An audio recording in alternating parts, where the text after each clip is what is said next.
Welcome to Fiction Audiobooks. If you enjoy the content, like and subscribing would be greatly appreciated. If you have any recommendations for novels, comment below. Thank you and enjoy the novel. Chapter 101, Imposter Syndrome. December 3, 1992, Hogwarts. Before making a scene, it was better to be absolutely sure, Millie. How are you doing with that spell I taught you? Are you still having problems with it? Well, Harry knew for a fact that Millicent hated the nickname Millie since Pansy always kept calling her Silly Millie whenever she messed up something. And well, she and Harry barely interacted with one another, and since she started joining Malfoy's group, she would have been in deep trouble if he heard that Harry was teaching her anything, really. So, when she didn't grit her teeth and didn't deny her being with Harry, in front of the people who were essentially Malfoy's enforcers, Harry knew immediately that she was an imposter and so were Crabbe and Goyle. She nodded. Yeah, I think I'm getting it, but I really need to ask you a few questions. The Potter scion repressed the urge of rolling his eyes at her pathetic attempt at changing the subject. Hermione really wasn't cut out for the whole deception thing, was she? Harry really should just expose them, and he definitely would. But doing so would earn him the enmity of the Golden Trio. They barely even spoke to Harry this year, and he wanted to keep it that way. So, why involve himself when he could pin it on someone that they already hate, like Malfoy, who was glaring at the trio, probably thinking that they were betraying him or something. He might as well also lead them on a bit, especially since they were doing this because they're probably thinking that Harry is the heir of Slytherin or something similarly absurd. So, instead of yelling out that there were intruders in the house, he smiled at them. I'm always available to help my housemates. What do you need help with? Crabbe was the one who asked that time, the Chamber of Secrets.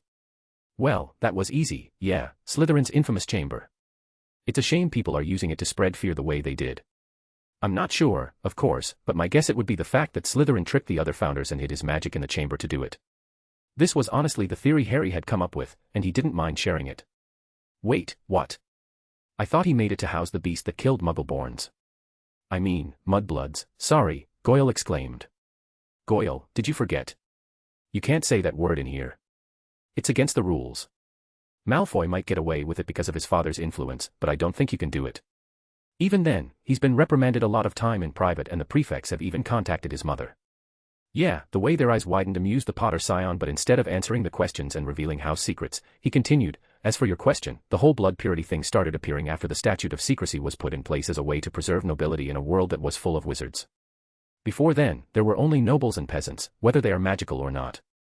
Slytherin wanted to ban peasants from entering the school. I can see his point, to be honest. Millicent looked aghast. What? How could you say that? Damn, Hermione really wasn't subtle. Well, it's not about them being lesser, it's about them being uneducated. 1,000 years ago, peasants didn't know how to read, how to write, how to behave. They were farmers and workers that only thought about how to survive the following winter. Just bringing them up to speed to learn any magic was too time-consuming, and Slytherin wanted to bar them from entry. However, the other founders refused, since that meant that any sign of accidental magic started a witch hunt at the time, and a lot of Muggleborns burned to death back then. So, instead, they came to a compromise, to have a basic exam before starting a magical education, which is available for everyone, but if they failed it, they would have to attend basic classes before they could start learning. If they failed these, they were expelled. No one was happy about it, but it was the only compromise that they could reach. I never read that in any books, Millicent replied. Harry grinned, because you're probably reading in the public history section. If you take a look at the research books in the back, especially the ones from before the statute of secrecy, you will see it. For some reason, people have made it very hard to find out about the founders. Seeing Millicent wanting to argue back, Crabbe interjected, and the chamber. Oh, right. I got a bit overwhelmed. It's a bit of a theory of mine, but I think that Slytherin tricked the other founders. The main selling point of Hogwarts was the library. The 4 founders sacrificed their family spells and their research to build the foundation of the libraries. The founders shed their family names and created the fake ones that we know. Gryffindor, Slytherin, Ravenclaw, and Hufflepuff, these aren't real names, and the real ones were scrubbed from all texts, probably with a spell of some sort. And since nobles greedily wanted the knowledge, they enrolled their heirs, which is how Hogwarts started. What I think happened is that Slytherin only shared a portion of his family legacy and hid the rest in the chamber for his heir to access. He essentially swindled the other founders of their family legacy for a fraction of his own. It does fit his character. The whole monster thing could just be some kind of protection for anything attacking the castle, but not the students. Definitely not the students. Goyle was gritting his teeth, probably insulting Salazar Slytherin under his breath. So, that must be Weasley then, so, the monster. What do you know about it? Well, everything, really. It's pretty obvious when you know where to look. You got that from just 2 attacks. Millicent interjected. No, you only have to look back on the events where the chamber was opened the last time, around 50 years ago. What? The 3 impersonators exclaimed. Well, yeah. People don't want it to be spread, but around 50 years ago, the chamber was opened. Over a dozen Muggleborns were petrified, but the attack stopped when 1 died, and the school almost closed. They put the entire thing on a troublesome student and expelled him, even if the beast he had didn't match the pattern. I think it was an acromantula or something. They should have been expelled anyway, but they just put it all on him so that the school wouldn't close. And since the attack stopped, they all put it out of its mind. But since that information is documented, it's easy to find a clear pattern, and adding in the current clues, the nature of the beast is easy to figure out. So, what is it? Crabbe asked excitedly. Well, that would be telling. Honestly, I was hesitant until Longbottom started to speak in Parseltongue. You think he's the heir of Slytherin? Millicent asked. Merlin, no. Harry responded, whoever is doing it is smart enough to evade me. Longbottom doesn't have a subtle bone in his body. Then do you think that he's a descendant of Slytherin or something? Crabbe asked. Probably not. The only reason I jumped immediately at him being a Parselmouth was because the Dark Lord was a Parselmouth. Not much is known about how Longbottom escaped the killing curse, and while there are many theories, a lot of wild and raw magic was expelled that night, at least according to the unspeakable report that was leaked to the public. It is possible that somehow the Dark Lord's magic made an imprint of sorts with Longbottom, giving him the ability to speak Parseltongue. It's far more likely than him having a magical ancestry that was hidden for centuries, while it could have been providing a lot of prestige for the family. You have to remember that before Voldemort, Parseltongue was mostly known for its rumored healing abilities, not the weapon of terror that the Dark Lord used to his advantage. Yeah, but is the fact that Longbottom can speak Parseltongue mean anything when it comes to the Chamber of Secrets? Millicent asked. Harry shrugged. Of course, it does. The fact that Longbottom is speaking Parseltongue correlates with the fact that I heard a few paintings say that he was following a voice to Filch's body, one that no one else could hear. Slytherin was a proud and poetic being. He would only have some kind of snake as his ultimate weapon. So, I theorized that Longbottom was a Parselmouth. So, that narrowed the list of beasts into reptiles that are extremely long-lived. Looking at how the petrified bodies looked, the behavioral pattern of spiders recently, and a lot of little things, finding the beast's nature is elementary. Of course, Slytherin could have just created an entire creature just to become his ultimate weapon, but the clues are too much. So, what is it? Goyle asked with an annoyed voice. Now, that would be me stopping you from the sense of accomplishment of finding it yourselves. Consider it a test of sorts, Harry answered with an infuriating smile on his face. They were all obviously angry at Harry's dismissal, so he continued, I have to admit that I can see why Dumbledore is keeping this quiet. I can see the school closing down, and him being fired if it was revealed to the public, especially since he knew about it for decades and did nothing to stop it. I can't say I would be disappointed, he's objectively the worst headmaster this school has ever had. You're wrong. Crabbe exclaimed. Damn, those kids were too easy. The Potter scion simply shrugged. Political agenda aside, Dumbledore took out the most books from the library.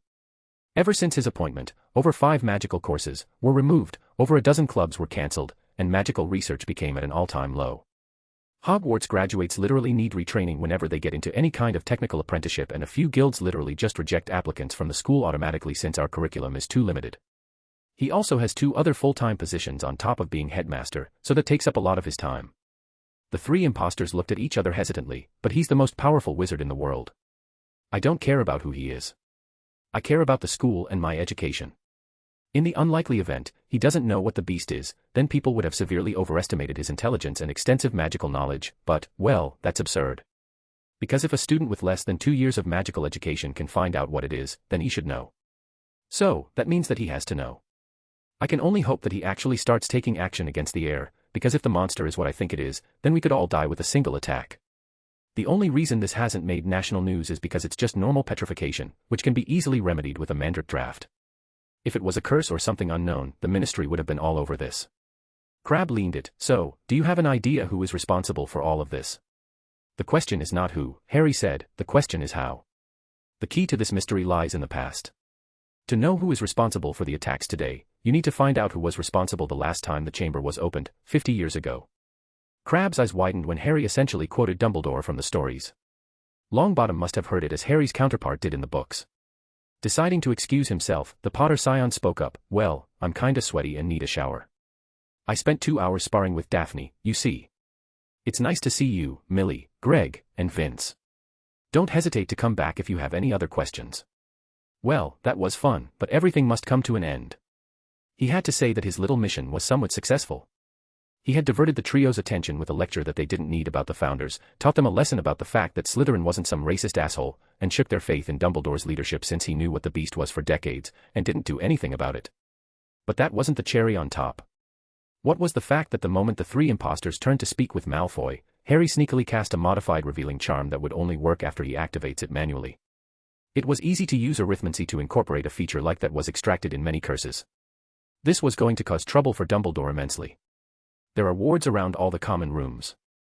Only someone sorted in Slytherin could enter the Slytherin common room. They would need the permission of the head of house or the headmaster otherwise. Dumbledore must have disabled the wards or given them access without anyone knowing, and the heads of houses were going to ask him a lot of questions about it. Harry, then, pretended to walk up the stairs and put on his cloak of invisibility to watch the fallout and waited until they looked like they were going to leave and activated the curse. A few seconds later, while the three Gryffindors were talking to Malfoy, their features immediately reverted back to normal. The common room stood silent before it exploded into noise.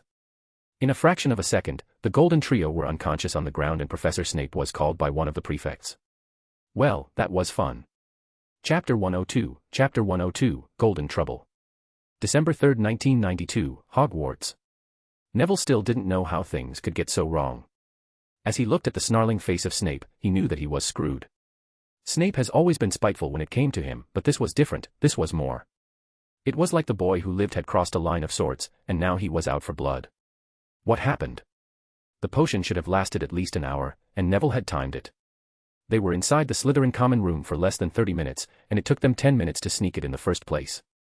So, did Hermione somehow screw with the potion? It was a Newt-level potion after all, and the Muggle-born was a second year, all things considered. No, according to Hermione, it was exactly like it was supposed to be, and they had transformed perfectly into their targets. So, why did it stop working all of a sudden? They had already gotten valuable information by tricking Potter. Hermione was right, that guy was a chump whenever it came to explaining things. It was a wonder how the guy ended up in Slytherin instead of Ravenclaw. That guy must have read more books than Hermione, especially considering how he kept showing her up whenever it came to knowledge. Neville already knew that the Muggle-born was going to run to the library next to confirm what he had said about the founders, as well as trying to overcome the unspoken challenge of finding what the monster of Slytherin was. What really interested Neville was the fact that he somehow already figured out that he was a Parselmouth before he himself knew.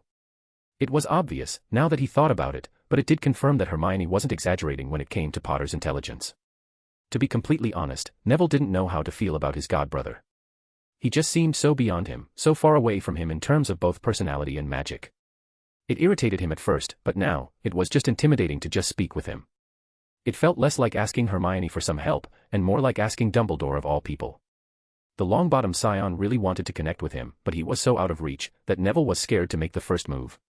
Of course, Ron just hated the guy on principle. He was a Slytherin, thus he was a slimy snake that couldn't be trusted. That guy really had his priorities backwards, if he had any priorities other than Quidditch, chess, and fighting Malfoy. But Malfoy didn't count, he was a prick, and it was surprising how little he was regarded in his own house. Neville's grandmother had drilled him countless times about being observant in political situations, and well, the Slytherin common room reminded him a lot about these lessons.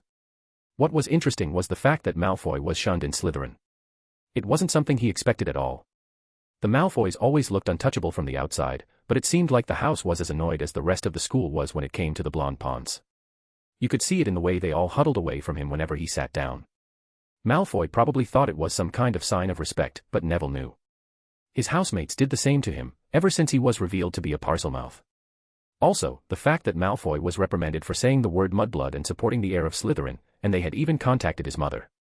Now, that was worth the trip on its own. And the information they had gotten was practically a gold mine. They now knew that the Chamber of Secrets was opened before, around 50 years back to be more specific, and that the petrifications happened as well, but it ended when a student died, and, according to Potter, someone was framed for it. The real heir must be the descendant of whoever had opened the chamber 50 years ago. If they knew who was responsible in the past, they could track down their descendants and figure out who had done it as well. The conversation with Malfoy, on the other hand, was pretty lackluster. All they had learned was that Lucius Malfoy had told him to let the heir be, and that the Malfoy hid most of their dark artifacts in a secret room under the drawing room floor, which was why the Auror raids never found anything. Ron looked excited to all that little fact to his father. Unfortunately, they were all preoccupied with the whole disguise falling apart and them being attacked thing. Yeah, that wasn't fun. In mere minutes, Snape was called into the room, with his billowing cloak behind him, and Neville found himself in the potion master's office with his best friends.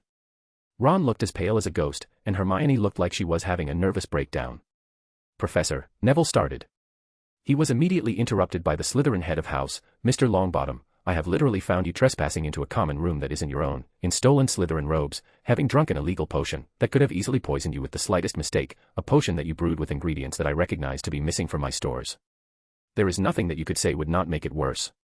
So, as your professor, I am advising you to stay quiet and not say anything that will probably end up hurting you in the long run. Most unfortunately, you are not in my house and the decision to expel you does not rest with me. I shall go and fetch the people who do have that happy power. You will wait here. I do not want to hear your voice at any moment before my return." Normally, Snape would be smiling at getting them in trouble, but he just looked angry. Seeing how the professor was behaving, Neville decided to do the smart thing and just shut up. The men left, and the boy who lived just felt sick. If Snape had gone to fetch Professor McGonagall, head of Gryffindor House, they were hardly any better off. She might be fairer than Snape, but she was still extremely strict. She was going to kill them, he knew it. 10 minutes later, Snape returned, and sure enough, it was Professor McGonagall who accompanied him. Neville had seen Professor McGonagall angry on several occasions, but either he had forgotten just how thin her mouth could go, or he had never seen her this angry before. She raised her wand the moment she entered. Neville, Ron, and Hermione all flinched, but she merely pointed it at the empty fireplace, where flames suddenly erupted. Neville hadn't realized how cold he was until the warmth of the fire started to spread. "Sit," she said, and they both backed into chairs by the fire. "Explain," she said, her glasses glinting ominously. Ron started to speak but Neville immediately stopped him. Ron's mouth was probably going to get them further in trouble. "Well, Professor, it's a bit of a long story. You know how I'm a parselmouth." The woman nodded and he continued, "Well, people haven't really been nice to me ever since that happened." "What, they stopped worshipping you like some sort of messiah?" Snape answered with a sneer. "No," Neville denied, "they just look at me like I'm the one who petrified my own roommate. So, I decided that finding out who the heir of Slytherin really was would clear my name. And where better to look first than the Slytherin common room? We used Polyjuice to sneak inside while Crabbe, Goyle, and Millicent were in detention, and we started interrogating people sneakily. You thought that whoever was responsible would just confess in the middle of the common room?" McGonagall asked with an incredulous tone. "Well, maybe. We thought that they, at least, might know a little more about it." "So, what would be the harm?" "You're asking what would be the harm in impersonating your mates, and breaking into a place they're supposed to feel safe in?" Snape asked. "Well, we thought that no one would really be affected. It was only supposed to last for 1 hour, but for some reason, it stopped working at least 20 minutes early." Snape looked startled for a second. "You brewed the potion?" "Yes." "Well, Hermione did." Neville looked at his friend who was practically trembling. "So, let me get this straight. You stole ingredients from my personal stores, used them to brew a potion that was above your capability, incorrectly from the sound of it, and snuck into the Slytherin common room because you hoped that the heir of Slytherin who has been attacking Muggleborns would confess their crimes to you because you asked for it. And the potion ended up malfunctioning, causing everyone to panic and attack you at once." Hermione interjected, "Hey, I didn't incorrectly brew the potion." The glare McGonagall sent her made her defiant look wither in a fraction of a second. "I'm telling you this for your best interest. Don't confess to brewing an illegal potion to your professors, one that could cause you a fine of a few hundred galleons at least, and maybe even a short stay in Azkaban. If you weren't a minor and if you didn't brew the potion in Hogwarts, you would have been in a lot more trouble. So, please, shut up, Miss Granger." The deputy headmistress took a deep breath and continued, "Since this is your first offense this year, you will be in detention for the rest of the semester, and this incident will be in your permanent school record. I will send a letter to your parents informing them about what happened. I am disappointed in you, Miss Granger. Now, get back to your common room. I will contact you about the details of your detentions later." Hermione looked in tears as she left the room.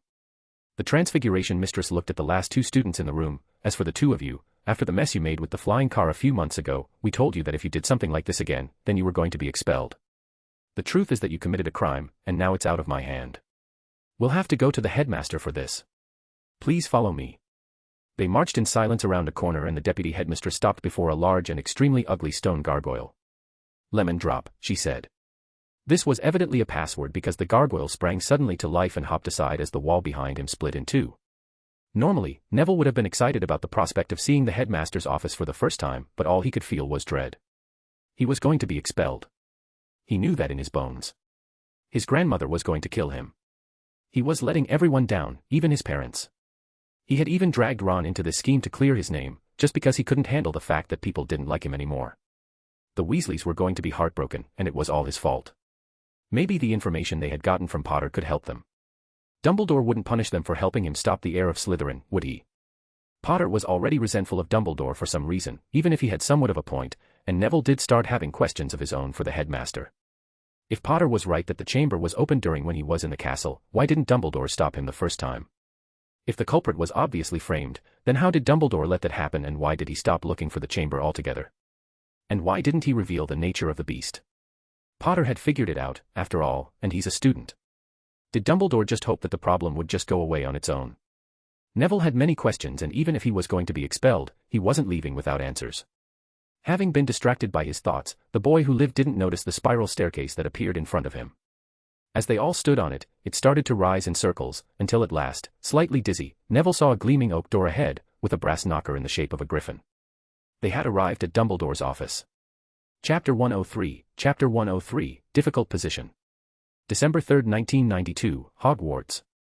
Sometimes, Albus Dumbledore feels like this whole long-term investment in Neville Longbottom was too much of a headache. It might have been urged by the powers of light, who guided him into creating the boy who lived, but no magic could save him from the headache that this boy kept sending his way. And it had been going too well before the brat even attended Hogwarts. Weaponizing a prophecy for his own gain took a lot of time and effort. The ritual he had given the Longbottoms and the Potters had worked. Lord Voldemort had been defeated, and turned into a pale shadow of a living being, activating the prophecy. That meant that the moment Neville Longbottom was marked by Voldemort, half the prophecy was completed, meaning that the other half must happen as well. The energy was there, and the price was paid. Breaking the prophecy himself could liberate this energy and use it to create magnificent things that could warp reality in unpredictable ways.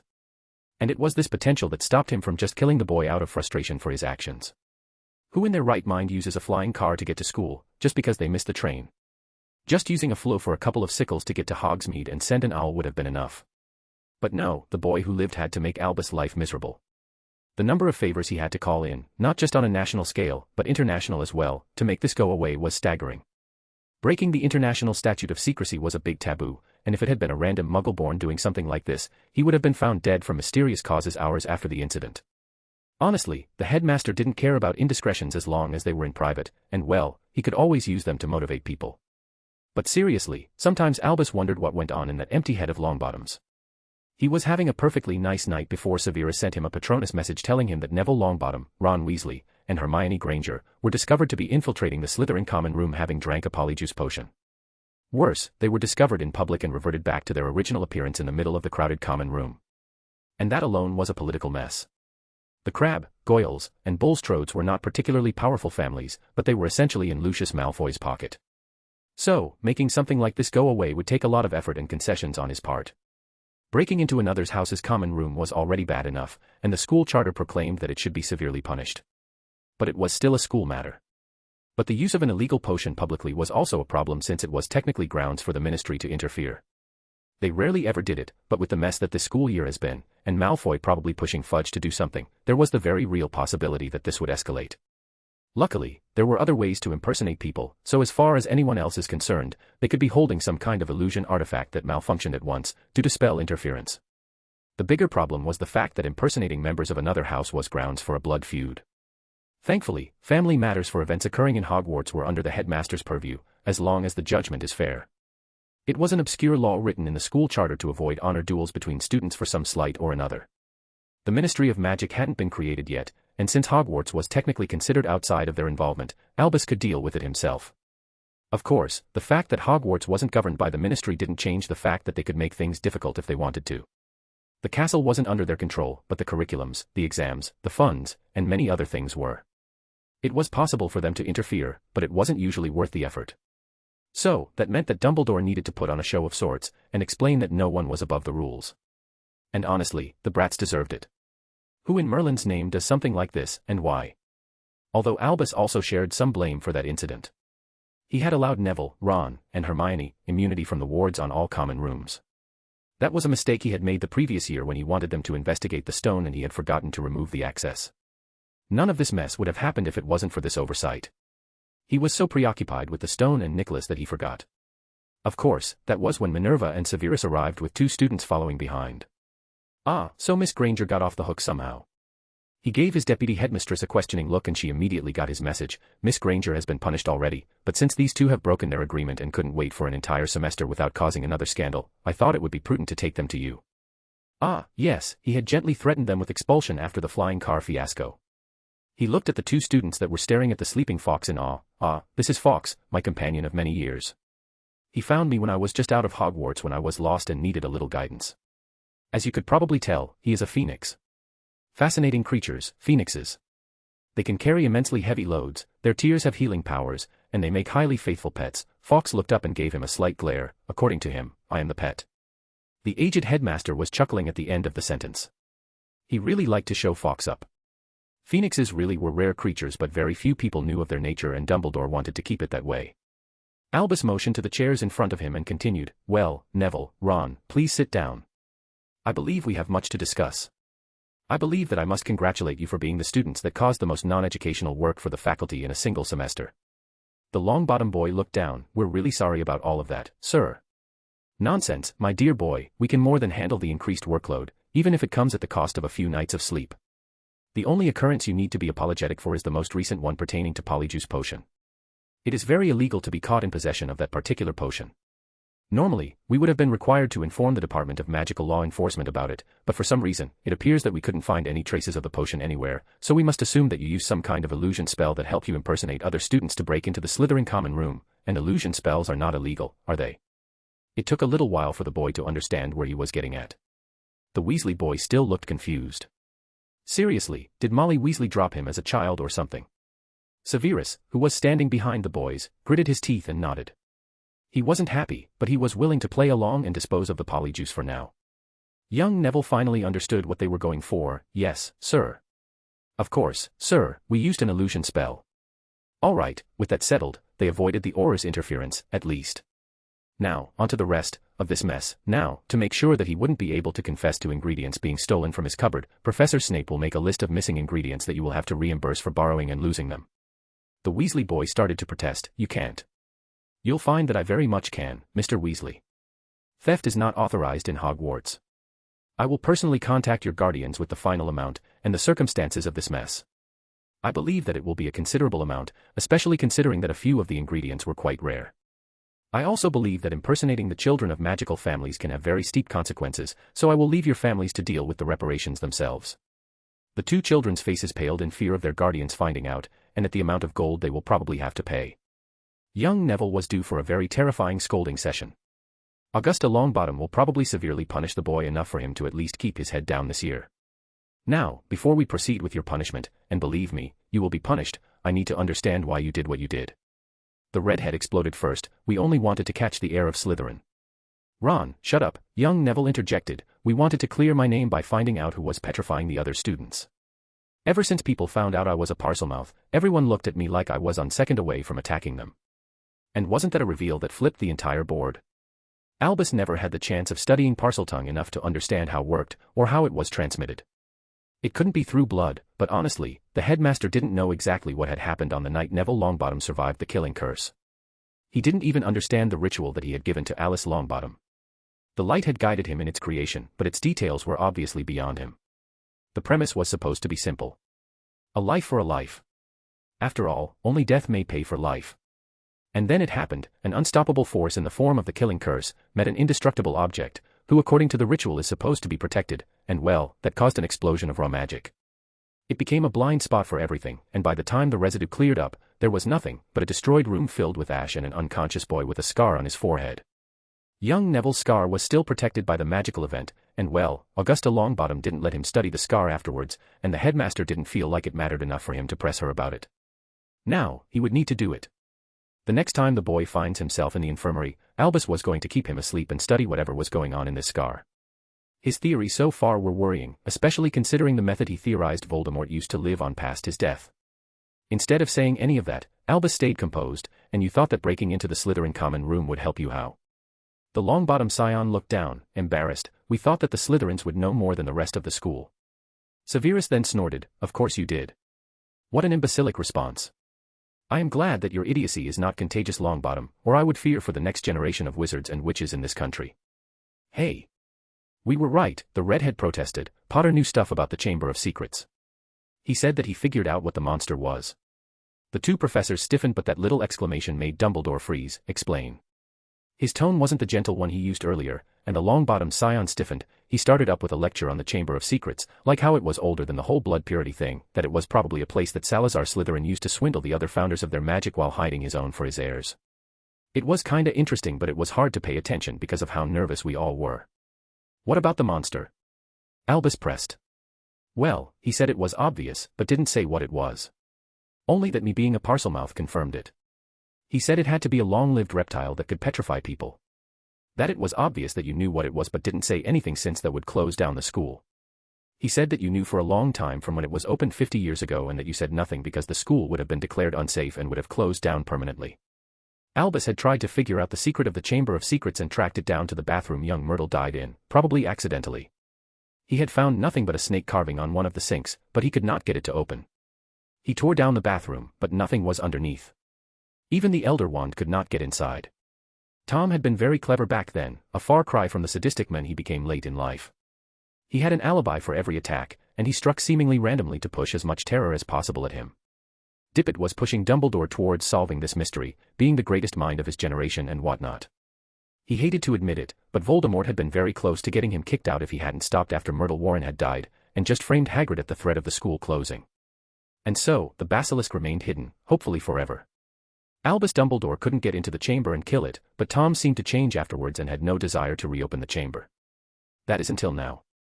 Honestly, if it wasn't for the reports he had gotten about Voldemort being in Albania, he would have assumed he had possessed someone else. Alas, he couldn't find the logic of him doing it instead of getting a body of his own. Perhaps he had a secret son or a daughter he was using to do this. It didn't matter. Hogwarts was Dumbledore's place of power. He wouldn't let some scared parents close it down. He needed to stop the attacks, but they were just so random, and only 2 of them happened so far, not enough to find out what happened. He had tried to find the bathroom once more for the mark, but the snake carving was gone. He didn't understand what that meant, to be honest, only that the entrance of the chamber wasn't in Myrtle's bathroom anymore. But it was worrying that Harry Potter had figured all of this out. Very worrying indeed. Perhaps the boy would need to be discouraged. Although, he had the good sense not to tell everyone about it and spread fear. The aged headmaster sighed heavily. I'm afraid that young Harry is correct in his conclusion. Quite the smart lad, isn't he? I do know what the monster is, and it is why I wish to handle the issue discreetly. It is a very dangerous monster, but if we close down the school, the monster will remain here forever, meaning that Hogwarts would be gone, with no replacement in sight. Only the heir can open the chamber, hence why I couldn't do it. Salazar Slytherin was a very impressive wizard, after all.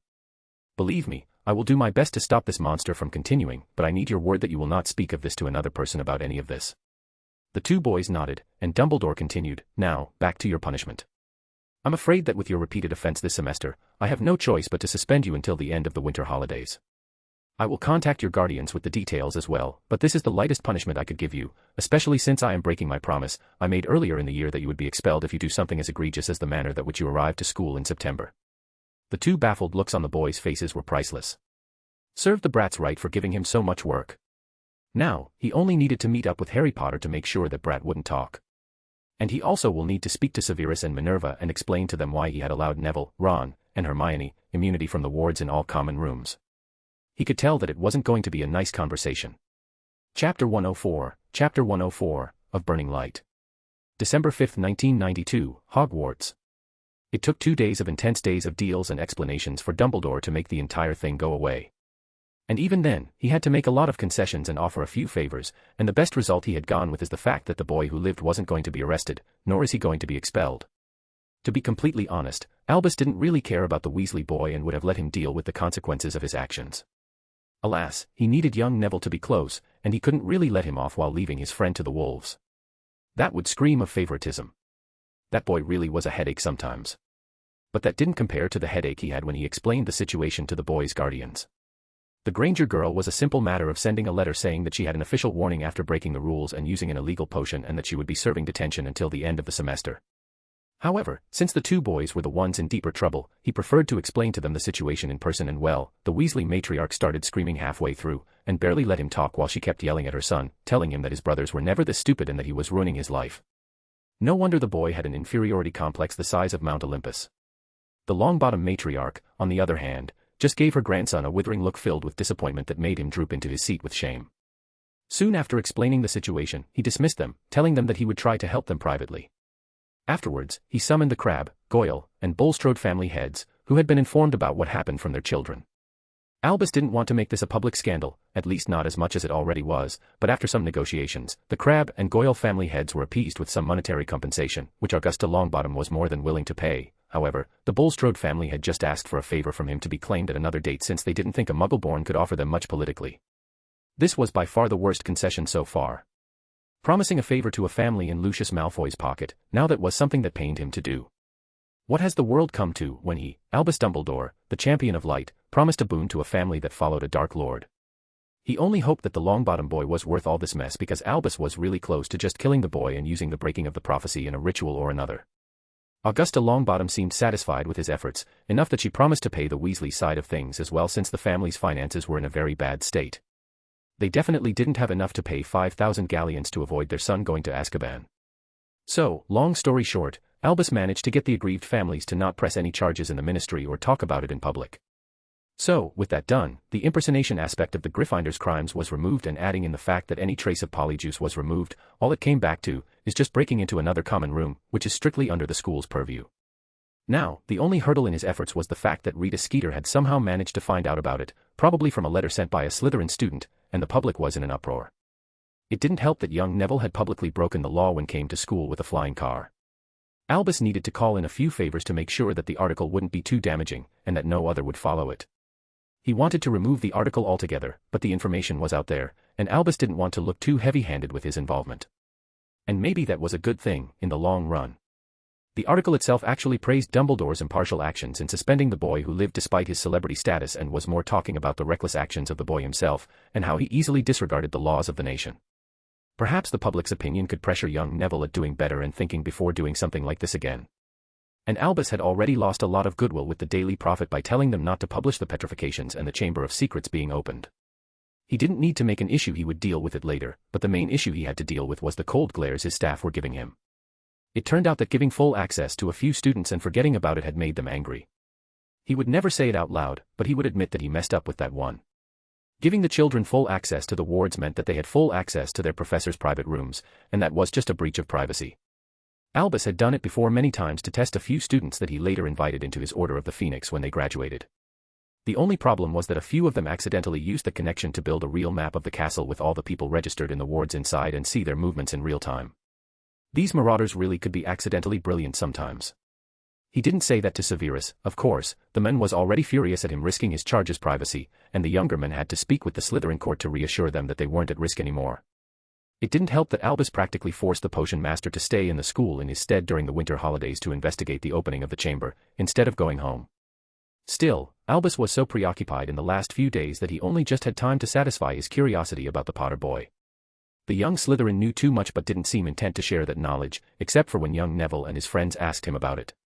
The fact that the boy so readily gave out information that he intentionally didn't spread before, one that would have given him a lot of prestige in his house, led to a single conclusion.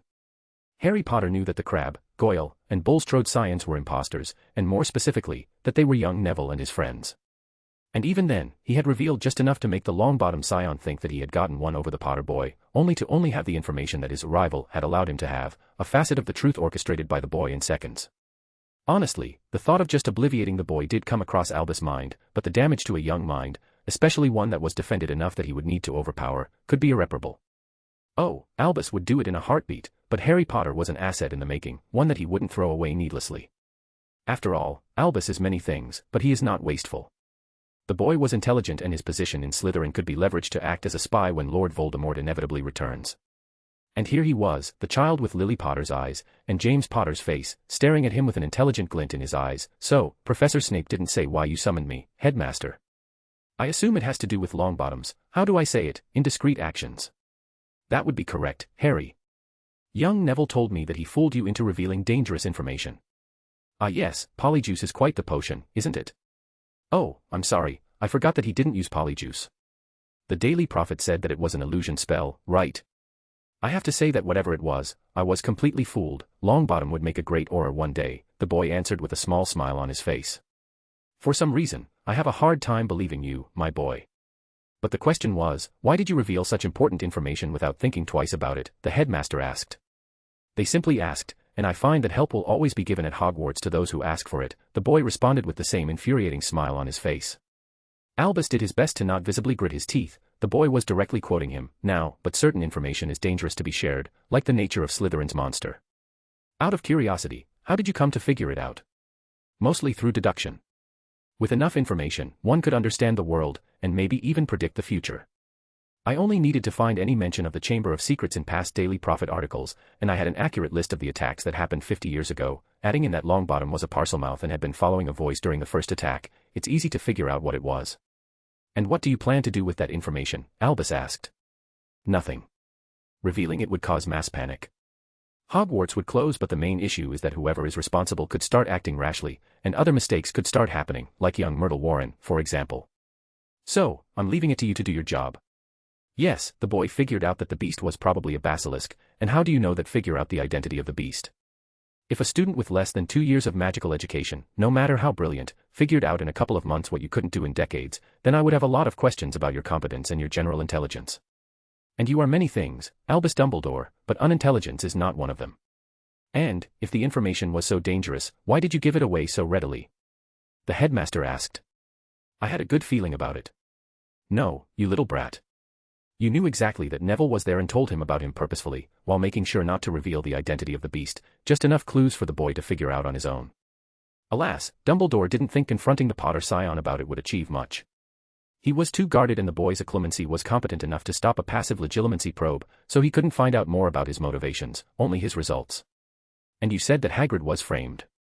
What's your proof? The Champion of Light asked, deciding to change the subject.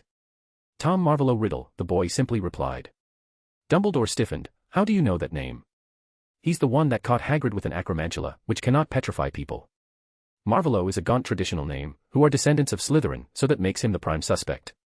People with sociopathic tendencies often like to get involved in the investigation, sometimes out of arrogance, and sometimes out of fear. And if you rearrange the letters in the name, you get the name of a certain Dark Lord. Adding in the fact that the Dark Lord was rumored to be a Parselmouth and a descendant of Slytherin, the pattern fits. As the boy continued speaking, Albus started to get paler and paler. That is very dangerous information, young Harry. You mean that since Riddle isn't a wizarding family name, the Dark Lord is probably a half-blood, which means that his entire cause was probably a lie to grab power? Yes, he does not take kindly to those who look deeply into his past. You have seen the past year what happens when he is irritated. He would be infuriated if he figured out that someone knew of the past that he has been trying to hide for so long. The boy looked pensive for a second. Understandable, to be honest, and I had no plans on doing so. I'm just pointing it out to remind you why he started attacking Muggleborns in the first place and actively didn't kill them. A basilisk's gaze is a very easy method of killing, especially discreetly. But instead, he chose to cultivate this fear, to create this infamous personality of the heir of Slytherin. The gaze was redirected. Dumbledore started. Every time. One is a happenstance, twice a coincidence, but 12 times, for 12 attacks, you can't seriously believe that. You don't see it, do you? After all this time, decades of thoughts, you still didn't understand why Tom Riddle decided to open the Chamber of Secrets in this manner, and how this time, it's very different, even if it looked the same. And do you care to enlighten me? Dumbledore asked with an amused tone, even if he was inwardly disturbed. Oh, you don't see it, do you? Who am I to take away your enlightenment? I have given you the clues to figure it out yourself. Who knows, headmaster, perhaps by the time you realize his motivation, you'll understand him a little better.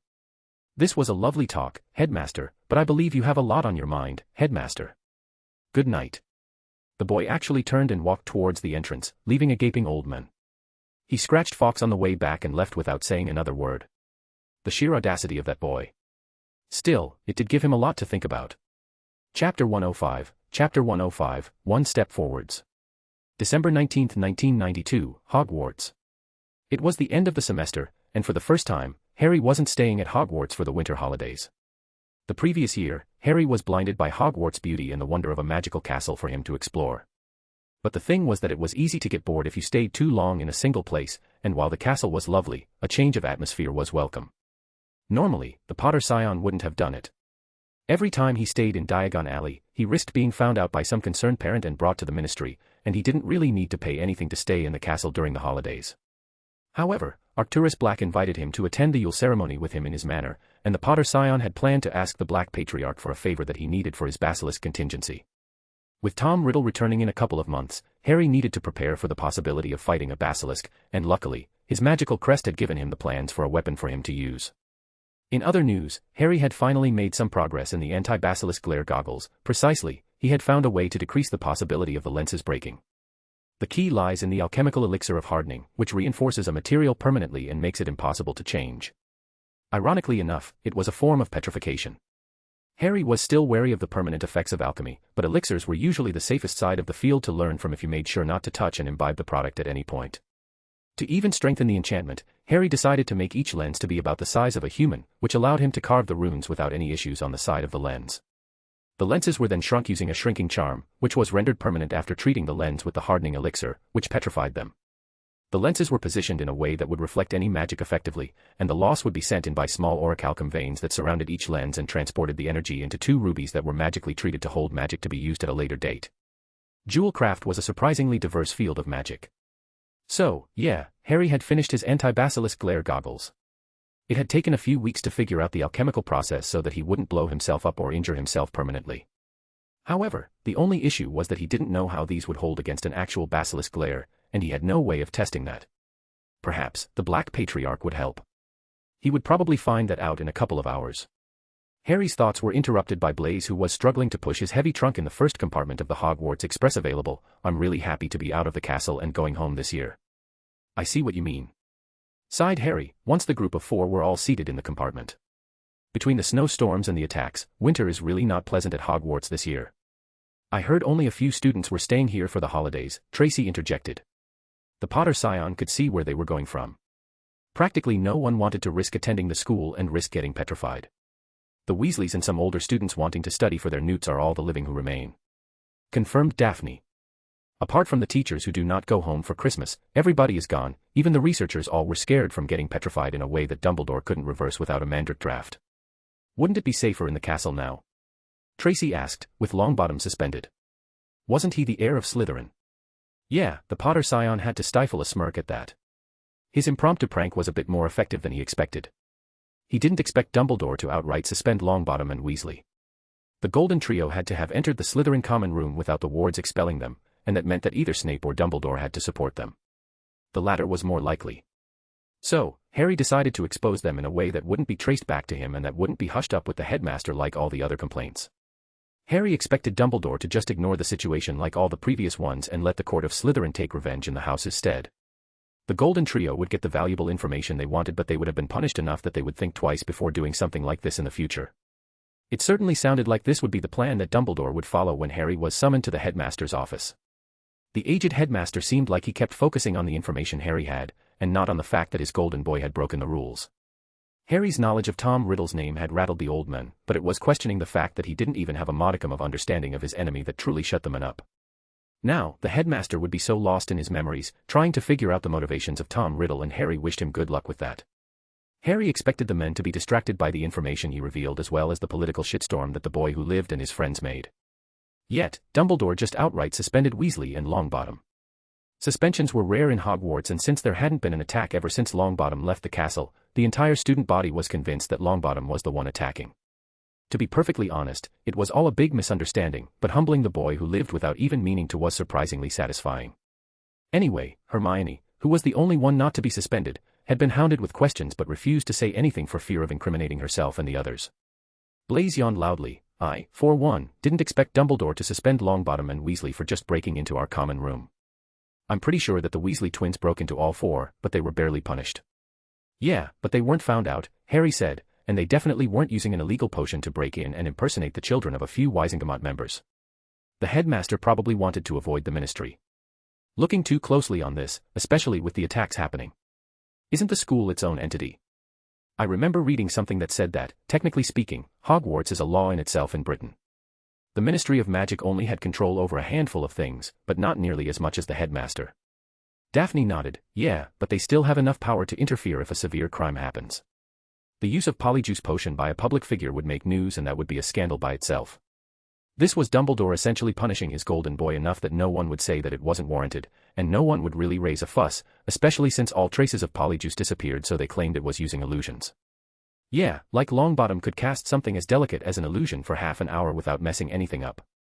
So, in the end, it'll boil down to closed-door deals to make repairs and the reputation of the school is maintained. Harry raised an eyebrow at his friend's explanation. She was really clever when it came to political motives. She really will make waves when she joins the Wisingamot one day. What about the petrifications? Why doesn't the ministry interfere then? Tracy asked. Well, that's easy, Harry replied. Every case that the ministry takes on Hogwarts soil that is not officially its responsibility must be accepted by either the headmaster or the board of directors after the charter reformation of headmaster Phineas Nigellus Black. Apparently, Black decided to allow the ministry to help with the Muggle-born and orphan funds, since his predecessor was fired for mismanaging the school's gold. It's the only reason the ministry could even interfere in the castle. Now, Dumbledore obviously doesn't want the Aurors messing around with his territory, and well, for some reason the board feels the same. Since Lucius Malfoy is a member, I'm assuming that he has no issue in the situation since petrifications are easily reversible, or maybe he's waiting for something to happen to act on it. I don't know. There's also the fact that the entire fiasco is obviously forbidden from being published, either by Fudge or Dumbledore. So far, only a cat was killed, a squib that no one liked and that had no family is petrified, and a Gryffindor Muggle-born with only his mother as his blood relations, a Gryffindor that is honestly so unremarkable that people forgot he even existed. Tracy groaned and palmed her face. I didn't notice that there hadn't been a single article about it in the Daily Prophet. Welcome to the world of politics, young Davis, Harry answered her with a smug smile. There's a reason why I hate dealing with it. But you're pretty good at it though. Blaise asked. Being good at something doesn't mean that you have to like it. I would very much rather read a good book or experiment with my magic than debate a senseless issue for hours without achieving anything. Honestly, I'm dreading the day I'll have to attend a Wisingamot meeting. Tracy snorted. You'll probably turn it into a lecture of some sort, anyway. They all bantered for a couple of hours, until Daphne asked an important question. What about the heir? What are we supposed to do about him? They all looked at Harry, who shrugged. Why are you all staring at me? Because you always have an explanation and you can't leave a mystery alone to save your life, Daphne answered with a cheeky tone. Hey, the green-eyed boy protested. I am not that bad. You kinda are, Harry, Tracy answered. The Potter scion looked at his only male friend who just betrayed him by nodding. He was on his way to protest again but was interrupted by Daphne. So, you're telling me that you have no idea who is behind this at all? Well. Harry started. And that's why we all looked at you. Unbelievable. Half the school and the entire faculty are trying to solve the mystery of the chamber and you're ahead of everyone. Why don't you say anything about it? The Potter scion hesitated for a second before answering. Yeah, I figured out who is opening the chamber and what the monster is. The problem is that it's a very complicated situation and the magic involved is some pretty messed up stuff that I have no business knowing about. Seriously, this is the kind of magic that gets you hunted down for just knowing about it, and I don't want to get to a trial where I'll have to convince people not to kill me for my knowledge. Look, the reason I'm not involving anyone else is because whoever is doing this is messed up in the head and the monster is very dangerous. Honestly, killing students is easier to do than petrifying them.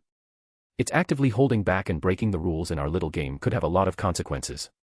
Please, Harry, we're your friends, Daphne pleaded while holding his arm. Are you sure about this? Harry looked at them. I have been keeping you separated from this part of my life for a reason. You'll see things that you would consider to be impossible. You will see the world differently, and even then, I can't tell you everything, but I will assure you that the way you see the world will be over. So, I'm giving you a choice.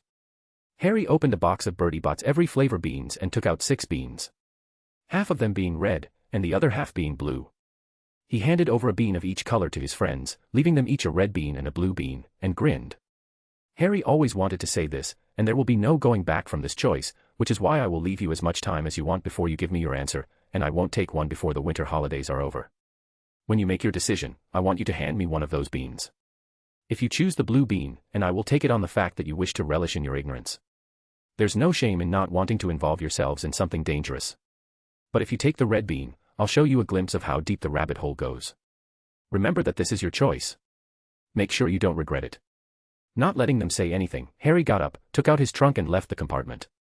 They had arrived in London without them noticing. That's how distracted they all were. Still, Harry got out of the train and walked towards the familiar melody of the Black Patriarch, choosing not to think too much about the choice he had given his friends. He honestly didn't know if he wanted them to accept his offer, or if he wanted them to reject it. Chapter 106, Dark Festivities. December 20th, 1992, Hogwarts. The home of Arcturus Black was oddly cozy for the patriarch of such a fearsome family. To be perfectly honest, Harry expected a dark mansion filled with dangerous creatures and hidden traps that cursed whoever was inside, driving them slowly to insanity. Instead, was a tastefully decorated manor with 3 floors and 3 wings. When the Black Patriarch took Harry there using a portkey, the entire structure was hidden under the snow that was falling. Of course, it took a couple of minutes for him to recover the nausea coming from using portkey. Why did all magical travel have to be this uncomfortable? At least the flu wasn't that bad. Anyway, from the outside, the manor was beautiful. There were stone sculptures, fountains and decorations everywhere, some of them shining in ethereal light to celebrate the bank holidays at the end of the year. The inside was just as tasteful as the outside. The entrance hall was spectacular, the walls had magical paintings on them, a blue and comfortable carpet covered the floor, and the chandelier was golden and diffusing a brilliant magical light. The atmosphere was warm and welcoming, with the wealth and the decorations one expected of a Victorian-era noble residence. They could have probably arrived inside the manor, but Arcturus obviously wanted to show off for some reason, but they didn't really talk to each other. The only thing the old man said was that Harry was welcome to browse the library, showed him to his room, and stated that the young Slytherin was assigned his own personal house elf for the duration of his stay. It was a nice young elf called Tilly, who seemed very enthusiastic at the idea of taking care of Harry. Anyway, the moment he was shown to his room, which was located on the upper floor of Black Manor, Harry couldn't help but be awestruck by its elegance and charm. The corridor leading to it was lined with ancient tapestries that depicted the proud history of the Black family, and soft torches adorned the walls, casting a warm and soothing glow. The room itself wasn't some expression of wealth, the person having designed it had obviously preferred comfort over decorations. It was spacious, with high ceilings and large windows that allowed the daylight to flood in during the day, offering glimpses of the snow outside. In the center of the room stood an exquisite four-poster bed, its frame made of dark, polished wood adorned with delicate engravings. The soft, emerald green bedding was embellished with silver trim, making it look regal yet inviting. A matching, plush armchair sat in the corner, inviting him to relax and unwind with a book from the extensive library downstairs. Outside of a mahogany desk, a few empty bookshelves, and an empty closet, the room was somewhat empty. The bed was really comfortable, so much so that Harry had fallen asleep the moment he lay down on it, mostly because he was tired from his journey on the express. When the Potter Scion had woken up the next day, he began his morning routine and went down the stairs to have his breakfast. Arcturus Black was waiting for him, with a plate of perfectly cooked eggs and sausages in front of him. "I suppose you had a good night?" "Yes, the bed was very comfortable," Harry replied. "Oh, I know. Melania, my wife, designed this whole place, down to every enchantment. She refused to stay in the Black townhouse, calling it an infested creepy place whose goal was to intimidate visitors than to be comfortable enough to live in. I love that woman, but she was very blunt like that. And by the powers, that woman had a tongue on her that would make a grown man blush, and she wasn't afraid to let her opinions known." The melancholic tone by the end of his sentence made Harry uncomfortable. He obviously missed his wife, whom he alluded previously to have died before the Potter Scion was even born. Instead, he just said, "Well, at least she had good taste." The older man snorted, "Ah, that she did." A little piece of advice from an old man. Find your own little spitfire, one who wouldn't let you get away with anything. You'll probably want to tear your hair out more times than you would like, but you'll be a happy man. Harry looked away, uncomfortable with the idea of any kind of romantic relationship. It wasn't really his fault, but he didn't have an ounce of experience when it came to relationships. He was barely holding on to his friends, and even then, he had no idea how that happened. His previous life didn't help, since he had the social skills of a particularly dense rock back then. The Potter Scion decided to just change the subject. "So, what's the plan? You never said why you invited me to spend Yule with you." "I was surprised you accepted, really," the older man said. "You seemed too prudent for something like this. I honestly just wanted to get a measure of you, and spending a few days together should do the trick. And you don't have to worry about me being malicious. I offered you guest right, remember?" "Ah, yes, guest right, one of the oldest forms of magic, and one that was essential for a magical society to form. The idea is simple: when you offer someone a place in your home as a guest, you are not allowed to harm them in any way, and in return, they are not allowed to hurt you." The premise was older than any historic document and was enforced with a very powerful curse. Every single person who broke the agreement would lose everything that ever mattered to him, before dying a very gruesome and painful death. Old Celtic mages have somehow adapted the curse into the concept of heirs, which was a contract, or a vow enforced by that same curse. Yeah, it was a lot more hardcore than the modern unbreakable vow. That meant that for the length of his stay, Harry could not knowingly harm Arcturus, nor could Arcturus harm Harry. Harry simply nodded and the men continued, "Now, since you just accepted my invitation, I'm guessing you need some help with your little basilisk problem." The Potter Scion was taken aback. The man wasn't supposed to know about it, even if it was obvious since he had asked the men for books about the subject. "Well, him not figuring it out would have been stupid on the man's part. I assume it was easy for you to figure it out." "Yeah. It does explain a few things. A few of my old acquaintances have told me about the Chamber of Secrets being opened. I was at war back when it was opened, a young foolish boy who thought he could take on the world. But petrification with a basilisk made a lot more sense than that oafish half-giant using an acromantula of all things to somehow petrify people. I assumed the attacks weren't mistakes and that the heir of Slytherin is aiming for petrifications. Harry nodded and sighed in exasperation. I was hoping to stop the entire thing before the basilisk was even let out. The books I asked you for were more for insurance, but I failed. But yes, the heir was aiming for petrifications. Back then, I think it was supposed to kick out Dumbledore from the castle, but the entire thing fell apart when he accidentally killed a girl. So, who do you think is opening it now? A descendant of that fake Dark Lord? No, it is him. He left a weapon of sorts in Malfoy's hands, one that would possess the victim into opening the chamber. The men gave it to a student, and I have been tracking it down for a while. I came very close, but it changed hands. I was able to temporarily depower the damn thing, but it will recharge soon. The man was gaping for some reason. You're telling me that he creating something that would grant someone else access to the chamber. Assuming the Slytherin would only let the chamber be opened with Parseltongue or some kind of blood wards, the implications of such an artifact are immense. Yeah, I figured out a bit about it, and trust me, it's horrible magic. I need to destroy it, but I also need to have a plan against the basilisk in case I'm forced to fight it. As interesting as this magic could be, I have to ask how exactly you knew that the chamber would open and what the monster inside it was before your school year even started. I suspected that you might have been the one opening it in the first place and that you wanted to figure out how to take control of the basilisk, but you wouldn't have been that obvious about it if you were planning on committing a crime. So, you wanted to stop it, and you were desperate to do so, but the manner in which you acquired the information meant that it couldn't be verified or that it would put a target on your back. You're a seer, aren't you? Surprising, since I haven't heard of seers appearing in the Potter line. It could be a family secret, so Charles wouldn't have told me, but seers are often celebrated and are used as a way to elevate a family's status, so there was no need to hide it. Tell me, how close am I? Shit. How the hell did he figure it out? Harry started to realize just out of his depth he was. This was a man who had been a politician for decades and was probably at the head of the dark faction that opposed Dumbledore the most. He was intelligent, but he was right. Harry was desperate and had gambled at the fact that he would have caught the diary before any attack had even happened. And now his arrogance had cost him a lot of private information. The Black Patriarch must have sensed his fear. His eyes softened and he spoke in a gentle paternal tone. Harry, there's no need to look so worried. I told you, I'm not interested in using you.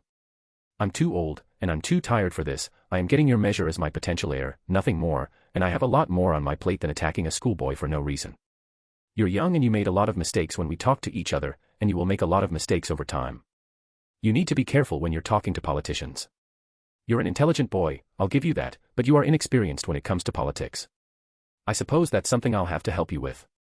My heir or not, you're Charles' heir, and I do owe that man much, enough to help you out sometimes. Now tell me, about the basilisk. What do you have too far in terms of fighting it? The Black Patriarch asked. Harry took a deep breath and for the first time in this life decided to show a modicum of trust towards an adult. It wasn't easy, but the men already knew that he was a seer and that he saw the Chamber of Secrets. It wasn't exactly true. He was technically a seer, but it wasn't how he knew about the chamber. Honestly, it was his seer abilities that pushed him towards accepting Arcturus' invitation in the first place.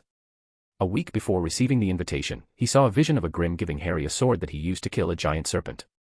The moment he had read the invitation later, he understood what it meant, that Arcturus Black would help arm him for the coming conflict. Perhaps revealing enough wouldn't be a bad idea. Well, I constructed my own basilisk glare-resistant goggle to avoid being killed immediately. I combined the old designs from the book you gave me with jewel craft, which... The man's eyes lit up and continued, which would let you absorb the diffracted magic of the glare, adding to the durability of the goggles and a possible reserve for something else. A very impressive idea, indeed. Does it work?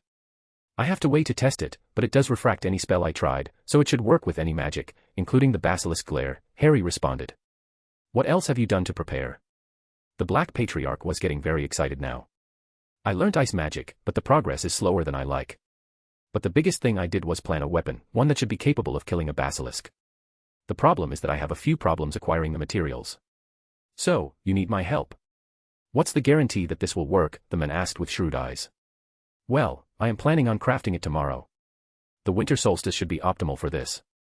You can judge it later, but let's be absolutely clear that this weapon will be mine, and mine alone. You will have no stake in it whatsoever.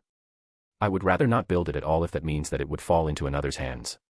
No offense, but you seem nice and all, but I don't know enough about you to trust you with something like this. But you trust me enough for the materials. The man stated with a slight smile on his face. Yes. I think you would do it out of curiosity more than anything. The Black Patriarch burst into laughter. You know what, I really am curious. You'll have your materials. Impress me, little Potter. What do you need for your weapon? Harry grinned and asked, I need as much goblin silver as you can spare, the more the better, and a house elf in your service called Creature. The man's eyes widening almost made the Potter scion burst into laughter. Chapter 107, Chapter 107, Shot in the Dark. December 21, 1992, Hogwarts. It was finally the winter solstice and Harry was ready. It was 2 hours before midnight, and Harry could feel the energy of Yule slowly reach its peak, at which time, building the weapon would be optimal. Despite what the high officials of the Ministry of the Magic chose to believe in their paranoid minds, Yule celebration rituals were in general very tame. It was well known that the night of the winter solstice was the moment of the year when magic seemed the most willing to be chaotic, wild, and destructive. You see, magic comes and goes like season. The closer the date is to the winter solstice, the more the magic is wilder and darker. Similarly, the more we approach the summer solstice, the more orderly and burning it becomes. And it shows, very few people risk using this magic for any large ceremony in the winter solstice due to the unpredictable nature of the magic, the same way that the magic is very limited and rigid in the summer solstice. There was a reason why most people preferred to use Samhain and Beltane for their preferred rituals. Samhain rituals were already potentially dangerous, the celebrations happening at a time when the veil between the dimensions of the living and the dead thinned considerably, and more than one wizard or witch had met their rather painful end on this particular day because they were careless, but Yule rituals had a far more sinister history. There were countless tales of tragedies that wiped out entire towns and families, who had recklessly harnessed the power of the winter solstice for their purpose. Of course, it is possible to use that power especially if you're some kind of specialist with an iron will and precise control over your magic, and in the case of people like Harry, if you also don't know what the actual end result is supposed to be specifically and are somehow following the flow of magic, guiding it, instead of controlling it. In Harry's situation, the only thing that guaranteed that the ritual would work was Harry's arcane hearing and the plans provided by his magical crest. Harry went down to the ritual room in the dungeons, while wearing his special robes, took out a piece of chalk, and started to create the ritual circle. It wasn't anything fancy, just a way to absorb a fraction of the energy of the winter solstice and imbibe its destructive properties in the weapon. It wasn't exactly necessary, but since the Potter scion aimed to create a weapon, destruction was a good attribute to have. Inside the ritual circle was a second alchemical circle, which held the materials sacrificed for the ritual. There were 7 in total, an ingot of orichalcum that Harry had left over from his research into his basilisk glare-resistant goggles. There was a pinch of Zowu hair, which was a magical creature that was native to China. It was essentially a gigantic elephant-sized cat that had some kind of scraggly mane and a disproportionately long, ruffled multicolored tail. The main characteristics of this magical creature were the fact that it was very fast and could actually teleport while bypassing most apparition wards. These hairs cost him a pretty penny to buy. Alongside the Zowu hair was a dragon heartstring. Dragons were creatures of power, and Harry definitely needed more of that for his weapon to be complete. Next to it was a plank of ash wood that Harry had bought from Ollivanders. Apparently, the wand maker sold certain woods and materials on the side, for a profit. Wands were obviously his passion, but if you did the math, the man didn't sell more than 50 wands a year, which mostly happens during the summer.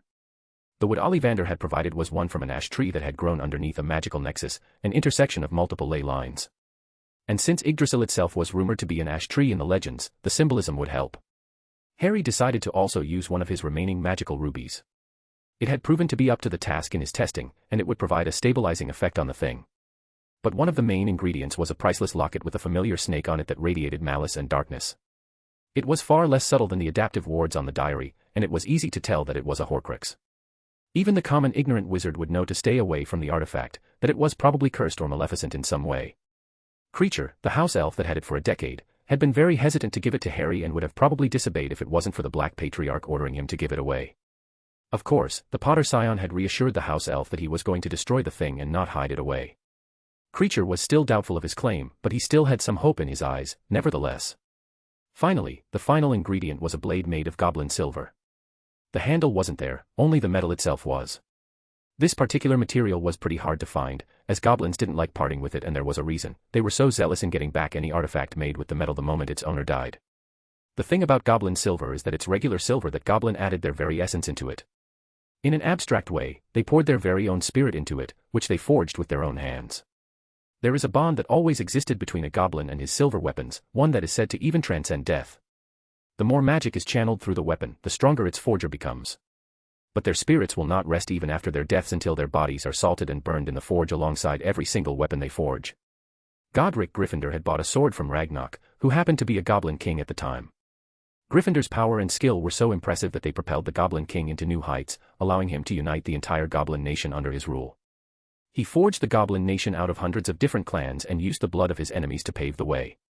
He was the closest thing the goblins had to a messiah, and he was currently unable to move on to the afterlife because his descendants couldn't find the sword after Godric Gryffindor died. The dagger that Arcturus had given away was worth a fortune, especially since it was illegal and not bought directly from a goblin. It's not like it would be recognizable in Harry's weapon, so Arcturus couldn't afford to use a legal dagger that would be demanded after his death since Harry would have used up the metal. The men really showed him an absurd amount of trust, especially considering how little time they knew one another. Harry's musings were interrupted as he felt the peak of magic near. He carefully put each of the ingredients, and spoke up for the first time in hours, "I will begin now. Please do not disturb me and do not enter the circle under any circumstances." The Black Patriarch nodded. "I have to say that I'm curious what you're going to do with the materials I gave you." "You better impress me, kid." "Don't worry, old man. This will be unlike anything you would have ever seen. I guarantee it." With that done, Harry finally activated the outer ritual. Almost immediately, the circle was filled with the dark ambient magic of the winter solstice, making the chalk glow. The magic slowly started to fill the second circle, which became ready to power after a few minutes. The Potter Scion was still hesitant with alchemy, but since he wasn't giving away anything in the exchange, he should be safe. Well, relatively safe. The reaction could destabilize and cause an explosion, but Harry removed that image from his head. When dealing with magic, especially complex arcane aspects of it, confidence was key, and doubt was an easy way to get yourself killed by your own spells. Without hesitation, Harry activated the second circle, and the ingredients floated in the air. The goblin silver divided itself into two pieces, one substantially larger than the other. The dragon hearting and the Zowu hair were combined with the larger piece of goblin silver, while the orichalcum started to surround the magically treated ruby, like veins, which were pulsating with energy. And yet, this was the best Harry's alchemical circle could do. He wasn't an expert, not even close, but his magic would have to do for what came next. Harry spread his arcane hearing and analyzed what was left. He was channeling his crest to follow the plans that it held for the weapon, and before he realized it, he started to sing. It was a song of creation, illumination, and creativity. The melodies he wove were ancient and profound, and it felt like it was resonating with the essence of life and the energies of the cosmos. It was unlike anything he had ever heard, and Harry didn't even understand what he was doing. If there was a way to describe it, it would be that it was like he was in a fugue, like he was hypnotized, and his body was moving on its own. As the song flowed from his lips, it took tangible form, weaving around the halfway assembled weapon. The goblin silver started to take shape into a cylinder, where thousands of minuscule runes surrounding it, making anything that entered it accelerate to an absurd degree. Some of the leftover orichalcum into a cylinder willed with holes. He also created a small hammer that was connected to the veins of orichalcum touching the ruby. The energy stored in the ruby could be channeled into the hammer, which would start the firing process. Harry connected the hammer to the motion of a trigger, making it move when it did. Finally, the weapon was assembled into the familiar form of a gun, a Colt to be exact. The wood finally moved like liquid and surrounded the handle. The moment it was assembled, hundreds of runes started to surround it, ones that Harry actually recognized. It was just some very powerful protection enchantments as well as using the wood as a focus to absorb ambient magic and store it into the ruby, to channel that magic later on. Now, all that was left were the bullets, which were the most vital pieces of the weapon.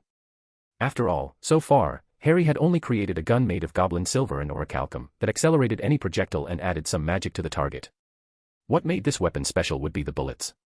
The remaining goblin silver divided itself into 7 pieces, taking the shape of a bullet. Slowly, the locket Horcrux started to move towards the bullets. Harry's voice intensified, and the locket started to shake open, revealing the black eldritch monstrosity inside that used to be a part of a soul. Voldemort was a fool for damaging himself so, and Harry was going to use that to his advantage. Slowly, the soul started to be drained of energy, separating the connection to the Dark Lord, and letting it move on to the afterlife with a large scream. However, the energy remaining was a small crystal shard of energy that had the properties of a soul, but still wasn't one. It was a paradox that was only possible because of the fact that Voldemort made at least one Horcrux. Normally, life force and the soul go hand in hand, but splitting a soul can make this energy leak. Of course, the rituals make sure that it doesn't happen automatically, or that it recharges it somehow. Harry wasn't exactly an expert on the matter, but long story short, Harry was able to separate the soul and the energy within, creating a pseudo-soul. That energy was fragmented into 7 pieces, each being absorbed into a bullet. To be able to contain it, countless runes that Harry couldn't make heads or tails of, started to spread around each bullet. However, the Potter Scion had a general idea of what was happening. Sure, the bullets became unbreakable the moment they housed his pseudo-soul, but the main reason Harry had chosen to do what he did was the fact that the soul was connected to every single dimension possible in reality. It was a magical requirement for life to exist. Therefore, what Harry had essentially done is use this property to enchant the goblin silver to literally attack every dimension at once. Now, magical protections were useless against it. Hell, even physical shields wouldn't work. These enchantments, of course, would only be activated with a burst of magic, which would be provided by the revolver. The only thing that could stop a bullet that is fired would be a soul. What Harry had created was a weapon capable of killing literally anything. As long as it has a soul, Harry's Colt would kill it. Slowly, the bullets levitated towards the cylinder, filling each of the slots inside. With that done, Harry grabbed the gun by its handle and felt the power within it. It bonded with Harry and immediately accepted him as its master.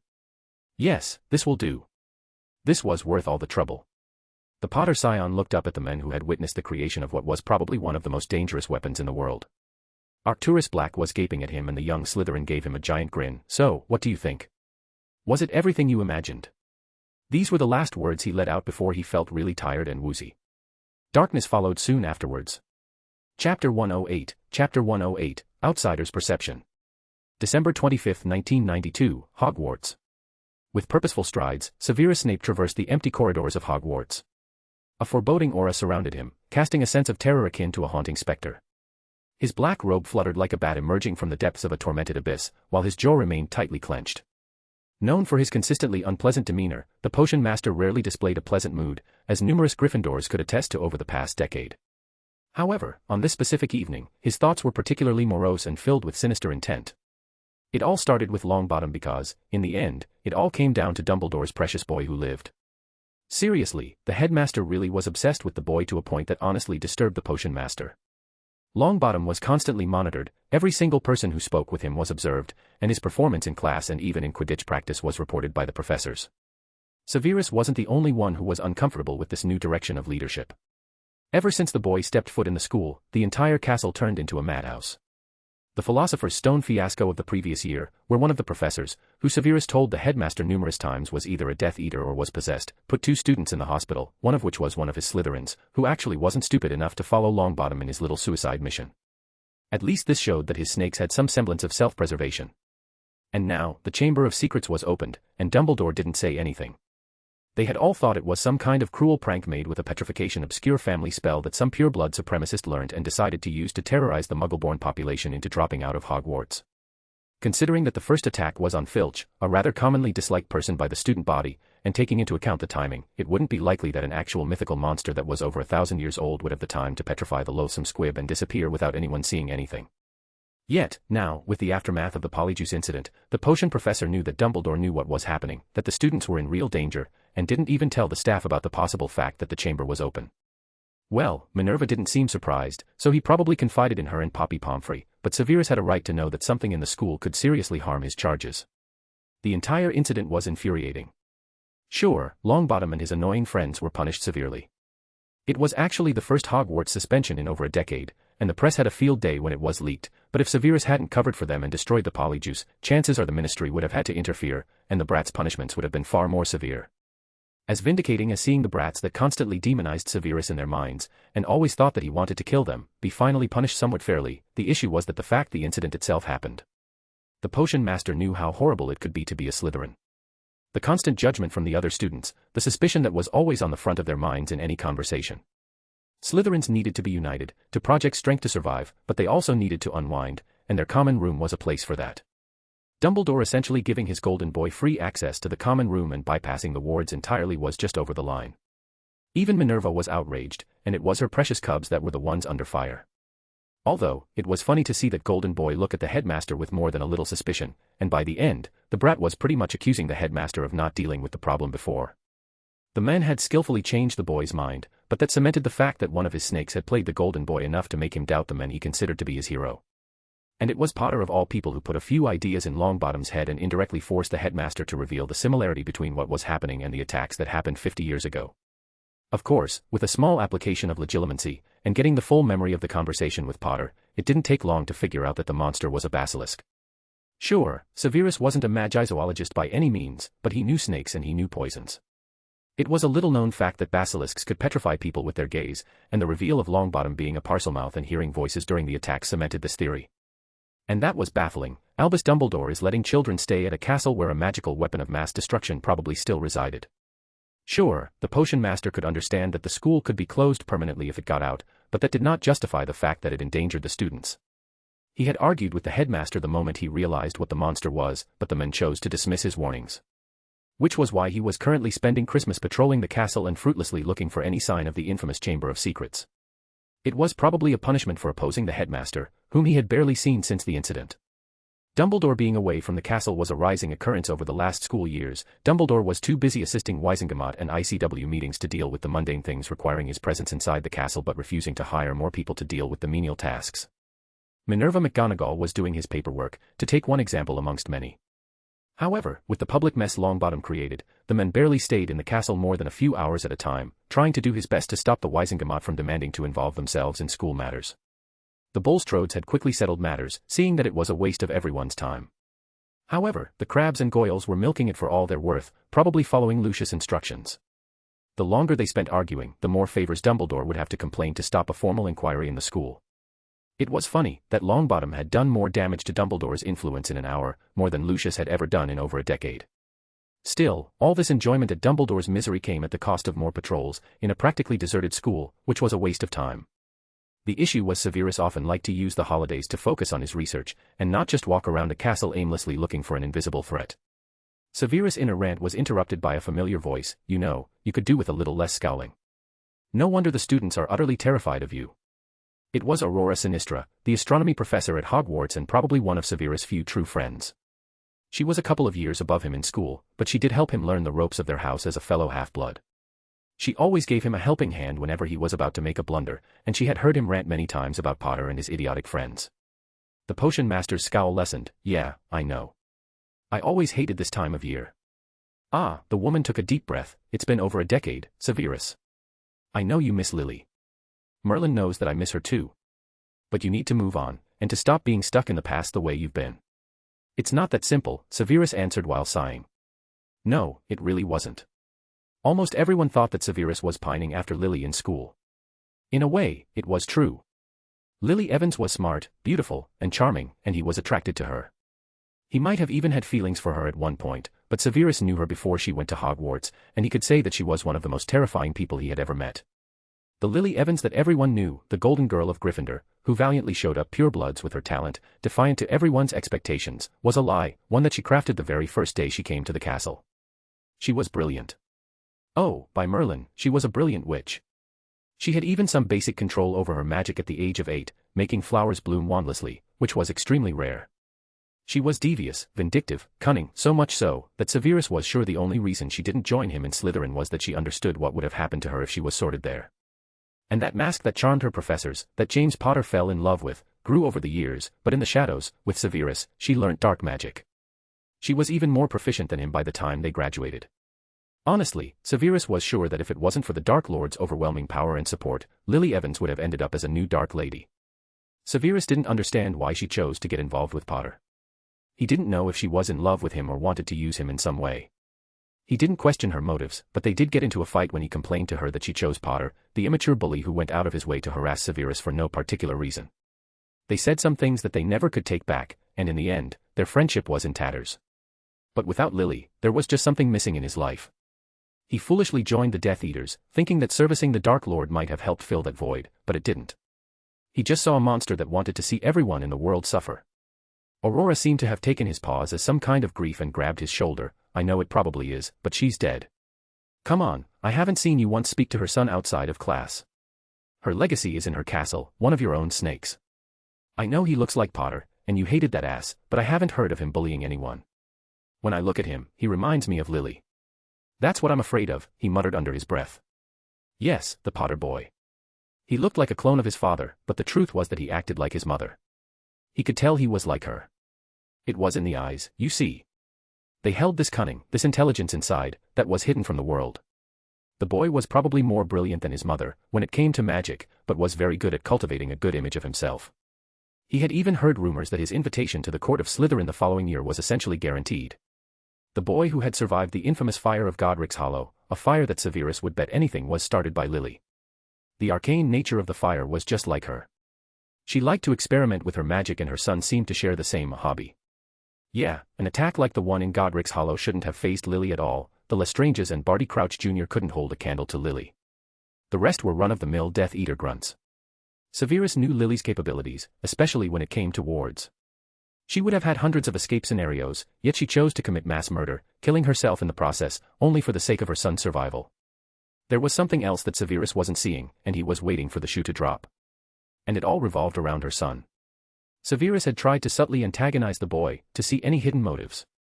He tried to make him a pariah, but the boy didn't seem to care, and his friends still stood by his side, attracted by his brilliance. The potion master had hoped to spare them the grief of having an Evans as a friend, but that didn't work. Harry Potter was his mother's son, and that terrified Severus to the core. "What?" the astronomy professor asked. "Sorry, I was just lost in thought." "You're right, I should move on. Please excuse me, there's a potion that I need to finish urgently for Poppy and my patrol is over." Severus went down the stairs to the dungeons. He arrived at his lab, trying to do his best to not hyperventilate. He took a gulp of calming potion that he always had in hand. It has been a while since he actively thought about Lily. Damn, Aurora for bringing her up. At least his useless patrol was over. There were more faculty than students currently in the castle. Any chance of the heir of Slytherin striking before the end of the year was null. Severus was honestly tempted to just dose every resident of the castle with some veritaserum and interrogate them. That would probably convince Dumbledore that the heir wasn't in the castle, and Severus could spend his holidays in peace. The head of Slytherin hoped this issue would be resolved quickly and the idiot who petrified people to support this stupid blood purity policy would be expelled promptly. But if that wasn't possible, he wouldn't mind seeing Dumbledore struggle for the first time. After all, who wouldn't want to witness the suffering of a man who forced them into servitude at one point? Chapter 109, Slytherin Letters. January 9, 1993, Hogwarts. Harry woke up in his dormitory while everyone else was asleep. It was later than he usually got up since he decided to take the day as a break. It was the weekend and he had made up his mind to spend more time with his friends, even at the expense of his magical development.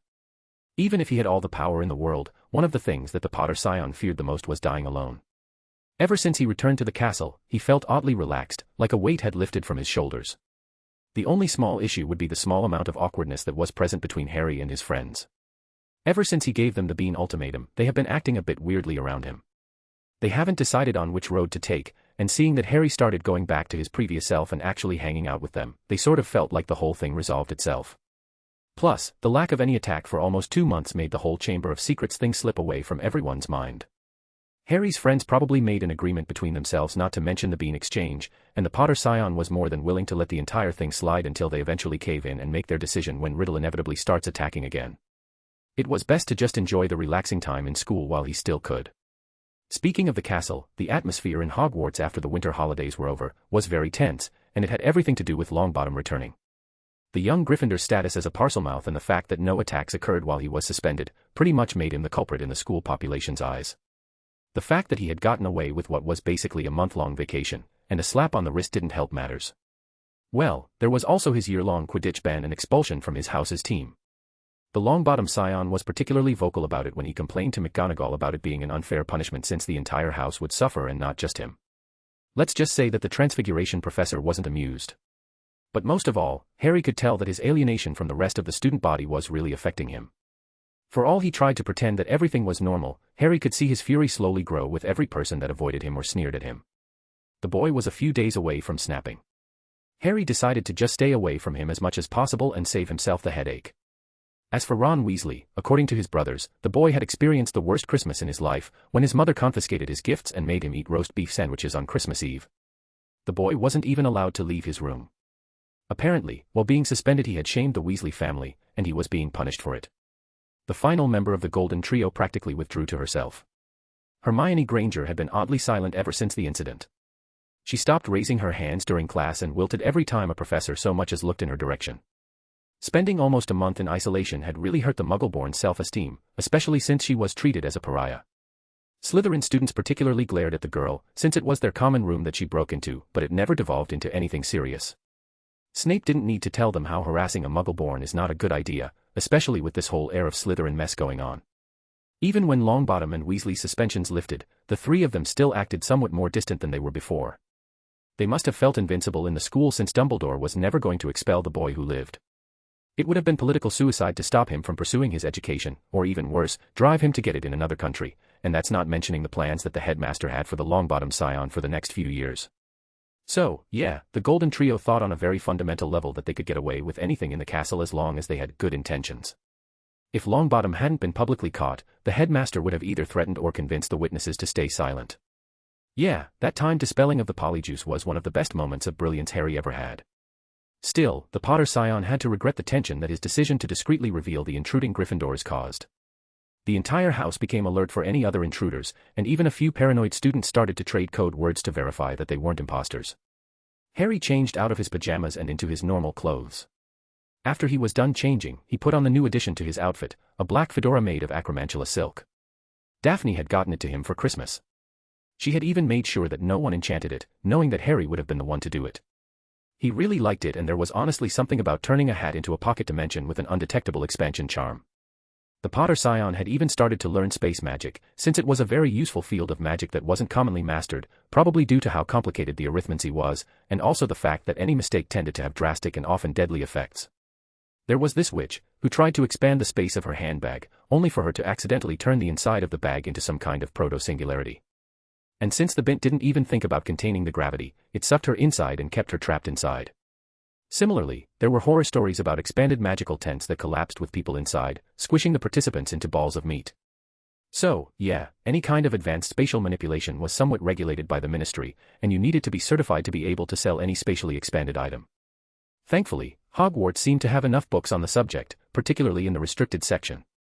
And if that collection was unsatisfactory, Harry could just ask Arcturus Black to send him more books on the subject. Anyway, Daphne's gift was very stylish, and he liked it. The girl seemed to brighten up every time she saw him wearing it, which was a nice feeling. They had all decided to stick with a budget of 10 galleons for the gifts this year, since Blaze's mother, who often bought his presents for him, tended to go overboard. Harry had given her a very old book about druids that he had found while pilfering the Room of Hidden Things. He honestly didn't know what to give her. She seemed to like the book, but it wasn't as thought out as his hat had been. He had decided to just bite the bullet and start scavenging the Room of Hidden Things for his purpose. To be perfectly honest, the elves did a good job at cleaning up everything, and to his disappointment, there wasn't a pile of lost gold and silver in the room. Since the elves were the ones to actually put everything they wanted to throw away there, anything that seemed valuable, like gold, was given back to the headmaster. All the books were just normal school books that were lost over the years. There was a lot of information that wasn't in the new books and more than a few classes that were cancelled. Harry didn't know that there was an entire class just to focus on conjuration. It was a newt class, of course, but it was interesting that it was later lumped with transfiguration. However, it was in the briefcases that Harry found the most treasure. Well, there were hundreds of them, and most of their enchantments had worn out. Thankfully, the spatial expansion worked fine and held pretty well. The luggage usually contained personal items, which often included gold pouches, a few books, some clothes, and a few artifacts that probably used to be charmed. Harry had gotten over 100 galleons already just from finding gold in briefcases. It wasn't much in the grand scheme of things, but it was still enough for him to forego visiting the bank in the summer. Anyway, Harry had learnt a lot of spells to sort through the mess and used it to separate sections of the room into books, briefcases, and whatever else there was. Almost everything was just garbage that he put aside to practice vanishing charms on them later. So, long story short, Harry spent his time productively. The only thing he regretted was the fact that he had to delay most of the business meetings that he had planned to have during the Christmas holidays since he accepted Arcturus Black's invitation to spend Christmas with him, and while he liked the man, he didn't trust him enough to handle any kind of financial matters that concerned the Potter family. He would have to sneak out of the castle to attend the meetings. He already knew of a few hidden entrances, so getting out wouldn't be an issue.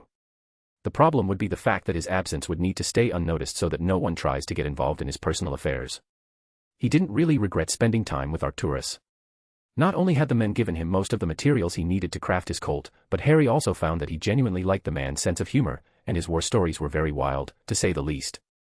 The Black Patriarch's expression after seeing the Colt being made was hilarious. When Harry explained what it was, his eyes kept widening with every word and his jaw dropped just a little bit further the more he realized what it was that Harry created.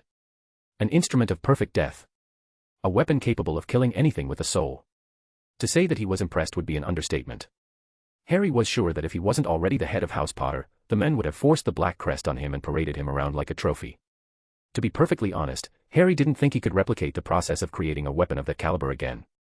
He didn't know how he could explain it, but it was like the path he had taken to create it just wasn't there anymore. And that wasn't necessarily a bad thing. The Colt wasn't a weapon to be used lightly. It was why Harry kept it in a warded box in his trunk. Every single one of these 7 shots had to count. They had to matter. And reserving one bullet for a magical weapon of mass destruction that threatened the lives of an entire generation of wizards and witches was an easy decision to make. Honestly, Harry wasn't that concerned about the fight with the King of Serpents anymore. The Colt, coupled with his basilisk glare-resistant goggles, and his arcane hearing to warn him from any hidden danger, Harry thought that his chances at killing the beast were pretty good. The Potter Scion looked back and saw that Blaise was still asleep. He sighed in exasperation and decided to just stay in the common room until his friends woke up. He decided to sit down in his usual spot and read a book. This time, it was a basic theory about extension charms in general. It was interesting if a dry read. Which was a shame, because the topic was fascinating. Of course, his reading was interrupted by a letter levitating towards him. The Potter Scion didn't know who would contact him like this, but his eyes widened when he understood who the sender was. There was a green wax seal on the letter. It had the shape of the same crest that he wore on his robes every day, the Slytherin crest. This was a message from the court of Slytherin. The moment he opened the letter, it floated up and started speaking in a soft female voice. Harry Potter, you are hereby summoned by the court of Slytherin regarding an issue pertaining to the unwritten rules on the house. Please follow the glowing green line to your meeting place in the next 5 minutes. Thank you for your cooperation. The Black Bishop of Slytherin, messenger of the court. A green line appeared from the letter and spread to the familiar secret entrance of the ritual rooms. The court's headquarters must be there. Thankfully, the common room was deserted, so no one heard his summoning. Harry could ignore it, he really did. Alas, he was a curious boy. And who didn't want to solve a mystery? The Potter Scion grinned to himself. I have a feeling that this will be interesting. Chapter 110, Courtly Inquisition. January 9, 1993, Hogwarts. The Court of Slytherin was one of the few mysteries of the school that Harry didn't fully know about. Oh, he knew about the members and the politics, but the history of that particular group was absent from any book in the castle. The Potter Scion was better off reading diaries that students threw away in the Room of Hidden Things, to find any information on how the court was created. To be perfectly honest, that information was the only reason that Harry would even consider joining the court, and honestly, it wasn't that important to him in the long run. But to have the opportunity just come in front of him, Harry didn't see the issue to take a peek at the proceedings of the court. The truth was, apart from the general knowledge about the court, there was no specific information about the court. They were like the eyes in the dark, that punished those who had broken the unwritten rules of Slytherin. They did it discreetly, from the shadows. They knew everyone's pressure points and acted on them. Harry honestly thought that there might be someone with a modicum of intelligence in this group, and it was an exciting thing to see. So, considering the way the court has operated previously, summoning Harry like this was an irregular occurrence. For one, it was commonly known that they did not involve themselves with younger students, especially not the first and second years. The occasional third year that goes too far might get their attention, but as far as Harry knows, the court shouldn't care about him. And the second thing was that the court often dealt with people discreetly. They didn't send letters to the common room to summon other students, or Harry would have heard about it. So, the conclusion is easy to make and inevitable. With a cheeky grin on his face, Harry followed the green light, which brought him to the entrance to the ritual room. Harry walked down until the light seemed to get inside a hidden door behind a stairway. His arcane hearing could pick the faint warding scheme on the door. It didn't come close to the actual wards of the castle, which had a lot more flavor, if he had to put it into words. Anyway, the wards picked up the magic coming from the wax seal and allowed him entry. That was pretty unsafe way to put anyone into the wards. It would be somewhat simple to copy the magic from the wax and get inside easily. Harry's abilities made it somewhat easy to do that, but any amateur curse breaker had to master the skill, even if it was a lot harder for them to implement and necessitated a lot of advanced arithmancy. Anyway, Harry decided to enter the room, and the moment he stepped in, the door behind him melded into a wall, blocking the entrance. Interesting, an intimidation tactic. The torches lit up by their own, revealing a corridor, and Harry walked towards its end and saw a door that was almost as large as that of the Great Hall. The Potter Scion spread his senses and noticed that the enchantments on the door were far more powerful than the ones on the previous entrance. The door itself was imposing. It was made of polished stone and had engravings that felt alive, with a faint ethereal light that illuminated the markings. Serpents slithered and entwined in a dance of magic, their eyes glowing with an otherworldly intensity. They were staring at him as if challenging him to enter the room behind it. This was what he wanted to see. Something new. Something truly magical. Interestingly, when the Potter Scion looked closer, there were exactly 20 snakes. The serpents didn't really try to see if he was allowed to enter, and the door opened from his own. Oh, they had opened it from the inside. When he peered into the room, Harry saw almost 24 people wearing green wooden masks of various snakes and sitting in what looked to be an amphitheater. In the center was a chair that was almost filled to the brim with restraining charms that would immobilize the person that sat on it in seconds the moment they were activated. Oh, so it was this kind of meeting. Well, that changed things. The man sitting at the helm spoke up first. Harry Potter. Take a seat so that this hearing would proceed. He was wearing the biggest mask with scales surrounding him, with yellow eyes and horns. A basilisk, then, the king of serpents, so that must be the king of the court. When he spoke, the serpent moved his mouth with him. His voice was deep, modulated, and filled with authority. Yeah, Harry wasn't going to sit down in that death trap of a chair. You know what, I'd prefer to stand. You know, they say that sitting is one of the biggest causes of death in developed nations. Plus, standing has proven to be healthier, increases productivity, and just looks cooler. What? The men just sounded confused. It was just so funny to see this illusion of intimidation fall apart with a single question. Harry clapped his hand, pretending that the men just didn't understand what he was saying. Well, picture someone doing something heroic. Now, was he sitting or was he standing? That's exactly my point. It's also a lot easier to think while walking around. Just sit down, Potter, one of the people wearing an Ashwinder mask on the right yelled out. Harry just raised an eyebrow. Well, I try to be polite, but if you think I'm sitting anywhere near the death trap of a chair, then you're very mistaken. Potter, a woman in a dark-horned serpent mask, who was sitting at the right of the king, responded, "This is a hearing to decide your guilt in breaking the unwritten rules. Having you sit on the chair is traditional for court hearings for centuries." Ah, the unwritten rules of Slytherin. They were the only way the entire house didn't collapse because of infighting, and they were also enforced entirely by the court. The rules were simple: Slytherins are to be united outside the common room. Slytherin politics are not to involve the faculty or the members of other houses. You are not allowed to go back on any deal you make without reparations decided by the recipient. You are not allowed to divulge the secrets of the house to anyone outside the house, and finally, you are not to purposefully harm the house in general. That was it. The rules that stopped the house from imploding spectacularly. The house was filled with politics. Sabotage and manipulation, trading favors, and dismantling your rivals were routinely seen in the common room.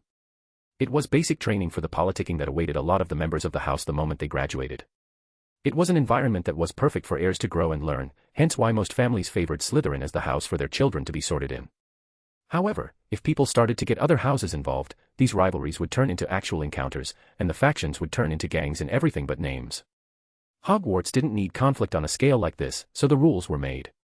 Also, the reputation of the house was negative ever since Lord Voldemort was a thing, so staying united and avoiding the rest of the school was a good survival mechanism. Now, this was all well and good, but it didn't explain a lot of things with this encounter. Harry shrugged. Well, good luck with that. I'm not sitting on the chair, and let's just stop kidding ourselves. You don't bring people down here to judge anything. You thrive in anonymity. If I really broke one of the rules, you would have dealt with me discreetly.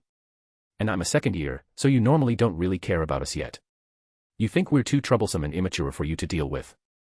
But you're not immature, are you, Potter? The woman, probably the Black Queen, asked. I'll admit that I'm more mature than the average 12-year-old, but I'm definitely troublesome to deal with, especially when you're trying to take advantage of me. The entire court shifted, and the woman, and how are we taking advantage of you? The Potter scion snorted. That's fairly obvious. You summoned me here, which meant that you wanted to speak with me. If I had done anything wrong, you wouldn't have done that. You would have just punished me or just ignored it. That meant that you wanted something from me. But what could I give you that you don't already have? It's not gold or rare artifacts. I don't owe anyone favors, so the answer is simple. You want knowledge. But not magical knowledge, since all I know can be found in the library and I'm too young to use my family crest. So, it has to do with something recent, something I know. Tell me, am I close?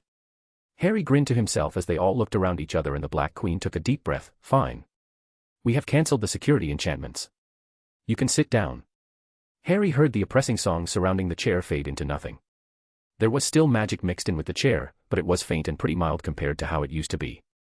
Of course, the king could reactivate it at any time, but Harry would have the time to sense it and negate any ward cast, or just leave the chair before it takes hold since they usually need a couple of seconds to activate. Rolling his eyes, the Potter scion sat down on the uncomfortable chair. So, how may I help this illustrious court? All right, the court is in session. For formality's sake, what is your name and when were you born? The other queen asked. Immediately, Harry felt something try to invade his mind. Some kind of truth field that added a compulsion to whoever sat on the chair to say nothing but the truth. They probably thought that they had tricked him or something. The Potter scion suppressed the urge to snot and just responded, My name is Harry Potter, and I was born on the 31st of July 1980. The White Queen nodded. We are here to discuss the actions regarding Neville Longbottom's infiltration of our common room. Did you allow them to infiltrate our common room? Harry shook his head. No. Did you give them any advice or was involved in any way in their infiltration? No, I was not. But you immediately realized that these were impostors, the White Queen pressed. Harry nodded. I did. And how did you do that without any prior knowledge? Their body language was different, the way they spoke, the questions that they asked, were not typical. I wasn't absolutely certain at first because they could have been dosed with something, or under some kind of spell, so I asked a few questions, and it was easy to tell that they were lying. I touched them discreetly and found that the transformation was physical, which meant that it was either human transfiguration or polyjuice potion.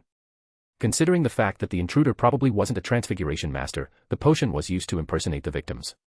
So, you knew that they were impostors, but not that they were Longbottom and his cohorts. No, I immediately knew who they were.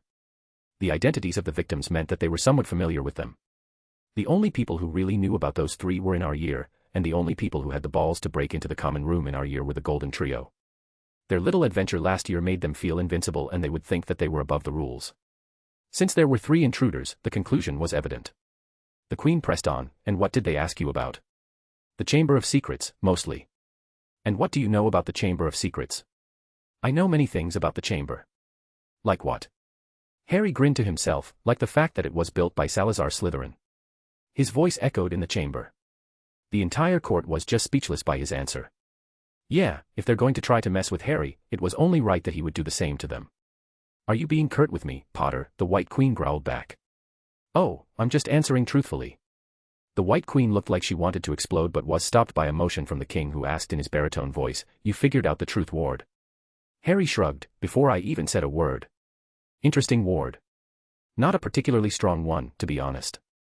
I'm guessing it's new, at least compared to the other enchantments on the chair.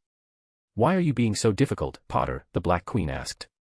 Because we both know that you brought me here because you wanted to know something, but you already know exactly what I said to Longbottom and his friends.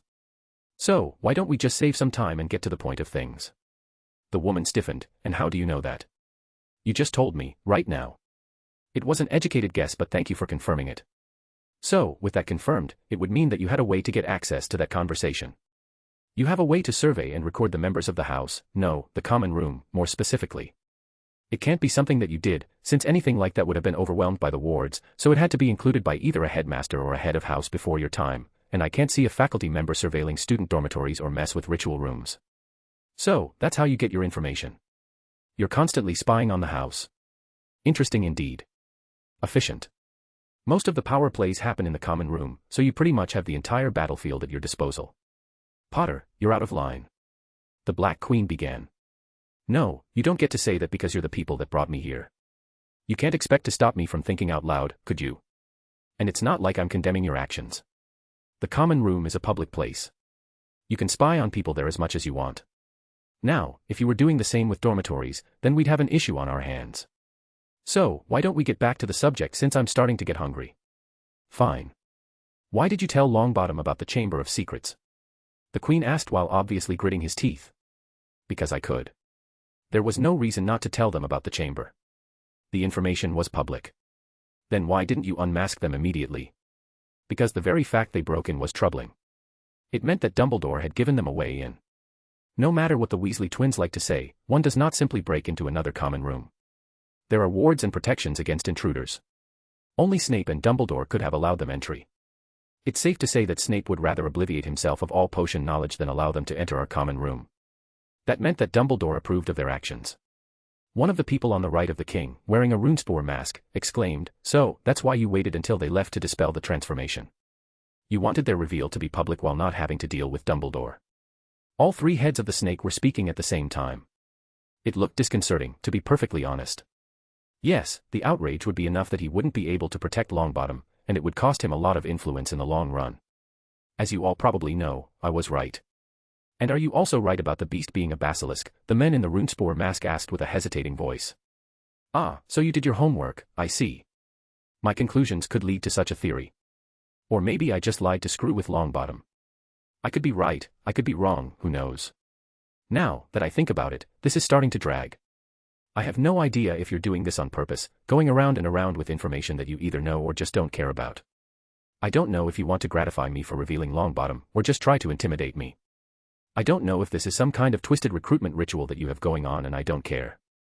Let's just stop going around in circles and tell me exactly what you want from me because I haven't had my morning coffee yet, and this is starting to piss me off.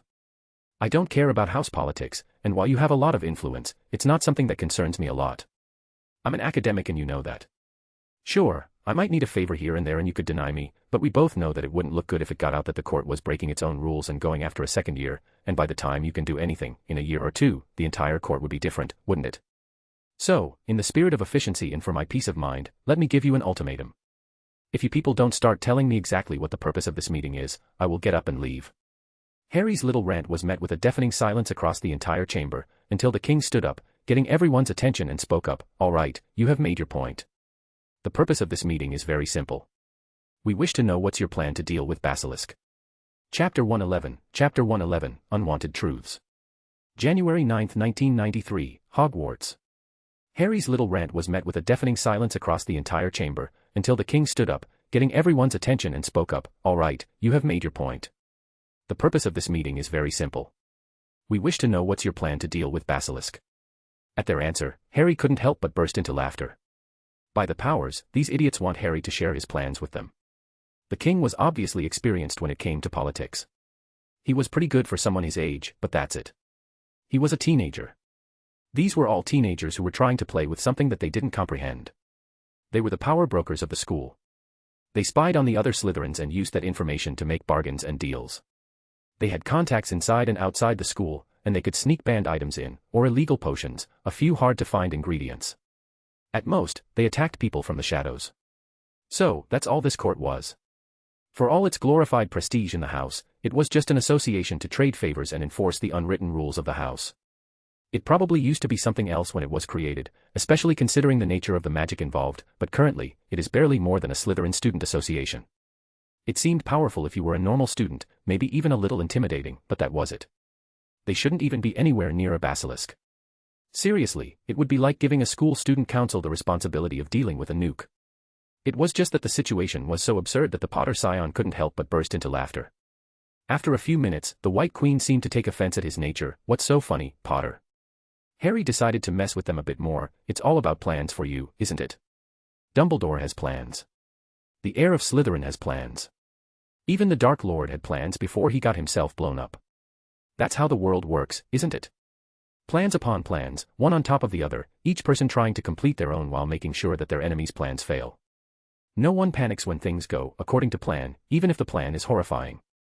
If someone figures out that a muggle-born or a squib gets petrified, no one panics, because it's all part of the plan. But now that you think there's a chance that the monster could kill any one of us, then everyone loses their mind. This illusion of safety that you had was gone. I guess it's true. Ignorance is bliss, isn't it? So, look at me, look at my face right now. Does it look like I give a shit about your plans? Every single court member shifted around awkwardly, and Harry continued, and you know what's even funnier, you have no idea what you're dealing with. You want to go after whoever is opening the chamber, be my guest, but the fact remains that you're so outclassed, it's not even funny. That's the thing that you don't understand, you're not fighting the basilisk. The beast would like nothing more than to kill every resident of the castle, pure-blood, half-blood, and muggle-born alike. This entire thing is a game and you can't even see the board. The heir of Slytherin is a player, I am a player. As is Dumbledore for that matter, but he's being discreet about it. Or at least, he tries to be discreet. The Black Bishop growled at Harry's answer, and how is this a game? You're not seeing it. You're going to get eaten alive if you even try to do something about this, Harry responded, you only have to look at the attacks, idiots. Sneering at their confused muttering, he continued, you look at the attack, and you try to figure out who did it. And that's not a bad thing, but the more important question is why. Why was Filch the victim in the first place? Why was the attack right next to the Great Hall? The answer is simple, fear. Filch was barely out of sight for a few seconds when he was attacked, and irksome or not, he's a member of the faculty. The heir's message was simple, I can get anyone anywhere, and no one can stop me. The message on the wall was also a threat, a promise of future violence. It was written by hand, but the hand was charmed to not reveal any fingerprints. It was also written before the attack even took place. How so? The Black Queen asked. It's obvious. The time it would take to write a message in blood would be too long if you considered the timeline. He could have used magic to do it.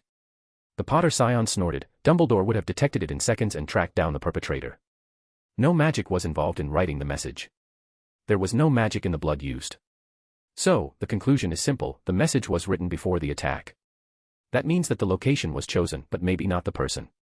That meant one of two things, either the victim was random and the moment any acceptable person was in the corridor without any other students around, the heir attacked. But that would indicate a randomness that does not fit the profile of the attacker.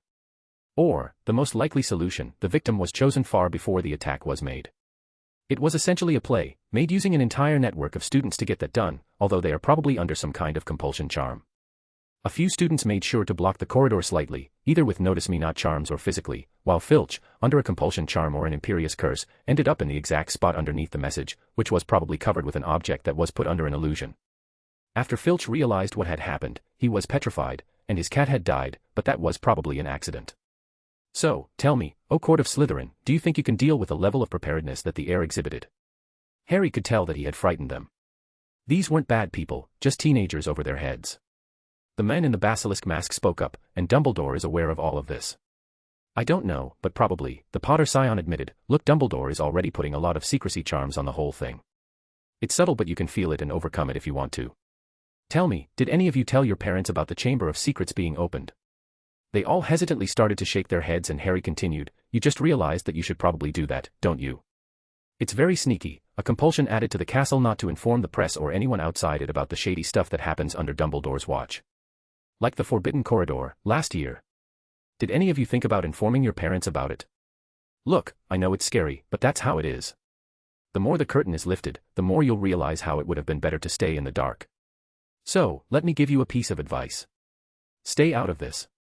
Don't look for the heir, don't think about fighting a fucking basilisk, and go on with your day, hoping that the heir would still be merciful enough to stick to petrifying and not killing. If you really can't stop thinking about it, ask your parents to temporarily withdraw you from the school and just return for your exams. Harry really did feel guilty about how freaked out they all were. He didn't know that the common room was bugged. It was a giant breach of privacy, and he could see how this feature was probably used to silence any opposition to Voldemort's movement in Slytherin during the war.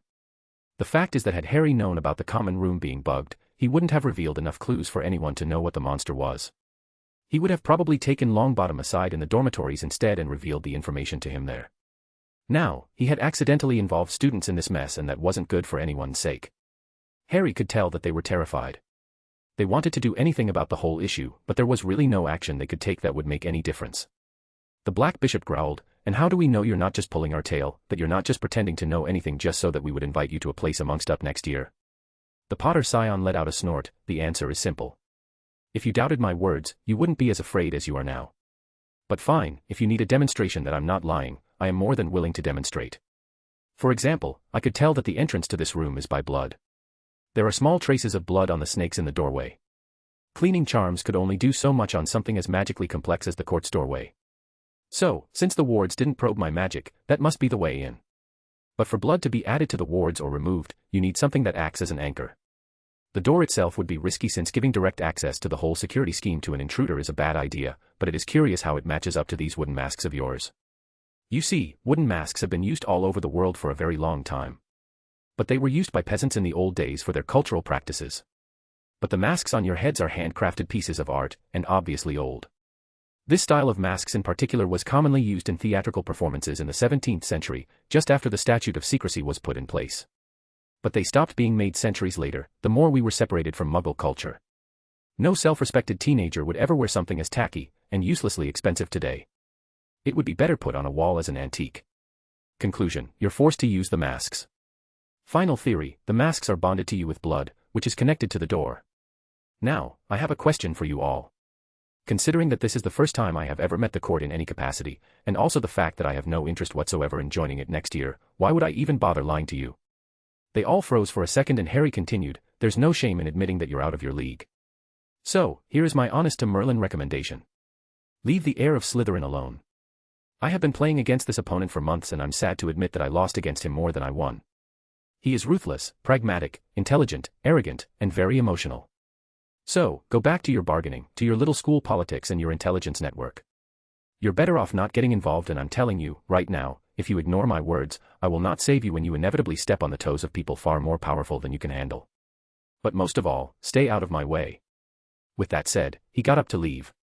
The king tried to activate the security enchantments on the seat, but Harry had been analyzing them using his arcane hearing while he was monologuing and negated them instantly by sending in a discrete inverse pulse of magic to temporarily destabilize the chair's magic. Harry raised an eyebrow at the king, righted his fedora, and turned towards the door to leave. However, the stone door was still closed, so Harry focused on its song. He found the connection between it and the mask and saw that it could be manipulated to open it, by spoofing one of theirs. Choosing to add insult to injury, Harry decided to use the king's mask and spoof the connection into sending a pulse to open the door. With a wave of his wand, the stone door opened, and Harry stepped out of the room, ignoring the baffling expression on the animated masks held. With that done, he opened the hidden entrance near the ritual rooms and walked up to the common room. He smiled when he noticed that Daphne was sitting on his spot, reading the book he had gotten her for Christmas. The moment she noticed his arrival, her concentrated face turned into a giant beam, and she spoke up, "Good morning, Harry." "Good morning, Daph. You're not usually up this early in the morning." Daphne Greengrass was many things. She was intelligent, cultured, magically gifted, a bit cold to strangers, and had a wicked sense of humor that meshed well with Harry's own, but she was not a morning person. The girl snorted, "Yeah, I know I can be a bit grouchy in the morning." "Grouchy? You froze Blaze's bits one day because he tried to wake you up after you fell asleep in the common room. Why your mother taught you a curse like that, I have no idea." The Greengrass scion huffed, "I'll have you know, it's a very useful curse. It has been passed down from mother to daughter for centuries. But in this case, I'm up early because I wanted to ask you about something." "Sure, what is it?" "Were you serious about the red bean, blue bean thing? Because Tracy and Blaze thought it was a joke or something and that it was just an elaborate way to get us to stop asking questions." Harry gave the girl a smile. "Yes, I was serious about that." She handed Harry a familiar red bean. "Then I want to help. You've always done things by yourself like you're an island in the middle of the ocean. But I can tell you're lonely. I guess I'm saying that I don't want to leave you alone anymore. Are you sure about this? Because there's no going back." "Yes, Harry. I choose the red pill." Chapter 112, The Wolf of Hogsmeade.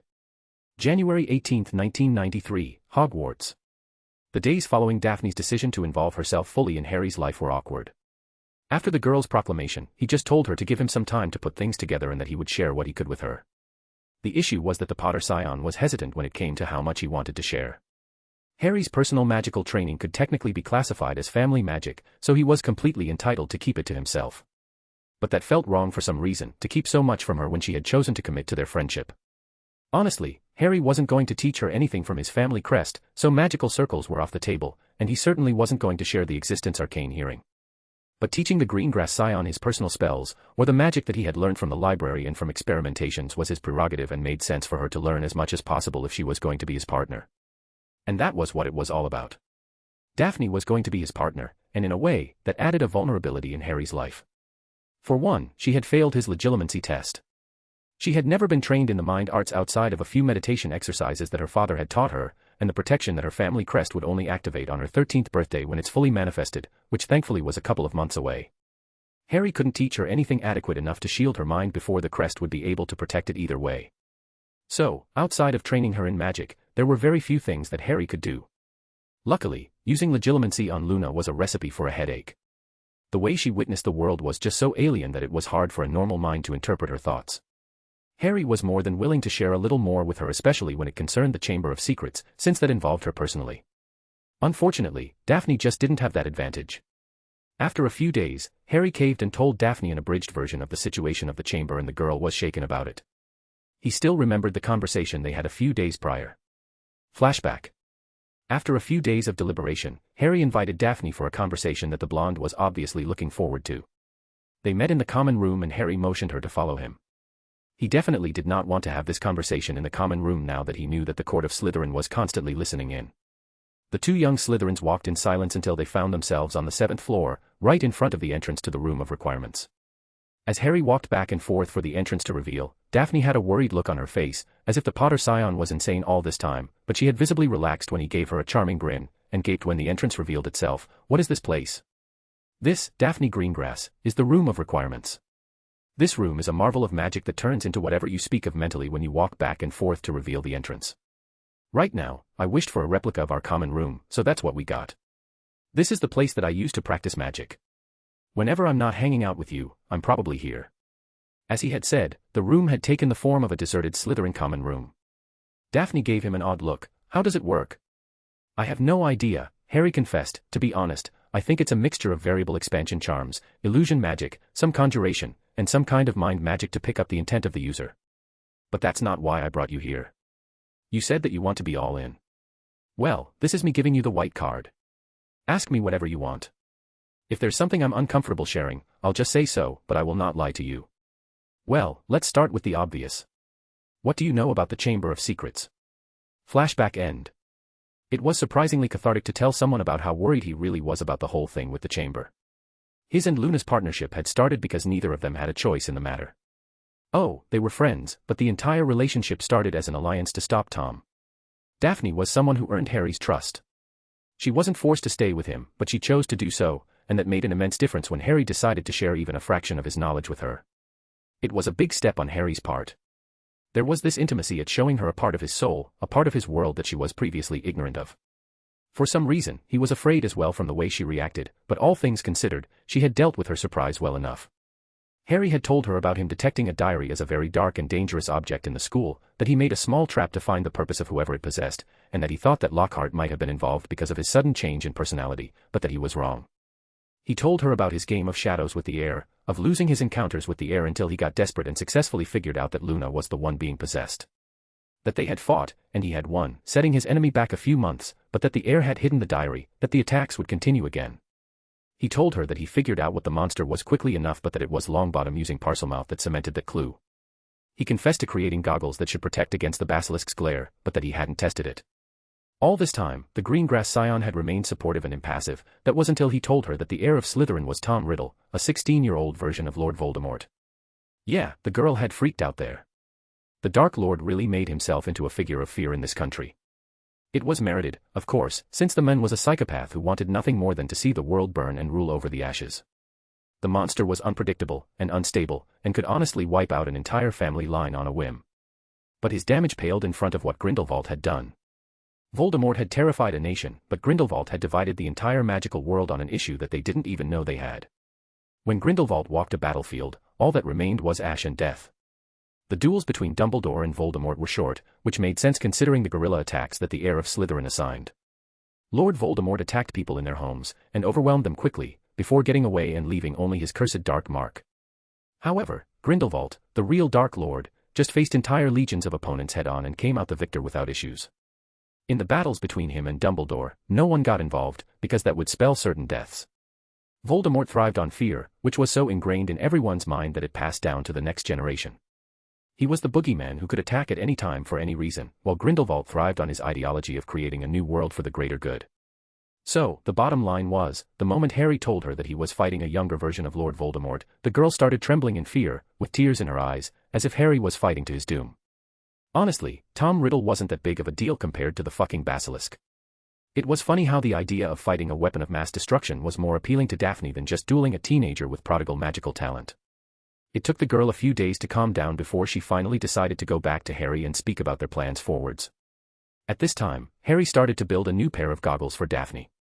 If she was going to get involved with the mess concerning the basilisk, then it was only right that she be protected adequately. Of course, when the Greengrass Scion realized that Harry couldn't do anything about the issue until Riddle resurfaced and the attacks started again, she almost had another breakdown. Of course, Harry didn't tell her about the Colt. He wasn't going to tell anyone about the weapon. It was his ace, and he wasn't going to risk someone stealing it or try to use it for a useless reason. The Colt was insurance if things went to shit, and Harry wouldn't use a bullet unless he was forced to do it, because he felt deep down that he was never going to replicate this feat again. He couldn't explain it, only that he could feel deep down that making more bullets or another gun would be out of his hands. This brought them to the current situation, where they were both in a classroom on the 3rd floor. The Greengrass Scion gave him a wary look. "Are you sure about this?" Harry rolled his eyes. "Of course, I am. I'm just sneaking out of the castle and meeting someone at Hogsmeade. The Weasley twins do it all the time." "Fine, but don't come to me and whine when you get caught. I don't think that Snape would be understanding if your only justification is that you had business in Hogsmeade. But that's the truth. He should be appreciative of my ambition, not try to stifle it," Harry protested with a teasing smile on his face. "Dork," Daphne muttered back. The Potter Scion snorted and put on his invisibility cloak. "Wish me luck." He turned and left towards the statue of the One-Eyes Witch, tapping it with his wand while muttering, "Descendium." The statue creaked to the side, revealing a narrow passage, and he slipped inside. The tunnel was dank and musty, and the air was thick with an earthy aroma. Torches lined the uneven walls, casting flickering shadows that seemed to come to life with every step Harry took. Cobwebs brushed against his face, remnants of the many years that the passage had gone unnoticed, but there were obvious signs of someone having cut up a path forward. It was probably the Weasley twins. The tunnel twisted and turned, leading him deeper beneath the castle. He walked for what felt like hours, but after a quick tempest he realized was just 30 minutes. The passage began to rise. Panting, Harry sped up to find himself at the foot of some worn stone steps, which rose out of sight above him. Careful not to make any noise, Harry began to climb. He really needed to exercise more. Finally, the stairs seemed to end, revealing a trapdoor above the Potter Scion, which he opened very slowly. He found himself in a cellar, which was full of wooden crates and boxes. Harry climbed out of the trapdoor and crept slowly toward the wooden staircase that led upstairs. He had never been to Honeyduke's, but it smelled wonderful. Still, he had a meeting to get into. Harry exited the cellar, emerging onto the familiar cobbled streets of Hogsmeade. The village was quiet, the buildings bathed in the silver light of the moon. The Potter Scion walked towards the location of the 3 broomsticks. This was technically his first time in the village, and it was a shame that he was coming here for business and not pleasure. The bell above the pub's door jingled softly as Harry stepped inside, greeted by the cozy atmosphere, the chatter of patrons, and the crackling fire. Harry slowly surveilled the room and found his target. It was a somewhat young man, probably in his late 20s. He looked unassuming from afar, with his brown hair and brown eyes. Harry slowly walked forward and sat at his table. The man protested, "I'm sorry, but I'm waiting for someone." "Yes, I know. I'm the one you're waiting for, Mr. Smythe. My name is Harry Potter, and I'm the potential investor in your company." "You? But you're so young." The man protested. "Yes, I am. But gold is gold, and we wouldn't be breaking any laws. Now, I don't believe in idle chatter, so let's get right to business. Tell me why I should invest in your broom. Tell me why I should invest in your firebolt." Chapter 113, Deal with the Devil. January 18, 1993, Hogsmeade. Well, it's far above and beyond any other broom on the market. I guarantee you won't find any broom that's anywhere as fast or as maneuverable anywhere in the world, the man stated. Harry snorted. We both know that's not true, is it? Racing brooms are a lot faster and very maneuverable. The French and the Italians have that market cornered, and I don't think that anything you can do that would stop that. Yes, but those brooms are hideously expensive. There's barely any wood in them at all. It's all practically made up of alchemically treated metals, which costs a fortune. A single mediocre racing broom is even more expensive than an entire Quidditch team state-of-the-art brooms 10 times over. And they even wouldn't work well in Quidditch. While racing brooms have impressive top speeds, they don't have the acceleration that Quidditch players need. If you think about it, Quidditch players don't really maintain high speeds, they just need to be maneuverable and be able to accelerate very quickly. The Potter Scion smiled. Well said. Now when you're talking to a potential investor, please make sure that you're very objective with every fact. You're claiming that this will be the best Quidditch broom in the market. The question now is why? The man shrugged. It's the efficiency of it that's impressive. Do you know how racing brooms work, Mr. Potter? I have an idea. The enchantments on the brooms act more like buffers that channel a user's magic like a wand to work the magic. It's why Quidditch players get exhausted while flying. The broom maker nodded. Yeah. The problem with Quidditch is that games could last very long, so the ICW Department of Sports and Games made sure that brooms wouldn't really magically exhaust a player to unconsciousness or death. All Quidditch brooms have a certain charm designed by the association that limits the input of magic. Without that charm, it's more than easy to get a broom to move faster than the speed of sound. You just needed a rider with very large magical reserves or with enough control to not waste any magic, and the enchantment would work. Other broom manufacturers have been tinkering with the shape of the brooms, certain anti-turbulence charms, playing around with air resistance charms, stabilization charms, and things like that. They even resorted to muggle means, like using actual aerodynamic features, to make sure that as much of the magic allowed was used to power the acceleration and maneuverability enchantments.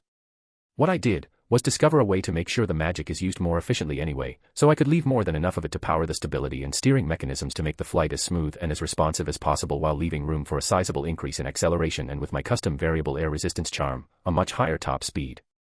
That's what makes my broom the best one on the market, Mr. Potter. The man took a deep breath in the end, and Harry suppressed the urge to smile. He hated to admit it, but he was impressed by Terence Smythe. The broom maker was obviously very passionate about the subject, but it was nice to see someone using a different way of going about a problem. He was a half-blood who pretty much chose to start his own company despite the market being pretty much saturated with new versions of brooms every year. He took a few years off to study physics at a Muggle university, just to improve his craft. It was a common thing when it came to guilds, but for someone to do it on his own was a testament to his dedication. But what pleased Harry the most was the fact that the man didn't take the easy way out. He could have made a decent broom that just had a couple of upgrades and presented it to Nimbus or some other broom-making company as a job interview, and he would have gotten in easily. Just look at Nimbus, who just adjusted the design and adjusted the wind resistance enchantments a bit on the Nimbus 2000, and released the Nimbus 2001, which really put experienced players off who often gauge their speed using the wind resistance on their faces. Harry had asked Flint permission to fly one of them after practice, and it was honestly awkward to fly. You could probably get used to it, but the learning curve would be very steep indeed. Terence Smythe had created something new. Alas, innovation was only half the race.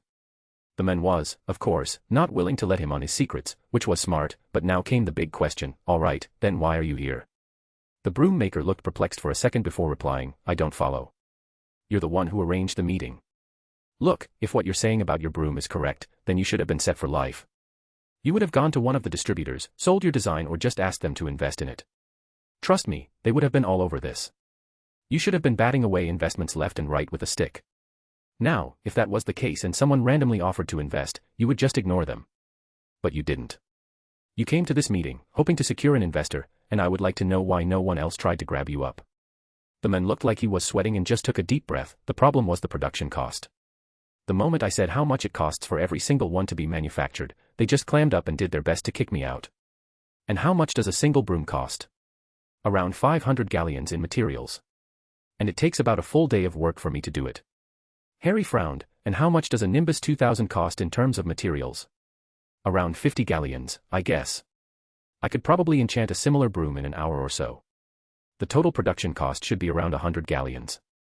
And finally, Harry understood what was going on. So, you're telling me that you went to all these companies to use as distributors, to sell them your designs so that your company get a small profit margin, but was pretty much laughed out of your proposals. You currently have no revenue stream and no gold reserves to even make a second broom. The man looked down and nodded. I know things aren't going well. I just don't understand why they didn't accept my offer. Well, that sets it. The man is a brilliant inventor but an idiot businessman. Harry wasn't some kind of business prodigy. In fact, he didn't really care about the financial side of things, but that didn't mean that he didn't read a few books while he was bored. Oh, it's the profit margin. Assuming that you work 10 hours a day, a single person would be able to make 10 Nimbus 2000 brooms, which would sell with around 250 galleons of profit each. That's around 2,500 galleons of profit for the company, outside of the salaries, that is. A single one of your firebolts could be made in a day by a single worker. So, to get the same profit margins, any distributor would need to sell every broom for over 3,000 galleons, which is honestly an obscene price for a broom. That's not even mentioning the time and gold needed to train the workers to make your new brooms. It's just not worth it on what is essentially a gamble. Your broom being better doesn't mean that it's going to sell well enough for the price, which means that they'll need to drop it, which is just unprofitable. Here, show me the broom for a second. The man who was gaping at Harry for a good minute opened his briefcase and gave him the broom. It was obviously a prototype. It didn't have any of the fancy decoration and designs that Quidditch brooms often had, but it was well made. The handle was made up of mahogany and a little silver that coursed through the wood, glinting like quicksilver beneath the surface. There were runes on them, which were obviously absent in production models.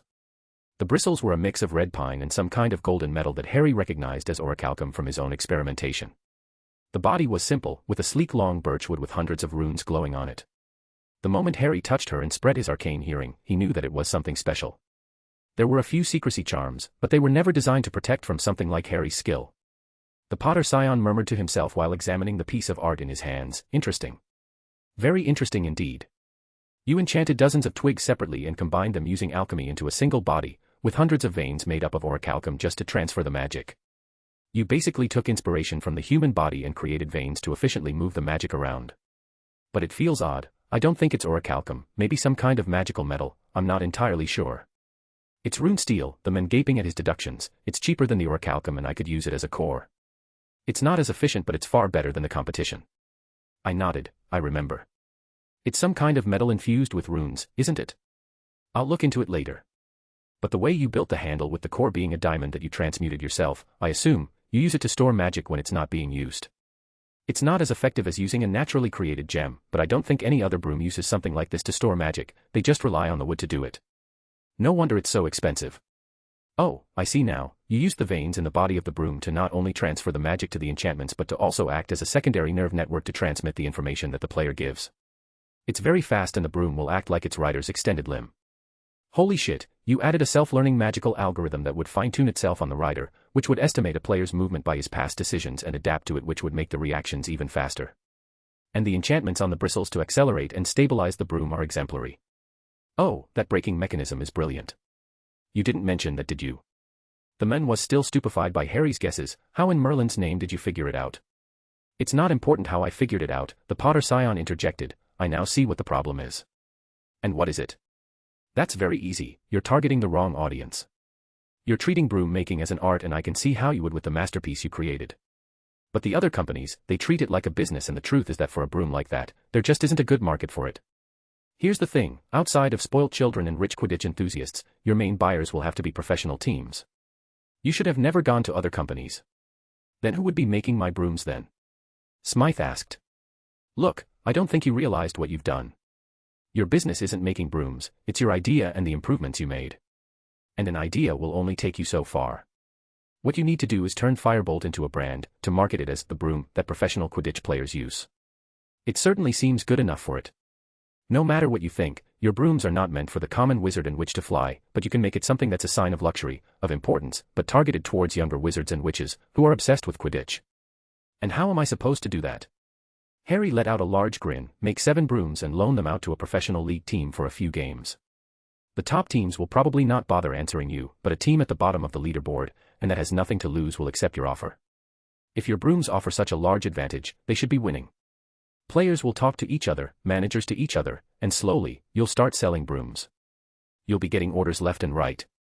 Make sure to number each broom, this way they're more like collectibles than products, and if things grow from there, you should be contacted by one of the big companies. And I accept their offer then?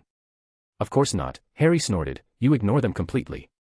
If your brooms are this superior, everyone needing the advantage will order one, and with the World Cup around the corner, you'll be practically the unofficial sponsor of the World Cup.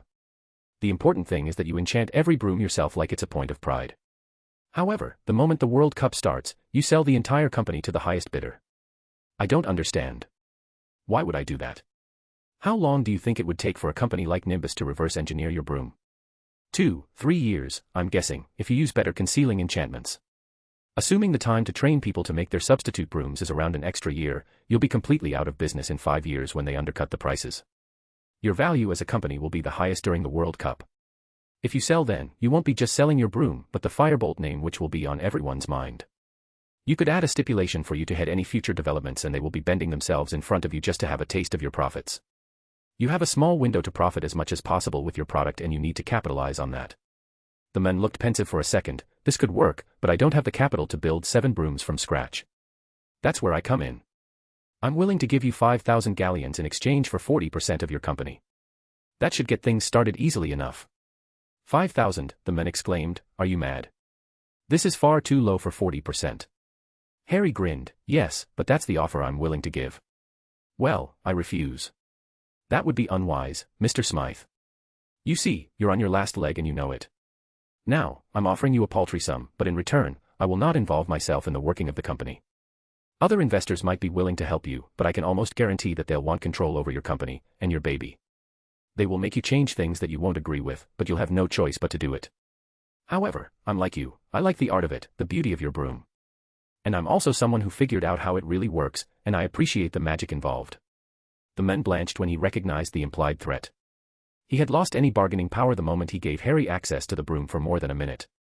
The Potter Scion could technically create his own copy, and since he already had the capital necessary to start the plan, he would be able to steal Smythe's invention.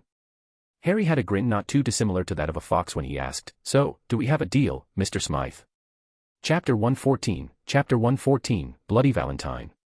February 14, 1993, Hogwarts. Harry had been ready to go down the stairs, to the common room, like every Sunday morning. It had been almost a month since his meeting in Hogsmeade, and finally, everything went through. The paperwork needed to get Harry certified legally as an investor in the Firebolt took a couple of weeks to process, and it took an additional week for Terence Smythe to build the 7 brooms. Finally, after a little negotiation, the Chudley Cannons accepted experimenting with the new brooms for a few matches in the season. Hopefully, the brooms would help stop the record-breaking losing streak that they currently held. Yeah, Harry found it odd that no one batted an eyelash when he registered the paperwork for his ownership, but since there was a standard contract of the purchase and a copy of the Gringotts transaction was sent to the ministry, no one seemed to care. At no point was there anyone asking for his age. It was surprisingly straightforward, especially since property worked weirdly in the wizarding world. That's the thing, for a property to be bought or sold, it's not the actual person who owns it, but the holder of the vault used to buy it. It was an efficient way for the ministry to track down the owner of any property without bothering with the paperwork. Because technically speaking, if someone stole a property or committed fraud, they would need to fool the bank, and Gringotts are not merciful when it comes to thieves. Every single wizard or witch that attends Hogwarts has a monetary vault that's open just for them. As part of an agreement between the school and the Goblin Nation, these vaults do not require any fees until their owners graduate. Even the scions of rich families get a vault if they specifically don't have one in their name. In Harry's case, since he was the last Potter, the bank didn't need to create a new account for him. It was actually pretty efficient. In a way, instead of having an identification number, the Ministry could use Gringotts' vault numbers. Additionally, large-scale transactions using physical gold were rare and usually done off the table, meaning that whatever you're buying is not something that you want the Ministry to know about it. You can, of course, get a signed proof of purchase and use it to file the paperwork, but usually, going through Gringotts was just easier for everyone. But yeah, hopefully, everything would go fine with Firebolt, and Harry would start refilling the Potter vault after the mess that his father made of it. He invested 5,000 galleons into what was essentially a sinking company with only the knowledge from the stories of his past life as a reference. He only hoped it would end up working. The issue wasn't even the broom, it was Smythe's ability to market his product. The broom was an amazing artifact, but Harry didn't have the capital to market it on a large scale, so he employed a method that a certain energy drink used to market their products in the early days when they didn't have enough money for a large-scale advertising campaign. The trick was to subtly incorporate it into athletes' routines. In Harry's case, it was making the broom show how much better the team had gotten with the new brooms. Oh, they'll probably be shit, but a substantial increase in performance, and maybe even a winning streak, and the fact that the brooms looked unique, would generate organic buzz and word-of-mouth marketing, which wouldn't cost them a single galleon. It was a dirty trick, and the fact that Harry subtly threatened the broom maker by figuring out how his invention worked didn't help ease his conscience. Alas, in the long run, they would both benefit from it. For the moment, he would trust Smythe to follow the plan he had outlined to him. So, as promised, the Potter scion decided to not get involved and came back to the main issue of Riddle's inevitable return. So far, Harry only focused on his ice magic, but he did distract himself by reading about spatial expansion charms in his downtime to enchant his hat. It was a nice calm project that was completely independent from the whole Chamber of Secrets thing, and that was just calming. The Potter scion had dedicated almost his entire year to dealing with the chamber, and it was getting tiring. When he got down, he was met with Daphne, who brightened when she saw him. "Good morning, Harry. Did you have a good night's sleep?" He nodded. "What about you?" "Great, but Tracy wouldn't get up early on a Sunday." "Where's Blaze?" Harry shrugged. It didn't seem fair to wake him up, to be honest. "It's a Sunday, Daphne. You shouldn't wake them up just because you want to have breakfast with them." "Fine, it's just that keeping things from them for so long has been hard. You're the one who picked the red pill, and they didn't. They haven't answered my decision, so I'm assuming that they don't want to be involved, and I will respect that." And Harry was serious about that. He wasn't going to involve them in his mess unless they specifically asked him to do it. Yeah, there was some tension because it was obvious that Daphne knew something that they didn't, and they definitely noticed the Greengrass scion disappearing with Harry for hours. Yeah, the whole thing weighed on Daphne's conscience, and she wanted nothing more than to tell them. Fortunately, she couldn't take out her anger at him since he did offer them a chance and a standing offer. They just didn't take it. "Let's just get some breakfast and meet up with Luna for our lessons," the Greengrass scion grumbled. Yeah, he started giving her and Luna lessons to protect themselves. It wasn't anything fancy, but a few curses here and there and a couple of charms that would hide them or shield them would come a long way. Harry was focused primarily on ice spells since extremely low temperatures limited the mobility and reactions of snakes, even magical ones. It was shown in the casualty rates of the only basilisk hunt that happened in a cold environment. Apparently, some ice elemental centuries back went insane and tried to start a new ice age. She ended up freezing up half of Europe in what seemed like the worst winter ever recorded. Well, it turned out that the large shift in temperature had woken a basilisk in Greece, enough for it to try to find a new nest warmer. It was hunted down and killed in less than a week, and the hunting party only came out with a single death and a few petrifications. Apparently, the cold had weakened the beast immensely, enough that its glare was very underpowered and that its movement was stiff. The only casualty happened because one of them was bitten, not because of the glare. So, yeah, it was an advantage that few knew of, and Harry was very interested in using it. Harry's thoughts were interrupted by Daphne's voice. "What in Merlin's name is this monstrosity?" Harry looked up and saw the Great Hall. Well, what should have been the Great Hall? For a fraction of a second, Harry thought that he was wrong. Room was designed by a toddler who was obsessed with the color pink. The room was completely unrecognizable. Gone were the rich and regal tones that usually adorned the castle walls. In their place was a blinding, almost fluorescent, pinkish hue that practically assaulted his senses. The walls themselves seemed to blush, covered in an indecent quantity of pink flowers that clashed horribly with the stone architecture. As Harry took in the scene, he felt like he had stumbled into the imagination of a 7-year-old girl who had an inexplicable obsession with the color pink. He blinked, half expecting the entire spectacle to disappear in a puff of logic, but it remained stubbornly, garishly real. It was then that Harry remembered the date and murmured, "I think it's Valentine's Day." The Great Hall was transformed into a bizarre and gaudy carnival of affection. The candles that usually cast a warm glow on the students and their meals had been replaced by thousands of hearts. They floated in the air, flickering with a silvery pink light that was both mesmerizing and headache-inducing. There were hearts of all kinds, pink hearts, silver and pink hearts, red and pink hearts, and even some inexplicably gold-pink hearts. They bobbed and weaved in the air as if performing a choreographed dance. The tables were adorned with tablecloths that were, you guessed it, pink. Heart-shaped dishes held a rather excessive assortment of pink treats, from candies to pastries. Harry half expected his dinner to start oozing pink syrup at any moment. As Harry tried to make sense of the spectacle, he caught sight of the paintings that adorned the walls. Normally serene and aloof, the portraits had been swept up in the pink craze. Their frames were circled with hearts as if someone had gone on a heart-sticking spree with reckless abandon. Miniature angels, sporting hues of pink and gold, fluttered around the paintings, their cherubic faces attempting to serenade the inhabitants of the hall with some truly horrifying love songs. He couldn't help but wonder who had orchestrated this explosion of pink. It was as if Cupid had gone on a caffeine-fueled rampage with a rainbow palette. Of course, the architect of this abomination was smiling brilliantly with flashy ink robes that genuinely hurt Harry's eyes. With that realized, he looked at his blonde companion and spoke up, "Yeah, we're out of here." He looked up and noticed that Luna was sitting at the Ravenclaw table. He motioned her to come over and she nodded. The three of them slowly walked up to the 7th floor in silence, trying to bleach the past few memories from their brain, something that was unfortunately very hard to do. Hopefully, training would distract them. A couple of hours later, it obviously didn't. Even while Harry was animating a giant snake construct made of ice, his mind still looked back at the abomination he saw at the Great Hall. Daphne held up her hand in shielding charm, dodging the snake's charge. Alas, the charm exploded into a shockwave when it was shattered. It was a spell of Harry's own creation that he named Protego Pulsum. It took a little time to teach Daphne the Protego charm, which Harry thought was completely worth it since it was a very useful spell. Still, it was a very notable achievement and a testament to Daphne's talent that she managed to learn it in less than a month. Now, they were covering the variants of the charm, like adding layers or in this case, a concussive force when it breaks. The giant snake's head snapped backwards, only to be met with a flipendo from Luna. Just as Harry was manipulating the ice to heal the damage to the construct, he froze and the world around him disappeared. Instead, there were flashes of a giant snake with yellow eyes, a familiar corridor near the astronomy tower, and a screaming girl with a blue tie. The room of requirements came back into view and the ice snake fell crashing into 1,000 pieces, but Harry didn't seem to care, instead being horrified by what he had just seen. "Are you all right, Harry?" "What happened?" Daphne asked. "I just had a vision. He's back." Riddle started to attack again. "I think it was a Ravenclaw, I'm not sure, to be honest." It was pretty fast. Harry practically ran towards the exit, the two girls following behind him, that is until he found himself near the corridor he saw in his vision. He noticed that there was a small crowd forming and he pushed his way forward, only to see the familiar form of Penelope Clearwater frozen with a fearful expression on her face. Yeah, this was the girl he had just seen. However, something was different. Near the wall next to her something weird. It was a smiling face, drawn in blood, and Harry paled. This was a message aimed at him. "What do you think it means?" Daphne asked.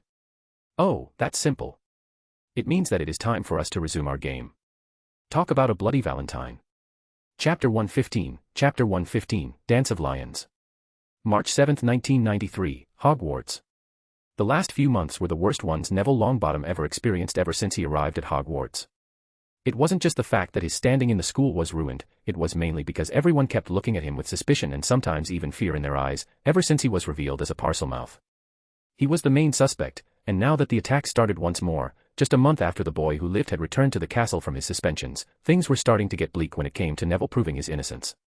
First Eyes just ran away from him now, and Muggleborn stopped meeting his eyes, in fear of being targeted next. The professors kept looking at him like he was a monster, and even Ron's brother, Percy, had anger in his eyes whenever they spoke to him. And of course, home wasn't much better. Neville's grandmother had tanned his hide, and gave him a disappointed look that was just worse than her yelling. Apparently, using an illegal potion to break into a foreign common room, by impersonating other scions of old families, was not only stupid but also very short-sighted. Fine, he would admit that the polyjuice thing was a mistake. It would have been a great story if it had worked, but that's the thing, it didn't. Neville didn't know if the potion was faulty or something, but the fact that its effects wore off early at the same moment was very suspicious. It was probably some kind of defensive magic in the common room that would reveal intruders, but for some reason, it only worked as they got out. It was the only way to explain this. They had done the whole thing perfectly. Even Potter, whom Neville would admit only to himself that he is very intelligent, had been fooled and had confessed to pretty serious information. Information that will help prove Neville's innocence. The boy who lived would need to give his estranged godbrother a gift of some sort for unknowingly helping him. At least, he wasn't a prick to Neville anymore. Honestly, it was jarring to see how differently Slytherins behaved in their common room.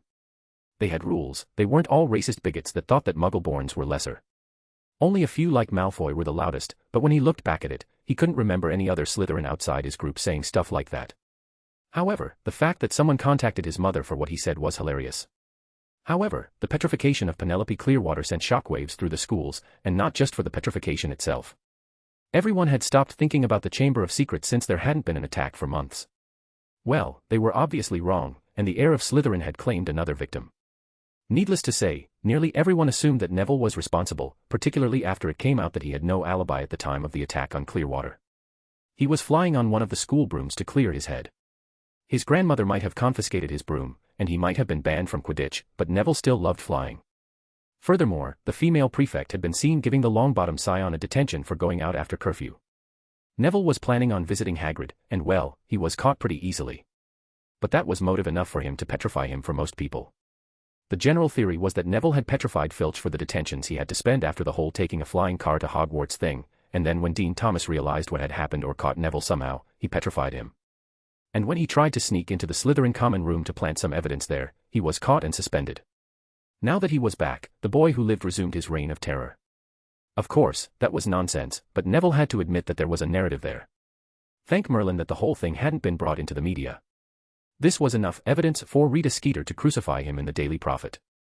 Neville's housemates started to harass him somewhat, a movement spearheaded by a few Muggle-born upper years. Gilbert Smith was particularly vicious in his attacks and had even hexed the boy who lived in the back when he was alone. Worse, he was backed up by the rest of his year. Cormac McLaggen was Smith's friend and had taken to harass Neville whenever he could. It was a shame because they were pretty friendly the previous year. Unfortunately, his new status as the heir of Slytherin was more than enough to turn that camaraderie into a burning hatred. Honestly, he would rather one of them be petrified than Clearwater or Dean. Dean was his friend, and while Clearwater was a no-fun hard-ass, she didn't deserve what happened to her. Thankfully, the Mandrakes had almost matured, and according to Professor Sprout, it would only take a month for the victims to wake up.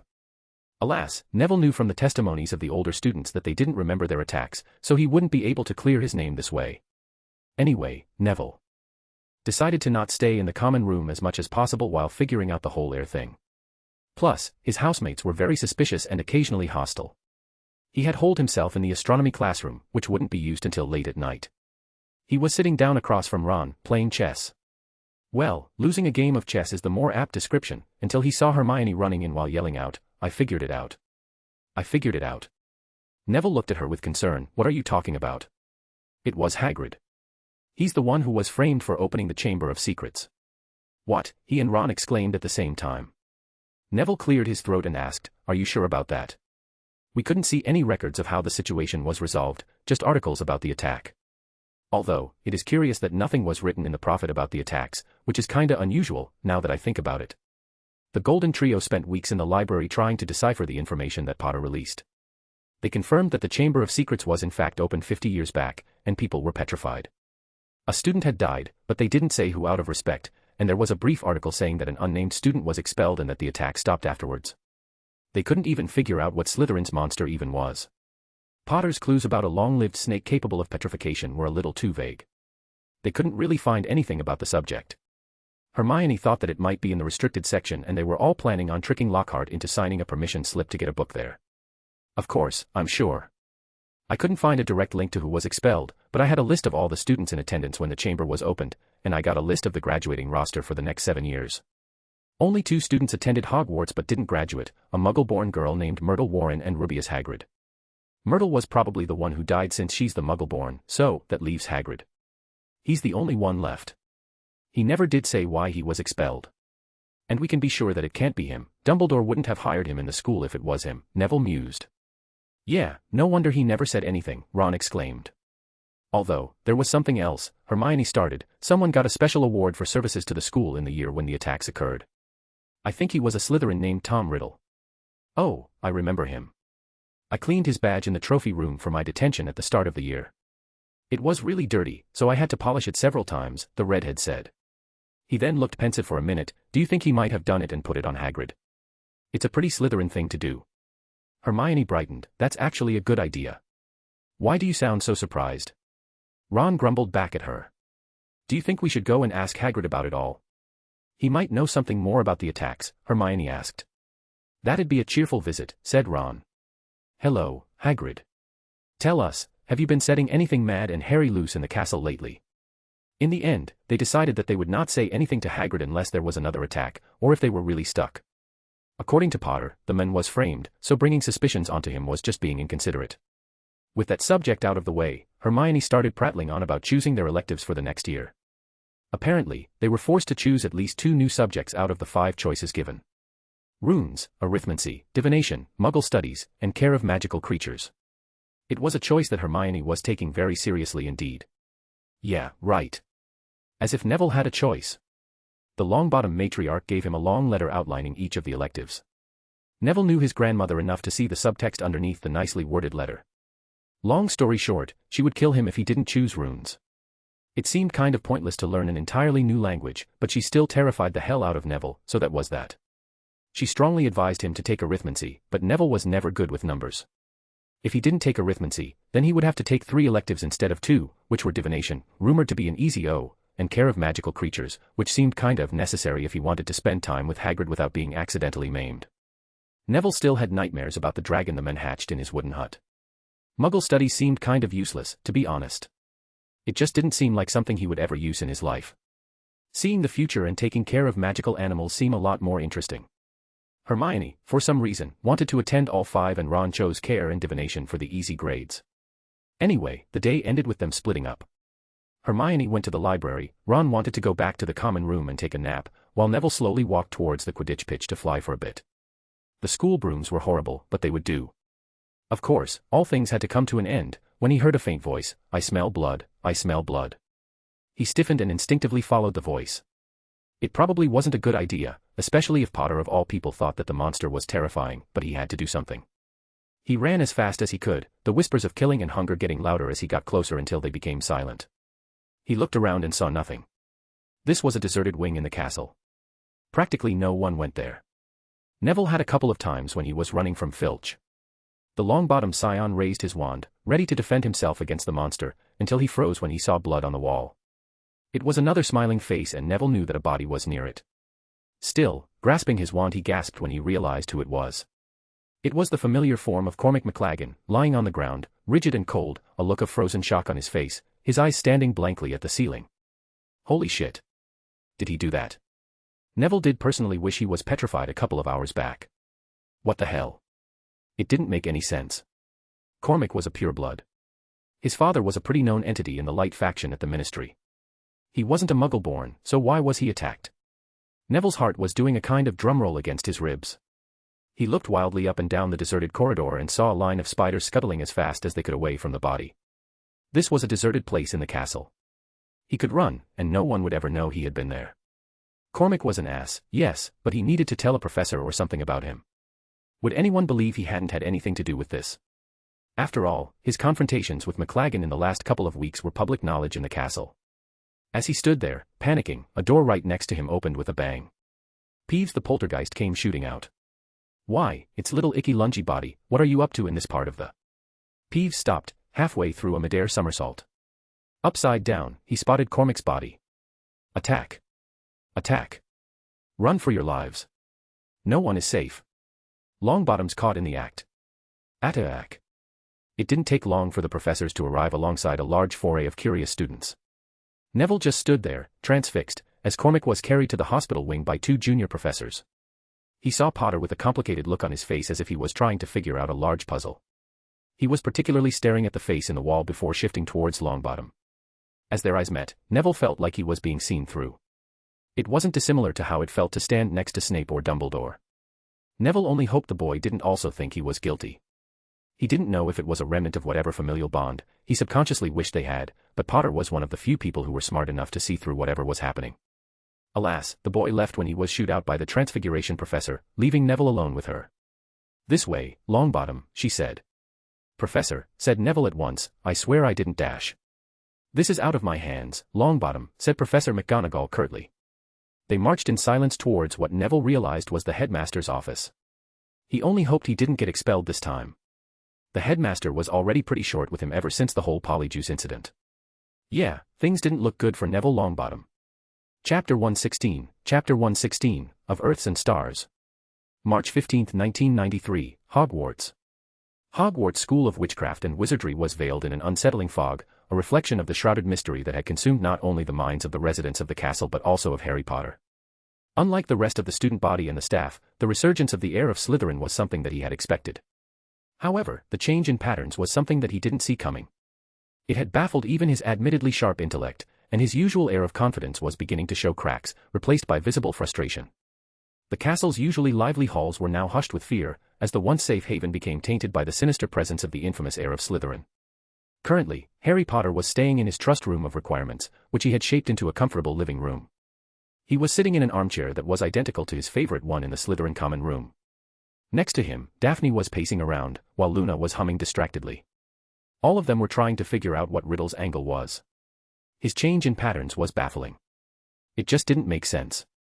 The first smiling face might be a message saying that he was back and not to forget about him, but the second petrification was such a break in the routine. Cormac McLaggen was a pureblood, and from a very influential family as well. His father was very well known in the ministry, and that meant that the Wisengamot would start putting pressure on Dumbledore to investigate, something that the headmaster would probably protest heavily. But also, it was the location of the petrification. One of the biggest reasons he was even doing this was to spread fear in the Muggle-born population. He always chose a location that was pretty popular to release an unspoken message: "I can get you wherever you are." However, McLaggen's petrification was in a part of the castle that no one ever ventured. Riddle obviously expected the petrification to occur there, since the blood drawing happened. Curiously, Longbottom was the one who found the body, and from a preliminary legitimacy scan, the boy had foolishly followed the basilisk's voice once more. And that also posed an issue. How was Longbottom connected to all of this? Riddle would be curious about his future self's defeat, of course, but the attack on McLaggen was pretty much framing the boy, since he was spearheading the harassment of the boy who lived. The timing also didn't make sense. Considering that his attacks happened a month apart, which was ideal to keep this little reign of terror while leaving enough hope that he wouldn't continue. Yet, he was accelerating now, something that risked getting the ministry actively involved, and the students observed even further. Harry spent what seemed like hours trying to understand Riddle's motivations. "There's something I'm missing." Daphne spoke out loud, "What if it is Longbottom?" The Potter scion gave her an incredulous look. "Didn't I tell you that a cursed diary is responsible for all of this?" "No, I meant that Longbottom is the one being possessed. Maybe Riddle is using his subconscious to pick his target somehow." Harry shook his head. "No, I used legitimacy on him. He wasn't the one who petrified McLaggen, he just followed the basilisk's voice and found him. I'm just saying that it's suspicious, that's all." No, the bigger question would be why McLaggen was even in that corner of the castle when he was petrified, and how did Riddle know about it and plan to have him petrified in that exact spot? "Why don't you track him like you did before?" Daphne asked. "Luna told me you used something to scry his location. Can't you do that again?" "I used something similar to the diary to do it, a part of a whole. Plus, he figured out how I tracked him down, so he probably put up some protections. I took him by surprise the last time. I don't have that luxury now. Do you have at least a few ideas on why McLaggen was chosen? The guy is an ass, but he's hardly the ideal victim that Riddle would pick." Harry shook his head. "This was premeditated. The school has to send an owl to a student's guardian if he or she gets hurt. For Muggleborns, since the school is technically foreign territory, the headmaster could choose to act as a guardian, since they are considered to be orphans in the magical world, at least in terms of paperwork. So, technically this forced the headmaster to admit that something was wrong, especially since 2 attacks happened so quickly one after another. So, McLaggen Sr. would have to know what happened to his son, and he'd demand answers," Daphne continued. "Yes, but he's also a known supporter of Dumbledore. A petrification wouldn't really be a big deal, but the headmaster would technically be forced to break his own embargo about the chamber. And that would mean that people outside the castle would have to talk, which explains the article. Yeah, the infamous article that pretty much caused the headmaster to keep putting out one fire after another. Hogwarts was Dumbledore's territory, and he liked having its secrets remain in the castle. There was this large ward that pretty much caused people to not want to talk about anything unusual happening in the school. Harry had sensed it pressing down on him when he tried to send a letter to Arcturus Black that had information about the petrifications. Other than a single no-name Muggle-born being petrified in November and a squib caretaker sharing the same fate a month prior, people just started to forget about it. But now that the heir had returned, the ward could only do so much. The McLaggen attack was the stone that broke the camel's back, and students started to be afraid since the boy was a pureblood. Fear would overwhelm the compulsion to keep things secret, and the fact that Dumbledore had to send a letter as well. The headmaster was currently under fire, which of course meant that Rita Skeeter had to write an article about it, one that was currently on the front page of the Daily Prophet on the table in front of them. McLaggen's scion viciously attacked in Hogwarts. Boy who lived implicated. By Rita Skeeter. On the 7th of March 1993, Cormac McLaggen fell victim to a petrification spell within the supposed sanctum of safety, Hogwarts School of Witchcraft and Wizardry. The incident, far from being an isolated occurrence, has unveiled a dark series of events that has plagued the esteemed institution since the past October. It seems the illustrious halls of learning have not been impervious to a sinister force. McLaggen, a young and promising Gryffindor, is now the fourth casualty following students Dean Thomas, Penelope Clearwater, and even staff member Argus Filch. The haunting undertone of these attacks becomes even more evident when one considers the chilling details. The initial assault carried with it an ominous message written in blood, hinting at the involvement of the heir of Slytherin, who allegedly opened the legendary Chamber of Secrets to unleash terror upon unsuspecting victims. For the uninitiated, the chamber is a mythical chamber attributed to Salazar Slytherin, said to harbor a fearsome creature tasked with purging the castle of those deemed unworthy. The veil of secrecy surrounding these assaults, as they remained concealed from the general public for months and escaped the notice of even the Department of Magical Law Enforcement, raises troubling questions about the transparency and efficacy of Hogwarts leadership, especially Headmaster Albus Dumbledore. However, this narrative is but a single thread woven into the intricate tapestry of these events. Among the prime suspects, Neville Longbottom, known as the renowned boy who lived, comes under scrutiny. Longbottom's connection to the Parseltongue ability came to light when he inadvertently employed the skill to command a snake to attack fellow student Draco Malfoy during a dueling club demonstration, under the supervision of the infamous Gilderoy Lockhart.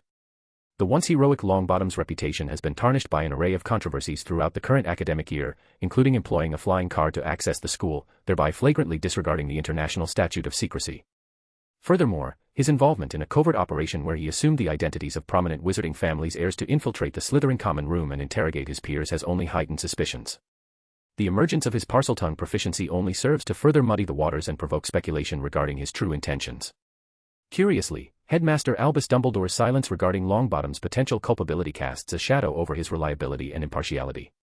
The revered leader's mere assurance that the victims would soon recover under the care of Potions Master Severus Snape and Master Herbologist Pomona Sprout does little to quell the growing unease among parents and guardians. Doubts now loom over Dumbledore's ability to ensure the security of his students. As the castle navigates this period of uncertainty, one cannot ignore the uneasiness that shrouds the normally vibrant atmosphere of Hogwarts. It appears that even a place synonymous with magic and enlightenment is not immune to the creeping tendrils of darkness. As investigations continue and answers remain elusive, it becomes evident that the true nature of these events may be far more complex and disturbing than any could have fathomed. Story continues on page 5. Yeah, Rita Skeeter was a vicious woman indeed. Dumbledore had barely spent a single day inside the castle ever since it came out. There was a lot of chatter on whether or not he was the right person to take care of the next generation of wizards and witches in Britain. It wasn't enough to rattle Dumbledore from his position, but it was still damaging enough. Riddle might have wanted to kick Dumbledore out of the castle, Daphne proposed. Harry shook his head. We know that Riddle wants Dumbledore out of the castle, but even this wouldn't be enough for Malfoy to start a motion with the Board of Governors. You need an aggrieved parent to complain, and McLaggen Sr. is unlikely to do so since it would technically be political suicide and it's not that permanent. His son would be unpetrified in a couple of weeks. Oh. What is it? I'm thick. How could I not see it? He's not being meticulous. He didn't choose to change his schedule. He was forced to do it. McLaggen was petrified just 2 days after Professor Sprout announced that the mandrakes would mature. He could try to sabotage them, but no one knows where she put them, and even then, they're probably under heavy wards since they can technically be used as deadly weapons. So, whatever Riddle's plan was, he had to accelerate it, and whatever it is, he still needs the victims to stay petrified for some reason. Daphne grinned. I'm happy you solved it. Solved it? No, we got another clue. It'll be very helpful, but we still have a long way to go. No, we have a Quidditch game to get to. We both promised Tracy that we'd see the game with her and it's almost 11. Do we have to? I'm so close. I can feel it. Harry whined. Of course, we do. We made a promise, remember? Tell you what, you don't have to leave with me. I need to return a few books to the library, and I'll meet you up there. Fine, Harry replied while rolling his eyes, I'll be there. The blonde nodded and left, leaving Harry and Luna alone. You still don't see it, the young Ravenclaw started. See what? Never mind, the girl muttered to herself. Harry rolled his eyes and conjured an illusion of the castle.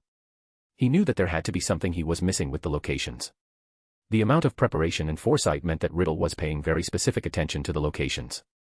There had to be some meaning. Hogwarts was a very hard castle to have a map of. It was constantly moving around, and there were numerous spatial anomalies inside it. The petrifications occurred in places that never really shifted. It was always near something public, like the Great Hall and the hospital wing, that the castle just didn't shuffle around. Even McLaggen was petrified near one of the old, abandoned trophy room before it was moved around a century ago when a stray spell from 2 students dueling in the corridor shattered most of them. Both students were expelled, of course, but the trophy room was moved to a location in the castle that was more easily supervised. Each attack occurred on a different floor. Harry decided to take every floor independently and make an illusion of it. Then, he marked the location of each petrification. Luna perked up and commented, "What a pretty star." "What are you talking about?" "The petrifications take the shape of a star." Harry furrowed his eyebrow. Each floor of the castle had different dimensions. It wouldn't be possible to even make a shape considering the space distortions. However, the young Ravenclaw insisted, "Look, try to put the floors in the castle as if they would fit somehow. Remove all of the space enchantments, like they were normal rooms. They should fit, somehow. Now light the location of every attack and remove the castle altogether." Harry did as Luna instructed and gaped as he noticed a pattern emerge from the light. He connected all of the attacks to each other. It was a star with a missing side, or more specifically a giant pentagram that the castle diagonally. Riddle was planning a giant ritual of some sort. He was right, this is a lot bigger than Harry realized. "How the hell did you see that?" Luna answered with a shrug, "I just do. There's a point missing to complete the star."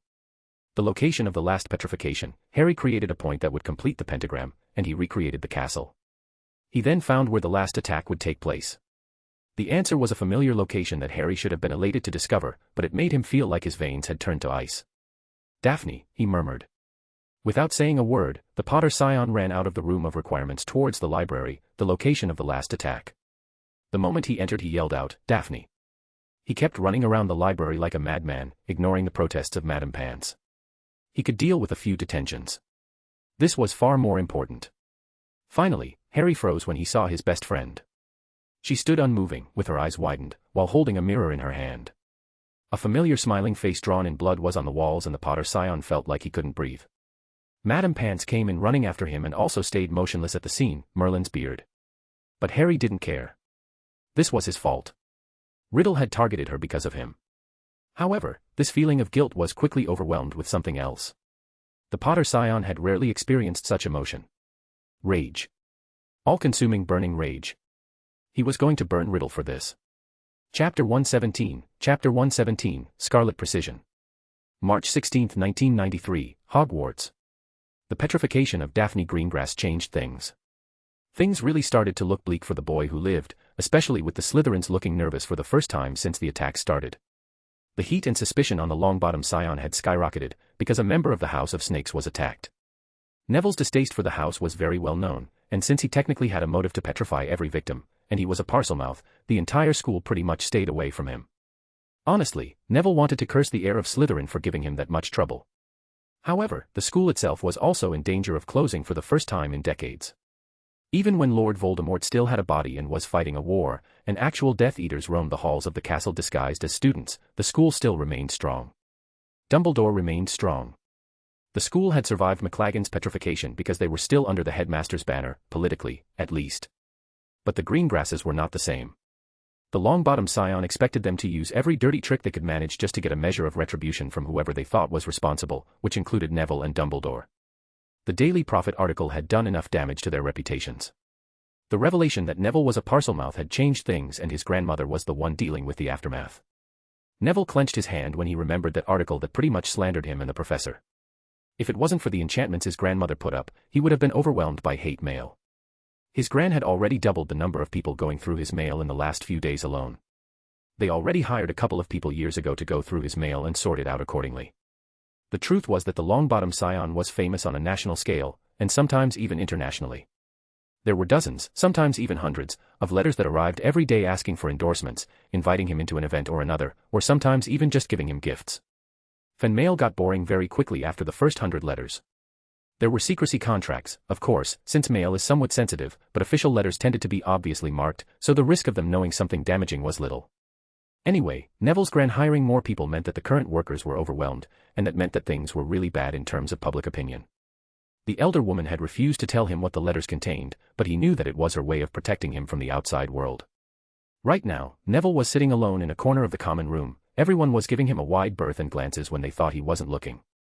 He hadn't seen Ron or Hermione in a couple of hours. Hermione was probably in the library studying and Ron was either asleep or playing chess against himself. Neville didn't feel like talking to them. He didn't feel like talking to anyone, really. Of course, that was when Professor McGonagall entered the common room, and everyone shut up to listen to her announcement. There was a big possibility that the school would be shut down. After all, first of all, I want to reassure all of you that Professor Dumbledore decided against shutting down the school at this moment, but that decision can still be contested by the board and even the ministry, so I cannot say if that decision will be final or not. A few students hooped, but they were silenced quickly by her glare. Now, with that said, I still have a few things to address to all of you. Considering the escalation that the perpetrator of these horrid attacks has been exhibiting, a few rules and regulations have been decided.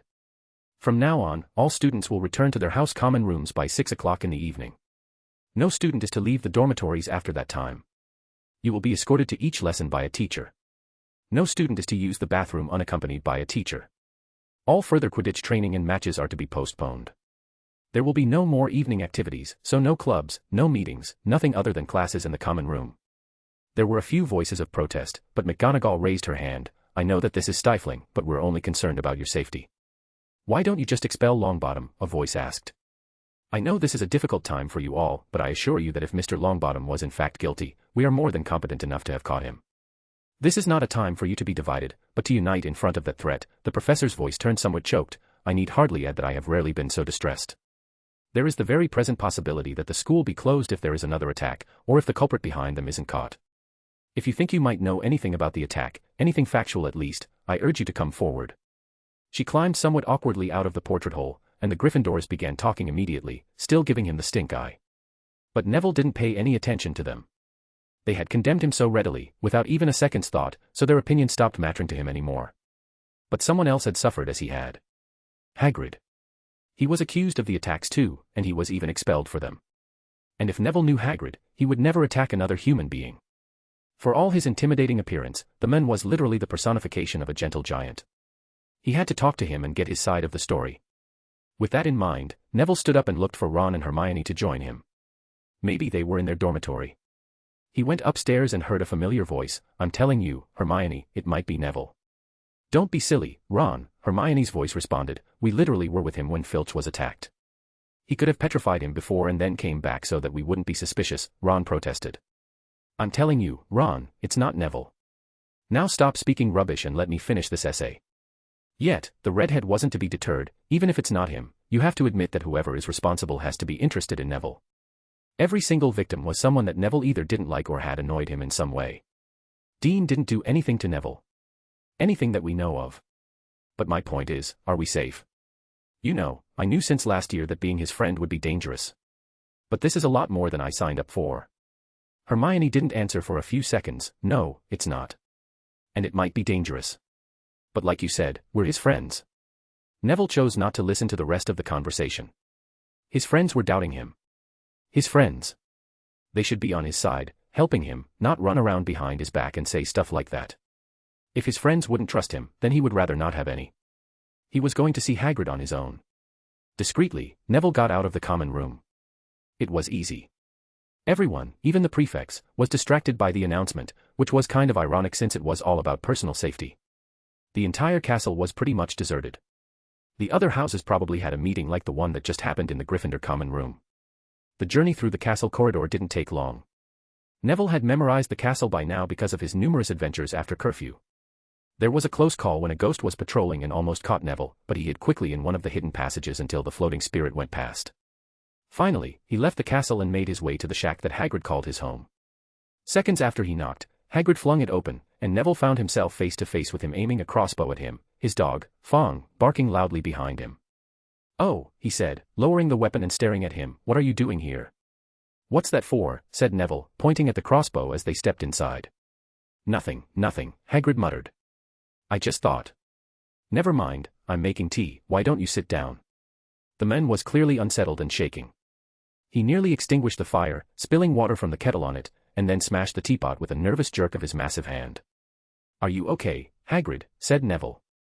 I'm fine, he answered briskly, this is just a sensitive time for me. Hagrid, I know you were expelled because they thought you opened the chamber, Neville started. I didn't.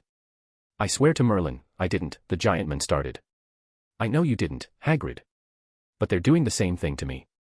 I just thought it would be nice to talk about someone who was in the same position once. The groundskeeper's eyes softened, but before he could say anything, there was a loud knock on the door. Neville quickly hid in the corner of the room, behind a few crates, which pretty much hid him entirely. After Hagrid made sure that he was hidden, he seized his crossbow and flung open his door once more. Good evening, Hagrid. It was Dumbledore's voice, but he sounded a lot more serious than Neville had ever heard him before. The headmaster wasn't even like this when he came to Hogwarts with a flying car or broke into the Slytherin common room while using a polyjuice potion. There had to be another person following him since there was another set of footsteps. Neville was proven correct when a strangely familiar voice started to speak up. Bad business, Hagrid. Very bad business. Had to come. 5 attacks, 2 of them being on children with very influential families. Things VE gone far enough. Ministry's got to act. The Longbottom Scion then realized who this was. Cornelius Fudge, the Minister for Magic. He had met the man a couple of years back at some kind of ministry event. What was he doing there?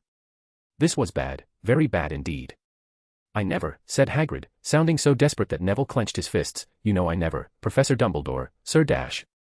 I want it understood, Cornelius, that Hagrid has my full confidence, said Dumbledore. Look, Albus, said Fudge, uncomfortably. Hagrid's record's against him. Ministry's got to do something. The school governors have been in touch. Yet again, Cornelius, I tell you that taking Hagrid away will not help in the slightest. Look at it from my point of view, said Fudge. A series of attacks happened under your watch and the man who was deemed responsible for the attacks the last time is still employed in your school. I know that his records were sealed under your advisement, but if anyone realized that he was still in the castle, then they would tan my hide and yours. Look, I don't really have a choice. The public demands accountability and taking him is the only way they could be appeased while we figure out how to solve this mess. Take me, said Hagrid, take me where? It's only for a little while. Just a few months at most until the end of the school year. You'll also be let out with a full apology. Not Azkaban, croaked Hagrid. Of course not. You're a suspect, not a convict. It will just be a holding cell at the DMLE until we solve this mess. If you are truly innocent, then you have nothing to fear. You will be treated with the utmost respect, I'll make sure of that myself. But you have to admit that this situation could turn up a lot worse for you if you stay here and there's another attack. But if an attack occurs while you're away, then you would be cleared immediately. You could even appeal your expulsion and be able to wield a wand again. Before Hagrid could answer, there was another loud rap on the door. Another person entered the hut, already here, Fudge. Good. Good. Neville froze when he heard that voice. This was Lucius Malfoy. That wasn't good at all. What are you doing here? Said Hagrid furiously. Get out of my house. My dear man, please believe me, I have no pleasure at all in being inside your house, said Lucius Malfoy with a condescending tone. I was told that the headmaster was here. And what exactly did you want with me, Lucius? Said Dumbledore. Dreadful thing, Dumbledore, said Malfoy lazily, but the board feel it's time for you to step aside. This is an order of suspension. You'll find all 12 signatures on it. I'm afraid we feel you're losing your touch. How many attacks have there been now? Students have a right to not live in fear, and this is just the board making sure of that. We assume that your deputy can take care of matters in your unfortunate absence, but if she is unable to, well, we are more than happy to assign a replacement, but it would likely be a permanent one. Oh, now, see here, Lucius, said Fudge, looking alarmed, Dumbledore suspended. This is the last thing we want just now. I'm afraid, Cornelius, that the appointment or suspension of headmasters is decided by the school board, not the other way around. This was a unanimous decision. And that means that we all feel like he cannot protect the students. Before anyone else could protest, Dumbledore spoke up. If the school board want my removal, Lucius, I shall of course step aside. But, stuttered Fudge. No, growled Hagrid. However, Dumbledore continued, you will find that I will only truly have left this school when none here are loyal to me. You will also find that help will always be given at Hogwarts to those who ask for it. For a second, Neville thought that this message was directed at him. It was obvious that Neville wasn't the one taken off guard by the headmaster's last statement. Instead of acknowledging it, they all started to leave the hut, at least it sounded like they did. Of course, before leaving Hagrid yelled out, oh, and if anyone wanted to find out some stuff, all they'd have to do is to follow the spiders. That should help, that's all I'm saying. All right, I'm coming. And with that the door banged shut, leaving the young Gryffindor trying to process what had happened. Dumbledore was gone. That was bad. That was really bad. The school had lost its biggest defender while a monster roamed its halls. And what was Hagrid muttering about? Following the spiders. What is up with that? Now that he mentioned it, Potter did say about the weird movements of the spiders. When he snuck out of the hut, the boy who lived noticed a great line of spiders going towards the forbidden forest. Follow the spiders. He muttered to himself. I'm afraid that's not on the agenda today, a voice behind him commented. Neville made to raise his wand but was disarmed as soon as he touched it. He looked up at the attacker and saw the merciless green eyes of Harry Potter. You. The boy shrugged. Me. Now, I would let you get yourself killed by Hagrid's pet acromantula colony and get no results whatsoever, but I'm kind of pressed for time, and I need a parcel mouth. So, I guess you're coming with me, Longbottom. Chapter 118, Into the Abyss. March 16, 1993, Hogwarts. As Harry pointed his wand at the disarmed Neville Longbottom, he couldn't help but think that what he was going to do would have consequences, ones that he maybe wouldn't have foreseen. He was going to reveal himself, in a way that he hadn't expected before. But every time he remembered the still form of his friend in the infirmary, he just didn't regret his actions. Tom Riddle had gone too far, and that was something that Harry wasn't going to take lying down.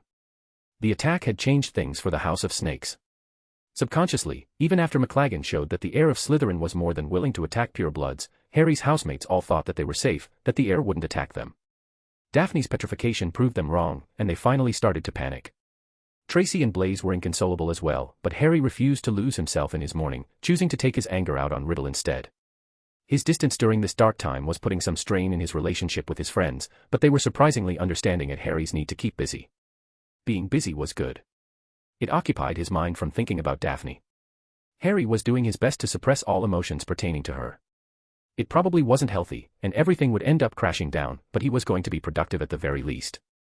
Daphne's attack had revealed a lot about Riddle's plan, but there was an inevitable conclusion to all of his research.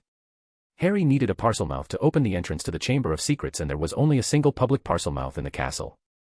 Thankfully, Harry ended up finding Longbottom before the fool tried to sneak inside an acromantula nest on his own. Rescuing him from the forest would have ended up being messy. He disarmed the Longbottom scion before he could think about hexing him by reflex. The Longbottom scion had turned towards him with a betrayed look. You. Harry had just shrugged and answered, me. Now, I would let you get yourself killed by Hagrid's pet acromantula colony and get no results whatsoever, but I'm kind of pressed for time, and I need a parcelmouth. So, I guess you're coming with me, Longbottom. Which brought them to their current position. You're the heir of Slytherin. Of course, I'm not, Harry answered with a snort. Are you an idiot or something? I have better things to do than petrifying students. Then why are you doing this? The boy who lived asked. This has gone on long enough. I'm hunting down the heir of Slytherin and unfortunately, I need your help. More specifically, I need a parcelmouth, and since you're the only one around, I have to settle for you. Yeah, saying that had hit Harry's pride slightly. Yes, Parselton was a spell, some kind of soul projection of intent that worked as a pulse of intent. The noise was technically the incantation, which was somehow saved in some kind of magical crest, one that Slytherin had to have made sure couldn't be seen. Harry could technically replicate the process but only if he had a couple of years or maybe even a few months if he had a live sample of something using Parseltongue, so he was stuck with Longbottom. If you think I'm going to help you with anything. Harry snorted, hey Longbottom, look at me. The boy looked at his blank face. Do I look like I give a damn what you think? The Longbottom scion gulped in fear and Harry nodded to himself in satisfaction. His point was made. Finally, Longbottom spoke up, you want to stop the heir too, don't you? I want the same, we could team up. Dumbledore was just removed from the castle, the heir will have free reign soon. Harry froze, Dumbledore is gone. Yeah, I just heard Lucius Malfoy say that he was voted out by the board. They even took Hagrid away since he was the one expelled for opening the chamber the last time. Shit. Dumbledore was out of the castle and that was bad. That was very bad. Riddle had been aiming to specifically remove the headmaster because he would be able to stop his ritual. At least, that was Harry's guess. Without him being there, the heir of Slytherin could activate his ritual without being stopped. That accelerated the timeline immensely. Yes, I know, he was set up 50 years ago, Harry mumbled. Of course, this was when his unwilling companion started to gain a measure of intelligence. Why are you so afraid? I thought you would have been over the moon if Dumbledore was removed from his position. Harry stifled a snort. Dumbledore wasn't removed from his position, not really. Hogwarts is his seat of power, nothing will ever remove him unless he doesn't want to be there. Do you honestly think the board could actually make him do anything? No, he's playing the long game. I'm guessing that Lucius Malfoy is going to have a very uncomfortable few months after this. But the problem is that he's out of the castle, and that's bad, that's very bad. He's going to start soon. Who is? The Queen of England, the Potter scion answered sarcastically. Who do you think? The heir of Slytherin, dumbass. The boy stayed silent and followed Harry to the ground floor of the castle. It took a good part of a day for the Potter scion to find this place. He already had an approximation from his research, but finding the exact place Tom Riddle had hidden the entrance to the chamber took a lot of time practically. Where are we going? Longbottom asked. The Chamber of Secrets, of course. And how did you find it? He said. I didn't. The chamber isn't a physical place. It's not even technically in Hogwarts. It's in a pocket dimension and the heir controls the entrance. I found the old entrance back in November, but when the heir found out that I was tracking him, he changed it. We fought, of course, and I won. But it's hard to permanently defeat something like him. It took some time, but he came back a month ago. What do you mean? Was he a ghost or something?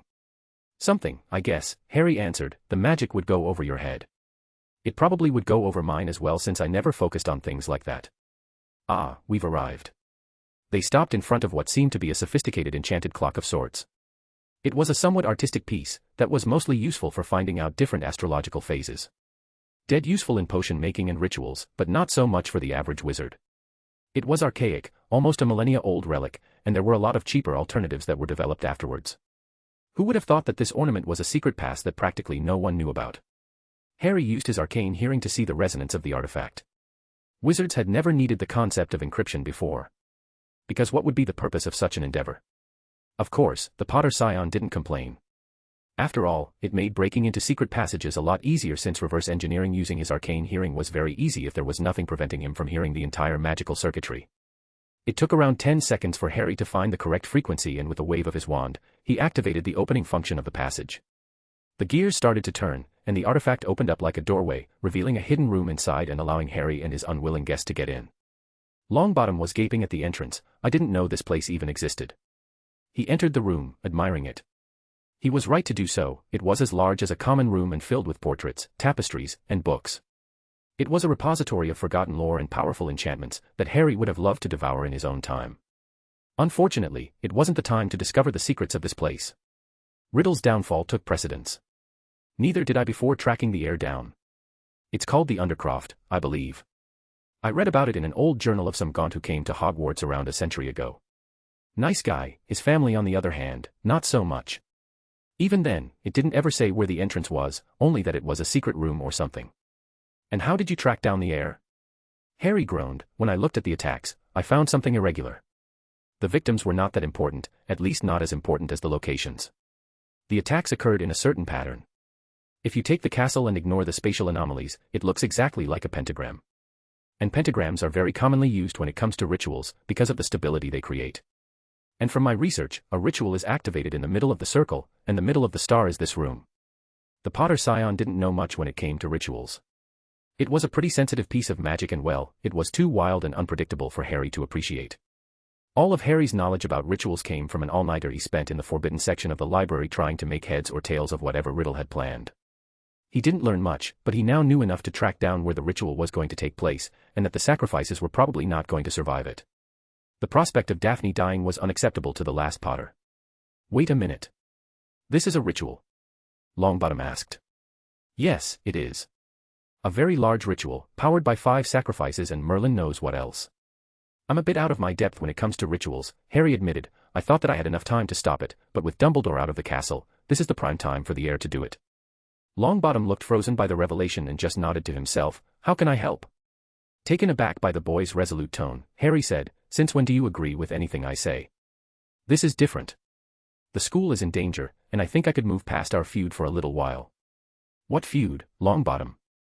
I've mostly just ignored you. Trust me, I have better things to do with my life than this feud of yours, Harry retorted.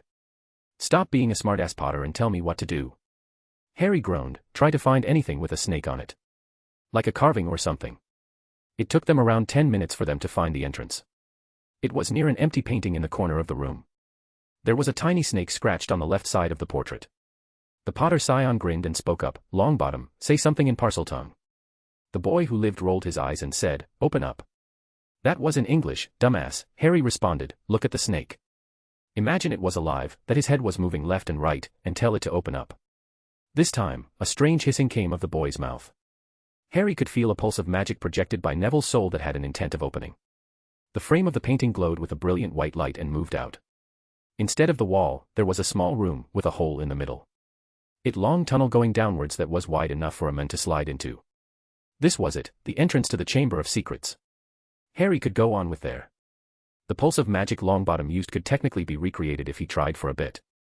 He had done his best to memorize the feeling and sound of the Parselmouth when Longbottom asked the chamber to open up. He didn't need Longbottom anymore. Harry threw Longbottom's wand back at its owner. I guess this is it. Thanks, Longbottom. I'm coming with you, the boy answered with a final tone. This is not your fight, Longbottom. Of course, it's my fight. Whoever has been doing this is obviously trying to frame me. This is my school too, which honestly feels more like home than my actual house. My parents wouldn't have run from this, and neither will I. Seeing that there was probably nothing he could do to stop the reckless boy, Harry shrugged. It's your funeral. But let's be absolutely clear, if I tell you to do something, you do it without even questioning anything. And the first thing is to wear these goggles. Harry took off his hat, took out the basilisk glare-resistant goggles and gave them to Longbottom. The boy who lived gave him an incredulous look and Harry realized that the boy likely had no idea what they were facing. The monster we're facing is a basilisk. Entire teams of specialists try and often fail to kill one of them. It's a giant snake that kills you if you meet their eye. The heir has been holding it back to just petrify, but you can still technically be defeated with just a look. I made these goggles to stop that. This pair was supposed to be Daphne's, but I never got the chance to give it to her. Remember that the basilisk's venom is also very dangerous, it can literally destroy any magic, so don't get bitten. Are you still sure that you want to continue, Longbottom? The Longbottom scion just gulped and nodded. Harry took out his own pair, which looked more like glasses than goggles. Technically, Longbottom's pair was safer since it covered the entire field of view, but Harry couldn't incorporate his actual glasses with the goggles. Because Harry was still practically blind without them, so he had to compromise and create large glasses and go over his own. With that done, Harry looked down at the tunnel and grinned slightly. He jumped into it and yelled, Geronimo. Chapter 119, Chapter 119, The Chamber of Secrets. March 16, 1993, Hogwarts. Honestly, it took far too long to reach the end of the tunnel. It wasn't as scary as it looked, it was more like rushing down an endless, slimy, dark slide. Harry could see more tunnels branching off in all directions in a giant labyrinth of tunnels, but none as large as the one he was sliding down in, which twisted and turned, sloping steeply downward, for what felt like miles. When he finally saw a small light at the end of the tunnel, Harry raised his wand and cast Maliare towards the ground. As expected, Harry landed softly on the cushioned floor and bounced up immediately after. Longbottom didn't get so lucky since he bounced off the floor and fell on his backside. He got up, slowly, while holding his arse. You could have warned me. Harry didn't answer him and just shrugged, deciding to look around.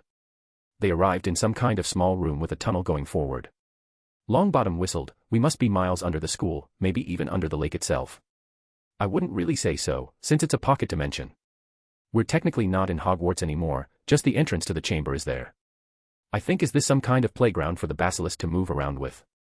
Maybe the heir could map the tunnels of this place to the school's pipe system. It would explain how a large basilisk would go in and out without being noticed. I did hear the voices from the inside the walls, Longbottom admitted. From now on, Longbottom, I want you to be very careful. We're in the heir's territory now, which means that anything here could be a weapon or a trick. From now on, I want you to listen to me and do everything I say. This isn't schoolyard antics anymore, this is serious. The boy who lived nodded. Enough with the last name stuff. If we're going to fight a monster together, we might as well call each other by our first names, huh, Harry? The Potter scion rolled his eyes. Fine, Longbottom, just follow me. The tunnel was extremely dark, so he conjured a ball of light that would follow them. Their journey was as quiet as a gravesite, and the first unexpected sound they heard was a loud crunch as Longbottom, no Neville, stepped on what turned out to be a rat's skill. When the boy looked down, he yelped as he realized that the floor was littered with small animal bones. Why are there bones everywhere? Basilisks are known for their long hibernation cycle, but they tend to be famished when they wake up. I'm guessing the heir had to collect a large amount of food discreetly to feed it, so that it would start attacking again. Rats were probably easy targets. He probably used some kind of modified summoning enchantment or maybe a pheromone charm targeted to rats. What you're seeing here is the remains. You have an answer for everything. Harry shrugged. I don't leap into anything without planning. But aren't you leaping here without a plan? I have several plans. Just because you just jumped into the mysterious tunnel without thinking doesn't mean that I have. The Longbottom scion snorted. You're an arrogant ass, Potter. Maybe I am, but how would you know? It's been nice, Neville said, being able to talk to you like that. I know you kind of forced me to come at one point, but I always thought that we would be close when my grandmother told me about us being godbrothers. I was really looking forward to meeting you. Must have been such a disappointment, right? Harry answered with a smirk.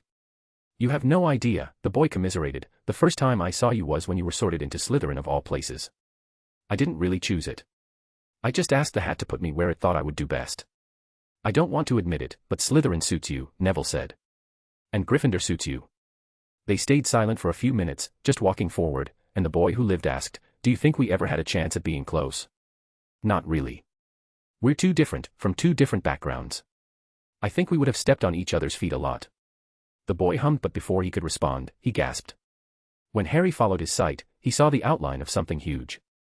Harry moved the ball of light towards it and marveled at the sight. It was a gigantic snake skin, of a vivid, poisonous green, lying curled and empty across the tunnel floor. The creature that had shed it must have been 20 feet long at least. Blimey, said Neville weakly. I know, it's quite big. The actual basilisk must be a little bigger since it had to shed the skin, Harry commented. How can you be calm? Did you see the size of this thing? Trust me, its size isn't a big deal, its glare, on the other hand, is very dangerous.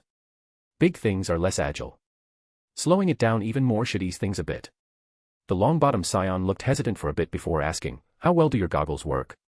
Not sure, Harry answered. What do you mean you're not sure?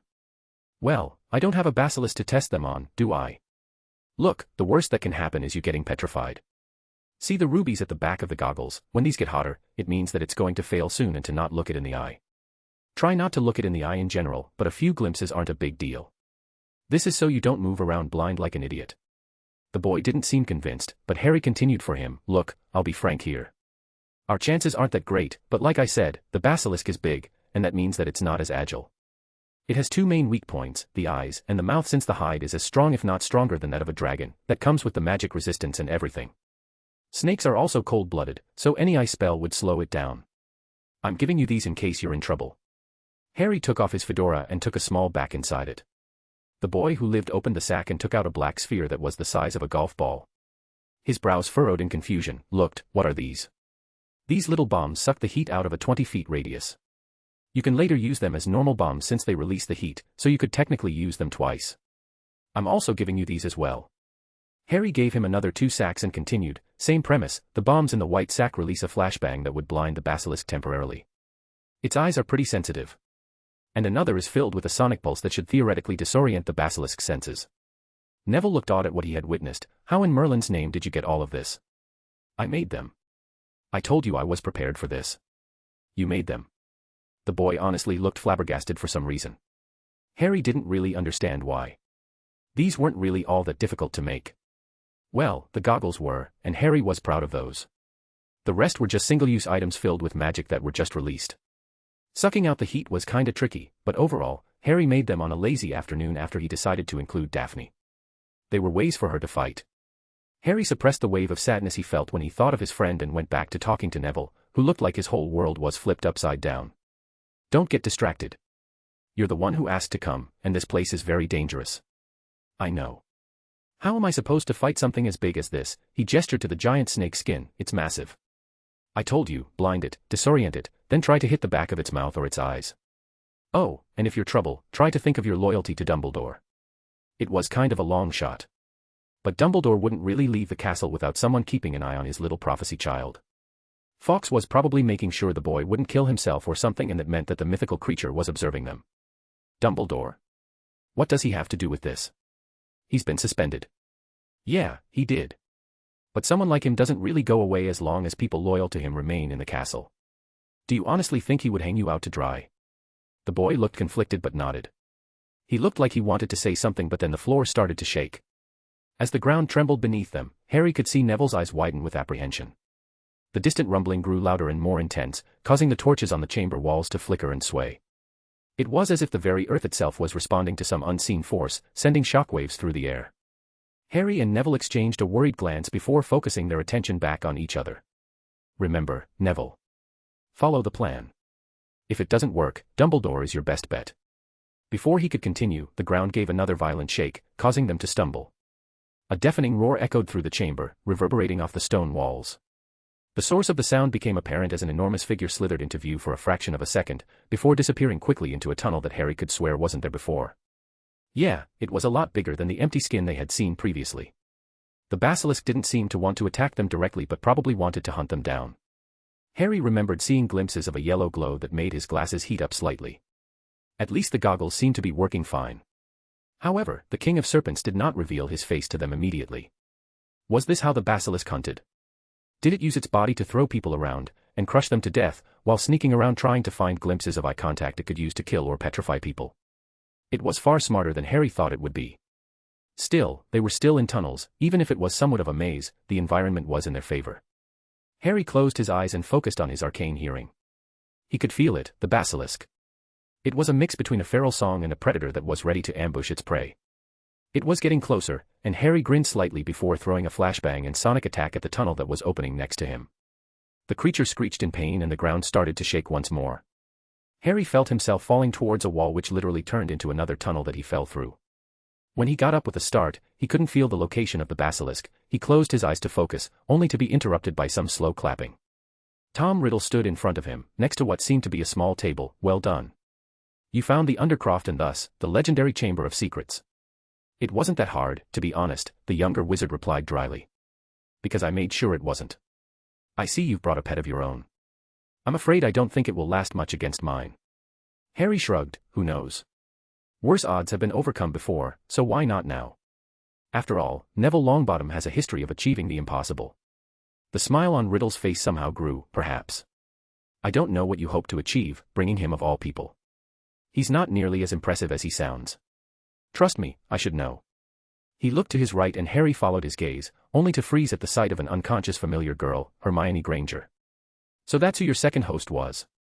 Yes, she was a delight, that one, nowhere near Luna, of course, but it could have been worse. Not a bad mind, but not tempered with a single shred of wisdom. I guess I expected more, but she was just so ordinary. I have to say that I had no idea you two knew each other. I guess it made everything all that sweeter. She was especially heartbroken after you unmasked her in the middle of the common room. She never guessed it, of course, but I could see your fingerprint all over it, especially with your little speech before. If we weren't enemies, I would shake your hand at the trouble you caused Dumbledore. Trouble that you finished off. Your choices of petrifications were very telling. But you shouldn't have gone after Daphne. You made it personal. The older boy snorted, Harry, this was personal the moment you separated me from Luna. An eye for an eye. I believe that's the saying. The Potter scion gave him a blank look, and the heir of Slytherin motioned towards the table. Harry noticed that there was a chess set on it and a clock. Do you mind joining me for a game? I have to say that I am interested to see how it concludes, even if your chances are dim. Harry sat down, giving him an intense stare. A 5-minute game. If you think you can manage it. Pawn to e4. This was going to be interesting indeed. Chapter 120, check. March 16, 1993, Hogwarts. Tom Riddle looked to be in his element. He was calm and collected. He had a small smirk on his face that indicated that he knew something that Harry didn't, that the end of the game was already preordained. Harry finished observing his opponent and asked, is she dead? He was talking about the lying body of Hermione Granger, who didn't look like it was breathing at all, yet Harry could tell that she had a spark of life still left in her. It was odd, she was alive and dead at the same time. The older boy's grin widened, in a way. She was quite the host, I have to say. People seemed to trust her. It was weird being in her body, recognized as being on the side of the angels. You should have seen the little Longbottom boy, running around like a headless chicken, trying to clear his name. Something that you orchestrated, I'm assuming. Every fairy tale has to have a good old-fashioned villain. You know, I always found that people do love their heroes, but what they love more, is tearing them down. Longbottom's fall from grace was almost too easy to arrange. You see, people don't really like heroes. Oh, they love to cheer them on as they save the day every time, but deep down, they don't want them to be real. They want heroes to fail because it would show them that they're not all that special. I heard that the hard way. Harry snorted, the orphanage, I assume. The older boy froze for a second but then, continued, no. I learned that here. I wasn't always like this, you know. Have you ever seen a duel between Dumbledore and Grindelwald? I have, in person. It was terrifying to feel so small in front of them, like staring at some kind of divine beings of destruction. Because that's what they looked like, gods. I was still a student. I tried to form an organization, to see if we could stand up to them with unity, to unite the entire school to eject Dumbledore from his position. They accused me of raising an army.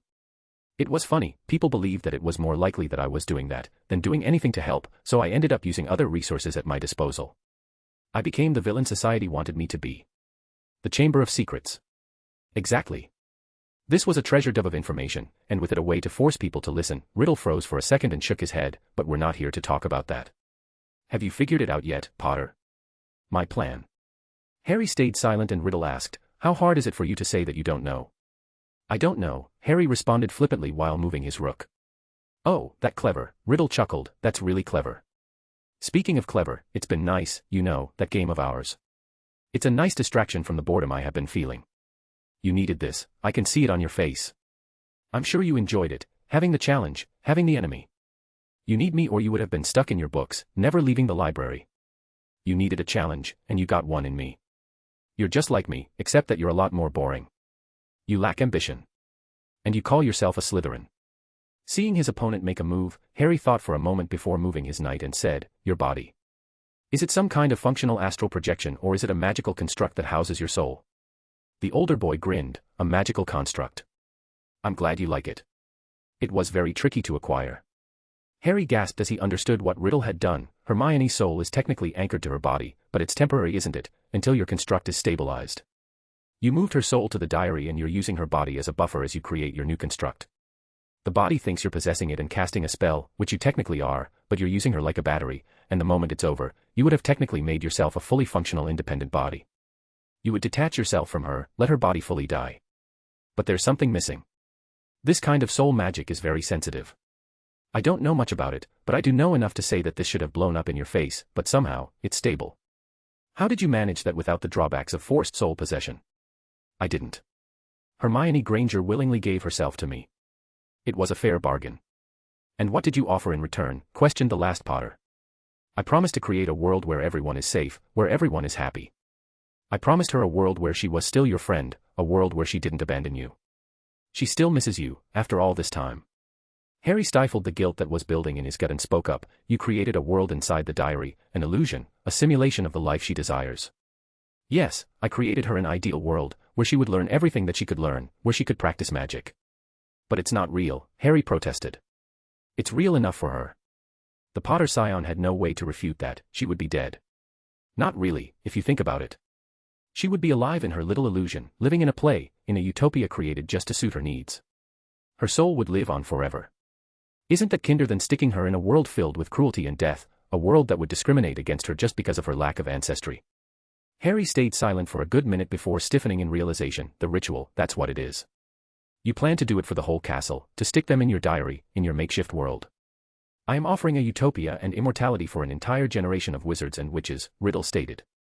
But how will your diary handle that many souls? It was made to handle a single shard, which you could stretch to a full one like Hermione's. But hundreds would overwhelm it quite easily.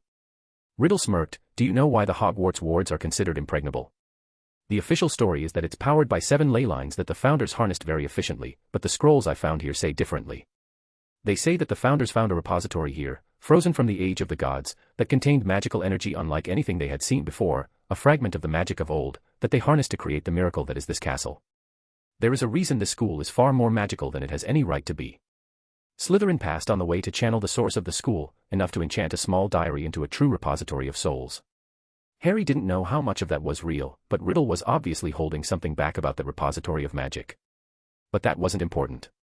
He needed to figure out what his angle was because so far, his motivations just didn't make sense. No, for all your talk of altruism, you have something else in mind. Oh, that's brilliant. The magic they leave behind. Your victims, every student here would have their magic absorbed to sustain your new body. You can't regenerate magic, can you? So, you're using an overwhelming amount to take that into account. That's your goal, isn't it, to escape the diary permanently? The older boy's smile widened even further, this is why I like you so much. You can keep up with me. All my life, I've been looking for a distraction, someone to see the world like I am. And that's you. I've beaten you. And you know what, in the end, it was easy. I was almost tempted to wait until you're older enough to do anything, but you see, I'm not the patient. 50 years in a diary is more than enough for me. Maybe you would have stood a chance here. And how exactly did you beat me? Harry questioned. Really? It barely took more than a single month. You've been chasing me like a bloodhound and followed the exact path I paved for you. Do you think that I would have told you my plan if there was the slightest chance that you had to stop it? You're here because I want you here. My network is planting evidence in your dormitory. I took one of Lockhart's essays to learn your handwriting and have been writing a diary for a good week, your diary to be exact. They'll see the traces to the Undercroft, all the way to the open chamber of secrets, to see the boy who lived finally dead and the bodies of a Muggle-born and a Slytherin loner, who petrified his only friend because she found out he was the heir. At least, according to his diary, he has. The Potter name is tarnished forever, cursed as the end of his line, and you die with the legacy of being a monster. Dumbledore gets blamed for a basilisk being in the castle on his watch and him not reporting it, and I get a new lease on life. See, you're beaten. Morgana, did you have to be so slow? So, you're planning on killing me, then? Harry questioned. Well, I can't have you stopping me in the future, so I kinda have to do it. And just like that, I beat you. I'll have to deal with the other ordinary people. And it turns out that you're ordinary, just like them. What a disappointment. Harry stood silent for a moment before answering, I can still stop the ritual. No, no, no, Riddle said while shaking his head disappointingly, the ritual is outside of this room. And you can't leave without my permission. You're making this too easy. Now, I'm starting to doubt if you were ever a worthy rival. Maybe I just overestimated you in my head, because so far, you've done nothing but disappoint me. You still haven't considered my other variable. After all, I didn't really come to this place by myself, did I? The older boy looked puzzled for a second before giving Harry an incredulous look. Longbottom. That's your plan. You think that failure can do anything? Harry snorted. Longbottom alone? No, but he's not alone, is he? Have you wondered why your older self would attack the Longbottom family? It would have been easier to kidnap the boy after killing his parents and mold him into a political tool that would obey him. Lord Voldemort was many things, impulsive, irrational at times, but he was not stupid. Why then? A prophecy. The Dark Lord would mark him as his equal, and he did. The scar on his forehead is proof enough. Riddle raised an eyebrow. That's what you're relying on. Divination. Prophecies are tricky things. They can be invalidated, of course, but if there's a chance they can be fulfilled, especially if it's already partially over, then the entire world would move so that this chance would be seized. And the prophecy states that only Lord Voldemort can kill Neville Longbottom. I am Lord Voldemort. Riddle exclaimed. Harry shook his head. No, you're not. You're not even a person.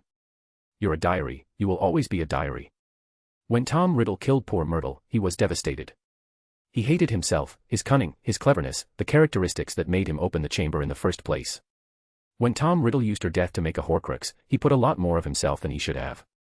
The soul isn't quantifiable, not in the way people can perceive it at least, it's the combination of who a person is, and when he created the diary, to get him to cheat death, he put away his empathy, his cunning, his controlled nature, a fragment of his personality that was so large, so deep, that it started to develop a sentience that became you. No. Seeing a pressure point, Harry ignored him and continued. Tom Riddle started to lose his personality, and became Voldemort. The process was slow of course, he had to forget the characteristics that he used to be. Making more Horcruxes sped up the process until he became the monster he always feared he would be. He enchanted the diary, you to act as a weapon if he needed to get Dumbledore outside of his seat of power, and you had to obey. Your motivations are a lie. That's wrong. Then tell me why you needed to open the Chamber of Secrets to perform your goal. You could have kidnapped the students in a day and readied the ritual. But you didn't, did you? Harry asked with a pitying tone. I needed Dumbledore to leave the castle. His connection to the wards. Then you could have changed the venue, get an older person to write in a diary and do your ritual in the ministry. There was nothing stopping you. The boy was stuck speechless, and Harry continued, you never thought of it, did you? That's the problem. You were made to open the Chamber of Secrets, anything else is secondary. Your motivations, your goals are meaningless. They're not even your own. Riddle had a furious look on his face. He stood up and started to pace. This doesn't change anything. I won. Harry kept giving him a pitying look, and the older boy snarled in response, you hear that? I won. Perhaps you did, but when you think about it, does your win even mean anything? Will you ever trust a single thought in your body to not be the programming that Voldemort planted in your head? You might have ensured that I lost, but you definitely did not win. The game is over, Potter. Before he could say anything, they both heard a loud banging. Harry's smirk widened. Is it? It took less than a minute until a ragged boy entered the room with what looked like a bloody silver sword that was glowing faintly. Harry gave the boy a warm look. Ah, you sure took your time, Longbottom. He then turned to Riddle. Are you still sure about your chances? Oh, and knight takes rook, check. The young Slytherin had a smug smile on his face.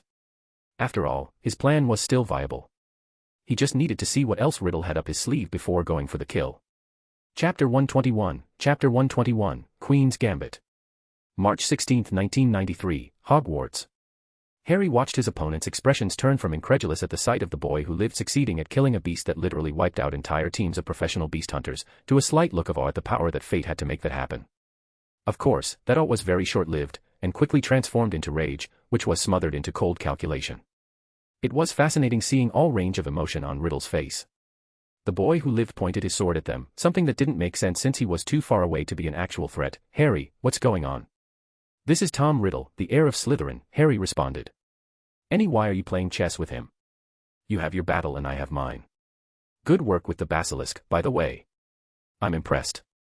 The young Gryffindor grinned, the goggles and the bombs worked. "I wouldn't do it again, but I guess that's the monster of Slytherin dead." "But why aren't you fighting this Riddle person?" "It's a little complicated." "Your friend here didn't help things," Harry answered while pointing his head at Hermione Granger's body. Then, Neville literally threw his sword away the moment he saw his best friend's corpse. He ran towards her, yelling, "Hermione." It took a few seconds for the Longbottom scion to realize that she wasn't breathing. "She's dead, isn't she?" "What did you do?" Riddle was the one who answered, "I didn't do anything." This was Hermione's choice. "You see, while I was the voice, the heir of Slytherin, I'm barely more than a memory." "You see," Hermione Granger opened the Chamber of Secrets, "she's the one who petrified other students. I was just the tool she chose to do so." The boy froze for a second. "Hermione did what?" "Yes. I'm just a memory, an idea more like, one that Hermione would have ignored if she didn't think it was good." "You know your best friend, do you think that anyone could have made her do anything?" "Stubborn as an ox, this one." Neville snorted, "She's stubborn." "What happened to her?" "It's a side effect of her plan, but believe me that she's still alive. This is temporary. You see, Neville, your friend is a hero, one that saved the world. You know she's a good person. Petrifying a few people isn't a big deal, it's temporary, especially compared to what her goal is." Harry just stood there, transfixed as he saw Neville listen to Riddle's lies. It was a curious thing, the way the older boy could spread his web of lies. The passion in his voice, the sincerity in every word that he spoke made him sound so reasonable, like a coiling snake slowly constricting himself around his victim, suffocating them without them even realizing. "And what was her goal?" Neville asked. "Why, peace, of course. We devised a ritual, together, to create peace, to save the world from future Death Eaters, not by sending them to prison, but by having them sympathize with Muggle-borns. They will experience an illusion so powerful that they will think that they have lived another life as a Muggle-born. They will experience the bigotry that they spout and will finally understand the consequences of what they're doing. Muggle-borns will also experience the opposite, a life in wizarding families, experiencing the traditions and culture of the magical world. Imagine an entire generation that thrives in understanding and peace. They will teach the same to their children, and their children's children, until the entirety of magical Britain will be at peace, a true utopia of magic. Isn't that a worthy goal, Neville?" The boy's eyes were glazed. "Yeah, that sounds amazing.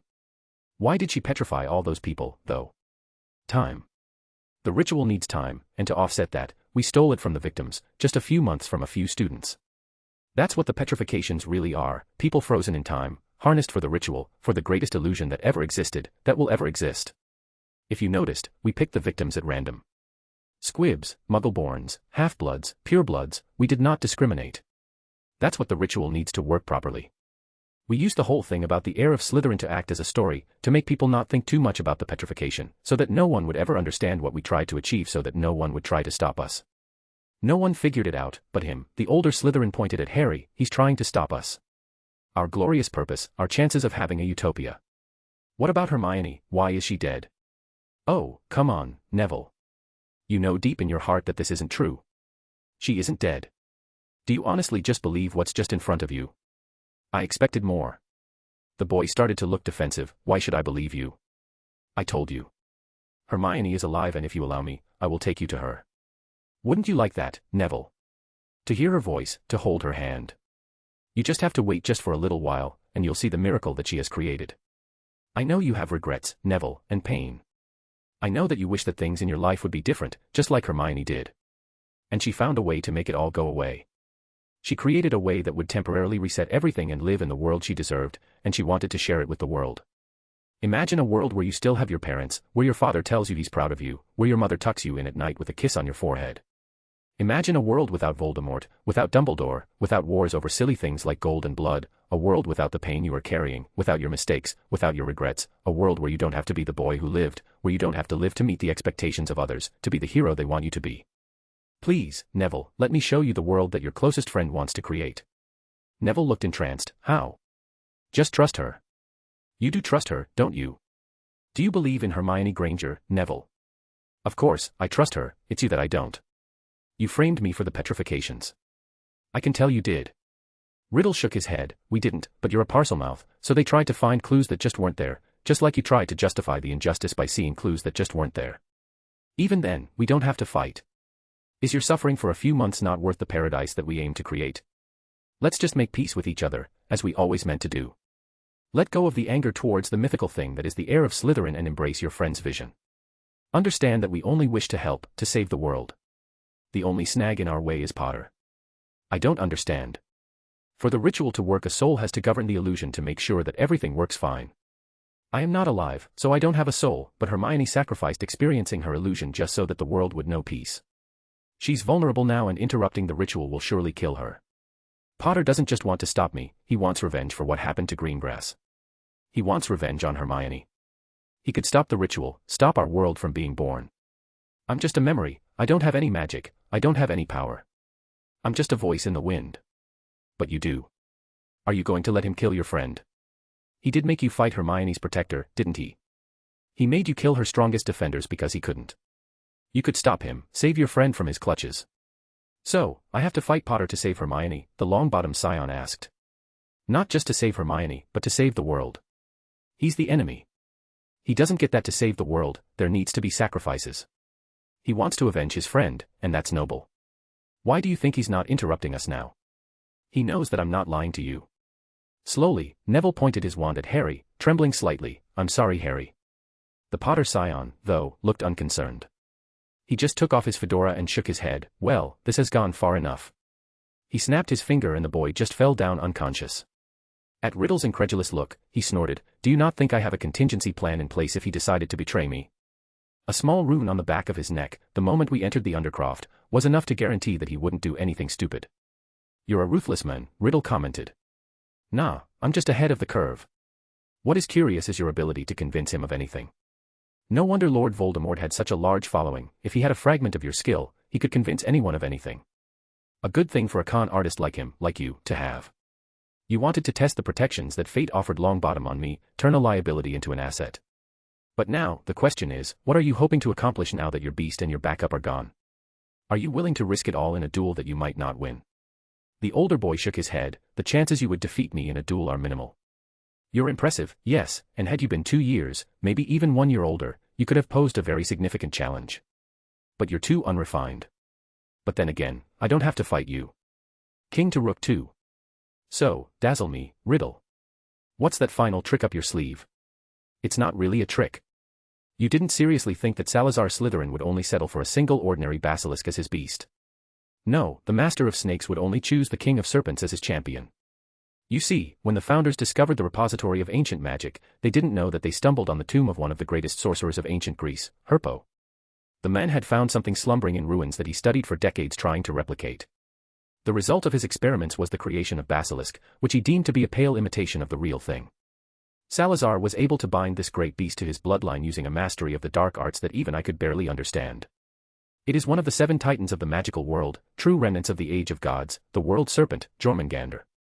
With that proclamation, the chamber started to shift, the walls started moving as if responding to the ancient power invoked by the name. The air grew heavy with otherworldly energy, and an ominous hiss seemed to echo from the very stones themselves. Harry's eyes widened as he gazed upon the transformation taking place around him, a mixture of awe and trepidation filling his heart. Riddle's voice, now carrying an unsettling blend of excitement and reverence, continued, Jormungandr, the world serpent, the creature that encircles the world in Norse myth, its enormity beyond mortal comprehension. The true monster of Slytherin, a being of ancient magic and primordial power, and it is mine. As the chamber continued to shift and rearrange itself, a colossal form began to emerge from the very depths of the floor, scales as dark as obsidian glinting with an eerie iridescence. Slowly, the massive serpentine body of Jormungandr emerged, coiling and undulating in the confined space, its eyes gleaming with an intelligence that belied its monstrous appearance. Harry wouldn't admit it, but the sight was as impressive as it was disturbing. He never expected anything like it. This was his challenge, his problem, the final problem. He's the Chamber of Secrets itself, isn't he? Yes. Do you think that I would have let you in this place if there was a single chance that you could defeat me? You're not fighting me. You're fighting a force of nature. So, now, in the face of overwhelming force, tell me, Potter, how do you plan on fighting that? The chamber continued its metamorphosis, the ancient magic intertwining with the present moment. The confrontation was no longer about a petty rivalry between students, it had transcended into a clash of legacies, a battle that stretched across time and dimensions. It was hard for Harry to understand what he was seeing with his eyes, but he didn't have to use his eyes to truly see, did he? He closed his eyes for a second and found the answer. It was risky, but it was better than many alternatives. He nodded to himself and looked Riddle straight in the eye. I have to say it's an interesting trap, but you made a mistake. The boy stiffened and asked, what? This is a good trap, putting me in an environment completely under your control from the beginning. But you made a mistake, a huge mistake even. It's sad that you don't see it. What mistake, Potter? The older boy insisted. Didn't one ever tell you that there's one thing you don't put in a trap? If you're smart, if you value your continuing existence, if you have any plans on seeing a tomorrow, there's one thing you never ever put in a trap. And what would that be, Potter? Harry put his hand inside his fedora discreetly and grabbed a familiar weapon. The Colt. He closed his eyes and used his arcane hearing to find the source of the room, the soul of the mythical world serpent, me. He gave Riddle a smug look, took out the Colt, pointed it towards the source of the world serpent, and fired. Chapter 122, Chapter 122, Checkmate. March 16, 1993, Hogwarts. The moment he pulled the trigger, time itself seemed to warp around the trajectory of the shot. The air crackled with energy as a beam of light, so swift it was almost imperceptible, lanced forward. A cascade of prismatic particles followed in its wake, a trail of transient beauty hinting at the multidimensional reality of the event. It was hard to describe the Colt's shot. It was so quick, so reality-defying that the English language just felt lackluster. There were no words to truly describe the extraordinary event in front of them, and for all his visible nervousness, Riddle still looked overawed. Harry had never expected anything like this, not in a million years, and he was the one who forged the damn thing. The impact was instantaneous. The beam went through the invincible scales of the world serpent, through the walls of the chamber that was really the serpent's skin, until it reached the core of the world serpents. It was just hard to put what a core was in words. It was like the serpent's physical existence was nonsensical, was too powerful, or perhaps it was just too much for the human mind to comprehend, but for anything to exist, to live, its soul needs to reside somewhere, and the Colt is unstoppable until it reaches a soul. Harry could tell the moment it did reach the core, it was a loud gong to his arcane hearing that was accompanied by a burst of energy that rippled through the walls, through the floor, through everything. Jormungandr, the world serpent, had always existed outside the universe's conventions. Its form had been folded through myriad dimensions, a safeguard to prevent its very presence from unraveling creation. The serpent's name held a clue to its magnitude, it could encircle the entirety of the planet, a testament to its immense scale.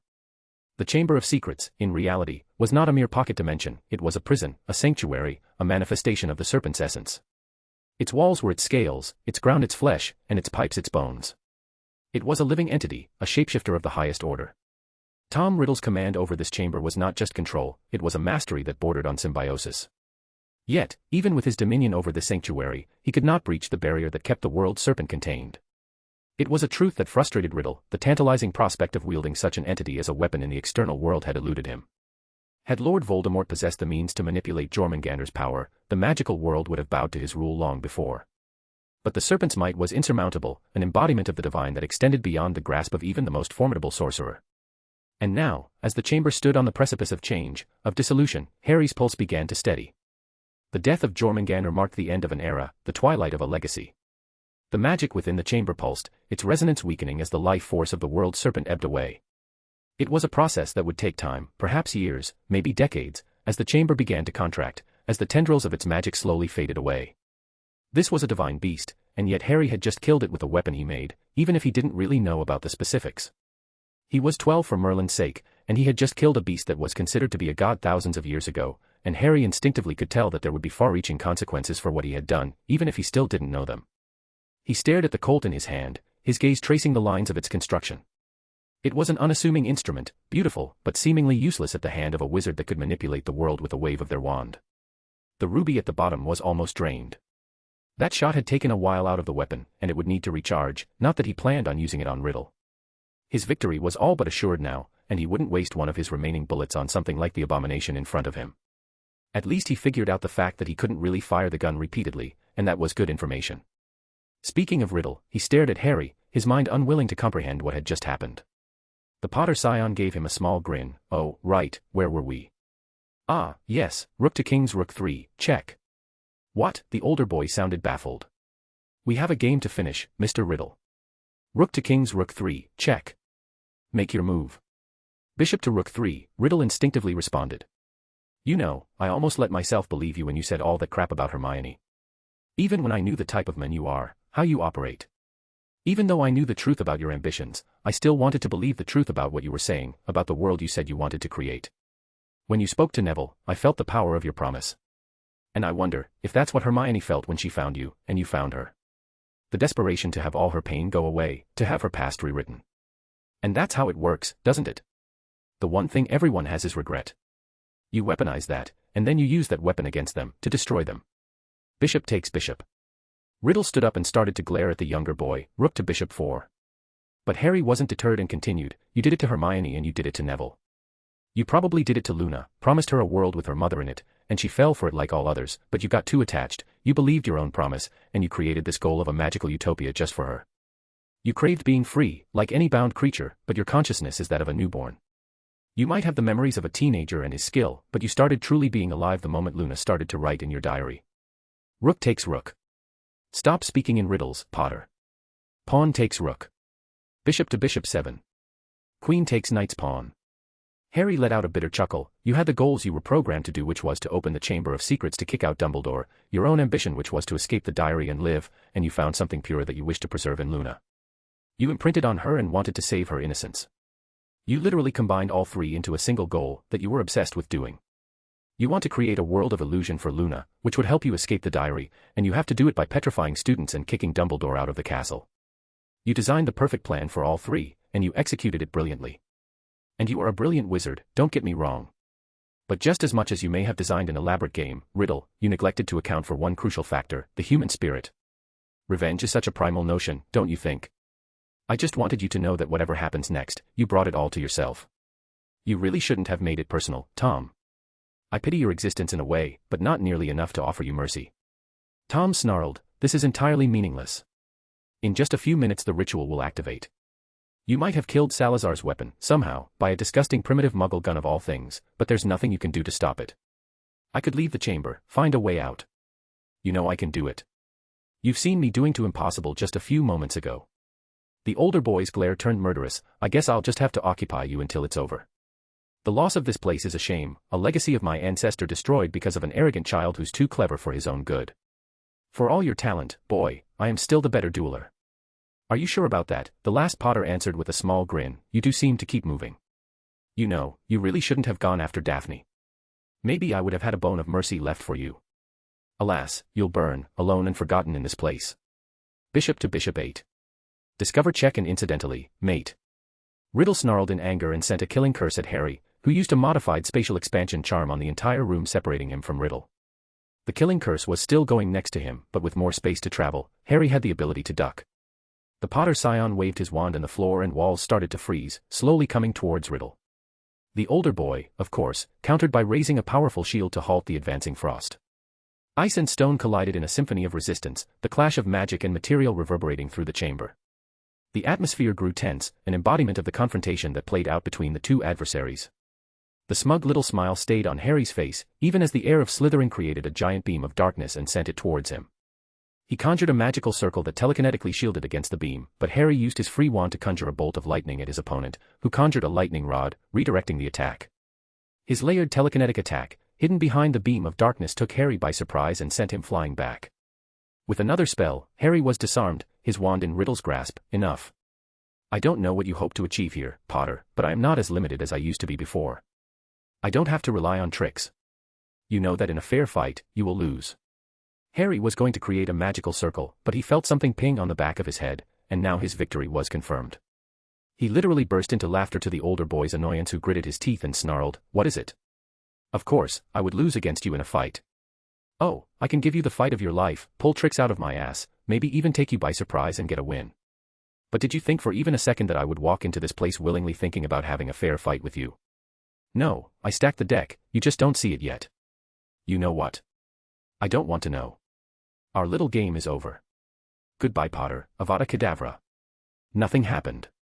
The heir of Slytherin tried again and again, to no avail. Harry had a smug smirk on his face. Something wrong, old sport. Performance problems. I know you're a little young, but it's nothing to be ashamed about. What did you do? You know, I don't know much about rituals.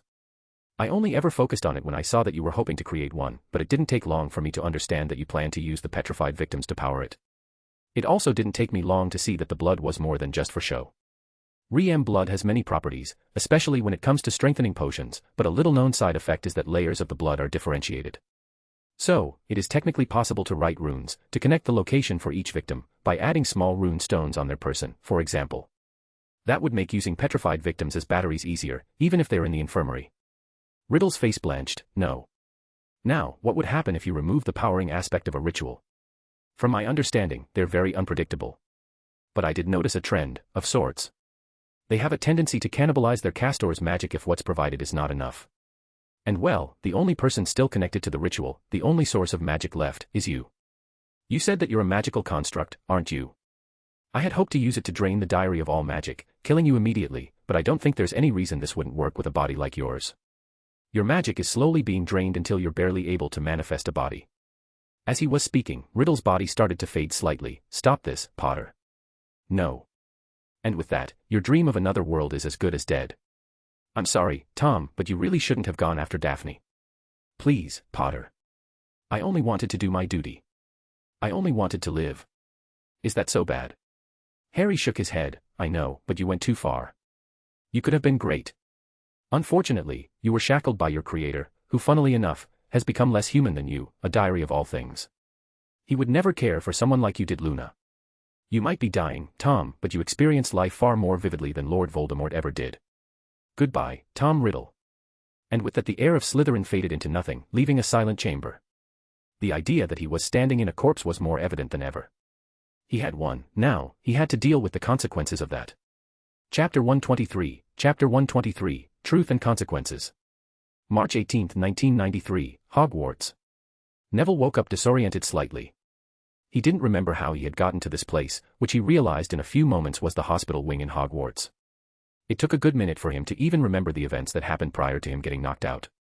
Potter, the basilisk, Riddle, and Hermione. Oh, Merlin, what happened to her?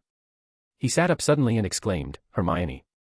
Calm down, Mr. Longbottom, your friend still lives, he heard the familiar voice of Madame Pomfrey say. And just like that, with that confirmation, his thrashing stopped. The woman started to fuss over him and kept waving her arm. Everything seems to be in order. You came up here with broken ribs and a concussion, which isn't really a big deal, if it wasn't for the fact that there was some kind of sleeping curse that kept you asleep for 2 days straight. 2 days. What happened to Hermione? Did her plan work? We'd all appreciate some insight into what you're talking about, Longbottom, McGonagall's voice interrupted. The events of what happened to you raised many concerns. We would all like to know how you ended up unconscious, with a legendary sword that was lost for centuries, a cursed book, and basilisk blood of all things on your clothes. That's not mentioning the comatose body of Miss Granger. It took hours to find the two of you. I didn't even know that the hidden room we found you in even existed. So, start talking. However, Neville didn't. He just stared at the form of Albus Dumbledore with awe. Headmaster, you're back. The elderly man let out a small chuckle. Yes, the board seemed to immediately stop my suspension when you were attacked. Apparently, they thought that the students would be safe with Hagrid out of the way. They were wrong, obviously, and since some of them have family members in the school, they kindly asked me to come back. Now, with that out of the way, why don't you tell us what happened, Neville? Honestly, the Longbottom scion didn't know where to start, until he took a deep breath and spoke up. Hagrid's hut. Everything started at Hagrid's hut. I was visiting him when Fudge and Malfoy came. I heard them take Hagrid away and suspend you, Headmaster. Hagrid said that I needed to follow the spiders if I wanted answers. I planned on going there, but I was stopped. McGonagall groaned. Thank Merlin. That man would have sent you to speak with an Acromantula colony on its own. Albus, you need to teach him a little moderation. And I will. This was unacceptable behavior from him. I think that sometimes, Rubius simply forgets that we are not as strong nor as resilient as he is. He motioned to Neville to continue. More specifically, I was stopped by Potter of all people. Everyone straightened out. Harry Potter had disarmed me, and told me that it would be too troublesome to let me go into the Forbidden Forest and get some answers, and instead, he just told me that he figured out where the Chamber of Secrets was, and that he needed a Parselmouth to open it for him. I would have refused, of course, but he had me at one point, and I saw no harm in this. Dumbledore's eyes flashed slightly. Harry Potter was involved. Neville nodded and McGonagall frowned. That's odd. He didn't say anything about it, and according to Severus, no Slytherin student was out of bed when you were attacked. They were all accounted for. I don't understand. Don't worry about it, young Neville, just continue your story, the headmaster urged with a gentle tone. Still disturbed by the revelation, he spoke up. So, apparently, the location of each attack made a pentagram, which Potter deduced was for a ritual of some sort, and that its castor had to be in the middle of it. We found this room, I think Potter called it the Undercroft or something. We kept looking around for a snake, for some reason. I found it, and when I told it to open, the wall turned into a room with a huge tunnel in it. Potter told me that I was free to go, now, and that from now on, I could join him and defeat the heir of Slytherin together, but you wouldn't make me do anything. I decided to join in. The headmaster looked proud of his bravery, while McGonagall didn't look impressed, very well. So, you found out where the entrance was, breaking around 100 school rules into pieces along the way, I might add, but why on earth did you decide to jump in a mysterious tunnel instead of coming to get one of us? Well, Potter was going to jump anyway. And I guess I wanted revenge. It was pretty obvious that whoever was pulling the strings was framing me for it. I just didn't want to end up like Hagrid, so decided to fight for my freedom. Of course, all of that courage practically disappeared when Potter told me that the monster was most likely a basilisk that was restraining itself from petrifying the victims instead of killing them. Apparently, the voice I have been hearing when every attack occurred wasn't some weird premonition or clairvoyance, but the basilisk's voice echoing in the pipes. Of course, Potter had prepared for that fight for months or something, since he already knew what the monster was back the December. He had some things that he enchanted himself to help in the fight. Goggles that would nullify the basilisk's glare. A few flashbangs, sonic grenades, and even cold bombs. Dumbledore raised an impressed eyebrow, flashbangs to blind it, sonic grenades to disorient it, and of course, cold bombs to slow it down. Magical or not, a snake is a snake. Quite ingenious. Yeah, of course, it was all useless when we were all attacked by the basilisk immediately and he ran away while I had to fight the damn thing. It was huge, like 60 feet tall, huge. But the cold grenade seemed to work pretty well, and since it was slowed and couldn't attack from range, it wasn't that hard to run away from it, and keep throwing bombs at it. I had almost run out later, but I was able to blind it by sending rocks pretty quickly at its eyes since Potter said that they were a weak spot compared to the rest of its body. I used one of the spells Wood taught me, Venta Leviosa, which we used in our training sessions to levitate balls and throw them with a release at a certain speed. It was kinda hard, but it worked. And wasn't that funny? Neville Longbottom had defeated a basilisk with a Quidditch spell, of all things, but it worked and no one outside this room needed to know about it. The headmaster was visibly amused by this. Sometimes, it's the spells we deem useless that allow us victory. Neville nodded. Well, isn't that the truth? But by the time I blinded it, I ran out of Potter's bombs. The basilisk was moving really sluggishly. I think the sonic bombs still affected it somehow. When it accidentally hit one of the pipes, and the tunnel kind of fell down on it, it didn't really move. It was just lying there and, I remember saying to myself that I needed something to kill it and save the school. I don't know how that happened, but this sword materialized in my hand, and I stabbed it through the eyes multiple times. Hell, I even stabbed it through the roof of its mouth just to make sure it was dead. So, afterwards, I tried to look for Potter, so that we would get out of there. They were all watching him with a slightly odd expression. You killed a basilisk, Madame Pomfrey murmured. Well, yeah. I know Potter said that it took teams of wizards to kill one, but it wasn't really that hard. It stayed in the pipes, and it was so big that it couldn't dodge any of the bombs.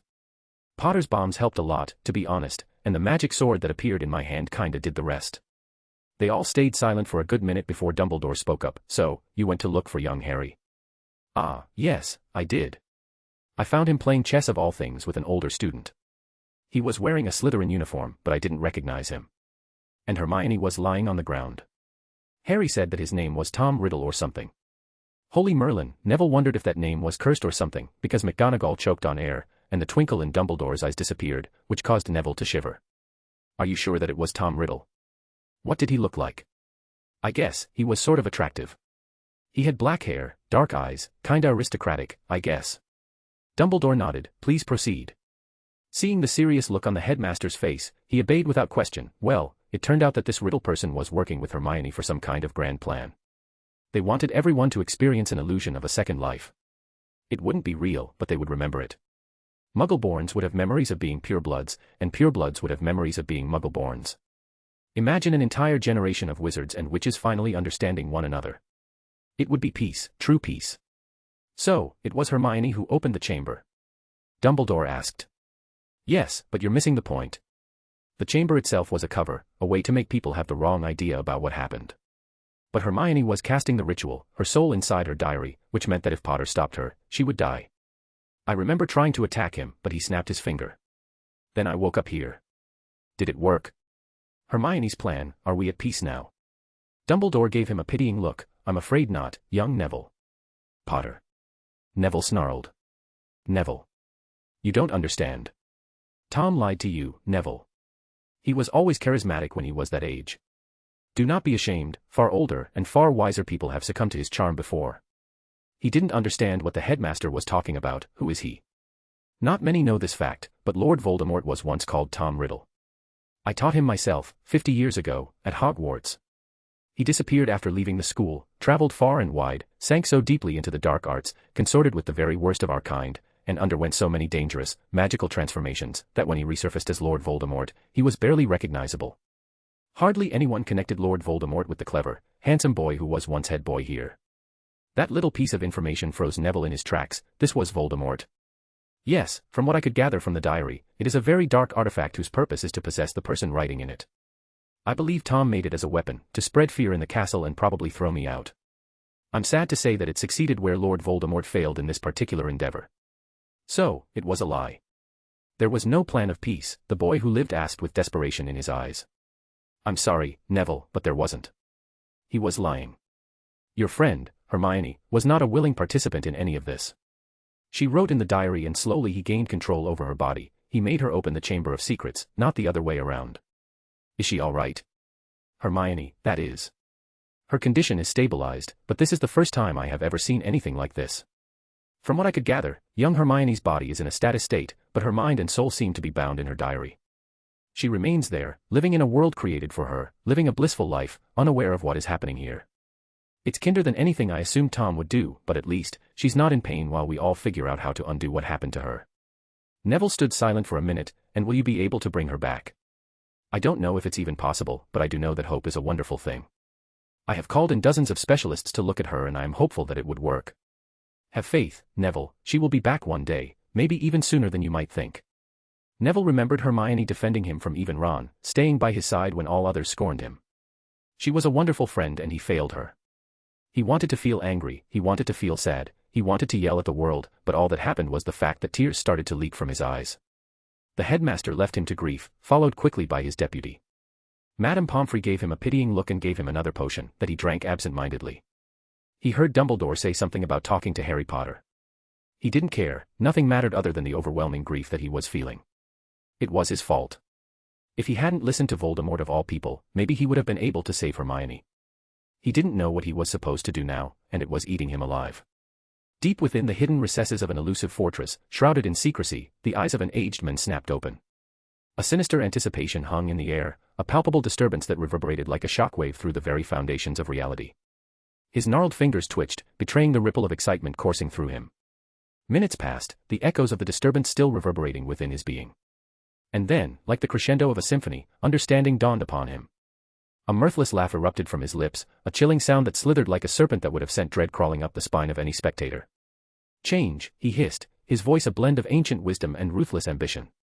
The wheels of fate have been set in motion. This is the beginning of the end, Albus, the end that you refuse to believe, and I can't wait to watch you burn. Chapter 124, Truth Hurts. March 19, 1993, Hogwarts.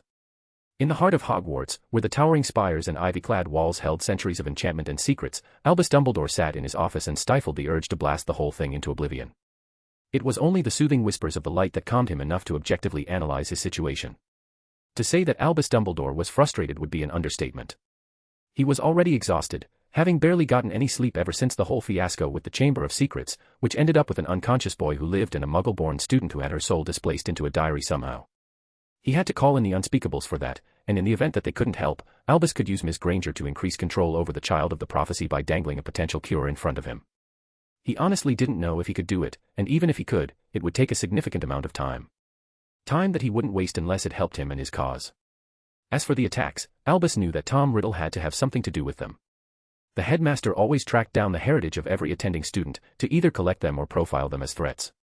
He even went to every muggle-born's home to make sure they didn't have any hidden magical heritage. So, yeah, he knew that no one in the castle had any connection to the Gaunt family, and that just left Lord Voldemort as the main suspect. To be perfectly honest, the entire situation was baffling. If he hadn't heard young Neville's tale about what happened, he never would have guessed it.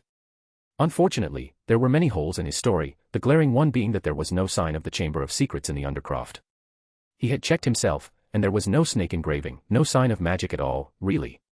He had ended up checking if the boy's memories were manipulated in any way but found no sign of mind magic. The boy was convinced that he was right, but everything else pointed to it not having happened. What a baffling little mystery. A knock distracted Albus from his thoughts, and with a wave of his hand, his office's door opened, revealing the boy of the hour, a potential clue in the whole mess. Harry Potter was a student known for his cleverness, his cunning, and his maturity, that's not to mention his prodigal talent when it comes to magic. He was one of his most promising recruits, probably as a spy in the dark, or maybe even a frontline fighter if war breaks down when Tom inevitably returns. "Ah, Mr. Potter," Dumbledore began, his voice as gentle as he could make it, "I'm glad that you took time out of your day to speak with me." "It's nothing, headmaster. But I will admit to being curious about the reason you asked me to be here." Well, as you probably know, young Neville was found unconscious, next to Hermione Granger, in a secret room in the castle. Fortunately, he woke up earlier today, and I have to say that his account of the events that transpired. "Events that include you, Mr. Potter?" Young Harry's eyes widened, his expression a masterful blend of surprise and innocence. "I don't know what you're talking about, headmaster. I remember vividly staying in the dormitory the night he was attacked. And normally, I would be skeptical, but if you are involved in what happened inside the Chamber of Secrets, it is imperative that I know what happened. The safety of our students is paramount." The boy frowned slightly. "I was under the impression that you returned in a purely ceremonial manner, and not fully as the headmaster." "That would be the case, but it seemed that the board was eager to get me back, with Mr. Longbottom having disappeared on the exact night I was suspended in. They practically ran to stop my suspension, some even said some very unsavory things about a certain Lucius Malfoy." "Oh, where was I?" "Ah, right, what happened in the Chamber of Secrets, Mr. Potter?" "I don't know," young Harry answered with a shrug. "It's quite the tale, isn't it? A hidden chamber beneath the castle, a monster controlled by the heir of Slytherin, a boy heroically slaying the monster with a sword. Seems almost unbelievable. And how did you know about the sword?" "Ron Weasley has a big mouth. He talked to Longbottom and kept bragging that his friend killed a basilisk of all things. Hard to believe, isn't it?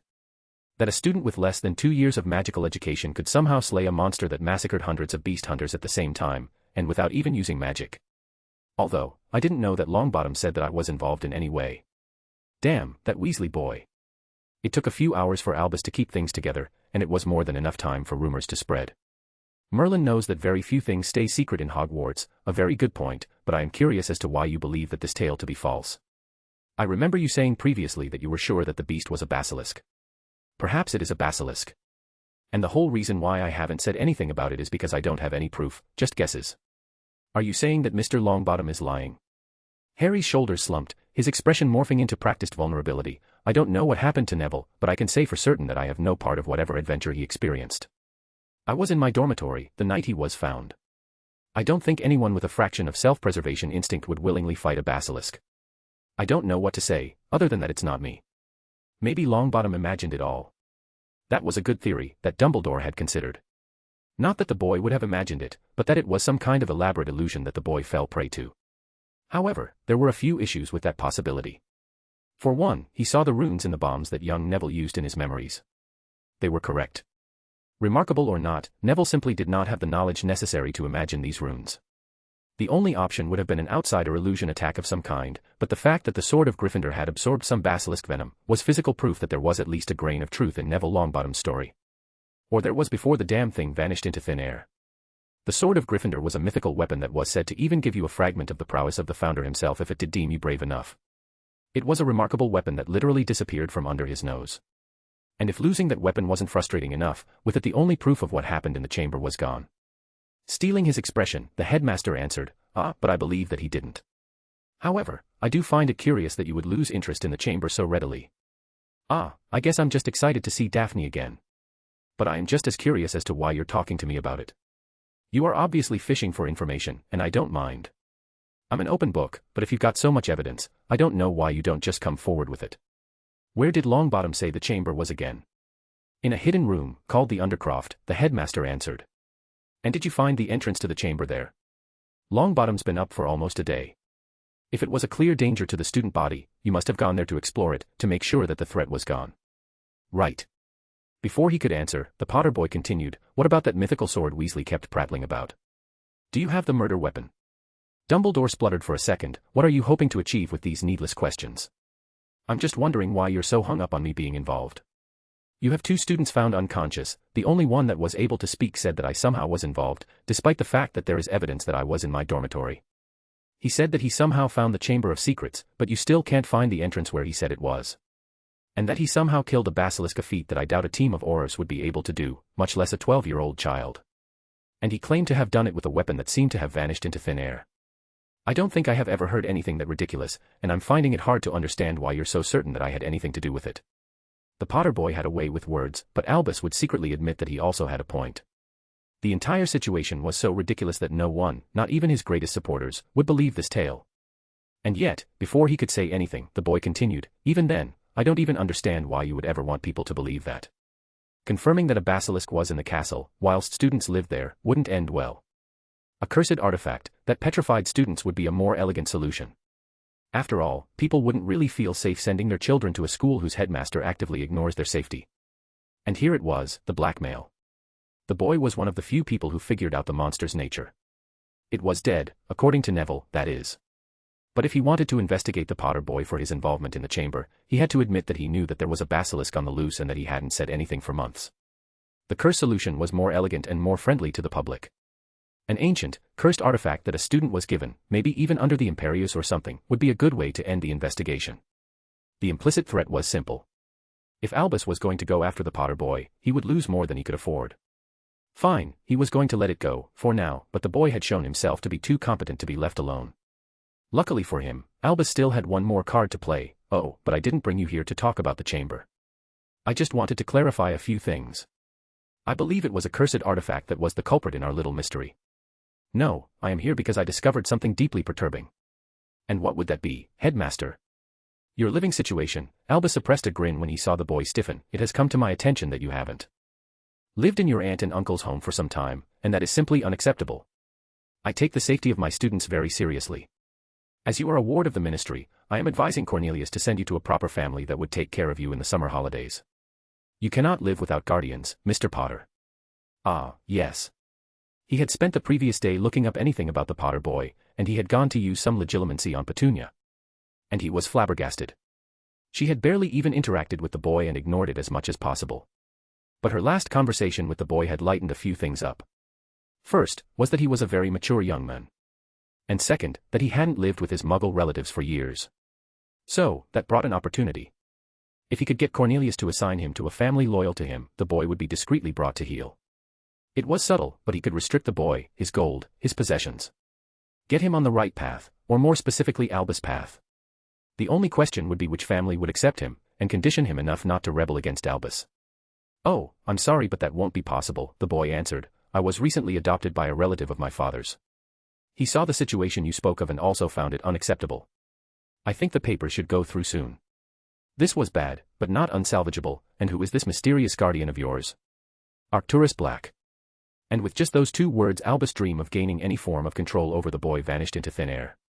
He couldn't control his cold anger when he spoke next. That sounds acceptable. You're dismissed, Mr. Potter. The moment the boy left, Albus silenced the room and released a cry of fury. Damn, that boy to the deepest hells.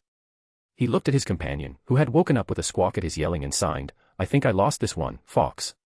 The trill of the phoenix brought some comfort, but not enough.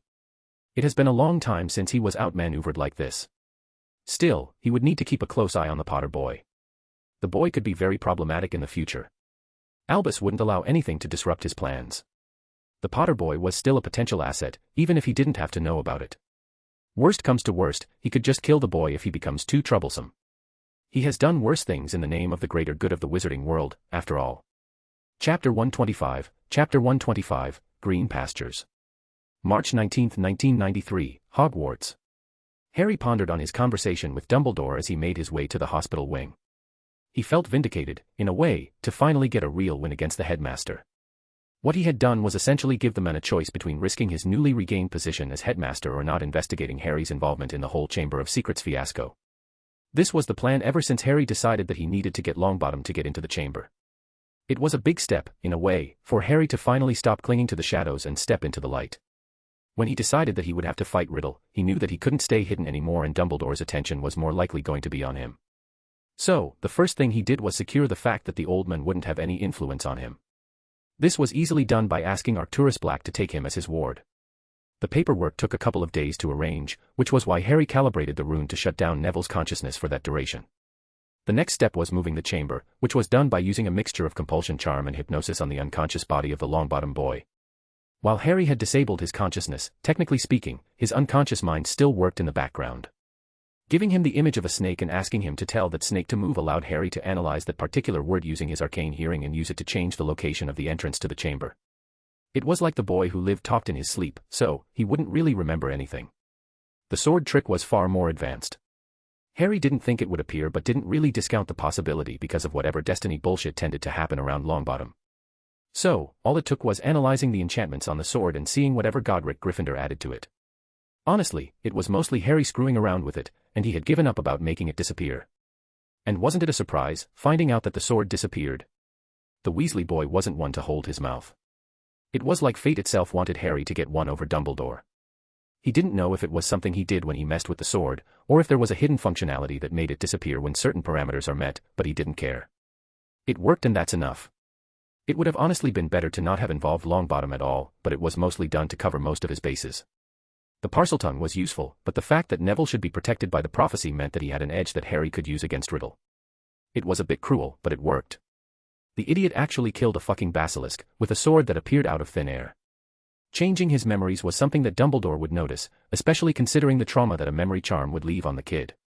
Harry was many things, but he wasn't cruel. Maybe he could have used whatever bullshit his magic crest had done when they were attacked by Quirrell a year back, but he didn't know how to use it. Also, the fact that the boy who lived was in extreme pain during the encounter already hid any sign of trauma that could be caused by memory manipulation. Still, Harry had won. He had denied Dumbledore an asset in the basilisk corpse, let alone whatever Jormungandr was. He had forced the men to not involve himself in his business, and most importantly, he defeated Riddle. In a way, Harry was disappointed with the fact that the game ended. Did that make him a bad person? That he still craved the intellectual challenge of a rival, that he missed the blood pumping through his veins, the thrill of the chase against an impossible deadline. Tom Riddle was a fascinating puzzle, a Horcrux that somehow combined with the portrait-like personality depicted in the diary, and somehow became alive. More alive than Lord Voldemort. It was probably a mistake, considering how unprepared Tom Riddle was when he made his first Horcrux. The soul wasn't some tangible thing that could be quantified. It's the summation of someone's character, of their true self.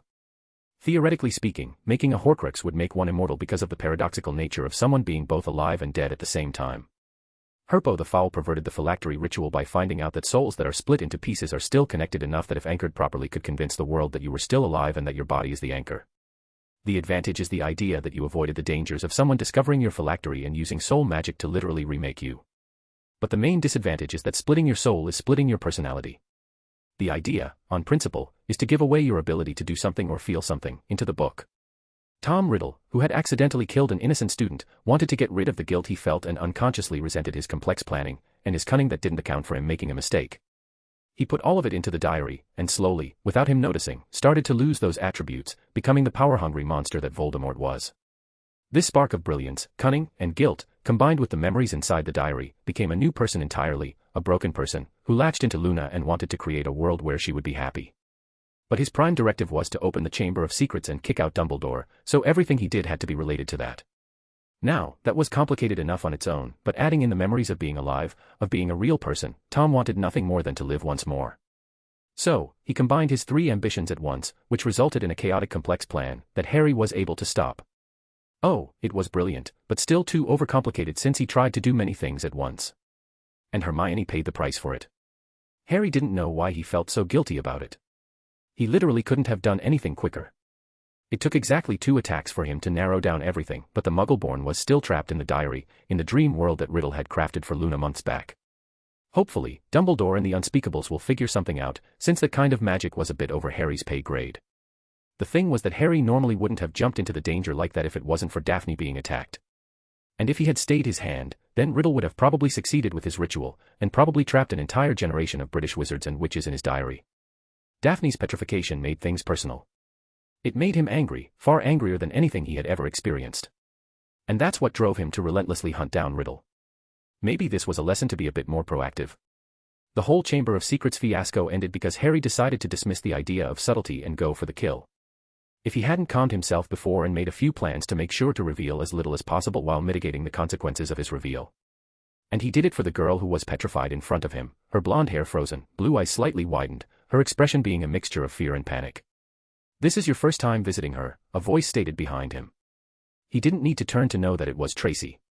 She and Blaise were pretty cross with him for his behavior ever since she was petrified. Yeah, Harry didn't deal with loss very well. He was so consumed with revenge, in a vain effort to avoid the guilt he felt, that he didn't visit her. He didn't trust himself to handle it properly. It was about time, he simply answered. "So, what are you going to do, now that you've avenged her?" Blaise's voice asked with a mocking tone. Harry turned, his eyes wide, and Tracy chuckled at his reaction. "Oh, come on. You disappeared for 2 days straight, researching or whatever, and disappeared during the night. Except for being conveniently seen in the dormitory on the night Longbottom and Granger are found unconscious. You acted normally for a couple of days until Longbottom woke up, got called up to Dumbledore's office, and decided to visit Daphne for the first time. We know how smart you are, and most of all, we know you. Daphne probably gave you the red bean thing and was involved in your manhunt for the heir of Slytherin. When she was attacked, you couldn't handle the guilt and just decided to seek revenge, and no one even knows about it." The Potter scion just stood there, gaping at his friends. "What? How? You're like an open book to us, mate," Blaise said, "but you could have just asked us to help. I didn't want to involve you." "Well, next time, do. Here's our answer, you idiot." He tossed a red jellybean at Harry, followed by Tracy. "See, we choose the red pill. Now you don't have to act all mysterious with us." Harry was a bit overwhelmed and nodded. After a minute of silence he stated, "I really appreciate this, guys. Can you give me a few moments with Daph? I have a few things I want to get off my chest." "Sure thing, mate," the dark-skinned boy replied. After the two had left, Harry took a deep breath. I have no idea if you can hear me or not. Theoretically being petrified means that you experience everything, but there's very little research on basilisk stairs, since, people tend to die when that happens. I really should have visited you sooner, but I was so wrapped up in my guilt that I just didn't want to face you without having beat the guy who hurt you like this." He sighed and continued, "I blamed myself for what happened to you. I should have been there to protect you, and I failed. I couldn't bear the thought that I might have been the reason you were petrified. That my games with Riddle spilt over to include you as well. I was so wrapped up in finally having a challenge that I didn't even consider that he wouldn't play with the same rules. Although, I guess I broke the rules first when I went after him the first time." Tears welled up in Harry's eyes as he spoke, his emotions pouring out. "I want you to know that I'm so sorry, Daphne. And that I miss you so much, more than I even imagined to be possible. You've been my anchor, my confidant, my partner in mischief since the very beginning. The last few days without you, I just felt empty, this void in my life that I tried to smother with my rage towards Riddle. I guess with my plan finished, with all that rage gone, I just realized how much seeing you like this hurts me. I'm not the most social person. Hell, I've never really had any friends outside of you, Tracy, and Blaise. I was ignored from the moment I was left on my aunt's doorstep, one night, and I guess I never realized that I wasn't alone anymore.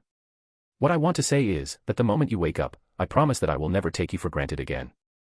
I guess I'll see you tomorrow." With a sad smile on his face, Harry turned and made his way to exit the infirmary. Of course, that's when he felt a spell coming at him with his arcane hearing and ducked out of the way. Of course, he couldn't have a peaceful evening for once. It was Neville Longbottom who was pointing his wand at him with a look of rage on his face. "What the hell, Potter?" Chapter 126, Shedding Skins. March 19, 1993, Hogwarts. With a sad smile on his face, Harry turned and made his way to exit the infirmary. Of course, that's when he felt a spell coming at him with his arcane hearing and ducked out of the way. Of course, he couldn't have a peaceful evening for once. It was Neville Longbottom who was pointing his wand at him with a look of rage on his face. "What the hell, Potter?" Harry pretended to be outraged. "What the hell is wrong with you, Longbottom? We're just outside the hospital when you insensitive troll." The boy who lived didn't seem to care about Harry's answer. "Why did you lie?" He waved his wand around to emphasize his point, which produced sparks. A small crowd started to gather around them. "Lie about what exactly? Seriously, stop with the waving here. Why do you have to always resort to violence?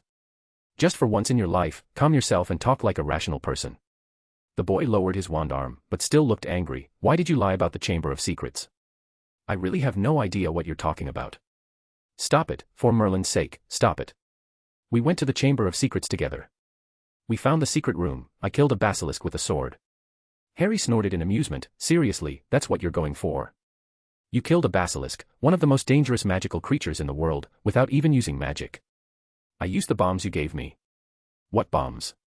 Seriously, why would I be making bombs in my spare time? The cold bombs, the flashbang bombs, and the concussion bombs, Neville sighed. Do you honestly don't remember them? You made them to fight the basilisk. The last Potter hummed. That's interesting. I can certainly see how useful those would be. The cold because snakes are cold-blooded, so that would slow them down. The concussion and flashbang to blind the basilisk, it's a theoretically good tactic. Still suicidal, but somewhat plausible. But there's a problem. How did you aim if you couldn't meet the basilisk's gaze? You enchanted some goggles to protect against its gaze, Neville commiserated. No offense, but that's a little beyond the capability of second-year students. I know I would remember making something like that, and I definitely would be bragging about it. Stop lying, you little snake, the Longbottom scion exclaimed. Harry let out a big sigh and spoke up. Look, Longbottom, I don't know if you're lying to get attention, but telling the headmaster that I'm some kind of mastermind that somehow succeeded in a few days where he had failed, found the Chamber of Secrets, and defeated the monster inside, is just ridiculous. I was just in his office being interrogated about the events of the Chamber of Secrets, when I haven't even left my dormitory the night you got attacked or whatever it is you think happened. I'm not lying. Look, Dumbledore told me that he spent an entire day looking for any evidence of what you said happened. He did find a secret room, but the Chamber of Secrets wasn't there. You didn't have any bombs on you, or any goggles. Hell, they didn't even find the sword. Longbottom protested. The sword was there, it just disappeared. Yeah, he answered while scoffing, because swords tend to do that. Look, I don't care what you say, because it's not my problem. I don't care that you snuck into the Chamber of Secrets where the entrance didn't exist. I don't care that you fought a monster that massacred entire teams of wizards and witches by yourself with just a sword. I don't care that you were found without any of the equipment you said you had. However, I care that you're trying to use me as a witness when there's proof that I was in my dormitory that night. The boy gritted his teeth. Tell them that I'm telling the truth. I'm a hero. I saved everyone. Harry gave him a pitying look. Look, man, Dumbledore thinks that you were under some kind of illusion curse that made you experience something you craved, being a hero, slaying the legendary monster with absolute bravery, clearing your name from the stigma of being a Parselmouth while you stayed unconscious. No, Neville protested weakly. I know you don't want to deny it, but don't you think that your feats are just too great, too unrealistic? If it was another student, would you believe that they did, in fact, kill a basilisk with a sword? Longbottom kept shaking his head and Harry pressed. Don't you think it's too much of a coincidence that according to your narrative, I came out of nowhere, like some kind of quest giver in a fiction book, giving you all the explanations that you could need to heroically save the Say, as well as the location of the Chamber of Secrets, the nature of the monster attacking, and the exact methods to defeat it? Don't you think it's too lucky that we're separated by some weird earthquake, that your sword somehow materialized when you needed it, and you used it to kill a mighty monster? Why wouldn't I just go tell a professor? Surely, they're more qualified than both you and me. The crowd nodded in affirmation, but the boy just wouldn't let go of his story. No, you were there. You were there. Neville, just get some help. I don't know if you're going crazy or if this is a side effect of whatever curse you had on you, but you need to accept reality.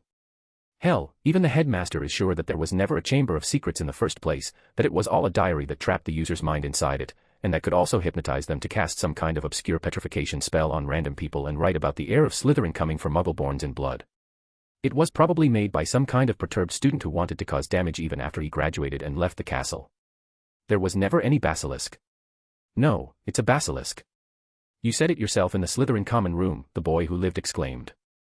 First things first, using a conversation where you deceived me by impersonating someone else is not a good argument to make. But what I said was that if Slytherin had a monster that could do all of this, it would probably be a snake that was long-lived, and could petrify people. A basilisk was theoretically possible, but I don't think that Dumbledore would let students stay in the same castle as something like that. You trust Dumbledore's judgment, don't you? Neville gave him a heated glare and gritted his teeth. Yes, I trust Dumbledore. So, you can't tell me that there's a small possibility that the old man wouldn't let an entire generation of students die for no reason, can you? Because if that's true, then he doesn't deserve to be the headmaster, does he? The boy nodded, and Harry went for the kill, so if you think about it, either your story is false, or you're saying that Dumbledore shouldn't be the headmaster. So, tell me, which one is it? For the first time, the Longbottom scion hesitated. His rage began to wane as the weight of Harry's words sank in. He looked around at the growing crowd, some of whom were nodding in agreement with Harry's logic. He just answered bitterly, "You're playing dirty, Potter." "No, I'm just being logical. But for all your lies, all your delusions of heroism, there's something that's really bothering me. You see, everybody lies, it's a normal thing. Sometimes it's because it's shameful. Sometimes it's because we're being stubborn jerks. Sometimes it's because we're ignorant about something. Sometimes it's because we don't even know that we're lying, since it's far better than the ugly truth. A 12-year-old boy lying isn't a big deal, celebrity or not, but what's really bothering me about you, what's really making me want to punch you, is the fact that your friend is dying. Her cold, comatose body is in the hospital wing, which is just next to us. I just came to visit my friend, but you just don't seem you care about yours. You just care about being proven right, about being the hero, about people not calling you a liar, and that's just pitiful. There's a good chance your friend would die, and here you are picking a fight with me because I wouldn't go along with your lies. There's a good chance that her parents will never talk to her again. And look at you whining about no one believing you. The truth is that all you care about is your own ego. Look at me, I came here because I missed my friend.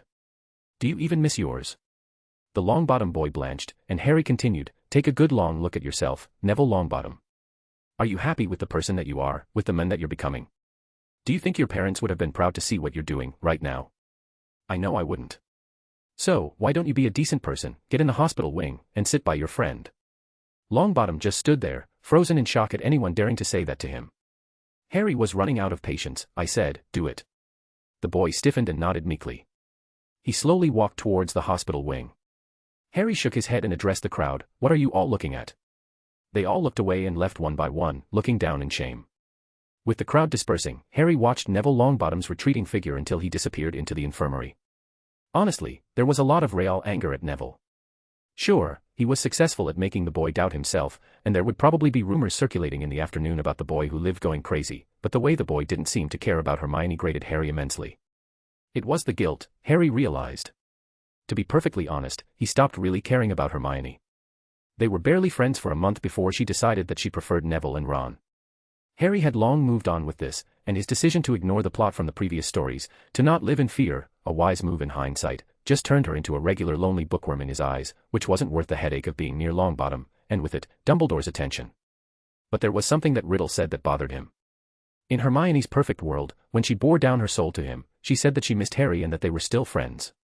Had he really forgotten about a girl who still hoped that deep down in her heart, they would one day reconcile or something? It wasn't logical, but if Hermione dies, Harry knows that he would regret not making peace with her, at least. Harry had won, he had literally gotten everything he wanted, he had gotten one over Dumbledore, ensured that he wouldn't be under his thumb, defeated Riddle, killed a divine beast that was probably thousands of years old, and had free reign over what to do with the basilisk corpse, which he would leave alone for later after preserving the body, that is. It wouldn't do to have basilisk parts available in the market while there might be rumors of a basilisk being in the castle. Staging a fake expedition in the Amazon forest in a couple of years might be better after memories start to fade about the whole incident. However, for all that success, the possibility that a child could die made the whole thing bittersweet. Hermione Granger was an innocent girl who was chosen by Riddle's sick mind to become his new victim. She died because Lucius Malfoy decided to plant the diary to get rid of a political rival. Harry wished he could have saved her, but he knew that it wasn't really his fault. It's not like he could have done anything differently. If he hadn't gone after Riddle, then the entire school might have suffered the same fate, or maybe Luna would have taken her place, which wasn't really all that better. Turning away from the infirmary, Harry let out a deep sigh and continued on his way out of the school. It had been a long and exhausting day, filled with confrontations and emotional turmoil. No, this entire school year was filled with confrontations and emotional turmoil. Harry hoped that it wouldn't be the case for the rest of his school years, yet he knew that this was a vain hope at best. Chapter 127, Mosaic. April 2, 1993, Hogwarts. Daphne must have fallen asleep somewhere in the library. It felt deeper than any sleep she ever felt before. As she slowly regained consciousness, her surroundings were still a blur, and her mind felt foggy as if she had just emerged from a dream. Her eyelids felt heavy, and it took a moment for her vision to clear. She had the urge to blink for some reason, yet all she could see was white. She tried to turn her neck, but it just felt too stiff. It was like the time she slept badly on her bed, only 1,000,000 times worse. She needed a muscle-relaxing potion for that later. Did she hurt herself somehow when she was in the library? And if she wasn't in the library, where was she? As the fog in her mind began to lift, Daphne's memory started to piece together fragments of what had happened. She remembered being in the library to return a few books. She had gone to browse for some replacements. But then, something caught her eye, a strange movement in the shadows. She had turned to investigate, and that's when it happened. A cold, paralyzing dread had swept over her, and then nothing. The memory felt foggy as if it kept slipping away from her fingers every time she tried to remember. No, there was something she did remember. She was afraid, deathly so. Why would she get this afraid in the library? Unless it was the basilisk. Harry had told her about the monster of the Chamber of Secrets. She had researched the so-called King of Serpents and was horrified by the mere idea that her best friend wanted to fight it. Was she petrified? She wasn't a Muggle-born, but then again, neither was McLaggen. Yes, she was afraid. She was very, very afraid. Had she screamed? Had she tried to run? The details were frustratingly elusive. Her muscles still felt frozen, but a lot better than before. She could at least move them. She turned her head for a fraction of an angle and hissed slightly in pain. The moment Daphne made a sound, she was accosted by a familiar black-haired boy. "Harry, Daph, are you all right? Are you hurt?" Daphne blinked up at him, her eyes finally starting to focus. Harry's face was etched with concern, and he was kneeling beside her.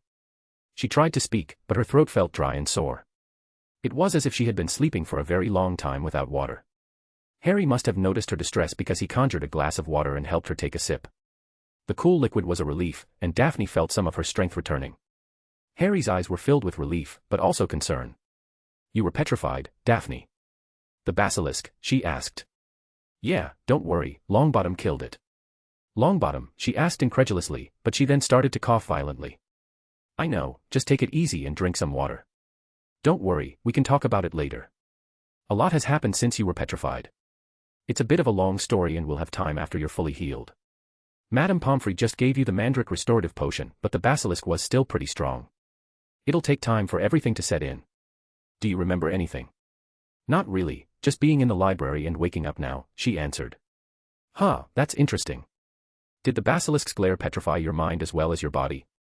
"Most petrification curses don't really affect the mind, so I was worried about you having experienced everything without being able to move.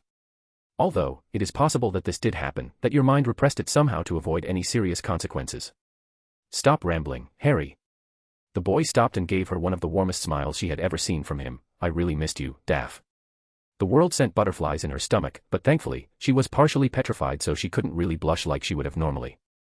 She chose to change the subject instead. "Can't you get Madame Pomfrey to give me something to speed things up a bit?" "No, a basilisk's glare is still pretty powerful. It would overwhelm any of the potions we give you, so you might end up dealing with a few side effects without them even working. Just let things progress normally and you should be fine by the end of the day." She wanted to talk some more, but Harry was quickly silenced by a glare by Madame Pomfrey who said, "Enough chit-chat, you two. Miss Greengrass needs rest and time to recover. I'll be keeping a close eye on her, and she'll be back on her feet in due course. Now, Mr. Potter, if you don't mind, I suggest you give her some space and let her rest. Visiting hours are over, and I won't have any more distractions in my infirmary tonight." Harry nodded reluctantly, his concern for Daphne still evident in his eyes. "All right, Madame Pomfrey. Please take good care of her." Madame Pomfrey gave him a reassuring smile. "I always do, Mr. Potter. Now off you go, and I'll make sure Miss Greengrass is comfortable." As Daphne continued to recover in the infirmary, she learned more about the events that had transpired during her petrification. She had, of course, sent a letter to her parent to tell them that she was all right. Her handwriting was pretty wooden, but it would get better with time. However, the school was abuzz with rumors and theories about the Chamber of Secrets and the heir of Slytherin, who had supposedly opened it, and Daphne had heard her fair share of rumors even when she was in the hospital wing. Apparently, Longbottom and Granger were attacked a few weeks ago. She found out that it was just after she got petrified. Longbottom kept claiming that he killed a basilisk with a sword, but no one really believed him. Granger was sent to St. Mungo's because what happened to her was somewhat severe. Harry wasn't really there to fill in the blanks, but then again, she could make her own theories about what happened. Still, the fact that the basilisk was gone helped her relax. That damn snake was terrifying. The other victims that were attacked also didn't seem to remember what happened, something that stank of foul play. Alas, Daphne didn't have the heart to tell them about it. Filch was inconsolable because of what happened to his cat. He was probably going to leave the castle entirely. Apparently, Mrs. Norris was the last gift he had from his wife before she died from dragonpox. The idea that it died suffocating in his arms must have really traumatized the man, and it would make sense that he would avoid anything that reminded him of her. Dean Thomas also just looked lost. He had missed almost 5 months of classes, and there was a good chance that he would need some kind of remedial lesson so that he would have a chance at passing. Penelope Clearwater was in the same boat. She had thankfully in her 6th year, thus didn't have any OWLS or newts to study. She was only petrified for around 6 weeks, so that was doable. McLaggen was still as annoying as ever, telling everyone that his father was going to crucify Longbottom for opening the chamber despite Daphne telling him that he was innocent. Apparently, a Slytherin's opinion didn't have much weight with him. Finally, after a lot of arguing and tests, Madame Pomfrey allowed her and the rest of the petrified victims to attend dinner. She was starving and the nutrition potions that the matron shoved down her throat were poor substitutes for a real meal. She sat next to Harry, Tracy, and Blaise, who looked closer than they had been for the entire year. The whole manhunt that Harry decided to partake in had made him so distracted that he kind of ignored them slightly. It was probably hard to talk with them when he was consumed by something that he couldn't tell them anything about. With the threat the chamber posed being gone, they probably started to hang out a lot more. They didn't really talk about much, just classes, and the homework she missed. Everything was going oddly normally until Dumbledore stood up. Everyone stopped talking instinctively and the headmaster started a speech. "Thank you all for coming and I hope you would indulge an old man taking a few minutes of your time so that I could say a few words. As most of you probably know, this year was plagued by a series of attacks on members of the students, which led us to the conclusion that the Chamber of Secrets had been opened." The student body started to murmur lightly, intrigued by the headmaster's statement. This was the first time, as far as Daphne could tell, that any staff member said anything about the Chamber of Secrets. They spoke about attacks, but not the chamber itself. Dumbledore continued, "Well, I am glad to say that this horrific chapter of the school's history is finally over. The perpetrator of the attack was stopped, and its victims have just been unpetrified and officially released from the hospital wings, thanks to the valiant efforts of our resident Mediwitch, Madame Pomfrey, and our resident potion master Severus Snape." The great hall was immediately deafened by the roar of applause that followed this announcement, which took almost a minute to end. Yes, we all appreciate their efforts, but I still have a few things to clarify. Many of you probably think that the legendary Chamber of Secrets was opened.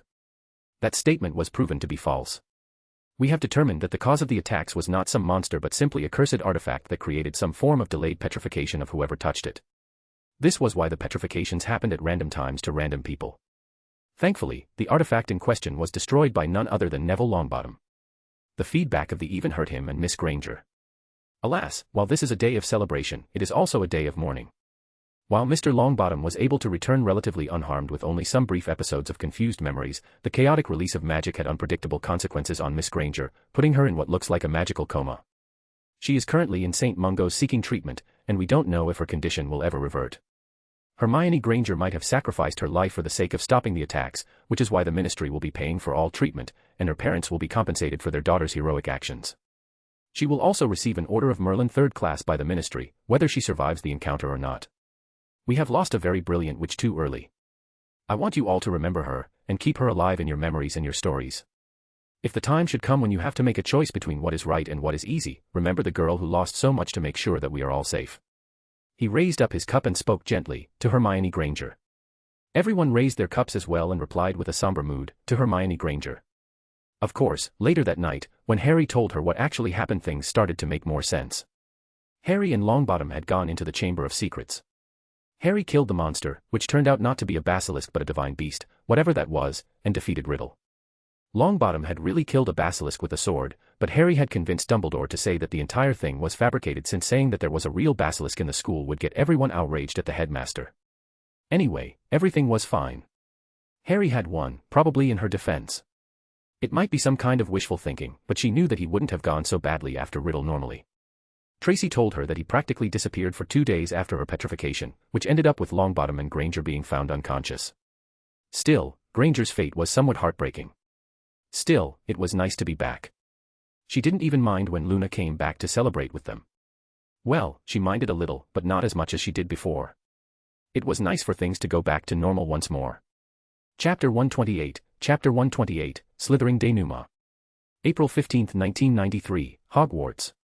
Albus Dumbledore was, to put it mildly, feeling completely and utterly drained. His exhaustion ran bone deep, a relentless weariness that easily ranked as one of the worst experiences of his long life. But this wasn't the kind of fatigue that a good night's sleep could remedy, as one might expect after a grueling battle. Oh no, this weariness had a different source altogether. It was the lingering aftermath of the Chamber of Secrets catastrophe. Now, you might wonder why a seasoned wizard like Dumbledore, who had faced countless challenges in his lifetime, would be so profoundly affected by recent events.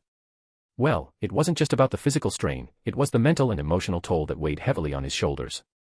Because even if most of the wizarding world had bought this farce that the Potter boy suggested, Dumbledore couldn't simply sweep away the complex complications and political entanglements that had emerged in the wake of the attacks on the student body. It was exhausting, but Albus, as the head of Hogwarts and a key figure in the magical community, bore the burden of having to answer the questions of lesser minds. Well, calling them lesser minds was an exaggeration. They knew that there was something fishy going on and didn't fully believe what he had told them. They were right, of course. Dumbledore knew a fragment of what happened, thanks to young Neville's memories, but even he did not grasp the truth of what really happened inside the chamber. The Potter boy had played his hand beautifully, so even Albus didn't know the full details about what happened in the Chamber of Secrets, and he couldn't investigate it because that might reveal the fact that Albus lied about the events of the chamber. Additionally, the fact that there wasn't an actual culprit to blame complicated things, and the end result was far from agreeable. And here he was, headmaster of Hogwarts once more, having to deal with 5 students who missed a lot of coursework, a muggle-born girl whose soul was stuck in a diary, and no sign of Tom Riddle. Even the diary itself had the name, Hermione J. Granger, inscribed in it. That's not to mention the national celebrity that people started questioning his sanity because that was the only way Albus could deny knowing that there was, in fact, a basilisk in the school. Why couldn't the brat just have enough common sense to know that he should keep his mouth shut? That boy was becoming more and more frustrating to work with. This was a disaster. Perhaps calling it a disaster was too weak a word after all. Thank Merlin, he had been suspended when this matter was resolved because he doubted that his tenure as the headmaster of Hogwarts would have survived. Thankfully, the moment the boy who lived disappeared, he was immediately reinstated in a hurry. Alas, Albus knew that it wouldn't be enough to avoid the political shitstorm coming his way. The school board was angry, and the ministry wanted more influence over the castle, as they always did. The reason why people were so angry wasn't that the event was traumatizing or even dangerous for the students, but the fact that even the unspeakables couldn't do anything about the young Miss Granger's condition. They were still researching and experimenting, but they were genuinely baffled. Parents were terrified that the only reason their children didn't share young Miss Granger's fate was pure luck. And so, the headmaster of Hogwarts was running everywhere trying to extinguish the fires. The whole thing had cost him a lot of favors, especially when the Daily Prophet was involved. Thankfully, things started to simmer down slightly, hence the meeting. And now here he was, in his own office, facing 3 of the highest-ranked ministry appointees, who were there for him to explain himself. They wouldn't do anything, and it was a formality for their own ego, but Albus had been playing politics for enough time to know that this was going nowhere. The fires had been extinguished, these people were just trying to get any advantage they could have. So, Albus, what in Merlin's name happened? We left you alone because you needed time to get things sorted out, but the ministry needs answers. Say what you will about Fudge's corruption, there was still a reason he was elected as Minister for Magic. He wasn't the smartest man in the room and had a tendency to run away from problems or just go too far with them, but he knew enough about politics to have a hint of what really happened in the ugly background of the wizarding world. He knew how to keep magical Britain stable, and he was an acceptable peacetime minister. He was good enough to keep things together, but flexible enough to let certain things slide and not upset the uneasy peace they had achieved after Lord Voldemort's defeat at the hand of Neville Longbottom. Still, the man was a minor bureaucrat with very little magical talent, in a world where magic is might. And he came here to demand answers out of him, the champion of light. Albus suppressed his rising fury and answered with a frosty tone, I don't see how I was involved at all. Need I remind you that I was suspended when all of that happened? Come on, Dumbledore, Amelia Bone interjected, you can't possibly think that we bought this whole petrifying diary story. I've seen the victims, and there isn't a curse that could possibly petrify people seemingly indefinitely, especially not one that was done by a diary of all things. Amelia Bones, on the other hand, was far more worryingly competent when it came to causing trouble. She was rigid, and militaristic in a way, which made sense since she was forged and trained in the last war. Albus had done his best to curtail her possible ascension to the title of minister since she would quickly destabilize the whole place with her rigid mindset. She was a straight arrow, that one, which would possibly get her killed. It's a bit more complicated than that. The curse was not a petrifying one, but a time stasis one as well. I didn't want to say anything because temporal magics were frowned upon, but the actual petrifying curse is layered with some kind of time-freezing effect to make the petrification permanent. I had to personally disable that part of the curse so that we could administrate the Mandrake Restoration Potion. With the actual part of the petrification destroyed, the temporal layer of the curse had nothing to be founded upon, which made it fade away. I did not share the details of the curse because I didn't want to unnecessarily scare the parents after the situation was resolved. Their anger seemed to abate, but as usual, Amelia Bones decided to ask something else. That sounds possible, but how is a diary of all things do something like this? Curses are not alive, Albus, they don't decide to petrify people or write messages in blood. Albus suppressed the urge to groan and decided to use a modified version of the truth, it does when you realize who made the diary in the first place. And might that be? Bartmio's Crouch asked. Now that was a man that Albus actively disliked, a zealot that just killed anyone he thought was suspicious during the war. He had killed more innocent civilians because of his paranoia than actual Death Eaters, and wasn't that tragic? He was celebrated as a war hero, of course, until it was found out that his son had attacked the Potters alongside the Lestranges and joined their fate. The men tried to protest and say that his son was probably helping the Potters, but a quick investigation revealed that young Barty was a very disturbed boy and was in fact a servant of Lord Voldemort. His wife committed suicide after hearing about the death of her son. It was a sad story, but Albus had used this to remove the man from his post as the head of the DMLE into the Department of International Magical Cooperation, a department that was virtually useless for most of the time, where his career started to slowly fade away. The only person the men hated more than Albus was probably Harry Potter. Tom Riddle, but that's what he was known when he attended these halls. You would know him as Lord Voldemort. By their widened eyes and Fudge's squeaking, Albus knew that he had their attention now. He decided to press on. As you probably know, the chamber was opened around 50 years ago. I was the Transfiguration professor at the time, but I always suspected Tom Riddle since I knew that he was probably the only Parselmouth in the school. I told Headmaster Dippet of my suspicions, but he chose not to act on them, refusing that such a charming, orphan boy would ever do something this heinous. When one of the victims died, the boy ended up framing Rubius Hagrid since even then, the headmaster would have had to start looking into it severely. Petrification is one thing, but murder. He knew that we couldn't take a chance. I located the chamber and warded it off until the summer when I killed the beast inside, which happened to be a basilisk. A basilisk, all three exclaimed at once. Yes. We were quite fortunate that there only had been a single casualty, Albus answered with a somber tone. I am telling you this because I can tell you with extreme certainty that I knew that the Chamber of Secrets was not opened. However, I did recognize the diary that Miss Granger was found with. It was Tom's. From what I could discern, he enchanted the diary to possess anyone who touched it. He left a jumble of memories, a remnant of sorts of himself as a teenager to force them to petrify people. When he realized that the basilisk was dead, he used the petrification curse to achieve a similar result, yet one I knew was slightly different since I was there for both occasions. Hermione Granger is the one who attacked everyone, and her diary kept absorbing her until her soul was completely consumed. Young Neville was able to destroy the persona inside the diary but failed to save young Hermione's soul. The battle occurred inside the diary, in some kind of astral mental plane, thus the moments of delusions the boy experienced. The three ministry employees were openly gaping at him. The minister asked with an odd tone, then why the secrecy, why hide all of this?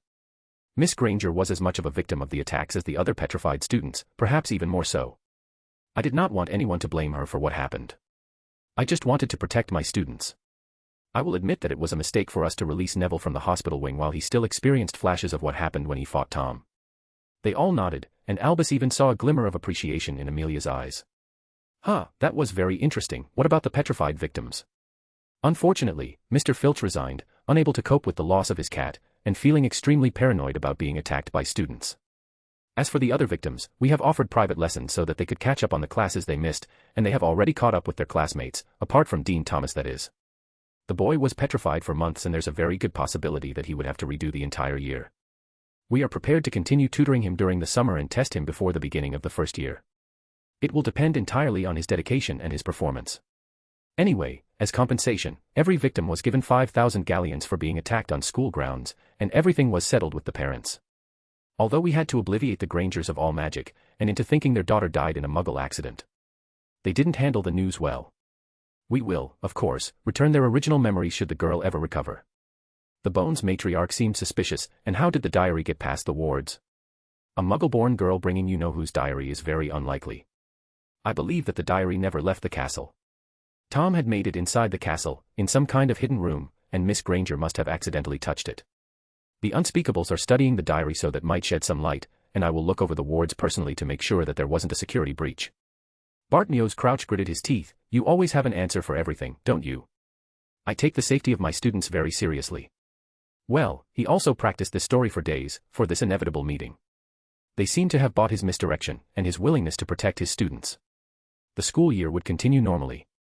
Now, with that fiasco over, he had time to think about a way to get back at Lucius Malfoy. After all, he was removed, even if it was momentarily, from his seat of power. He couldn't let that stand without consequences, could he? Chapter 129, New Beginnings. June 2, 1993, Hogwarts.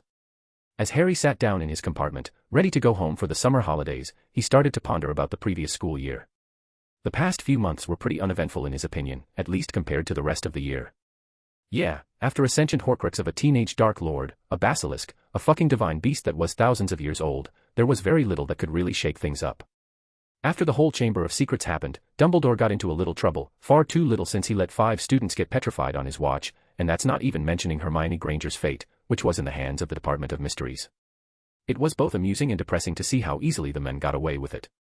Sure, Technically Harry had him by the balls because if he revealed that there was, in fact, a basilisk, the headmaster would lose a lot of goodwill from the public, and possibly his position as headmaster.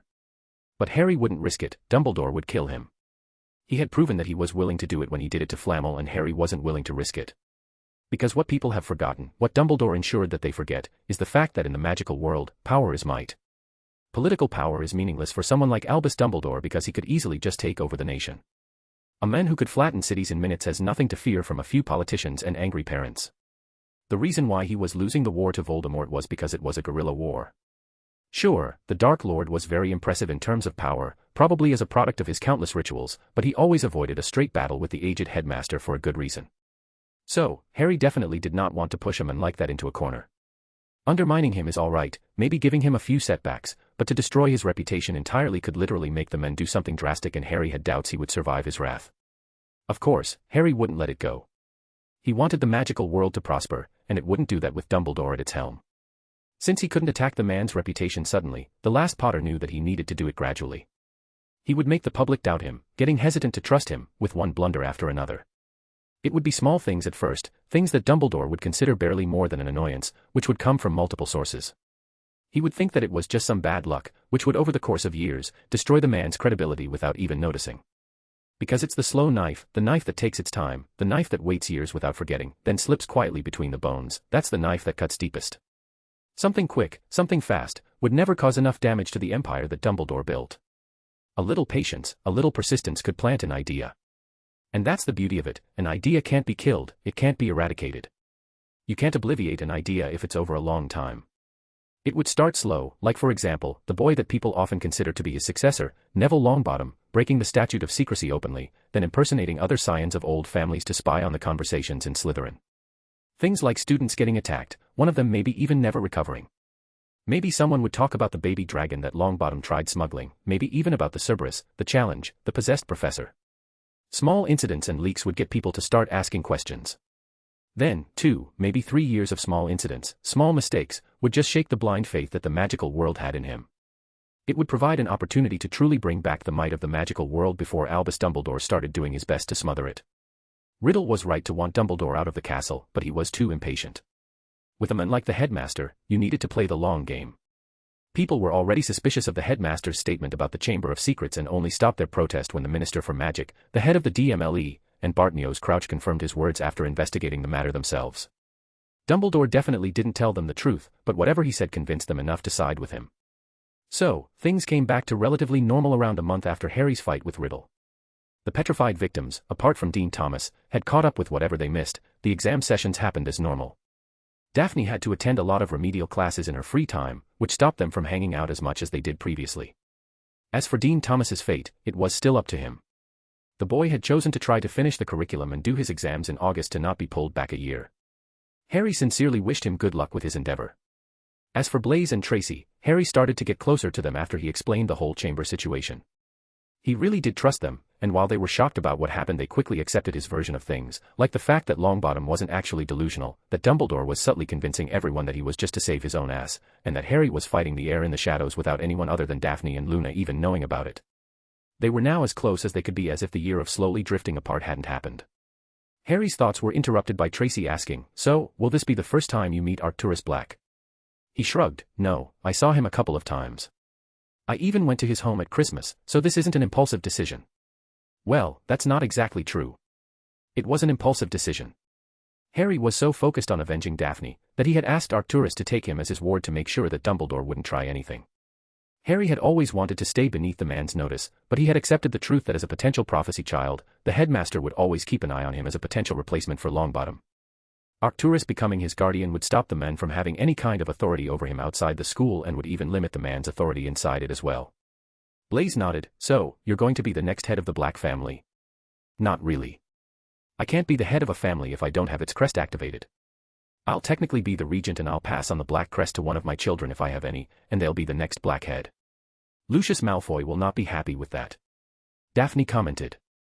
"Lucius Malfoy is not happy about a lot of things these days," Harry answered with a snort, causing his friends to burst into laughter. He was right. The Malfoy family was starting to get into a bit of trouble. It seemed like Dumbledore did not appreciate them and kicking him out of the castle for the few days he did. After the chamber fiasco, the man was removed from his position on the school board, and he lost his house elf, somehow. Harry had no idea how it happened, nor did he really care, to be honest, but the biggest hit was the ministry raid that was spearheaded by Arthur Weasley. They found a secret room filled with hundreds of banned artifacts that were seized by the ministry, and apparently, the fines that the Malfoy had to pay was staggering. Honestly, Harry didn't know if Dumbledore somehow knew if the entire Chamber of Secrets plot was made by Malfoy, something that the last Potter wasn't even certain of, but this was very brutal, and proof that Harry was right in not overly antagonizing the headmaster. Luna perked up. Oh, Draco had a lot of nargles moving around his head. They all nodded at the Ravenclaw's comment. After a while, her figures of speech got sort of repetitive, and you could understand what it meant. She usually had a hard time explaining her interpretations of her clairvoyance, and even if they didn't understand at first, it became easier to deduce over time, especially since she started hanging out with them a lot after she found out that Harry dealt with Tom. Even the Ravenclaws that bullied her stopped after they kept getting mysteriously cursed in their own common rooms. On an unrelated matter, Harry was getting really good at modifying spells to only act after a certain delay. Any response to Luna's statement was silenced by Neville Longbottom angrily walking past their compartment with his trunk. Blaise shook his head at the scene, still moody as ever. Huh? The Longbottom scion has been in a foul mood ever since the whole Chamber of Secrets thing happened. Being ridiculed and people thinking he was crazy made him very irritable, that's not mentioning the giant fight he had with Weasley in the middle of the Gryffindor common room. Apparently, the redhead thought that his friend had been the heir of Slytherin, and if that wasn't enough, he was caught telling everyone about how disturbed Longbottom really was, and that he was always prone to imagining things. Of course, that didn't end well, and with Hermione out of commission, the boy who lived ended up practically friendless, with people actively trying to avoid him, making him even more prone to bursts of anger.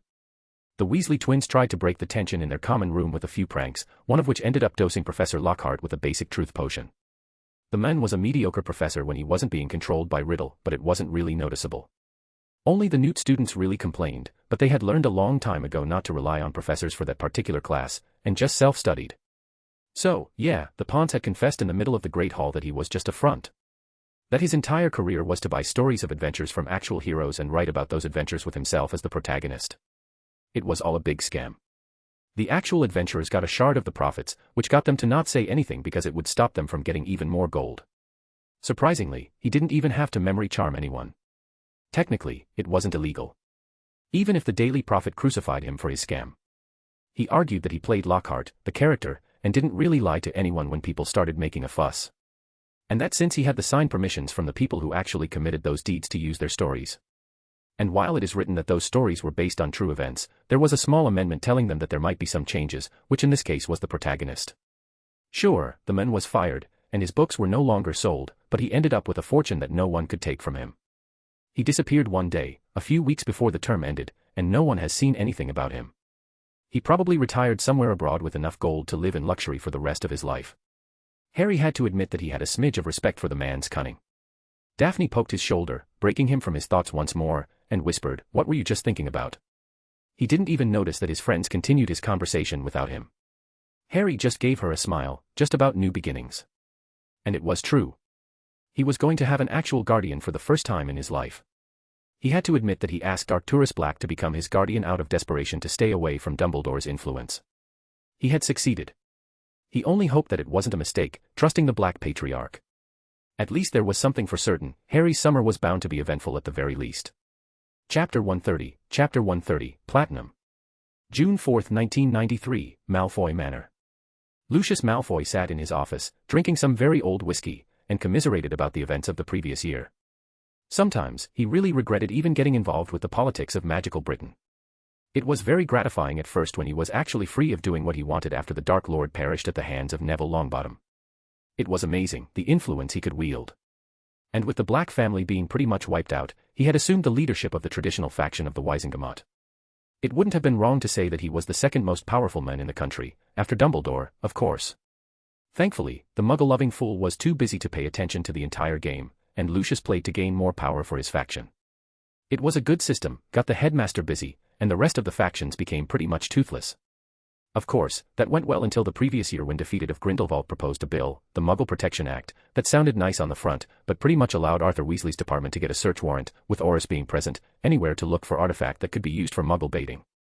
The sad thing is that Aurors have the authority to arrest anyone if they see them committing crimes. Lucius saw it as the trick it was and tried to fight it. Alas, he was outvoted, and the first victim was the Yaxleys, who ended up paying thousands of galleons and had all of their ritual gear confiscated and destroyed since they were technically banned. Most families quickly hid their artifacts, whether in Gringotts artifact vaults or in secret rooms, but many simply did not have the funds for that and tried to sell everything that could be found, eager to get rid of any incriminating evidence, which of course caused the prices on banned items to plummet, which made everyone's net worth take a hit. Even Lucius wasn't spared, since a big portion of the Malfoy fortune was in expensive and rare magical artifacts. It was an obvious plan by Dumbledore to weaken the traditional faction and enforce the bans that he passed into law over the years. They even tried to search Lucius' home, but they didn't find the secret room that contained the banned items. Arthur Weasley's gritted teeth were obvious. The entire bill was a slap in the face, and people clamored for Lucius to retaliate. He did it by doing something that was admittedly risky. Giving away one of the Dark Lord's prized possessions that was entrusted to him, to ensure Dumbledore's downfall, was easy. The man was dead, and even then, he would probably appreciate kicking Dumbledore out of the castle. And it worked. The Chamber of Secrets was opened, and it took a few months to get the opportunity to kick Dumbledore from the castle. The idea was to slander the man and shake the blind faith his followers had in him, which would destabilize his faction. Eventually, the Weasley girl would have been caught and Arthur Weasley would have been crucified for her actions, adding more fuel to the fire. It sounded so perfect, on paper. The students were attacked, but 2 of the attackers were not mudbloods. That was a sign that things were not going according to plan. Still, it gave Lucius enough leverage to do what had to be done. However, Dumbledore's suspension lasted less than a couple of days, since the Longbottom scion of all people had found who was opening, and it wasn't the Weasley girl as he planned, but the mudblood friend of his that Draco kept complaining about, calling her a teacher's pet. She was still unconscious because of whatever the diary did. Lucius didn't really care, she was just a mudblood, after all. The old man was quickly reinstated by his actions and claimed that it was a cursed diary that caused the petrification and that the Chamber of Secrets was never opened. Honestly, Lucius didn't know if that was true or not. The Dark Lord had a tendency to exaggerate certain truths, and that was saying it kindly. He was just too terrifying and unstable for anyone to call him out on it. All things considered, Dumbledore did take a few hits, but he didn't take his suspension lying down. He had personally come to an inspection with the Aurors, and he wasn't as easy to fool as the others. With a wave of his wand, the secrecy charms were gone, as were the powerful wards. That was all it took, a single wave of his wand. The Aurors confiscated artifacts worth in total more than 200,000 galleons, and that's not mentioning the 100,000 galleons fine, and being dismissed from the Hogwarts school board. Yeah, the defeater of Grindelwald could be vindictive when he wanted to. Lucius didn't know if the man was doing it because of his suspension or because he knew that it was Lucius who orchestrated the entire thing. The result was the same, the Malfoy vaults were practically emptied overnight, and Lucius had to sell a few properties to be back in a comfortable position. His faction had smelt the blood in the water and was vying for his position, especially after Arcturus Black came out of nowhere and announced that Harry Potter of all people was his ward. The boy was a contender as the next head of the Black family, which destroyed the implied idea that Draco would be the next Black head, and as his father, he was just acting as his placeholder. It was a bunch of nonsense, of course, but people felt better when there was any justification for the status quo, and the Blacks had been in charge of the traditional faction for centuries. If it wasn't even enough, he found out that his house elf, Dobby, was straining his bond to try to betray him in some misguided attempt at saving Neville Longbottom. It was something utterly inconceivable. House elves were bound by magic. They were utterly loyal, even if their masters tortured them. Dobby had been conditioned for 2 centuries to obey the head of the Malfoy family. He always took his punishments too far, which was maddening because he injured himself so much that he couldn't complete his assigned tasks anymore. The elf was probably mad, and it was probably a mercy that Lucius killed him. It was quick and painless, but he had no choice. An unreliable elf was a useless elf, and one that held a lot of family secrets was bound to cause problems in the future. Still, house elves were expensive, and ones that were so familiar to a family's magic were practically indispensable. To make a long story short, Lucius had every right to drink his sorrows. He had lost this fight, badly, but he would recover, he would recoup his losses. His father, Abraxas, often said that a Malfoy could achieve anything with just their cunning. Yes, his house will return, stronger than ever. He only needed to think of a way to do so. He moved to take another gulp of his whiskey, but his body refused to answer. It was hard to breathe, he tried to get up, he tried to scream, but all that came out was a small groaning. Slowly a figure walked forward to him.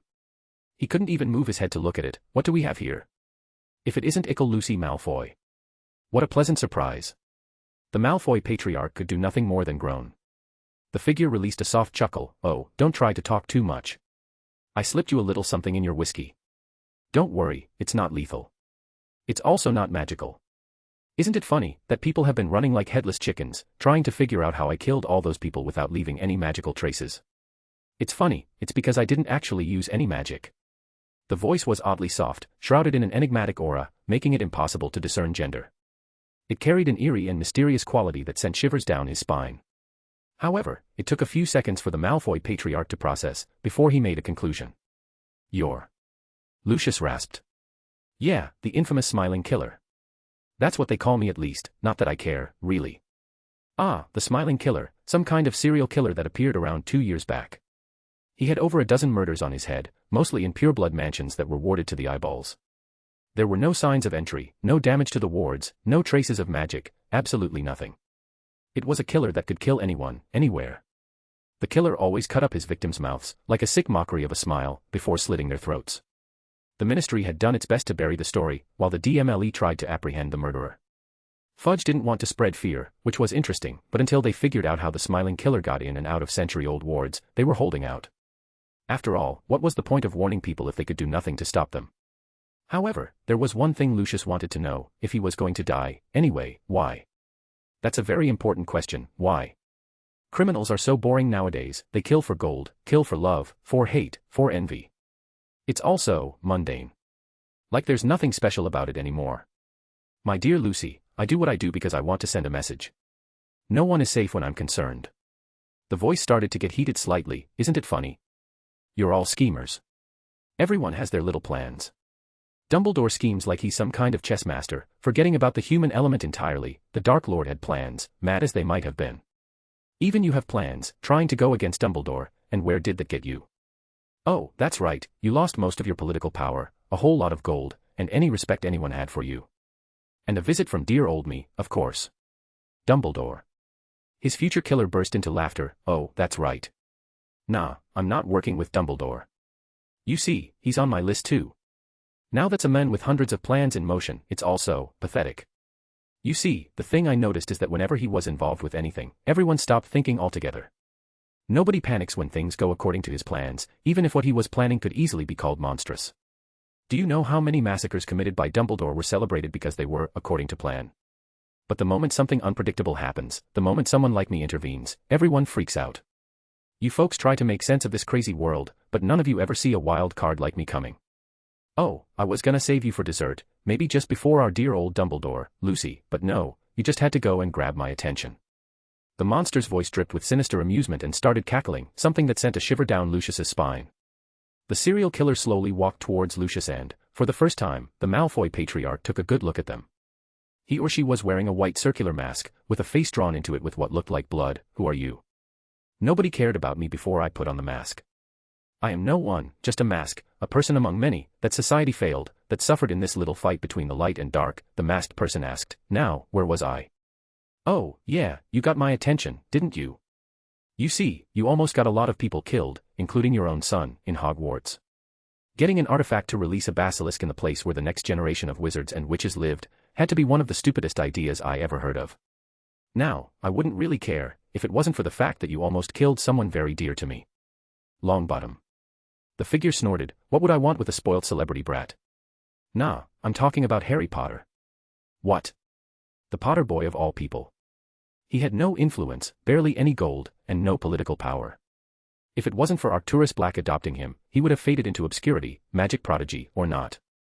The figure continued. "You see, you almost killed the kid. And well, he's mine. Only I get to kill him.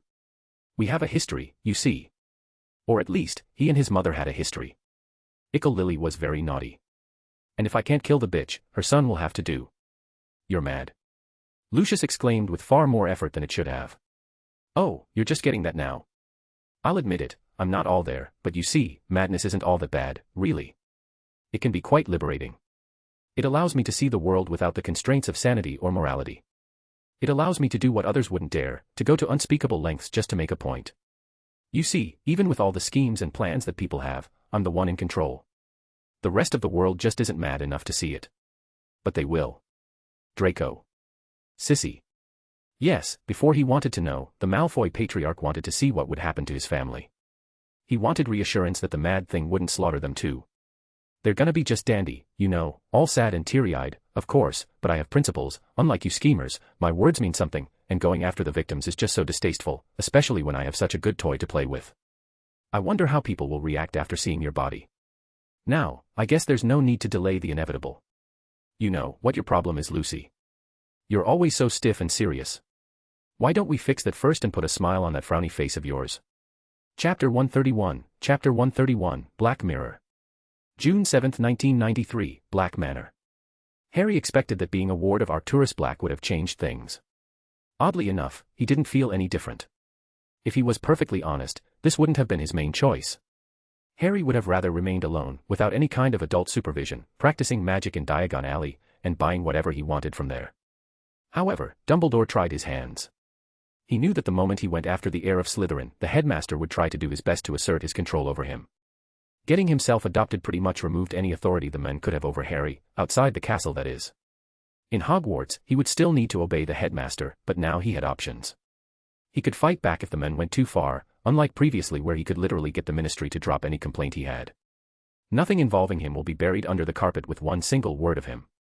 And the price for all of that was trusting Arcturus Black. Honestly, Harry still didn't know what to make of the men.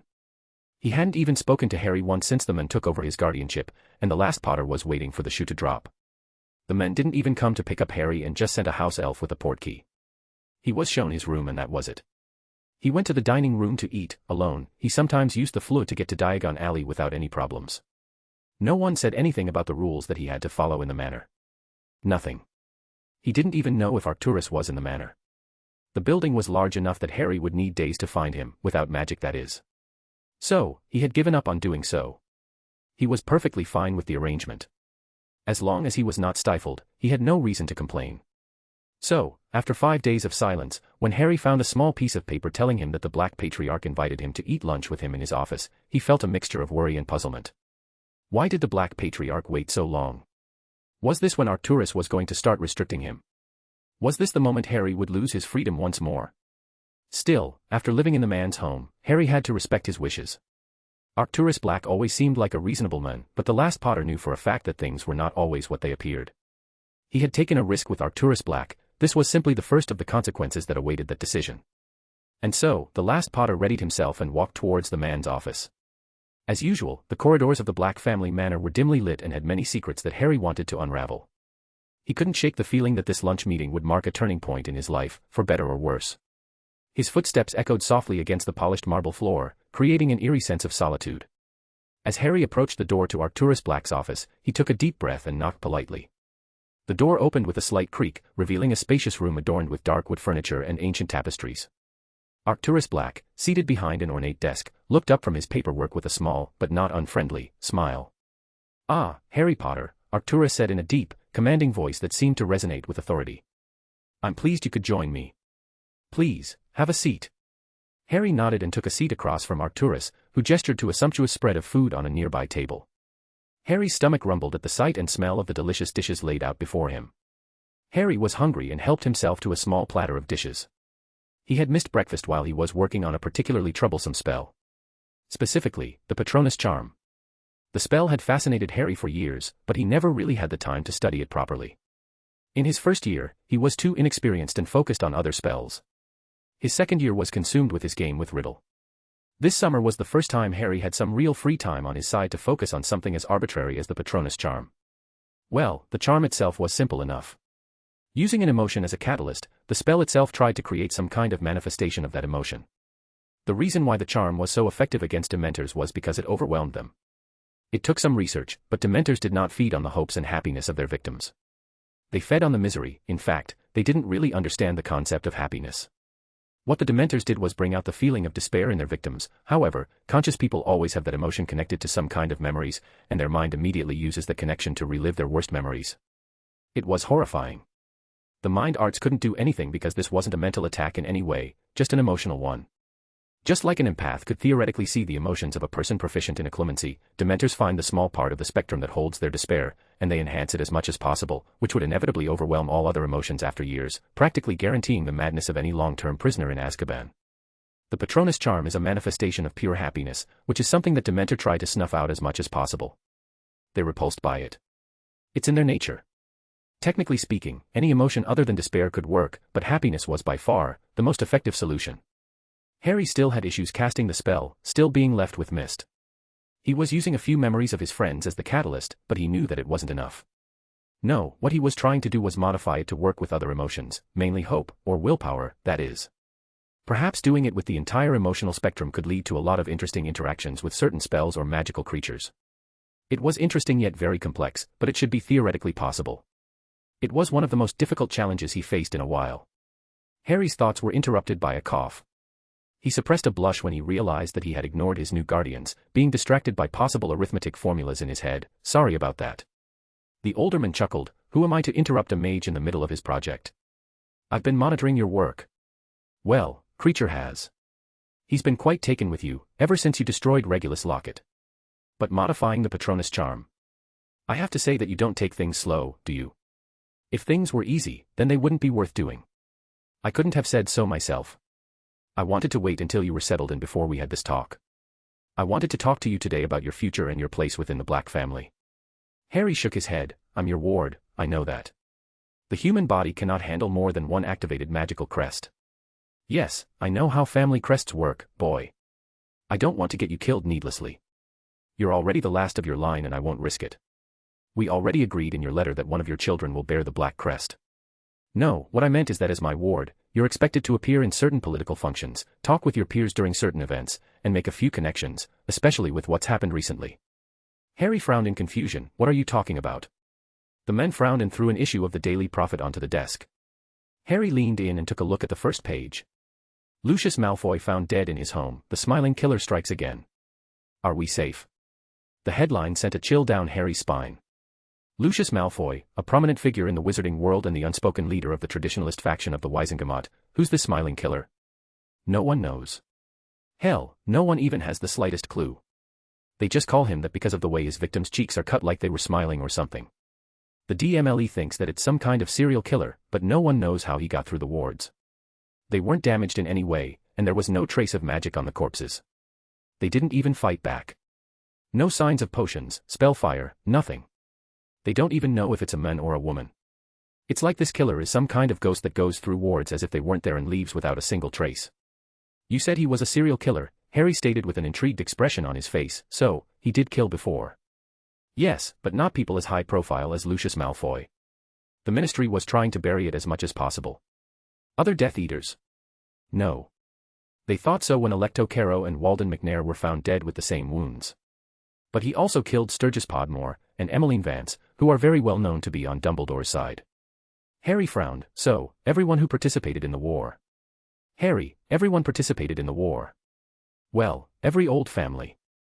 That fake Dark Lord sent an invitation to every family to follow him. If you didn't agree, he took it as a declaration of being his enemy. Everyone fought.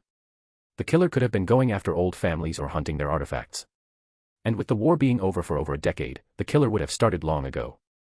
The truth is that no one really knows what's going on, and Fudge panicking over it doesn't help matters. The last Potter wasn't convinced. This was different. He could feel it in his bones. This had to do with the war. Someone wasn't happy with how it went and was going after both sides. The question was why now? Why wait for a decade to target people? Unless he couldn't. Unless he was too young to do anything about it before. Still, there were too many unknown variables to make a conclusion. Harry needed more data. The Black Patriarch continued with his speech. You see, Lucius' death opens a lot of doors, but also presents a lot of danger. He ruled the traditional faction with an iron fist, and with him gone, they'll be looking for a new leader. And you want to take the helm? Oh, by the powers, no. I'm too old for something like this. No, what I want is for someone somewhat reasonable to take over. Someone patient enough not to screw up the delicate balance in the Wisengamot. What about Narcissa? She could take over, Harry stated. No, they'll never accept her, the Black Patriarch denied. Lucius did a good job at defanging her the moment they were married. The leader has to be a Death Eater, and Narcissa was also never one, just a sympathizer and supporter of her husband. I think Avery or Rosier are the most likely contenders. Not being elected would be a disaster. No, what I want to do is present you as a potential candidate after your graduation as the representative of the Black family. It would make the hold of the new leader to be unstable. You'll be an unspoken candidate for the future. Narcissa would probably do the same with her son, but she won't succeed. Also, it would help you garner more support from a third of the Wisengamot. Especially considering what's coming. And what is coming? Harry asked. The men took out a piece of paper. Dumbledore. He's protesting my appointment as your guardian. He managed to get a hearing in front of the Wisengamot. If you somehow portray yourself as a possible competent heir of the Black family legacy, you'll have half the Wisengamot in the palm of your hands. You'll hit two birds with just one stone. Chapter 132, Lion's Grief. June 9, 1993, Longbottom Manor. Neville knew that he looked like a mess. He had barely gotten out of his bedroom ever since his summer vacation started, and even his grandmother was visibly starting to get worried. His family had given him time to mourn, but the boy who lived knew that they would confront him soon. Usually, Neville often got bored during the summer. Most of the young scion engagements were scheduled then, and they were so boring. With Yule being considered a private event, the summer was the only time Hogwarts graduates could attend any political event, so they were all put together in the 3 months of summer. Adding in the fact that this was the time his grandmother tended to deny him any kind of fun as a punishment for his actions at school, as well as his grades, summer was never a nice time in the Longbottom Manor. The Longbottom scion remembered the previous summer when his grandmother stopped him from attending an exhibition Quidditch match for Puddlemere United, his favorite team, because his grades were lower than his father's. It was so frustrating. Neville had literally been in the top half in most of his classes, apart from potions, astronomy, and history of magic, but then again, who cared about those? He got first place in herbology and got an outstanding for most of the wand subjects. But that wasn't enough. Neville had to be better than Frank Longbottom. Sometimes Neville hated the man, despite never meeting him, and sometimes, he wished he could have a single conversation with him and his mother. Anyway, this was the last summer, which honestly felt like a paradise compared to what he was feeling currently. Hermione had just been moved out of St. Mungo's and to the Department of Mysteries. The healers had literally given up on her, and that meant that the Unspeakables were probably going to use her as some kind of experiment. It also meant that Neville couldn't visit her anymore. It was different, now. School was a good distraction. Going to classes, attending detention, and being subjected to absurd rumors wasn't fun, but it took Neville's mind out of the pit that was Hermione's condition. He looked back and remembered how much he mistreated her. He was a crappy friend. He and Ron were, in fact. They used the Muggleborn to help with their research and their homework but made fun of her every time she tried to explain something. Whenever there was an argument, Neville took Ron's side every single time. She looked hurt, at first, but she had obviously gotten used to it since she stopped arguing with them when she disagreed with any decision. How could Neville have been blinded by Ron like this? He tried to ignore his words about suspecting Neville to be the heir of Slytherin. It was understandable, the Longbottom scion was a viable suspect. But the way Ron kept claiming that he knew that Hermione was dark and that they should have left her to die at the hands of the troll in their first year, Neville really started to see the ugly creature that was Ron Weasley. The redhead was a jealous braggart who would never admit to being wrong. He would always be inclined to justify anything in absurd ways to convince himself that his worldview was not wrong and that he was in the right for his actions. Neville had chosen Ron to be his friend because the boy was loyal to a fault. The redhead had no expectations from him. He wasn't trying to befriend him for some kind of political angle like the other children did pretty badly during the ministry functions. It wasn't their fault, they were told by their parents to do it. Still, it was very frustrating. But to see that loyalty was disregarded completely when it came to Hermione. Well, that proved how little it was worth, and that Neville would probably be next. So, yeah. Hermione was in a coma because of that blasted diary and Ron proved to be an unreliable friend. Neville had lost every single true friend he had in the span of a few months. He didn't even try to get closer to other people. They had shunned him when they thought he was the heir of Slytherin, he couldn't trust them either. Not that he needed any friends. He was racked with guilt for what happened to Hermione. He didn't need anyone. He was the boy who lived, after all. Neville froze when he heard a knock on his door. Neville, it's me. Can I come in? It was his grandmother. She sounded odd, her voice lacked that haughty severity that it always had. Neville just grunted in response and the woman entered his room with that weird vulture hat in her hands. She looked at the room, and the young Gryffindor waited for her to whine about the state of his room like she always did. She would have a point, this time. The room was a mess. Clothes lay strewn across the floor, like a chaotic battlefield, their vibrant colors clashing with the somberness of Neville's mood. Piles of books teetered precariously on a rickety shelf, threatening to collapse at any moment. Quills, parchment, and ink bottles were scattered across his desk, buried under half-finished assignments and crumpled notes. The scent of stale pumpkin pasties lingered in the air, a testament to his recent neglect of basic self-care. And in the corner, his beloved Mimbulus Mimbletonia plant had wilted, its normally lively tentacles now drooping mournfully. Neville's room was a reflection of his heart, a place where the chaos of his grief was laid bare for anyone to see. Surprisingly, she didn't. Instead, she waved her wand, summoned one of his chairs and sat on it. She gave him an oddly sympathetic expression. Neville, I'm worried about you. I'm fine, he insisted. How is this, fine, she said while pointing at the state of the room. Look, you showered since you came back from school, you haven't pestered me about going to see any Quidditch games like you usually do. You haven't even gone to the family greenhouse to check on your plants. Hell, we're unlocking your magical crest in a couple of months, and you didn't even pester me about it. Isn't that what you always wanted? The perfect little heir that my father was, the young boy said bitterly. She let out an explosive sigh. Your father wasn't a perfect heir. He didn't get in trouble as much as you did, or smuggle a dragon, or illegally use polyjuice, or fly a car to school, but he had his fair share of fights and troubles. Frank was like a storm. He would be calm one day, and he would explode in another. Alice was a lot gentler, but she knew how to curb his worst impulses much better than I better did. It was like they were made for each other.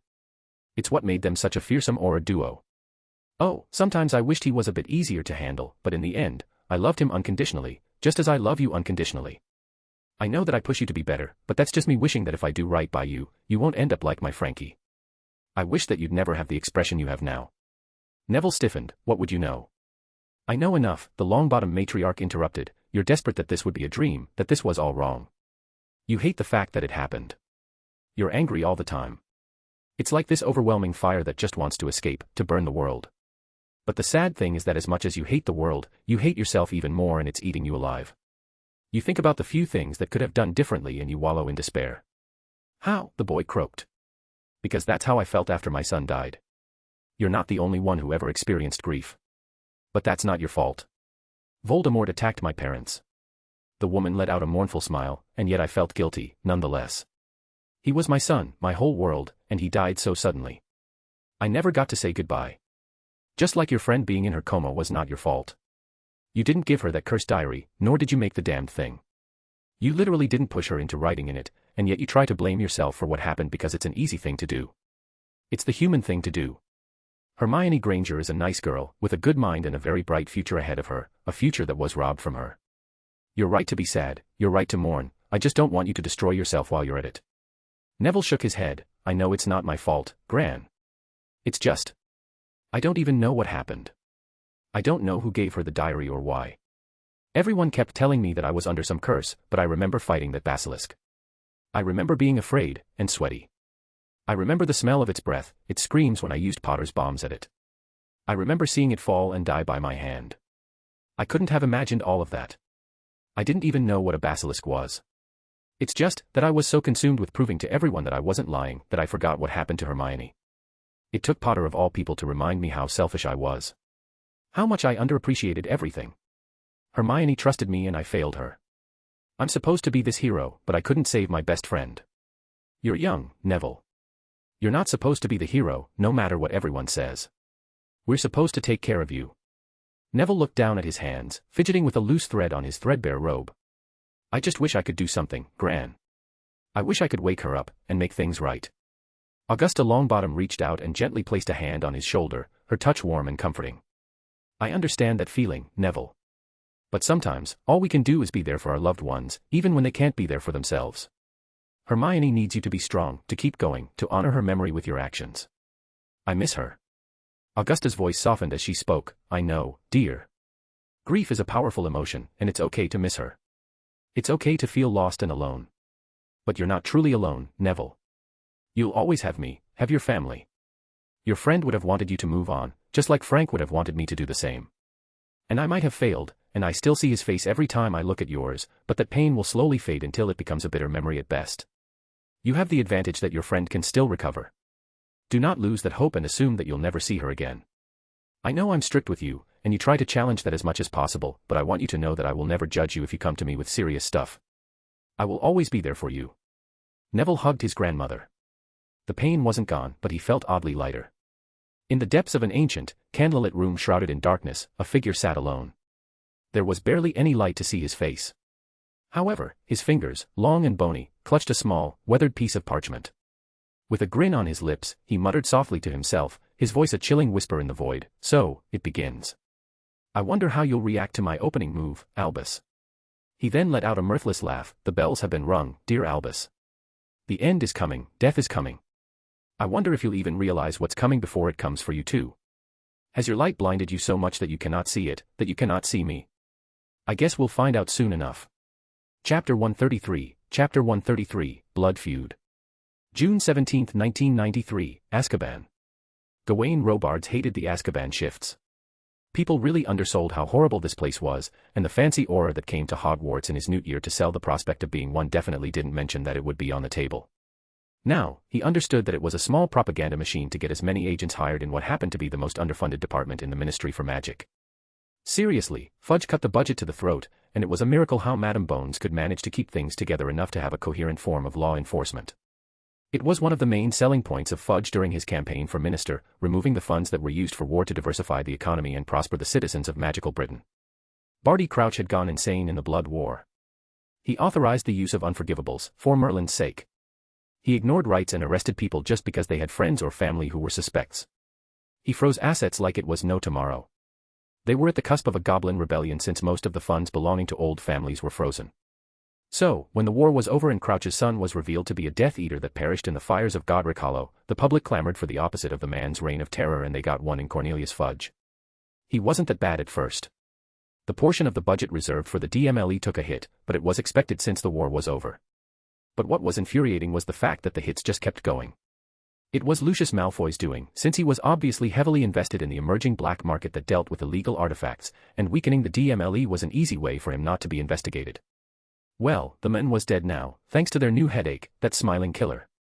Magical Britain hadn't seen a magical serial killer ever since Jack the Ripper's rampage almost a century back. There were enough wars and death. The disturbed ones probably just stuck with Muggles since they were defenseless, and the chances of the murders being investigated by the DMLE were slim. Mass murder was hard to hide in magical world, yet that smiling killer seemed to be able to do it without any issues. And Fudge was freaking out about the possibility of a serial killer. He tried to hide it, pretend that it wasn't there, and now, he made the entire Aura Force work overtime, tracking illusions and shadows, to find him. They got nothing, of course. The man was like an invisible ghost. The murders were bad, of course, but what everyone wanted was the way this killer so easily broke the wards of his victims. There were no signs of damage or manipulation, nothing. And that was terrifying, enough that the entire underworld wanted a piece of it. They needed to find this killer before some kind of group did, or else they would have a large security threat that could threaten the entire nation and even spread to the rest of Europe. And if that wasn't enough, he also stuck with the Azkaban shift and with only Proudfoot and Dawlish for backup. Proudfoot was Dumbledore's man, through and through, and Dawlish was the minister's pet. Well, that Umbridge bitch's pet. He was head of the anti-werewolf task force that the woman managed to pass through. It essentially meant that werewolves had to register themselves in the ministry, get tested at the hospital, and then buy wolfsbane potion from the ministry, which happened to be very heavily taxed, that's without the expensive ingredients. Even then, they had to announce their condition to any employer before working there, so that they could have days off during the days before and after their transformation. The employers also had to have a sign that they were hiring a werewolf. Of course, employers didn't want to give an extra 5 days of vacation for their employees, since that would be losing gold, adding in the fact that the instilled fear that wizards and witches of werewolves would drive away any business, they just didn't get hired. It was subtle, but Umbridge had killed any chance at werewolves getting a stable job for the foreseeable future. It was technically a way to integrate werewolves into magical Britain. Still, all it did was get the already employed werewolves fired, and the others had no chance at getting a job, which means that they couldn't even buy the wolfsbane potion, which would, in turn, prevent them from ever getting a job. It was a vicious cycle. This, of course, caused a rise in werewolf attacks, which was why Dawlish's task force got a bigger part of the DMLE's already depleting budget. The men got a cushy job hunting down werewolves who barely knew how to use a wand, and that was desperately trying to get any sort of income. But with the smiling killer phase, he was forced back into the roster with the rest of the Aurors. This was why the man was constantly complaining, "We shouldn't be here." "It's our job, Dawlish," Proudfoot replied. "Bones ordered to include all task forces in the smiling killer case, and that means that everyone is on the same rotation. I know it's not glamorous, but it's only for a day." "Fine, but I'm talking to Madame Umbridge about it." Gawain suppressed the urge to roll his eyes. That guy was a kiss-ass. Still, he had to admit that he wanted nothing more than to get out of there. Not being able to use magic made him uncomfortable. The entire fortress was entirely devoid of magic. Apparently, during some kind of battle, something happened to block the ley line from passing there, like it was clogged or something. The entire island was a void in terms of magic, which was why it was so useful when imprisoning wizards and witches. The wardens also didn't help matters. He wasn't talking about the Dementors but the actual human wardens. They were responsible for making sure that the prisoners didn't kill themselves. But they were mostly very cruel and very cowardly. This was a place where they came to satisfy their urges. People didn't ask questions about what happened in this place. The Dementors were technically wardens as well, but the truth was that they were just there to feed on the misery. This was their hive, a way for the ministry to appease them by giving them a steady diet. They didn't care about anything else. They had no loyalty, no pride, no ambition, just the urge to feed off the misery of others. Thankfully, the unspeakables were able to make amulets that were charged with magic, capable of stopping the Dementors from messing with their emotions. It still wasn't comfortable and could barely last more than a couple of days before running out, but it was better than being subjected to the monster's aura. They also had a few charged wands that held a little magic inside that could be released as stunning spells only. Jewelcraft really was very effective when storing magic, but it was still less practical than a wand. "How long do you think we are going to stay here?"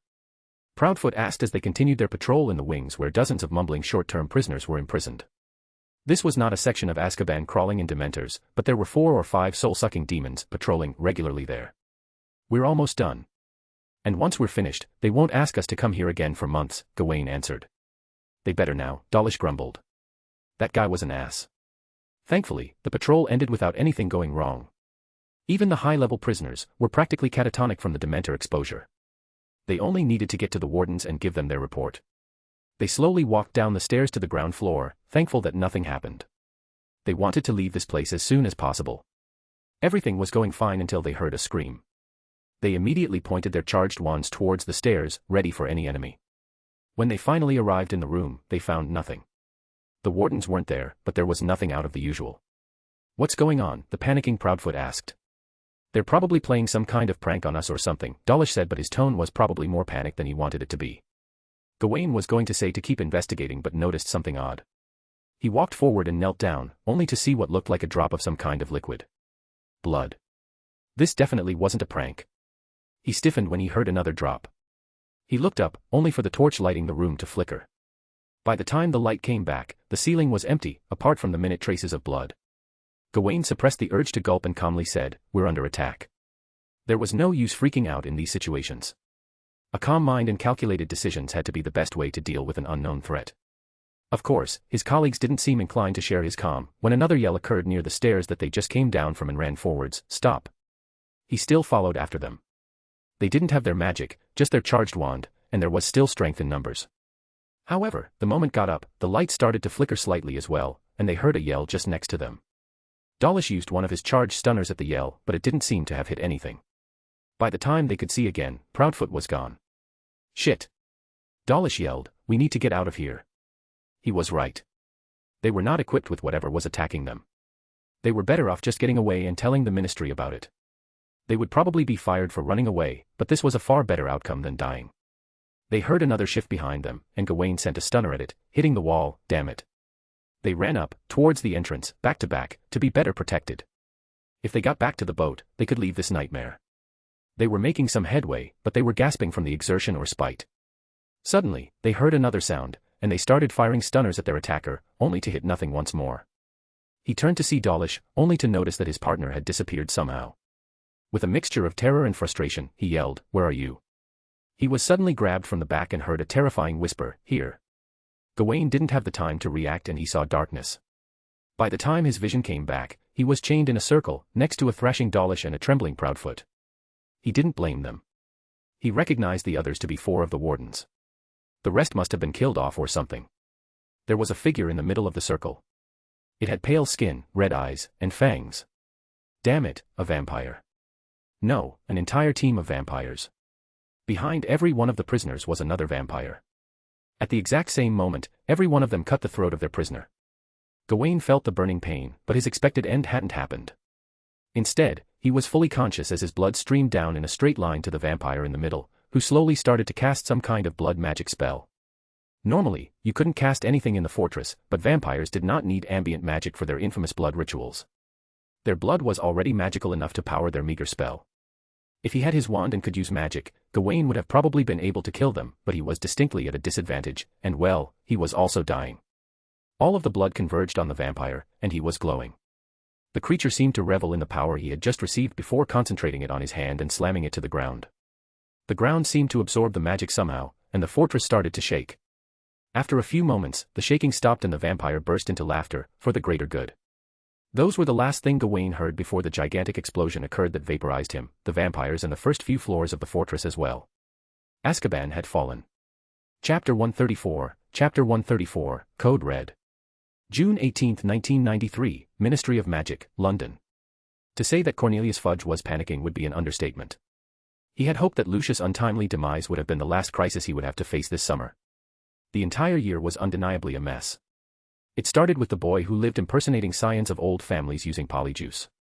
Cornelius didn't need to be a genius to figure out that the whole illusion crap that Dumbledore fed them was a lie, but it was far more preferable than arresting a national icon for using an illegal potion. Then, students started to get petrified, which ended up caused by a possessed victim, because of some kind of cursed diary. Fudge even had to personally intervene and put Hagrid in a ministry cell until the attacks were over. As promised, he pulled a few strings to allow the men to buy a new wand, since he was innocent. Of course, Lucius died soon after, at the hands of that serial killer who's been secretly terrorizing magical Britain for over a year. A killer that could sneak through any wards, disappear without a trace, and somehow not leave a single sign of magical use. That was what stung him the most. Oh, the Malfoy patriarch was an arrogant ass, who thought very little of Cornelius' intelligence. It's sad, really, that the men believed that he was spared imprisonment because he was smart enough to bribe his way out. Oh, he made a few sizable donations, but the truth was that around half of the old families had put their weight with he who must not be named. It wasn't always by choice, but the fact was that imprisoning all of the Death Eaters would have destroyed any chance at Britain's economy bouncing back. The funds would be frozen until they died in Azkaban, and the truth was that the nation needed the gold. So, the ministry decided to avoid pressing the heads of particularly wealthy families to be prosecuted and accepted sizable donations in exchange for them accepting the imperious defense. As long as they were rich enough and did not publicly commit crimes, they could bribe their way out. And it worked. After years of effort, Fudge had finally revitalized magical Britain enough that the rest of the world started to trust them enough to hold the Quidditch World Cup the following summer. And Lucius played a large part in that revitalization. Sure, the man was loathsome, but his donations to St. Mungo's allowed them to bring in specialists to train their staff. His support to the revitalization of Diagon Alley, which was essentially a wasteland a decade ago, had helped the economy grow immensely. Now, if all the men had asked was to look away at his involvement in the black market and his trade of illegal artifacts, then the minister was more than happy to do it. Of course, Weasley's useless Muggle Protection Act, which barely even mentioned Muggles at all, had to ruin things. Well, Dumbledore's support for the act had to ruin things. The truth was that Dumbledore was a godly figure, and if he wanted anything, there was very little that Cornelius could do to stop him. It was tough, balancing the two big sides of the Wizengamot on a small edge. Things always felt like they were on the brink of falling over, which was exactly what happened with this mess. The public already knew about it, since he threw the new edition of the Daily Prophet on his desk, revealing the title that filled him with dread. Azkaban Prison Destroyed. Unknown number of escapees and deaths. How did this happen? He yelled at Amelia Bones. Azkaban is supposed to be impregnable. And why didn't you stop the Prophet from printing this? She nodded. Well, the attackers didn't seem to care about the fact that it was supposed to be impregnable. As for the Prophet, none of us saw the point. The explosion caused a magical pulse that woke up half the population. We can't hide this, so we didn't even try. Amelia Bones was a tough woman, he would admit to that freely. She was intimidating, strict, to the point. To be brief, one of the best heads of the DMLE he could have asked for. However, she didn't have any appreciation for the delicate art of political maneuvering and tended to be too blunt and inflexible, which made her a lot of enemies over the years. You better start explaining, Bones, because I'm not in the mood for your cheek today. How in Merlin's name did someone blow up the fortress? The woman had a grim look on her face. A team of 3 Aurors were doing a weekly inspection of the prison. It was supposed to be standard, but from what we could gather, they were attacked. You need to get the unspeakables to study whatever the hell happened to destroy the fortress, but it's above our jurisdiction. We might need to ask the ICW for help here. No. No ICW, Cornelius exclaimed. I haven't busted my ass to fix this country, only to ask for help there. Dolores, go get Croaker, we need his input about the Azkaban mess as soon as possible. As for you, Bones, how the hell did whoever attacked him go past the wards surrounding the other side of the island? Don't tell me it's the smiling killer again. The minister didn't know the specifics, but the magic on the other side of the lake that surrounded the island was very dense, and that meant that the wards were stronger or something. No, she denied, it doesn't fit his methods so far. No, they disabled the wards by controlling one of the main warders. The wards don't really work on detecting who is in Azkaban since there's no magic there. They detected who bypassed the order, and we needed a team of warders to anchor the spell. The entire team of warders were massacred, and they disabled it without anyone noticing. We're assuming that one of the members was under the Imperius or some other form of mind control, since the area is very tightly controlled otherwise. The attacks are consistent with common vampire attacks. From the looks of it, over a dozen of them attacked at once, with a couple of wizards to disable the wards. And how did they defeat your armed aurors then? Barty Crouch asked with some contempt on his face. Back in my day, they would have killed them in seconds. Bones didn't seem to like the question. Well, you're pitting 3 aurors that were there for a routine inspection, and that couldn't cast any magic, and with only their stunner sticks as weapons, and a dozen wardens that don't know how to hold a wand, to fight against what seems like 24 vampires. Need I remind you that the blood magic inherent to these creatures does not depend heavily on ambient magic, so while they were slightly weakened, it wasn't by much. Why were they so few aurors? He exclaimed. Because my budget wouldn't allow for any more, and the minister has us hunting that smiling killer. I did my best with what I was given. Crouch. No one saw anything like this coming. Fudge yelled out, enough. No more bickering and fighting. We need to find out who is responsible, which prisoners escaped and which ones died. I already have my aurors fishing out the dead inmates. Which should be easy now that magic flows in the island once more, a voice interrupted. They all turned and saw Saul Croker, the head of the Department of Mysteries. We have investigated the events of the Azkaban attack and made a few conclusions. We don't know if the purpose of the attack wasn't to destroy the fortress, but whoever did this wanted the magic to flow back there again. The explosion was created by the ley lines being overwhelmed after atrophying for centuries. It took a bit of effort and a modified time turner to do it, but we were able to witness the ritual. 7 vampire lords and 7 wizards were sacrificed to give their power to an elder, who used the power to unclog the ley lines from the inside, allowing magic to flow once more. The energy vaporized the lower levels of the fortress, which caused the entire structure to collapse. The Minister of Magic paled, 7 vampire lords and an elder. Are you sure about that? Yes. This is very disturbing because as far as I know, the last few elders should reside in Eastern Europe somewhere and have stayed there ever since Grindelwald was defeated. Fudge shivered at the thought. Elder vampires were bad news. Vampire lords were already quite difficult to deal with, but a good task force might be able to take on a single one. They were powerful and very old. Their blood magic was fearsome, and they could control the very shadows of people. No wonder those aurors and guards were killed so easily. They literally had no chance outside of somehow ambushing a few of them. But an elder, well, the youngest one was at least 1,000 years old, and they were strong. They didn't need blood to live, they could walk in the daylight, and they could somehow use their blood magic to cast normal spells. They could enrapture and hypnotize anyone with a look. Very few people could escape one, let alone beat them. The only solace was the fact that they tended to stay in their own corner and not be involved with anything. Vampires in magical Britain have been rare ever since the hunts over a century ago. What was he supposed to do now?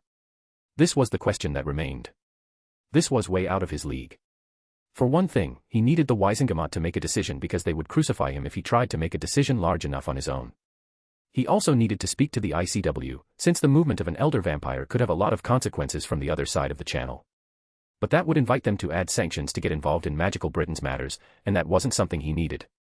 That's not to mention the fact that Azkaban couldn't be used as a prison anymore because the inmates could use magic once more. So, he needed a way to hold the surviving inmates for a while until he presented the problem to the Wisengamot. And the Dementors. What in Merlin's name was he going to do about the Dementors? Azkaban was their feeding ground, and with that gone, any control he had of them had vanished. He needed to avoid them feeding on random people, and he couldn't really appease them. What was he supposed to do now? His breathing was labored, his heart was racing. He was sweating. This didn't look good. He gave them all a deep look. I need some time to myself. I'm going back to my office for a couple of minutes. The minister walked with a dazed expression on his way back and immediately did what he always did when he was overwhelmed. It was humiliating, but this was no time for pride. He grabbed a fistful of flow powder and threw it at his fireplace while yelling, "Dumbledore's office." The headmaster's face appeared from the fireplace. "Cornelius, my boy, how can I help you? I need some advice." "Ah, the Azkaban affair. I have to say that it has distressed me greatly." "You're worried about the vampire elders making a move, I gather." Fudge gaped at the aged headmaster. "Yes, how did you know?" "My boy, do you think for one second that if something threatened my homeland like this, I wouldn't try to investigate?" "Fine. I guess I'm worried. We're still identifying the surviving, dead, and escaped inmates, and we should get a toll by tonight. I thought about informing the ICW about it since an event like this should concern them.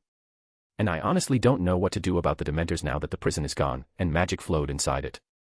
I need help, Albus." "Fine, Cornelius," the defeater of Grindelwald said, "but I have one condition." "Anything. What do you know about Harry Potter's custody hearing?" Chapter 135, Echo. July 2, 1993, Ministry of Magic, London. It was the day of Harry's custody hearing, and he was pretty nervous. The way everyone was scrambling around like idiots didn't help matters. "Is the ministry always like this?" he asked. "You mean completely chaotic?" the Black Patriarch replied with a snort. At Harry's nod, he continued, "It's always messy, but not quite like this. Azkaban's destruction has everyone on their toes. The fact that a lot of missing high-level Death Eaters are missing is making everyone nervous. Antonin Dolohov, Augustus Rookwood, and Evan Rosier still haven't been found. Neither were most of the high-security prisoners for that matter, since they were high up. All they're doing is wishing that they're just dead and waiting for the Aurors to find any of the bodies in the sea. Yeah, but that wouldn't really mess with the entire ministry, would it? You'd be surprised. Barty Crouch has been going all out for his comeback next summer. He managed to get the Quidditch World Cup to be held in Britain, and he's currently negotiating with schools in Europe about holding the Triwizard Tournament, a ridiculous bloodthirsty event if you ask me, but if it's done correctly, it could spearhead Crouch's career. He never really recovered after that scandal about his son and his wife's suicide. Anyway, a crisis like the destruction of Azkaban worries investors and foreign dignitaries. Everyone has to be on damage control. The last Potter nodded thoughtfully, and they haven't found any of the missing prisoners. Not a single one. You'd think that tracking down half-dead starved prisoners that have stayed in a miserable hellhole for over a decade would have been easy, right? The Black Patriarch burst into laughter, with the countless idiots in the Auror department. Of course not. They wouldn't even be able to fight against a troll if they were confronted with one. Dumbledore has been slowly lowering the standards of defense and potion classes. Hogwarts graduates barely know how to cast a stunner, and the Auror department being crippled makes whatever training they require to be minimal at best. I'd only trust an Auror with at least a decade of experience in the field, and considering that most of them turn into administrators within a few years of getting a job, there aren't many of those lying around, especially after the casualties of the last war. Harry closed his eyes in consternation for a second or two before reopening them. The entire mess was revealed to be more and more of a disaster as further information was revealed. Arcturus had told him about what the Ministry figured out about the attack on Azkaban. It was remarkable how much the Department of Mysteries could uncover even with the whole fortress being destroyed. He also kept him up to speed about the consequences of the ongoing crisis. A good chunk of Voldemort's inner circle was missing. The Ministry lost control over the Dementors. Apparently, Dumbledore was able to help with that mess somehow. No one knew anything, other than that he appeased them somehow. The prison that the Ministry used to send their worst inmates was destroyed, so there wasn't any place to hold security risks and high-level offenders anymore, which brought a rise in crime. And the Ministry didn't even reveal who was responsible. Faith in Fudge was starting to dwindle, and the man was desperate to keep any shred of political power to turn things around for his career. Everyone only cared about the consequences of what happened. They wanted to see someone punished, but they never thought to ponder on the why. Why did this happen? Why would anyone attack Azkaban? Not to break out some prisoners, not to kill an inmate, not for revenge, but to destroy the entire prison. To make it impossible to be used in the same way again. The thing about Azkaban was that it was a fortress made by the Dark Lord Acristes, who was more like a mad scientist than a Dark Lord, although he was obsessed with blood and soul magic. He had a tendency to capture his victims and lock them up in the fortress. He started to rise in infamy after he kidnapped a member of the royal family to test if they had anything special in their bloodline. They sent armies, tens of thousands of wizards and witches, twice the amount of muggles, to attack his island. He responded with an army of Dementors that he had somehow convinced to serve him. The Patronus charm wasn't developed back then, and muggles couldn't even see the creatures. In the end, the number of survivors could be counted on one hand. To combat this terrible threat, the court mage decided to do something unorthodox and seal off the ley lines underneath the island, like a dam in front of a river. By the time the men realized what was happening, there wasn't any ambient magic left for him to do anything, and he was killed by muggles. The Dementors remained there but still went to hunt for food, terrifying muggles and mages alike. Centuries later, the Ministry of Magic used the fortress as a prison. The inmates couldn't use any magic, and Dementors could be satisfied in their little slice of hell. Everyone won. The Ministry got its prison. The Dementors got their farm. And someone blew it up. A symbol of the Ministry's terrible corruption, of its merciless sense of justice. This wasn't an ordinary crime, that's for sure. It was tactically calculated. The wizards to stop the outer detection charms meant that it was a collaborative effort. The Dementors didn't sense any of the vampires, which means that whoever planned all of this had an intimate understanding of their senses and how to fool them. The vampires who would have been killed by the Dementors just walked through a nest of soul-sucking monsters without any fear. They were also selected because their inherent magic stayed in their own blood for a long time. Wizards absorb the ambient magic in every spell they cast. They fill their own magic circuits and then shape the output. Vampires didn't need to do that. They grew stronger with age, their body adapting to the power absorbed by their blood. They would be able to stay in an environment without any magic for months before feeling that something was wrong. That's not even talking about the ritual. 7 vampire lords sacrificed themselves to empower an elder, who sacrificed himself to pulse the magic back into the atrophied ley line, which caused the explosion and destroyed the fortress while awakening the ley lines for the first time in centuries. Self-sacrifice means that there had to be an ideology of some sort. The vampires had to be convinced that what they were doing was the right thing. One thing was clear: this was a planned strike, calculated down to every single variable. Someone wanted Azkaban destroyed and had gone to great lengths to make sure it would be. The result was easy to analyze, but the motivations. Something big was going on. His thoughts were interrupted by a hand that grasped his shoulder. He stiffened and turned to the concerned eyes of Arcturus Black. "Are you all right, Harry?" "Yeah, I was just lost in thought." The man's face relaxed slightly. "It's perfectly understandable to be nervous." "I'm not nervous," the last Potter interjected. The men raised an eyebrow, and Harry took a deep breath. "Fine, I'm a little nervous. I just don't like what Dumbledore has planned." He wanted this hearing. He did. "However, even though I'm a little out of practice, I think I can handle him." "You have to remember that you're in the right. Whatever he's planning on doing, Dumbledore will have to resort to dirty tactics since he has no legs to stand. The law is on our side and everyone there will know it. You have no relatives on your father's side. The closest relative you have on his side of the family would have to be through a cousin of your grandfather's, not that I think he had any. So, your closest magical relative is through your grandmother, my sister. Adding in the fact that your godfather was my grandson, it's logical that your guardian be a black." Harry shrugged. "What about the other blacks?" "The only ones left are Narcissa and Andromeda. Narcissa agreed to support my guardianship in exchange for a monthly stipend for her and her son, as well as a small mansion in the countryside that they could stay in if there was an emergency. Her husband's passing was very hard on her. Andromeda just signed it without any stipulations. Getting kicked out really hurt her. I never expected my son to make that much of a mess. He forgot how much trouble he made for me when he was her age. So, all Dumbledore has to argue is to get me back to my Muggle relatives." The Black Patriarch nodded. "Yes, which will be a real challenge to argue in front of a board.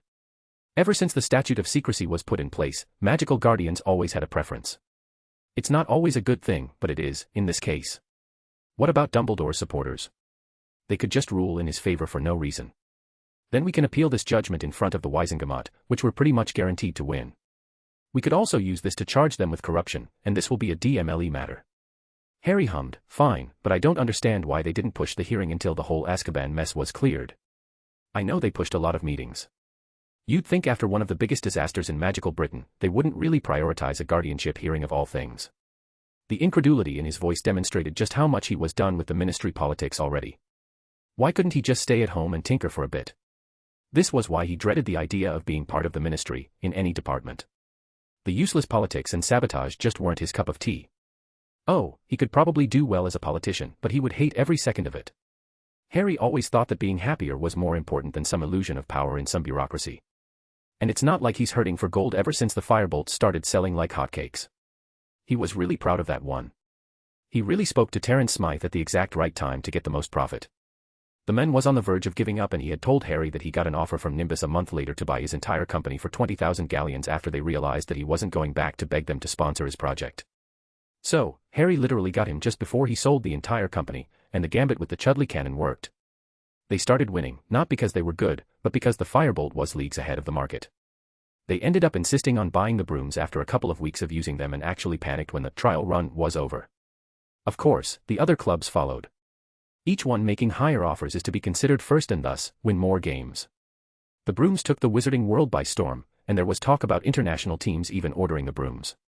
Smythe had stated that by the end of the month, all of the British teams would be equipped with a firebolt, and afterwards, he would make a few just to make them available for the public. Meanwhile, he would start preparing for production for the coming Quidditch World Cup. Long story short, the brooms are generally sold for 3,000 galleons, 500 are for material costs and another 500 acts as Terence's salary, since he's the only one who can make the brooms.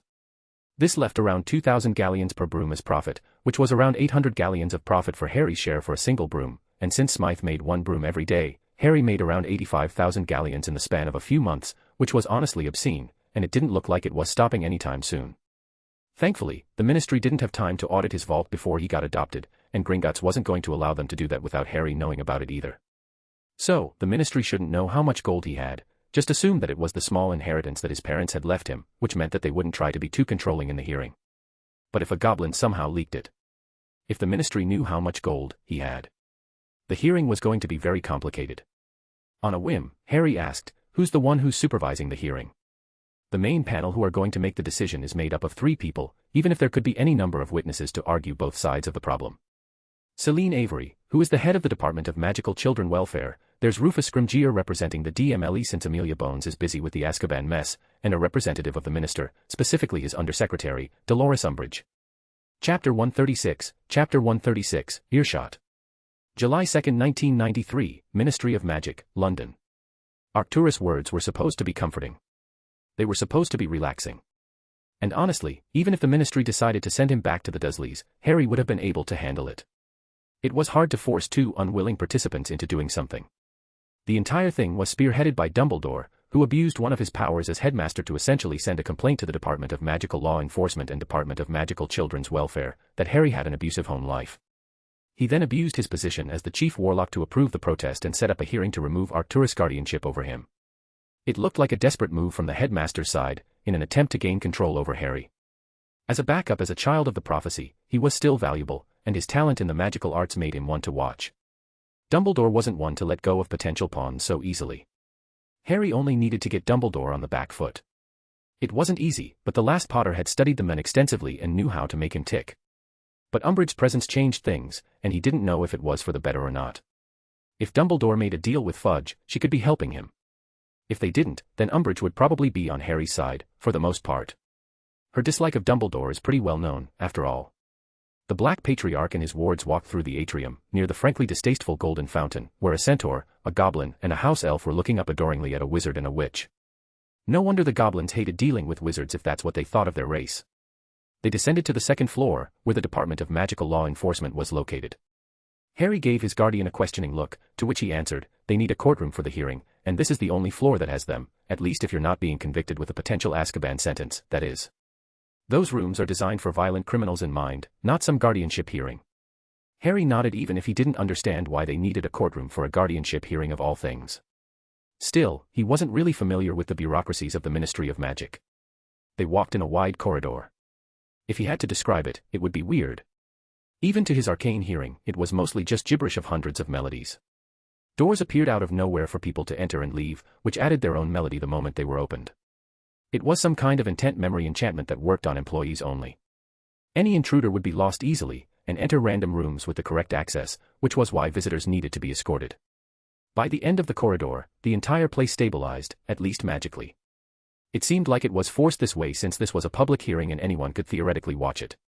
At the end was a single door, which had a large golden plaque. Carved into it was the name, Courtroom 3, Attendance Entrance. The Black Patriarch gave him a small smile. "This is it. Wait here for a couple of minutes before you go in. We're already early, so that gives them a good impression of your character and maturity. Remember, the more mature you act, the more your opinions will be taken seriously. We'll be going through different entrances.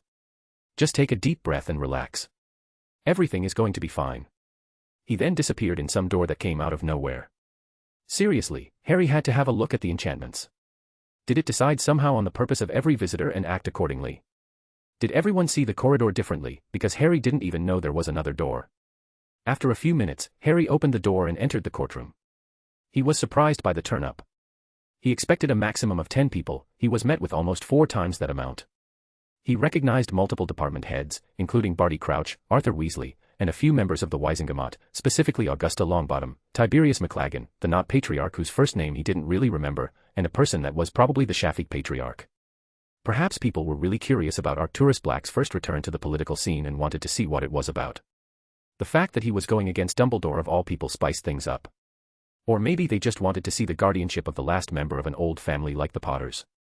In the middle of the courtroom, 3 long chairs and desks were occupied by the probably 3 judges. The only man was sitting at the desk on Harry's right. It was probably Rufus Scrimgeour, who was busy writing on a piece of parchment. On the left was a blonde woman who was smiling warmly at Harry. She seemed nice. He presumed that this was Celine Avery. However, the moment Harry saw the woman sitting in the middle, he didn't care about the fact that the desk was pink for some reason, or that this was a hearing in the middle of the Wisingamot. No, the first thought he had was, she really does look like a toad.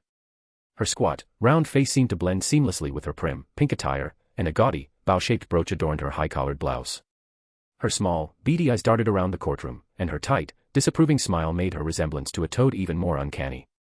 Harry couldn't help but wonder how anyone could ever take her seriously enough for her to rise to a position of authority within the Ministry of Magic. Still, all of this stayed firmly in Harry's head. It wasn't smart to antagonize one of the judges in the hearing. When the woman's eyes found Harry, he suppressed the urge to shudder at her fake sweet smile. Hem. Harry Potter, of the Potter family, welcome to the Ministry. Take a seat in front of us and we'll start your guardianship hearing shortly. By all that is holy, even her voice grated his nerves. He stifled the urge to grimace and nodded at her. Thank you, Madam Umbridge. Harry turned and saw Arcturus on his right, in a separate partition altogether. He didn't really smile but gave his ward an approving nod. The last Potter shrugged and decided to observe the judges. After all, everyone had pressure points and buttons to press to get a certain reaction. Finding out those belonging to the people who might affect his future was generally a good idea. He started with Rufus Scrimgeour. The men didn't bother acknowledging Harry's existence. He was the head of the Auror office and was probably a bit overqualified for something like this hearing. With the presence of a serial killer and the destruction of Azkaban, he was probably better off doing something more productive with his time, something that he obviously didn't mind sharing with his attitude. As smart as Harry was, he was also cheating slightly. His arcane hearing could give him impressions of people's personalities. Everyone's magic had a song, which is often very indicative of their nature. Rufus Scrimgeour was strong magically, but his song radiated frustration and ambition. It was rigorous but with an undertone of a restrained storm, like a crescendo, ready to erupt. Harry knew that the man wasn't a Dumbledore supporter, but he was still pretty zealous and by the rules when it came to legal matters. He was probably an easy vote in Harry's favor if he turned things on Dumbledore. His pressure points were very easy to see. He might be a competent Auror, but he didn't have the patience of a politician, which was probably why he wasn't going to be promoted to the head of the DMLE anytime soon. He was also a smoker, from the small burn marks on his robes, probably to deal with the stress of his position. He was easy to anger, considering his gritted teeth at Umbridge's voice. He definitely didn't like her, but he knew that Fudge would support her over him every single time, so he held his tongue. His pressure point is very easy to push, just remind him that his hands are tied by politics, and he would probably lose control of his simmering rage. Curious, very curious indeed. The woman on the right was Celine Avery. She was a widow. It was evident from the necklace she was wearing, which had a wedding ring on it. So, dead husband. No, it was more than that. She gave Arcturus an envious look every once in a while, and her eyes always looked pained whenever she looked at Harry. So, not just a dead husband, but a dead child. Taking her age into consideration, they probably died during the last war, but that was a stretch. Her song supported this theory, a mixture of grief, envy, and anger. But this was overwhelmed by the sheer sadness that always seemed in the background, no matter what she thought. So, she had no children of her own, and as a grieving mechanism, she dedicated herself to protecting the ones that she could. Not a bad woman, all things considered, but that was just a preliminary analysis of her character. But she was still the head of a department in the ministry, and that meant that she either used her family's political power to help her, or she just fought her way up. It was probably a mix of the two since being the head of a department meant that she had to deal with the ministry politics on a daily basis. Her pressure points are evident. A child being hurt, and families being broken, which Harry could press on them by stating that he was basically abandoned when he was left in the hands of the Dursleys. Now, onto the last one, and the most problematic one. Dolores Umbridge. She was the undersecretary to the minister, and that gave her every bit of the power she craved. Her looks and attire are meant to be satiric, but they also point to unresolved issues from when she was a child. She was probably mocked because of her appearance, and so, she decided to be powerful enough that no one would dare mock her. She doesn't have any taste, but she also doesn't have a single hair out of place. Her desk was too immaculate, and she looked at the large clock in front of her every 20 seconds, which suggests an obsession with order and that she wouldn't start the hearing before it was the exact time. She was very collected, but Harry knew otherwise. Her song was happy. She relished the power she had over Harry's future. In fact, she is so inwardly proud of herself for being in a position to settle a grudge between the Black Patriarch and Albus Dumbledore, as well as decide the fate of a scion of an old family. She might outwardly look somewhat harmless, but that was just a persona. Dolores Umbridge was manipulative, and smarter than she portrayed herself as, but she was on the lower side when it came to raw magical power and magical knowledge. She liked having people underestimate her, and then progressively start to fear her. She blackmailed most of her competition when it came to promotions and wasn't above doing anything to gain more power. She wasn't pretty enough to sleep her way to the top, nor did she have a powerful family to rely on. This meant that she fought tooth and nail, and used every dirty trick she could use, to climb her way to the top. Her vendetta against werewolves meant that she was probably attacked by one or lost someone to a werewolf attack. It was too much hatred for something as mundane as casual racism. She probably waited for years to pass that bill, and that meant that she was vindictive and very patient. Her triggers are complicated. Her obvious intolerance to disobeying the rules of the ministry could be pressed, but it would be a bad idea in the long run to piss her off. She was definitely one to hold a grudge. Harry stiffened when he heard a bell ring. He thought it might be some kind of spell, but it turned out to be just an enchantment on Umbridge's clock. He looked around and noticed that Dumbledore had taken a seat on the opposite side of Arcturus. He was obviously glaring at Harry's guardian. The Toad Woman hit the wood before her with the traditional judge's gavel, hem hem. 9 o'clock, the audience for the guardianship of Harry Potter is now in session. Well, might as well get this over with. He could only hope that the odds would be in his favor. Chapter 137, Chapter 137, Listen. July 2, 1993, Ministry of Magic, London. Umbridge started the hearing. This hearing is to investigate Albus Percival Wulfric Brian Dumbledore's claim that Arcturus Black is an unsuitable guardian to one Harry James Potter, which he reported in his role as the headmaster in Hogwarts School of Witchcraft and Wizardry, as is his right, according to the rulings of 1814 allowing the highest authority of any educational institution in magical Britain can report cases of possible unfit guardians in matters concerning minor students, due to the rise of obscurials and Muggleborns after the International Statute of Secrecy. The judges present in the hearing are Rufus Scrimgeour, representing the Department of Magical Law Enforcement, Celine Avery, representing the Department of Magical Children Welfare, and Dolores Umbridge, representing the Minister of Magic, Cornelius Fudge. In this hearing, we will determine if Albus Dumbledore's accusations are true, and make a judgment, after the accuser and the defender present their cases. After that introduction, Harry could barely understand what was going on. It might as well be gibberish. Sure, he knew the broad strokes of the laws in this country, but from what little he could tell, the legislation of magical Britain was a mess of contradictions, that was probably designed specifically to allow people to get their way as long as they greased enough palms. So, instead of trying to follow the absurd laws that Umbridge was spouting about, Harry decided to focus on Dumbledore, instead. He was familiar enough with the man's character as a headmaster. He projected the image of a kindly old man who projected wisdom with a hint of condescension while dismissing anything he found unpleasant. In Hogwarts, he was the highest authority, the king of the castle, and he didn't need to convince anyone of anything. He didn't need proof, he didn't need validation. But in this hearing, things were different. The headmaster's presence was just as loud as ever, his song was as deafening, as inflexible as ever. But there was this small hint of uncertainty and tiredness. Yeah, he was probably tired because of the Azkaban mess, and the serial killer going around killing wizards and witches. He was also confident that this meeting would go in his favor. This didn't bode well. Finally, Umbridge stopped talking and pointed towards Dumbledore. Now, with these facts out of the way, the accuser can begin to present his case. The defeater of Grindelwald nodded, slowly got up and walked addressing the judges. Good morning. As many of you know, my name is Albus Dumbledore, and I have been the headmaster of Hogwarts School of Witchcraft and Wizardry for almost half a century now. I have seen many students walk the halls of my school, some had the luxury of coming from very distinguished families, and some were orphans, residing in Muggle orphanages. I have seen academically talented students and some who were not so. I have seen children who became potion masters, Quidditch stars, or even dueling champions. I always try my best not to involve myself in the guardianship of my students, if they do not complain to me or to one of the professors about it. Because, if my students are satisfied with their lot in life, who am I to change that? However, there comes a time when certain students send warning bells at me. Specifically, when I was informed that Arcturus Black had gained guardianship over Harry Potter. I knew that for the good of magical Britain, I had to stop that from happening. I had to oppose this appointment, even if I lost, because even if there was a chance of stopping this, I had to take it. And what is the reason that you oppose this guardianship so much? Celine Avery asked with a curious tone. I have seen a student like Harry Potter before. He was a Slytherin, just like him, and quickly became the unofficial leader of his yearmates, which slowly grew into controlling his entire house. He was one of the most talented students who have ever roamed the halls of Hogwarts, only rivaled by a few outliers. Outliers like Harry Potter, who might even exceed him in talent. That boy could cast magic by the time he graduated that most masters of magic could barely even understand.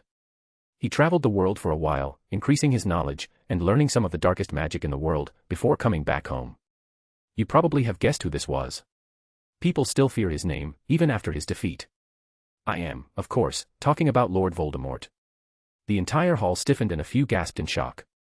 Scrimgeour looked interested for the first time since stepping foot in the room.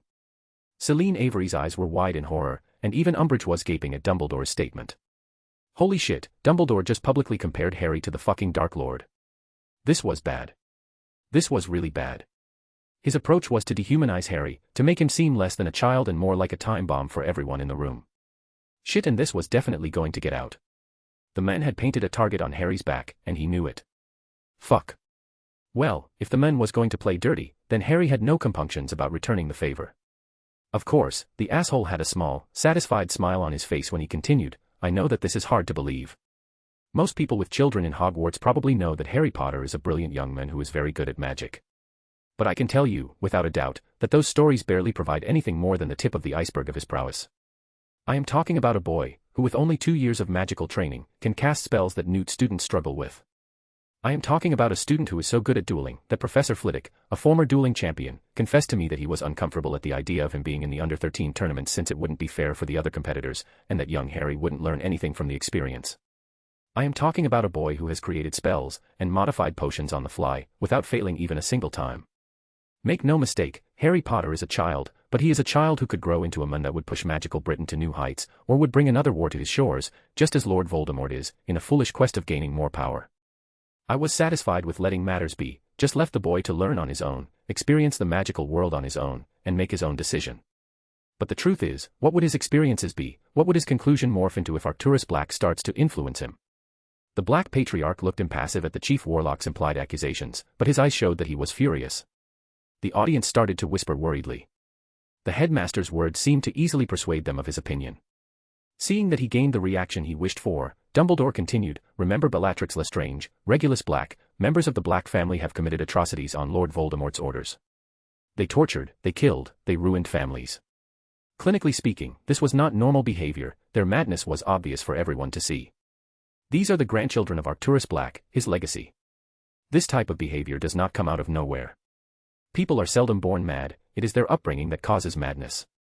And I have to wonder what the Black family did to their children for them to grow so unhinged. Sirius Black, a dear friend of mine before his untimely demise, that his mother was so cruel that she used the Cruciatus curse on him many times growing up, whenever he misbehaved. I don't know if that was true or not, but the results speak for themselves. Arcturus Black will probably say that it is his right to have guardianship over young Harry, and it is. I will not dispute that. Legally, he is supposed to be the boy's guardian. He will probably have signed statements from every other possible guardian, saying that he should be Harry Potter's guardian. But this is not about legality, but about right and wrong. An old friend once told me that sometimes, you have to choose between doing what is easy, and what is right. I have taken those words to heart many times and now, I have to ask all of you, is it right to risk someone with so much potential falling to madness like many members of the Black family did? Should we risk someone with so much potential for both creation and destruction just because the law says we should?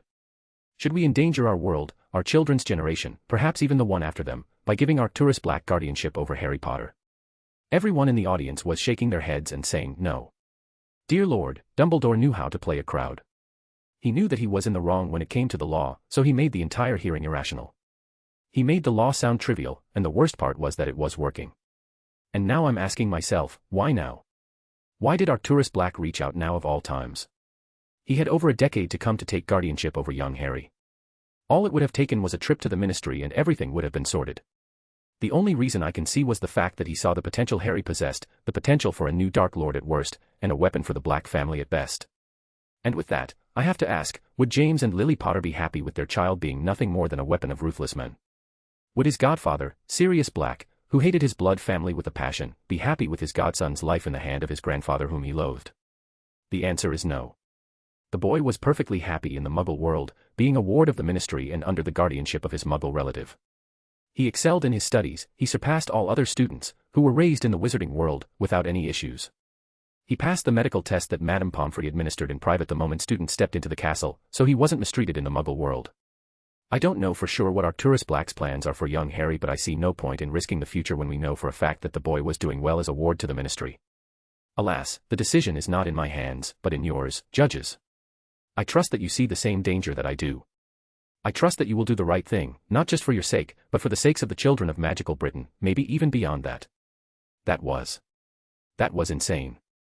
Harry forgot that Dumbledore was a battle commander, because this speech, even if it was against Harry's wishes, was very good. He sounded so reasonable, especially since his words had enough truth in them to sound reasonable. The truth was that from the outside, it certainly looked possible. Arcturus Black had a reputation as a ruthless and cunning man, and that was exactly what a man like that would do for more power. The headmaster turned and sat down, and Umbridge spoke up, now that the accuser was done, it's time for the defendant to present their case. Arcturus Black snorted, you know, the moment a legal hearing stops being about the law, it starts having no meaning. So, I don't see a point defending myself when all of you have already made your decision. No, if I want someone to defend me and be impartial, my words won't be enough. I want the kid to defend me. This is very unorthodox, Umbridge commented. And what is orthodox about ignoring the law? Scrimgeour interrupted his response. I'm curious about what the boy has to say about this. Potter, are you all right with speaking on behalf of the defendant? Harry was shocked, and nodded stiffly. I am. As he got up and walked nervously towards the jury, he turned and looked at Arcturus, who gave him a wink. He stifled the urge to snort. Well, if Dumbledore wanted to fight dirty, and make everyone fear his potential, then who was he to not repay the favor? Even if he lost, he was going to tear Dumbledore a new one. Chapter 138, Remuneration. July 2, 1993, Ministry of Magic, London. Dumbledore was a master when it came to politics, especially when it came to talking people into doing things that benefit him. He had mastered the art of subtly moving the world, one person at a time, like chess pieces. He had the full view of the board, or at least he thought he did. People often say that chess represents battle and that people who mastered that game could be amazing battle commanders. They are, without a doubt, wrong. The thing about chess, it's a game where every variable is in front of you.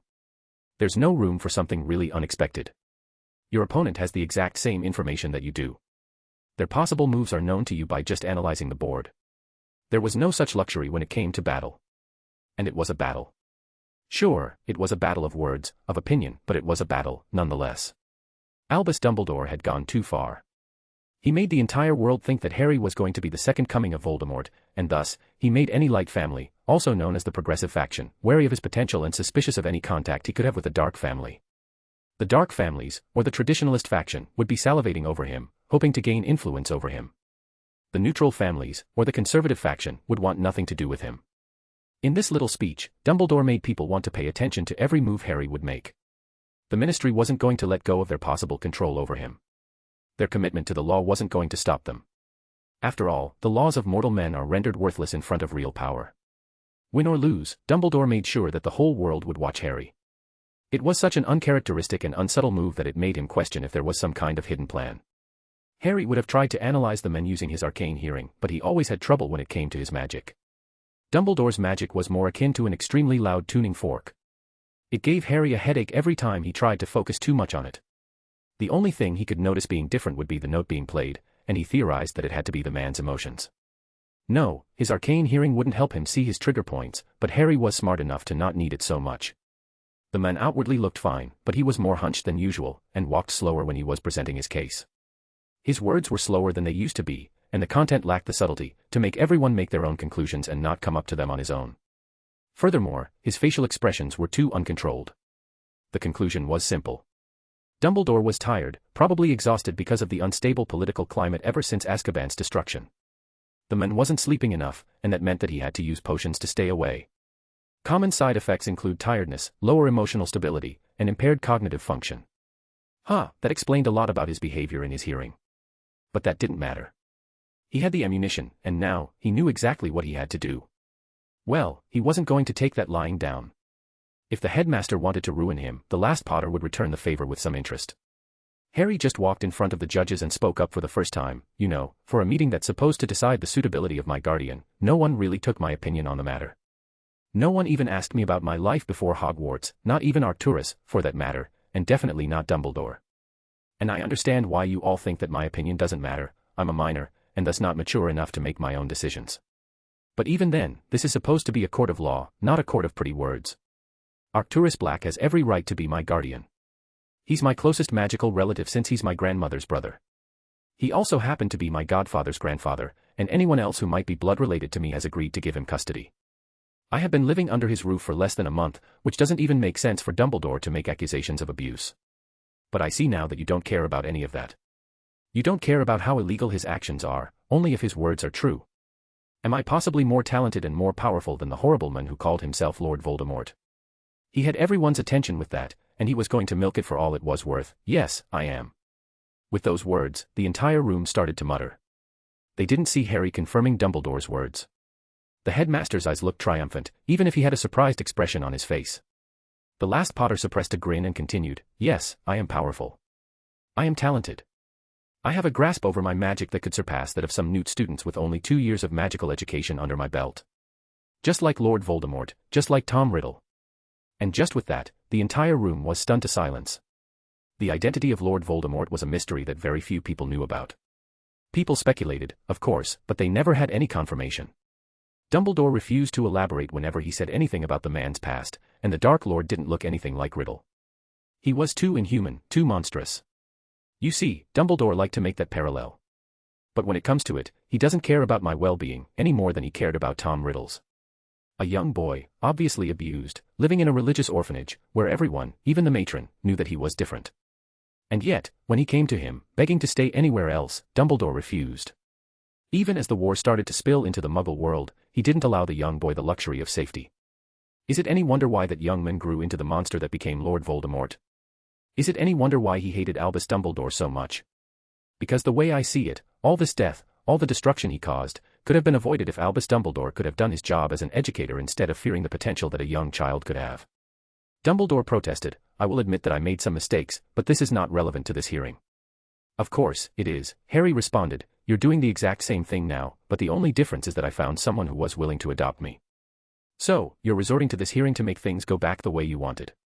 Only it goes both ways. You're the one who made the comparison with the Dark Lord, it's only fair that I elaborate on it. The thing is, I'm not using this to defend Arcturus Black from your accusations, I'm saying that you should have no right to make that kind of accusation in the first place. I am the headmaster of Hogwarts. And you have also just proven that laws mean absolutely nothing to you. Why should they mean anything to me? Harry answered with a grin. That rendered the man speechless, and the last Potter relished in his small moment of victory. Like I was saying, Albus Dumbledore, in a way, created Lord Voldemort with his actions. Wouldn't you feel resentful if there was a man who kept denying you again and again the luxury of being happy, of being safe? The truth is that no one checked up on me when I was in the Muggle world, that's the Ministry and Dumbledore alike. Because if he did, he would have known that I was miserable there. I didn't belong, and I knew for a fact that I didn't. Is that truly too much to ask that I wish to live in the world my parents lived in, that my family has been a part of for hundreds of years? I am happy in the wizarding world, and Arcturus Black was the first person who even noticed that I hated the Muggle world. He didn't offer the opportunity of being my guardian, I asked for it because I just didn't trust anyone to start pulling strings in an attempt to gain influence over me. Umbridge still didn't look concerned, It sounds to me like you don't trust the Ministry's authority over you. Harry shook his head, the Ministry is fine, but you have to admit that Albus Dumbledore has too much influence in this place. He's the chief warlock, the unofficial leader of the progressive faction of the Wizengamot, the supreme mugwump of the ICW, and the headmaster of Hogwarts. All it would take was a single owl from him to force me to do anything he wanted. But let's assume that this wasn't true, that Dumbledore wasn't there. I would still have issues with the way this hearing was going. I look around and see department heads, members of the Wizengamot, and important Ministry employees, just watching a guardianship hearing about a child, as if our entire nation wasn't facing a nightmare with Azkaban's destruction, with Merlin knows how many inmates on the loose.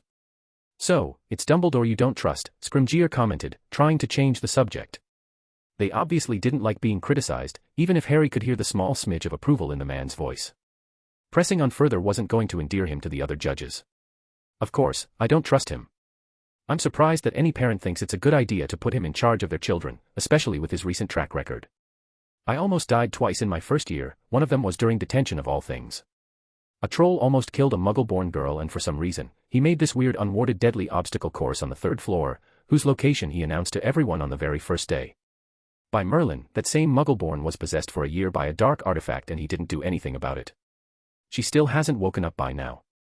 Those were isolated incidents. My experience with children of all ages and my tenure as an educator is more than enough for me to come to the conclusion that Arcturus Black's guardianship over young Harry is a very bad thing. The headmaster then turned to address the last Potter. I was a close friend of your parents, and I can tell you that they would not approve. Harry snorted, they would rather see me happy than miserable and under your thumb. But I'm glad you talked about your experience when it came to children. Does that include your sister? The look of shock on Dumbledore's face was amazing. Unfortunately, Harry couldn't really appreciate it because of the immense pressure that fell on his shoulders. He knew that he hit Dumbledore where it hurt. The men had, for the first time as far as Harry knew at least, lost control. The entire room started to shake but Harry channeled his crest to appease the pressure slightly. It's funny really, how hard it is to really have a secret. You see, my mother was a curious woman. She was bored in Godric's Hollow and asked around about her neighbors, the magical ones to be exact. She was so amazed to see Bathilda Bagshot living there before she died in the fire, that is. That woman had so many stories, about her dear nephew, about your family, about you. What a tragedy, a young girl who was attacked by muggles who witnessed her magic and her father was sent to Azkaban for killing her attackers. The magic that she feared using and actively suppressed, and the brilliant young man who was saddled to take care of her, his little broken sister. Only for her to die. It's funny, isn't it? You keep spouting about how much Arcturus could turn me into a monster, and yet, he never killed his own sister, not like you did, anyway. You're not even denying, are you? What makes you qualified to decide anything about my guardianship anyway? And just like that, the pressure intensified. Harry could barely stand up. He could taste the coppery taste in his mouth. He felt insignificant, an ant in front of a storm. Dumbledore. And just like that, the pressure disappeared. Dumbledore had just attacked him in front of dozens of witnesses, didn't he? Harry looked up and saw Scrimgeour and Arcturus pointing their wands at Dumbledore, and so were a few of the audience members, including Augusta Longbottom. I apologize. It seems that I had a lapse in control. The headmaster started. You attacked an underaged wizard in front of witnesses, Dumbledore, Umbridge remarked. His words may have been provoking, but he is a child. You are the headmaster, and if a few words from a minor could make you act this way, then maybe Mr. Potter has a point to doubt your judgment in the matter. And just like that, Harry knew that he had won. He was going back to Arcturus. The judges couldn't vote for Dumbledore, because that would be like approving his actions. This hearing has escalated to a defamation battle. Dumbledore wanted to make everyone wary of Harry and bring him under his control. Well, with his little speech, whose content would spread like wildfire, no one would look at Dumbledore the same again. Now, he only needed to seal the deal. Harry took a deep breath. Thank you for your intervention, and I would like to apologize to Professor Dumbledore for my words. They were uncalled for, and I'm sorry. With that done, I just wanted to describe what it was like living in the Muggle world. Have you ever been in a place that you never really fit in, that you knew you didn't belong, even if you didn't know why? That was it for me. I was alone. My aunt and uncle just didn't understand and simply ignored me. My cousin wasn't a bad boy, but he was too spoiled for my tastes. I often cooked my own food, walked to school, and wore second-hand clothes that were obviously too large for me, but I didn't mind any of that. A lot of people have it worse than me. What I hated the most was the fact that I was alone. I had no one. I didn't matter to anyone. If I died, no one would have mourned my death, no one would even notice. I believe that after that much time on my own, I have the right to choose my guardian, and I chose Arcturus Black to be that guardian. It shouldn't matter what my potential is, or how powerful I am. What matters is what would be a good place to grow up, to not be alone anymore. The question I'm asking you, judges, is if you were in my shoes, what would you want? If that was your child, standing here in my place, would you rather he has a home, or just live in a place alone and ignored, in a place where his very nature is hated? Thank you. Harry turned and walked towards his seat, unable to stifle the small smile on his face as his eyes met Dumbledore's glaring ones, as if saying, yeah, asshole, I can do it too. They both knew that the judges would be voting for Arcturus to keep his guardianship over Harry. Chapter 139, Mercenary. July 2, 1993, Ministry of Magic, London. The rest of the hearing was pretty standard, all things considered. Dumbledore lost any attempt at moral superiority with his stunt, and Arcturus was most likely going to be declared a fit guardian. The judges had reconvened, but it was obvious what they were going to decide. In a way, Dumbledore's gambit had worked against him. If the judges had voted in his favor after publicly attacking a minor, in a guardianship hearing of all places, then the press would have a field day.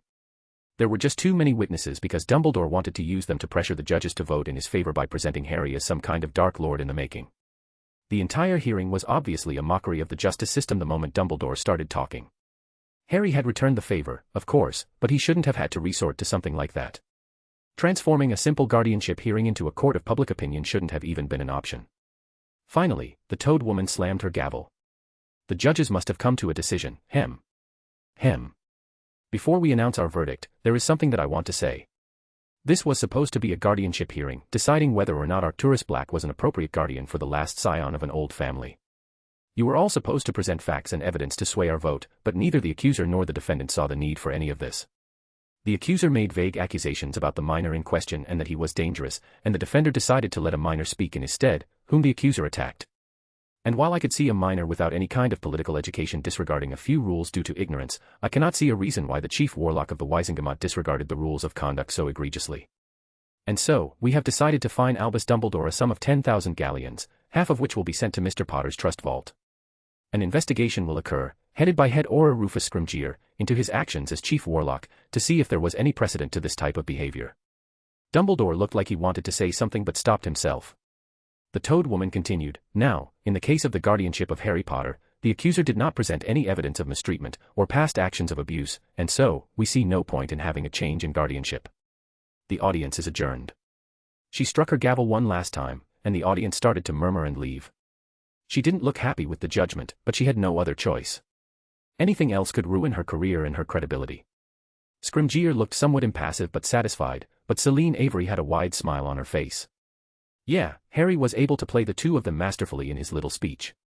At the end of each sentence, he looked at the small reactions and noted the changes in their song, just to see how much his words were affecting them. He had gotten Scrimgeour on his side when he stated that Dumbledore was wasting everyone's time in this hearing instead of doing anything about the Azkaban crisis. He had gotten Celine Avery on his side when he spoke about how unhappy he was in the Muggle world. However, Umbridge was a problem. The more he gained support, the more unhappy and wild her magic became. She was getting frustrated, and it was likely that she wanted to rule in Dumbledore's favor because of some kind of deal the headmaster had made under the table with the minister. She was connected enough to force Avery, maybe even Scrimgeour, to vote the way she wanted to. So, Harry made it so that voting for Dumbledore would be a career-ending decision. He provoked the headmaster and tied her hands. It was not the reveal of Dumbledore's involvement in his sister's death wasn't that sealed the deal, it was the man's actions afterwards. He could have used his relationship with Grindelwald, he could have spoken about countless dirty deeds, but Ariana was his pressure point, it would make him tick. And it worked flawlessly. Sure, the man was probably exhausted, but beating an exhausted Dumbledore was still a notable achievement. Harry suppressed a grin and walked out of the room. He was quickly met with Arcturus, who looked down at him with an impressed look on his face. You did good. I thought I'd have to intervene once or twice. Harry gave him a curious look. Then why did you make me talk in the first place? The man snorted. For Avery, of course. I already knew who your judges were going to be. Trust me, the chances of us losing, even with Dumbledore, are very slim. My sister, Cassiopeia, likes to store any information or dirty secrets of anyone she meets. She's somewhere in Europe, I think, I'm not sure. I hadn't seen her for a few years, but she liked to disappear every once in a while, without leaving a way to contact her. Trust me, I had enough dirt on the judges that they would have to rule in my favor. All I had to do was ask for a recess and have a conversation with them. Harry looked at him flabbergasted, and the Black Patriarch let out an amused chuckle. Come on, you didn't think that I had a plan. I already knew that Fudge wanted you back in ministry custody, while Dumbledore probably wanted you to be adopted into a family that's loyal to him. Unfortunately, I didn't have anything on Celine Avery. She's your standard widow who likes to help children. She would always take my words with a grain of salt, but she would have respected yours. The moment you said that you wanted to stay with me, she would have been on our side immediately. But it needed to be genuine, not rehearsed, so I didn't tell you about it. I was going to finish up after your speech and maybe have to pressure Scrimgeour and Umbridge, but you stole the show by provoking Dumbledore. By the way, do you have a death wish or something? I do not.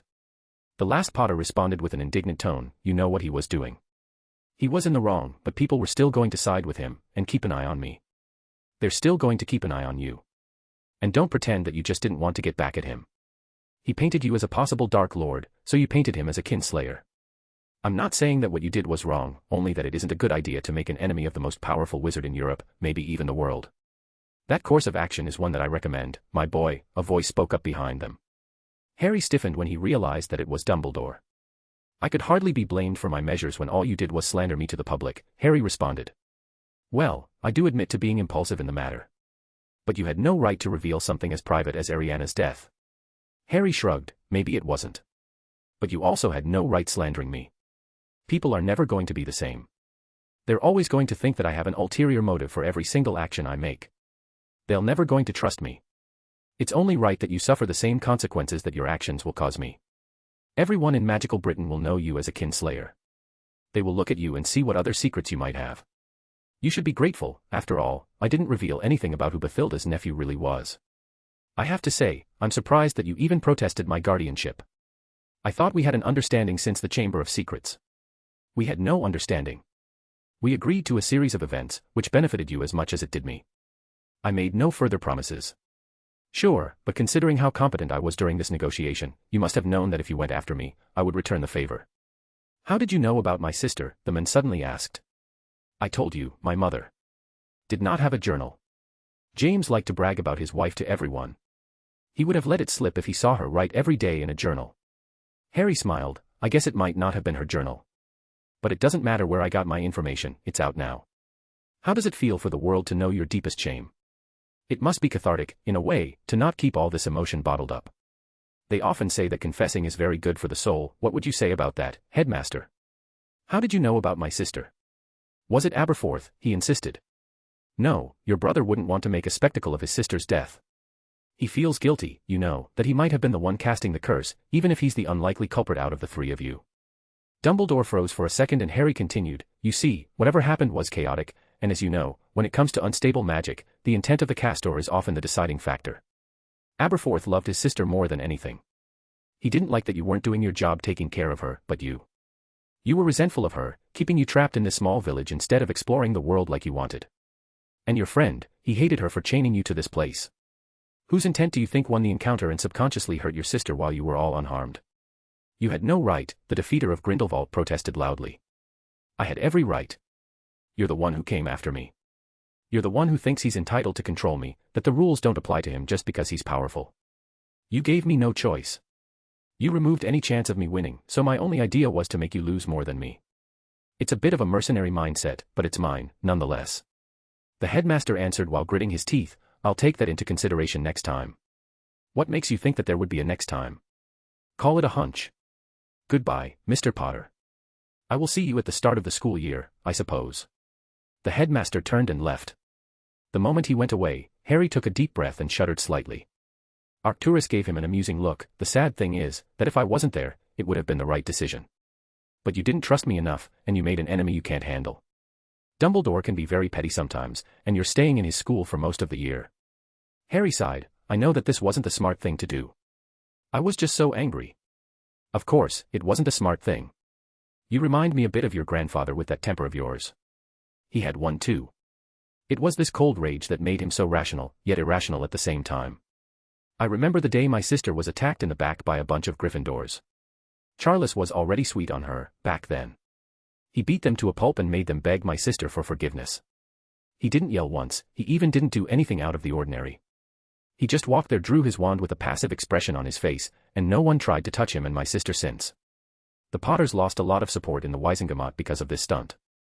In private, years later, he told me that he regretted going so far. Like it or not, revealing Dumbledore's family affairs was a step too far. Many will see it as a child grasping at straws, but your headmaster will not. He will get you back at this, and you'll need to be ready for that. With a comforting smile, he grabbed Harry's shoulder, but we can do that later. Now, I think you need some rest. Let's go home. Home. Yes, this was the first time that the Black Manor really felt like home. Chapter 140, August Pond Rations. July 29, 1993, Longbottom Manor. The Longbottom matriarch paced in the garden in front of her family manor, her joints aching with each step. She wasn't as young and spry as she used to be, but even that pain wouldn't be enough to distract her from her current issues regarding her grandson. She knew that something weird was going on and it had to do with Dumbledore. Ever since Neville started his education in Hogwarts, he started to change, and in ways that seriously worried the Longbottom matriarch. Before Hogwarts, well, she would admit that she had been slightly overprotective when it came to her grandson. She barely let the boy out of her sight for the better part of a decade, hoping to preserve and protect the last remnant of her son and his wife. Augusta knew that she wasn't perfect, not even close. She knew that she made mistakes. For example, she was sometimes too hard on Neville, especially when it came to his lessons. She tried to encourage him by giving him stories about his parents, but he didn't seem to appreciate that.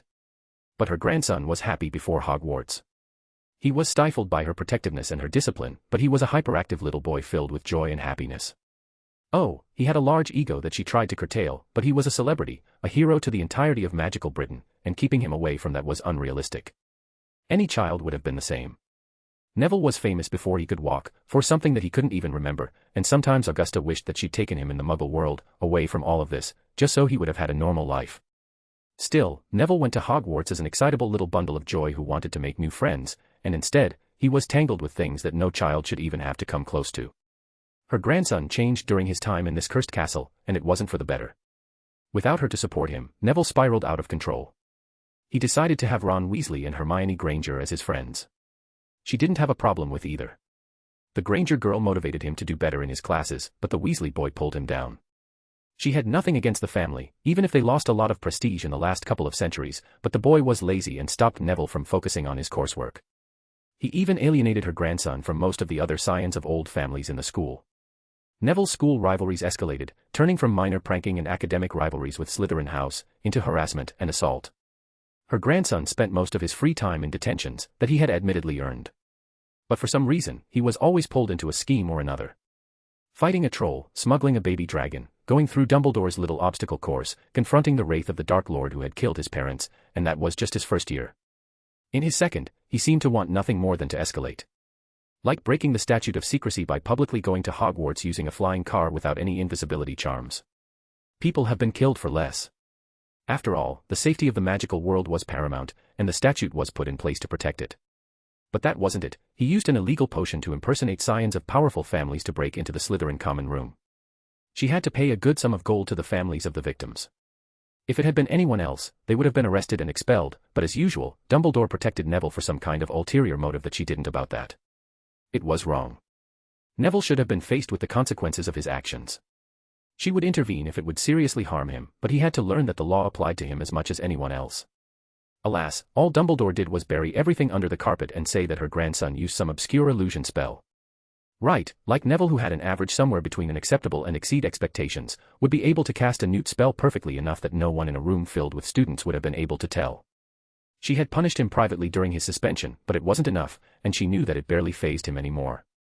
And now, with him being slandered as the possible heir of Slytherin since he was a Parselmouth, a still unsolved mystery since, as far as she knew, Neville didn't have any magical ancestor that had that particular ability, he was getting angry.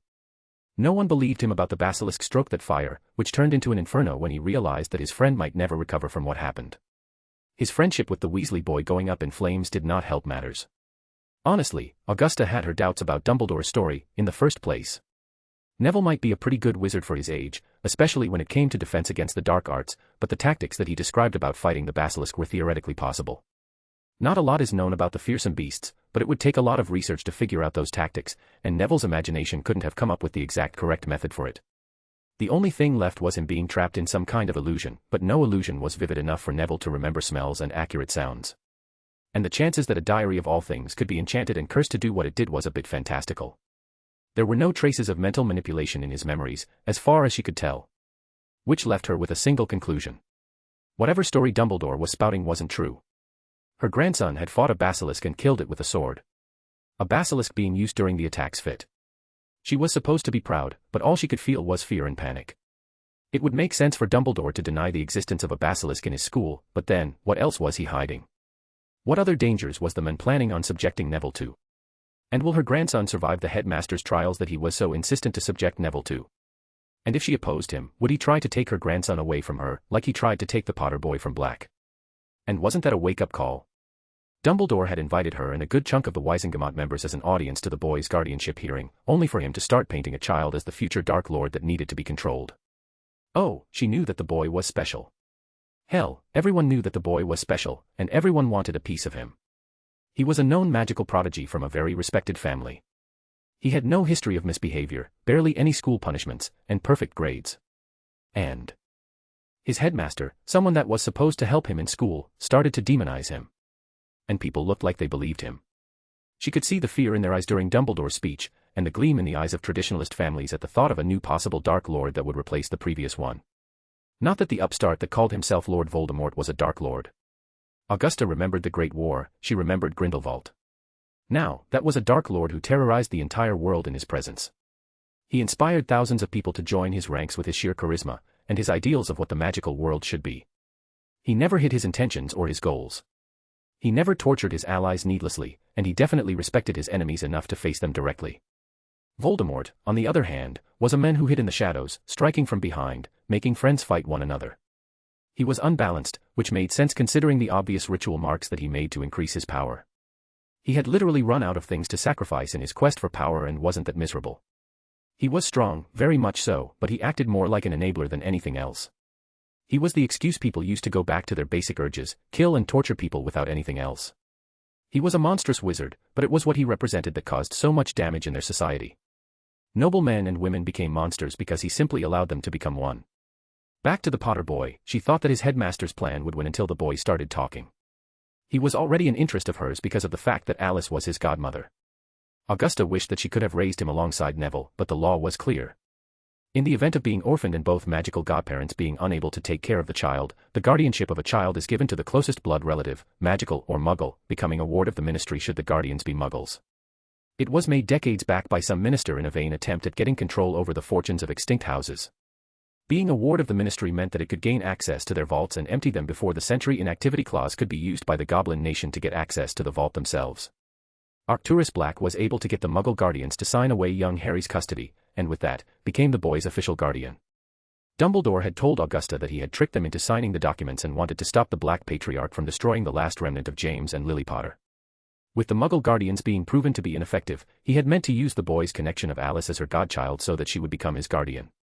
She was all for it until she realized that the boy was more than happy staying with Black and that the headmaster had lied. Again. She had suppressed a smile when she saw the boy use the same tactic as Dumbledore, to literally tear him a new one. He provoked the defeater of Grindelwald without a single care or any fear on his face, and Augusta could admire that bravery, even if it was an idiotic thing to do. At least until Dumbledore lost control at the mention of his sister, attacking the boy with his magical presence, and immediately losing the case. Augusta was happy for the boy, even if she thought it might have been good for Neville to have a little company at home, instead of just wallowing in his grief alone. As for the headmaster, for the entire week following the hearing, all the Daily Prophet did was investigate his family, and the possibility that the last Potter's words were true. Alas, with the destruction of Godric Hollows, a lot of the evidence was gone, but the man's reaction was more than enough proof. Even though she wondered about how the boy got his information, the information itself didn't change much of Augusta's image of Dumbledore. She was old enough to witness his political rise, and how quickly he intimidated and sometimes even destroyed his opposition behind closed doors. She didn't trust him, but he was the only one who had a chance of protecting her grandson from Voldemort if the monster returned. Her thoughts were interrupted by a screech from an owl next to her. After giving the tired bird a treat, she grabbed the letter tied to its leg and read it. By the end of it, she was gritting her teeth, something that Algernon, her brother-in-law, who was sitting next to her, noticed. So, bad news. I guess so. Fudge wants to use Hogwarts to house the Dementors for Neville's safety. I think he just wants to appease them enough until Dumbledore build them a new prison to infest. Is he mad? Her brother-in-law exclaimed. Just desperate. He's afraid that the Dementors would start attacking Muggles soon, and that would invite the ICW to investigate. And with 2 major international events happening next year that he's banking to spearhead the economy, he wants the Dementor problem to just go away, and he assumes that Dumbledore could hold them. Please tell me that you don't want to agree with him, he begged. Of course not. I'm not turning Hogwarts into another Azkaban. This is a school, not a prison. We have a Wisengamot meeting soon to discuss it, but I don't see anyone putting their children at risk because it's easy. Trust me, after what happened last year, if they decide to let Dementors into Hogwarts, I'm going to transfer Neville to another school, tradition be damned. Good, Algernon simply answered, something is coming. I can feel it. We need to be ready, and we can't risk Neville so brazenly. Just as he finished his sentence, Neville entered the room, with a determined look on his face. Gran. My birthday is tomorrow. I want to do the crest unlocking ritual tonight. Chapter 141, Chapter 141, The Defense Conundrum. August 17, 1993, Hog's Head, Hogsmeade. Albus Dumbledore had a problem. Well, he had hundreds of problems that started piling up ever since that damnable diary found its way into Hogwarts. How was it possible that Lord Voldemort did the most damage to his ambition now than when he actually had a body? The irony there was unmistakable. The so-called Dark Lord had tried for decades to destroy everything that Albus worked for. And while he succeeded in terrorizing the magical world, he never really hurt Albus in a way that threatened his political position. The sad thing was that Tom Riddle could have easily become a threat. Albus had been waiting for it after the boy graduated. A descendant of Salazar Slytherin, a Gaunt who didn't seem to share his blood's instability, which wasn't really the case if you considered how unstable Voldemort really was by the end of the war, was a very attractive figurehead to spearhead a movement. The boy was charismatic, inspiring, and manipulative. He could have easily gotten his hand on some wealth and become a noticeable threat by joining the Wisengamot as a department head in the ministry, or even just influence a few members. It would have been like a more effective Lucius Malfoy who was far more magically powerful. Albus had prepared for it for years, stabilizing his position as the leader of the progressive faction, and undermined the boy for years until no one but his housemates wanted anything to do with him. After all, he was just weakening a future opponent in the political scene. Which was why he was shocked when the boy just went to work for Borgin and Burkes. After a brief employment time, he just disappeared for decades, and all that returned was the inhuman monstrous being that was Lord Voldemort. So, wasn't it surprising that it was Tom Riddle's diary that was causing him to barely sleep for years? Well, it wasn't really, it was just the start. It was easy to just blame everything on Tom, if only to have something to rant at, instead of the countless chaotic mess of events that seemed to come out of nowhere. Seriously, the entirety of the magical world was fine for decades. Everything was going according to plan, only for it to fall apart in the span of a few months. The Chamber of Secrets was opened, and people started to question his capability as a headmaster. Thankfully, the Potter boy agreed to shut his mouth, and everything went away with him secretly, the hero since Fudge could barely keep a secret. People were giving him appreciative looks for defending their students, and even the Longbottom boy was hailed as a hero once more, after a campaign of slander and fake allegations that he was a new Dark Lord, even if there was some pity mixed in for his mental instability for what happened in the chamber. It was regrettable, but it was the way to go. Hogwarts couldn't close, it just couldn't, and that was exactly going to happen should the general population realize that there was a weapon of mass destruction in the castle and that their children were in mortal danger. His relationship with Augusta Longbottom became slightly strained since he didn't defend her grandson, but it was a small price to pay considering the alternative. The only loose end was the Potter boy. That damnable spawn of James and Lily had proposed the plan to Albus as a small reminder that he didn't have to keep his mouth shut. It was very well done, and it worked splendidly. Alas, Albus still didn't know how involved the boy was in what happened in Salazar Slytherin's secret chamber. And adding that the fact that the boy had something over him made Albus want to get as much control over the brat as possible. He was planning on getting the boy removed from the Black's guardianship and into the custody of Augusta Longbottom, where he could add in a small artifact that could slowly but surely make him forget about the events. He could have also gained access to the brat's financial information. His goblin informants at Gringotts told him that the boy came into a large amount of gold in the past few months and that it was still growing. Albus didn't really care about the gold, just keep some tabs on what the boy was doing. It's not like he really needed the gold. He was the only competent alchemist in the country, something that he had ensured over the course of decades. There was always demand for alchemical elixirs and he could set any price he wanted. He had enough gold for several lifetimes and could even get more anytime he wanted. As for the boy, he wanted to see if he was selling any of the basilisk's parts. While legally it was Neville's property, the school was also a contender. That's not to mention that the unlicensed sale of an XXXXX beast was technically illegal without permission from the ministry. He had checked that there weren't any permits for selling a basilisk corpse, and there were also no new basilisk parts on the black market. But then, how could a child, no matter how intelligent, get so much gold that goblins went out of their way to report it to him? It's not like he was asking for tabs specifically on the Potter boy's vault. He didn't think it was worth the risk or gold to bribe a goblin to monitor the vault of a child with no income. Everything was starting to stabilize once more until Azkaban was destroyed. And wasn't that a crisis? Even Voldemort, a mad agent of chaos, would not have risked destroying that fortress. It was literally the only reason the Dementors were under ministry control. The beasts had already started to act restless and attack random strangers. Albus had calmed them considerably, but they were starving beasts and often followed their impulse to feast. Already 20 muggles were kissed, and those were just the ones they knew about. Fudge kept coming up with random theories, like sending them to Hogwarts. What madness possessed him to actually propose something like this in a Wisengamot meeting, Albus didn't know, and he could only thank the light that the other members realized how idiotic this decision was and shot it down.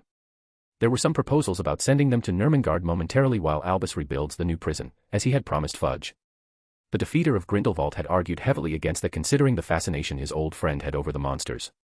A few others were hesitant since Dementors resided mostly in Britain and were a powerful piece on the board when it came to international politics. They gave Britain leverage, and a lot of people didn't want to lose that. Thankfully, the Light answered his plea and helped him a ward to trap the Dementors in what used to be Azkaban. They were already dark creatures in origin, and it was evident that the Light was especially effective against them. It was a temporary measure at best, but it would be enough until Albus' prison was built. He already had a few secrets he wanted to add to his design. Albus sighed as he took a sip of his tea. He was sitting in the Hog's Head, his brother's pub, hoping to solve a particular problem. It was a recurring one, really. He had to deal with it every year. Aberforth slowly walked from behind the bar and spoke up with his gruff tone. "Why are you here, Albus?" "Why, I'm drinking tea, of course. The tea is horrible. You're the only one who's ever had it and came for seconds." "Not that I'm surprised, you were always weird." Albus huffed. "It's nothing special. I just have another candidate to interview. I decided to interview them myself this time since the last one revealed himself to be a fraud." "That defense position, huh? Still as troubling as ever. Would you ever consider taking the job?" he asked with a hopeful tone, yet still knowing the answer to his question. As expected, his brother snorted in derision. "Not on your life. I'm happy here, and if you think for 1 second that I would give up my life just to work for you, dear brother, then you've probably overdosed on your sherbet lemons and gone insane. A man can dream. You're more than qualified for the job. With you, Albus, everything comes with strings attached. As you noticed, I've always tried to stay away from you. And you're proving me right, even now. I expected to see you sooner because of the fact that what happened to Ariana is public. I guess I was a sucker for thinking that you might even have a shard of affection towards me left in that hole you call a heart. I think I'm glad, in a way, to see the world start to realize that you're not as perfect as you like to portray yourself to be. I just wish that it didn't come at the cost of our sister's memory. Now, if you don't want anything else, I have a bar to run." He turned and left, leaving Albus alone with his admittedly horrible-tasting tea. Was he right? The thought of talking to Aberforth after people started to sniff around what happened to their sister never occurred to him. The whole thing was still under speculation and there was no proof of the Potter brat's accusation being true. But then again, when had the truth mattered to the wizarding world? The defeater of Grindelwald had dedicated his entire life to his dream of creating a magical utopia. It was something that he shared with Gellert until they realized the way they wanted to achieve it differed. It was a point of conflict, but their ambitions were very similar. A loud noise brought him back to reality and Albus saw the men he came to meet. It was literally his last choice as a candidate for the post. He had gotten a couple of other applicants, one of whom just wanted to interview him about his sister, and the other seemed suitable if it wasn't for the fact that he was an extremely dark wizard that was involved in over a dozen counts of murder in Portugal and human experimentation, but gold exchanged hands and the charges were dropped. He had waited until the last possible moment before accepting the last applicant. It was literally a couple of weeks before the start of the term, and if he had waited any longer, the ministry would have picked a candidate for him, and that meant more ministry involvement in Hogwarts matter, and Albus wanted to avoid the slippery slope that would follow. The aged headmaster watched the well-dressed men in front of him. He was wearing an impeccably tailored black muggle suit and exuded an air of confidence that was quite unlike most people who spoke to him. His presence was striking, and for a moment, Albus couldn't help but wonder if he was wrong when he was wary of that particular wizard. That was until he saw his face, or more specifically, his eyes. The man's eyes held this darkness that he always saw in very few individuals. It was the eyes of a man who had come to terms with his own savage nature, a savage nature that had nearly consumed him once. It was the same darkness that Albus definitely did not want near his students. The final candidate's face morphed into a fake smile. "Hello, Albus. It's been a while, hasn't it?" "Why, hello Remus. I'd say it's been almost a decade now. It's good to see you again."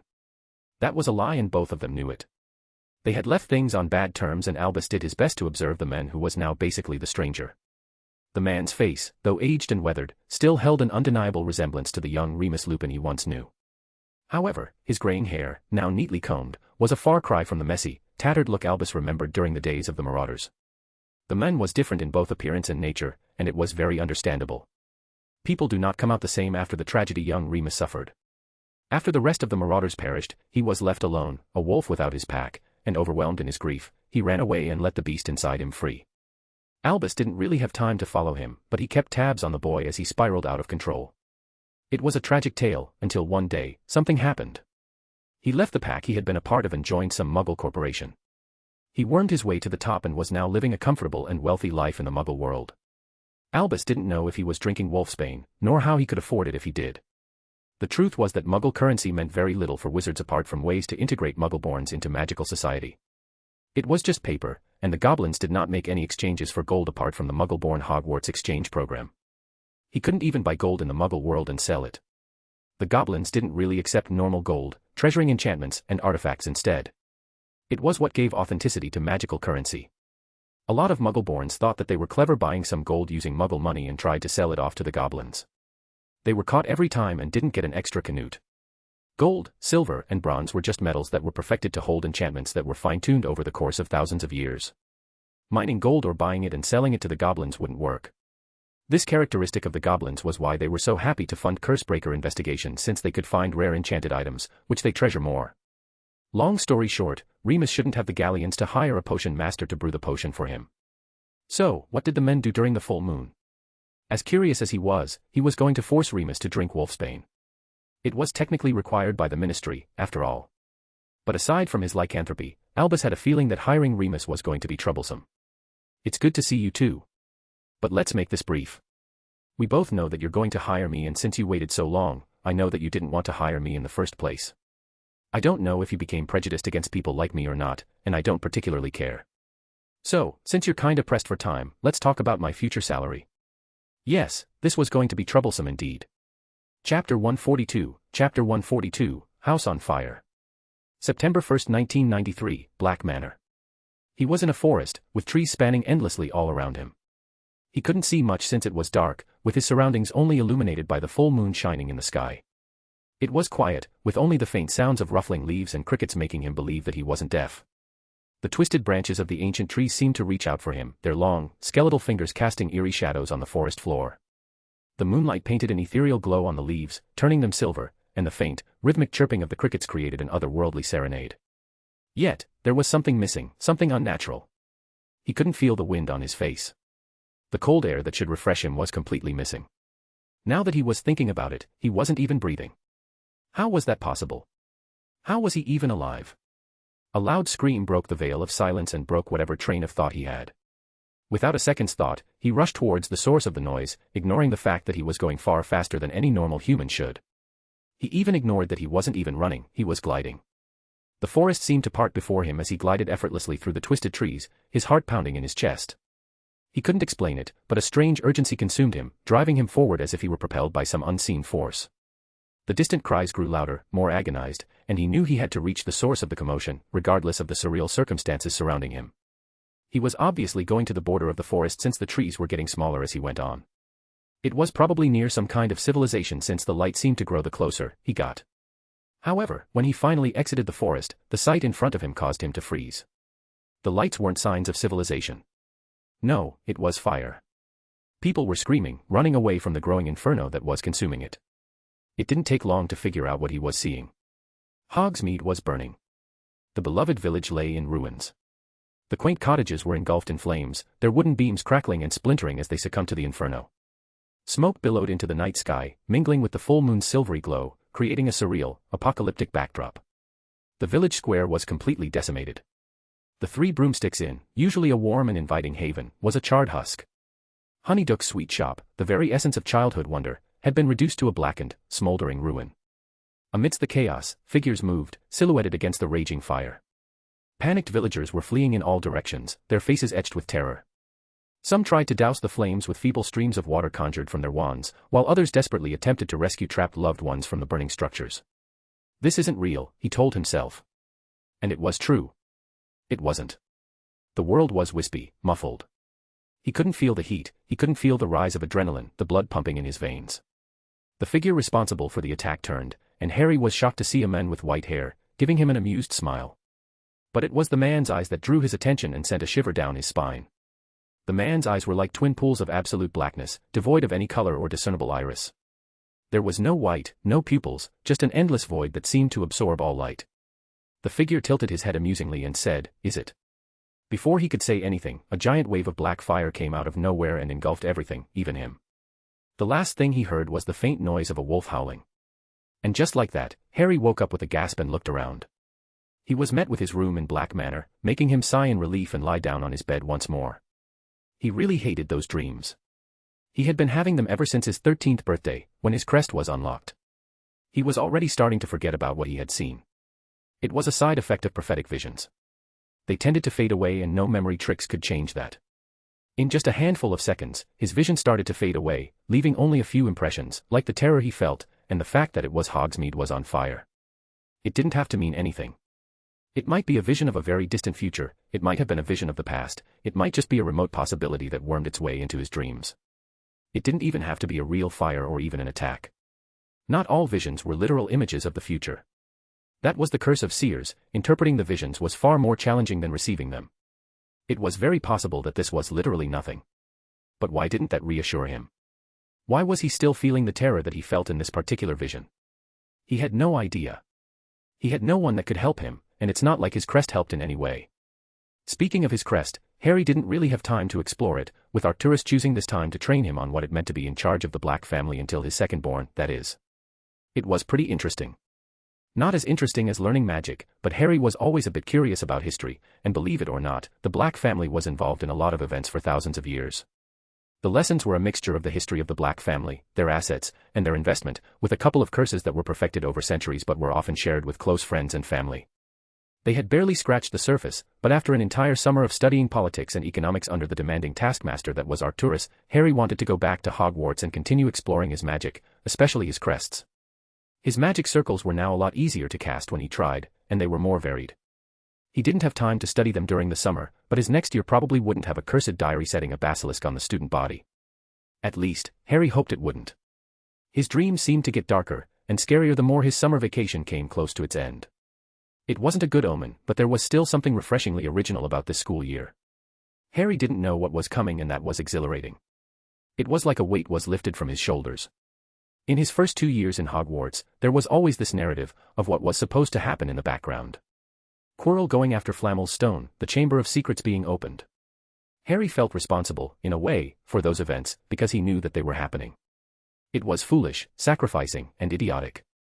The world wasn't a story, he accepted that long ago. But a wise man once said that with great power came great responsibility, and his knowledge of the stories was a very powerful power. A small part of him felt a duty to use it in a beneficial way.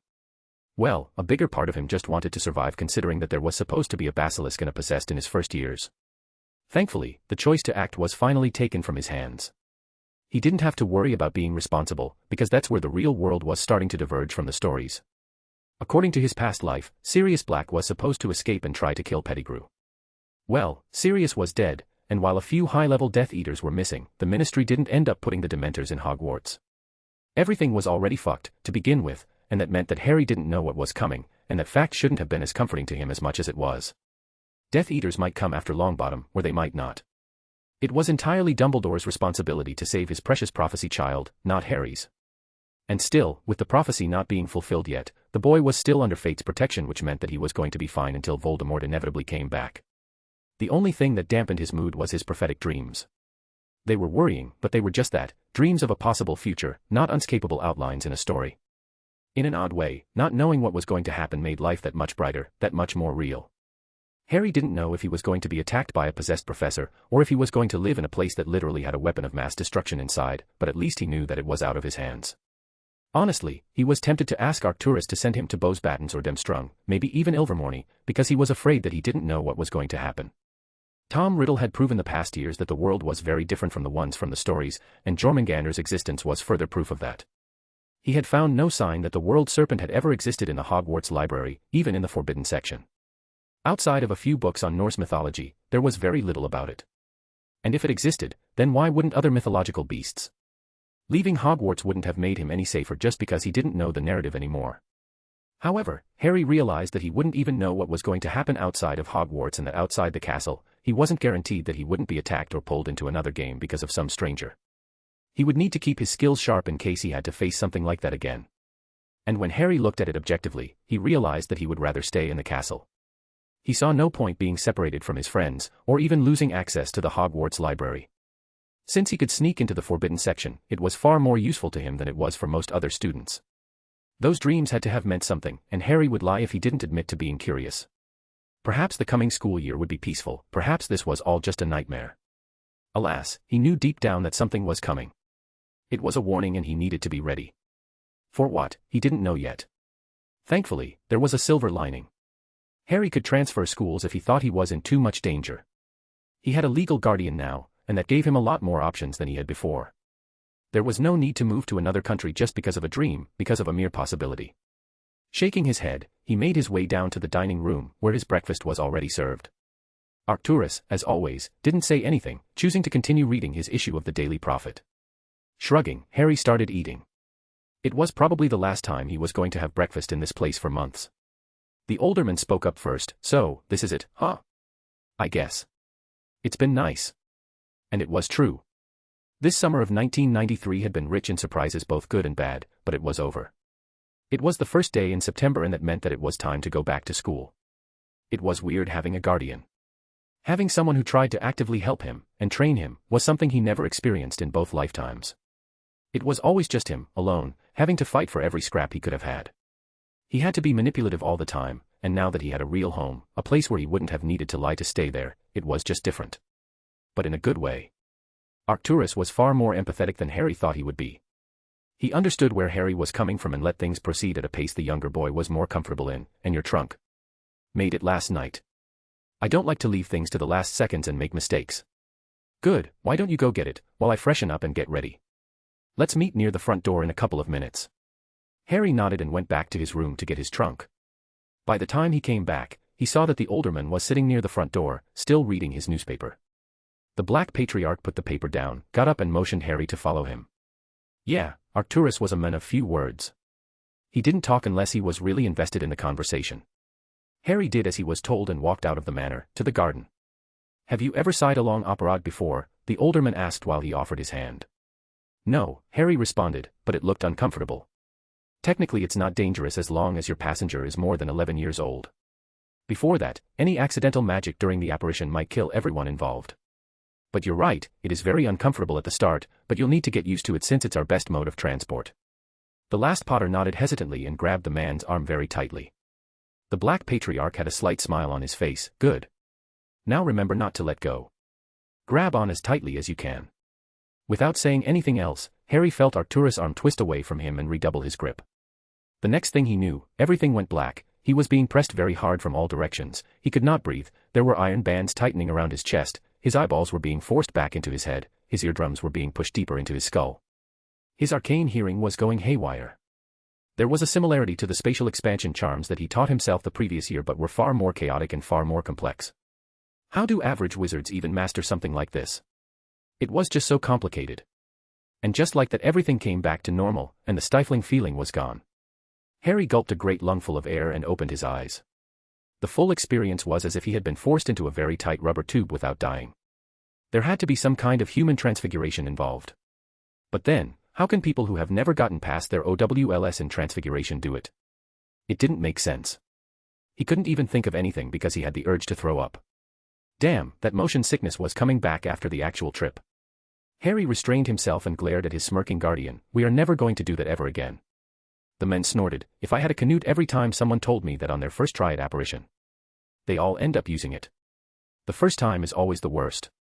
It's why we always tend to let our children experience many times it before they can learn it. By the time they get used to the feeling, they aren't afraid when they try it by themselves. Now, let's get out of here. You're almost late. It turned out that the Black Patriarch had brought them in an empty dark alley near King's Cross Station. As always, they went to the platform of the Hogwarts Express.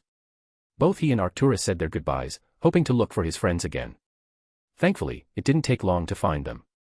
The fifth compartment he saw held the familiar blonde hair of Daphne. He hadn't had time to talk to any of his friends in person since every parent is scared shitless to let their children out of their sight ever since the Azkaban mess. They had sent letters to one another, but it just wasn't the same. He was excited to see his friend again. Harry slowly walked there, with his trunk in his hand and opened the door with a grin on his face. So, did you miss me? Chapter 143, Long Way Home. September 1, 1993, Hogwarts Express. Harry really should have expected the explosive hug that Daphne gave him the moment he entered the compartment. So, yeah, Harry found himself flung around by a blonde missile, who didn't seem intent on letting him go anytime soon. I missed you too, Daph. The snickering of his two other friends grabbed his attention. Hello to you too. Blaise smirked. I missed you and everything, but I'm not going to hug you. Tracy started giggling again and didn't say anything else. Well, it wasn't like he didn't expect anything else from the girl. She didn't seem to want to stop, and Harry could see that they weren't going to have a productive conversation as long as Daphne kept hugging him. So, he looked down at the smiling blonde and said, Daph. I get it, we haven't seen each other for 3 months, but I'd really like to sit down. She blushed and practically leapt away from his embrace and sat back down in her spot. She was obviously trying to ignore what just happened, but her scarlet face proved otherwise. She was using her aristocratic princess-neutral face to hide her embarrassment. Tracy and Blaise were now howling in laughter and the blonde glared at them. If you two don't stop, I'll freeze your feet so hard that you won't walk for a month. The laughter abruptly dissipated, leaving a satisfied Daphne smirking at them. Damn, that girl could be terrifying at times.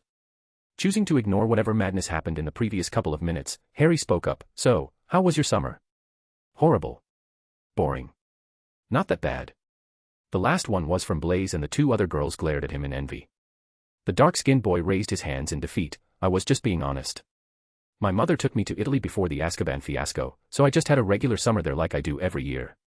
She wasn't even sure about letting go back to Britain, but she had some business here. I don't speak French, so Bose Battens was out, and my mother is a bit disliked in Eastern Europe, so it wouldn't be any safer for me and them strung even if they have classes in English. No one asked why his mother wasn't liked in that part of the world and the boy looked grateful for it. Apparently, one of her old husbands was a beloved philanthropist there. And well, you can guess where this was going. Daphne thankfully broke the silence. What about Italy? There's bound to be a school there, and it should be all that bad.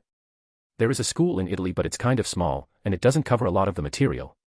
My mother wouldn't have liked me getting a subpar education, and even if Hogwarts standards have fallen in the last few decades, it's still very well known internationally, and everyone would give you a chance if you're missing something. As for the Academia Arcana Italia, it's hard to put it into words, but the people who graduate from are weird. Weird how? Harry asked. Well, the school is very traditional. The students are sort of divided into cohorts. There are 5 in total, but each cohort is led by centurions. Each year, a few centurion candidates are selected by the school based on school performance and magical power, and after a vote, the centurion of each cohort is elected. And every term, a praetor is elected by the entire student body. Each position of authority comes with a lot of power over their subordinates, unlike how all the prefects can do is give a few detentions and remove some points, and even then, they have to justify it to the professors. The professors pretty much don't have any authority outside their classrooms. Everything is handled privately, and they only punish the centurions or the praetors, who in turn can punish their subordinates as much as they like. The students are trained like the warriors of ancient Rome, with a strong emphasis on discipline, honor, and order, the whole Roman values they had 2,000 years ago. It's essentially a military camp, but it's the only school in the country, so a lot of people are stuck with it.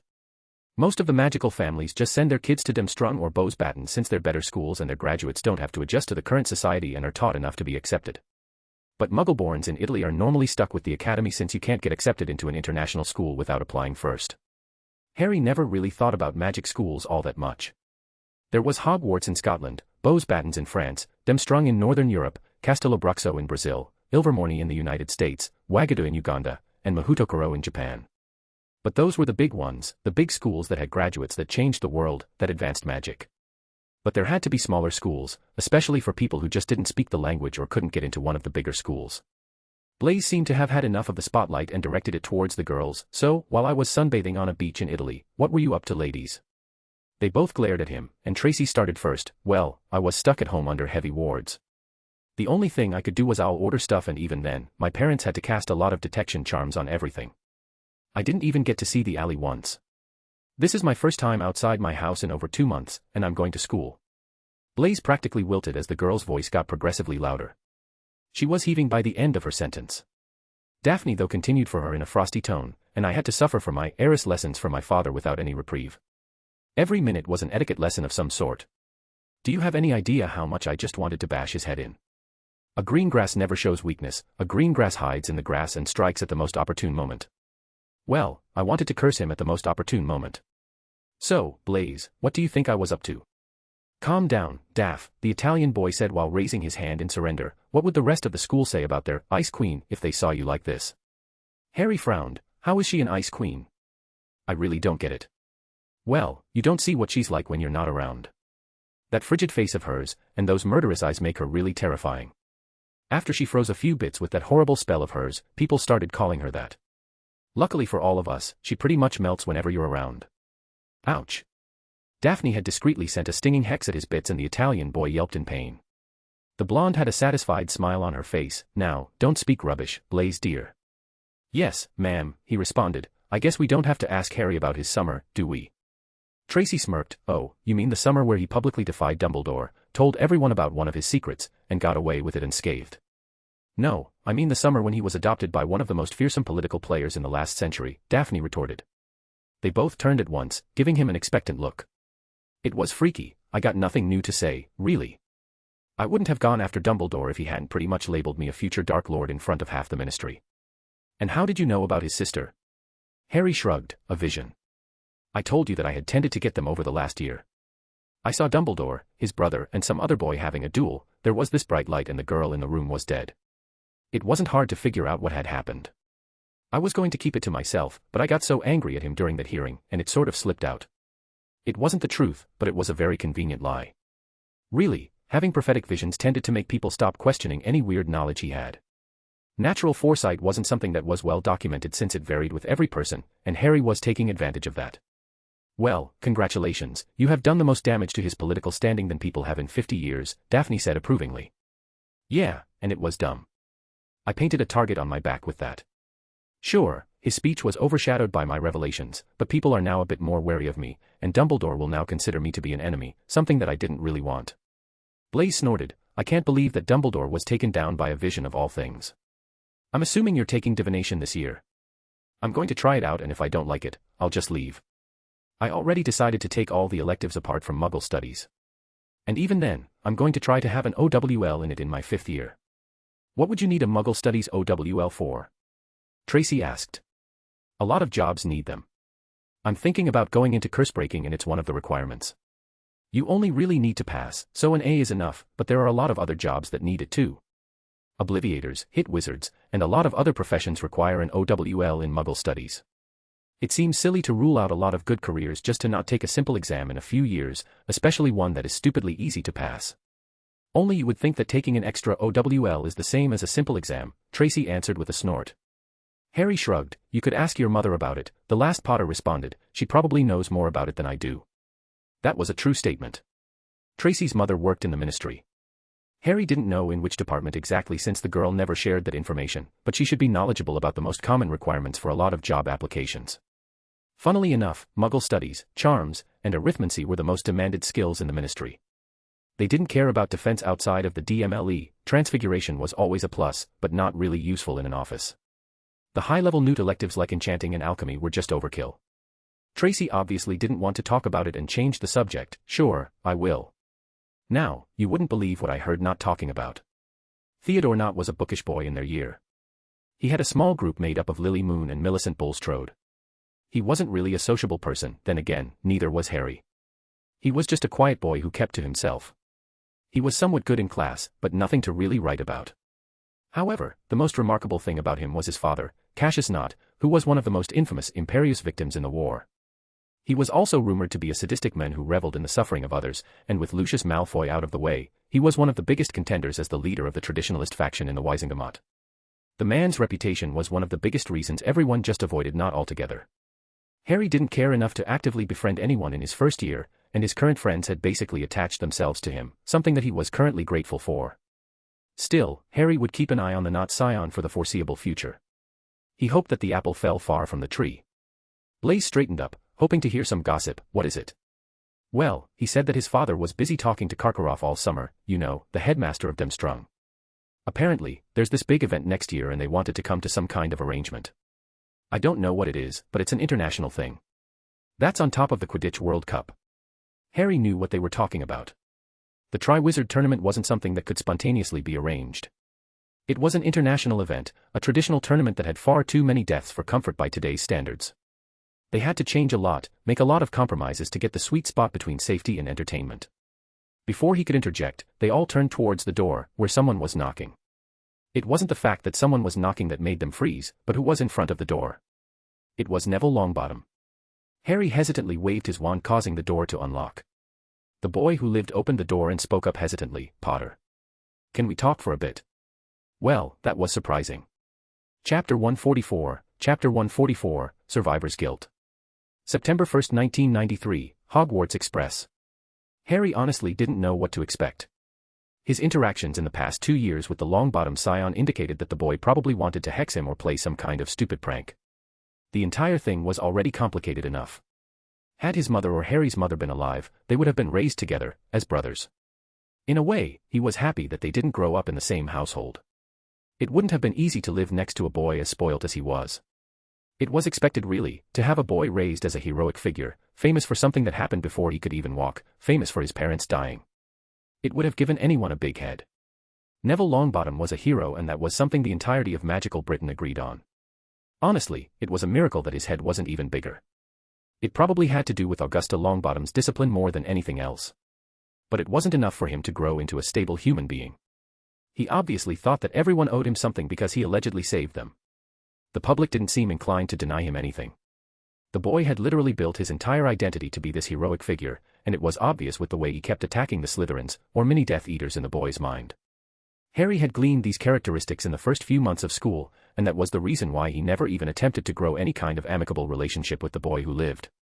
The only positive contact they ever had was in the Chamber of Secrets, which he fooled Neville into thinking it was an illusion or a hallucination. He regretted that part of the plan. It was cruel to the boy, but the benefits outweighed the possible damage to the ego of an already arrogant child. But the boy in front of him just looked different. He didn't have this entitled air he always held, he didn't think he was better. He just looked different, and that made Harry curious. He nodded, fine, and then turned to his friends. I'll be back in a couple of minutes. The young Gryffindor's eyes widened in surprise at his agreement to his proposal. So were Harry's friends for that matter. But they knew long ago that he knew what he was doing and so, did not show any sign of protest. Harry followed the Longbottom scion out of the compartment to one with a single surprising occupant, Luna Lovegood. When did they even meet? The blonde girl waved her hand excitingly. Oh, hey Harry. Did you have a great summer? Yes. It wasn't too bad. What about yours? He asked mechanically, his mind still trying to process how Luna and Neville met. My dad had to reschedule the Sweden trip because of how news-heavy this summer was, so we didn't get to go on our annual Crumplehorn Snorkack hunt. That was a shame. I had fun at home, though.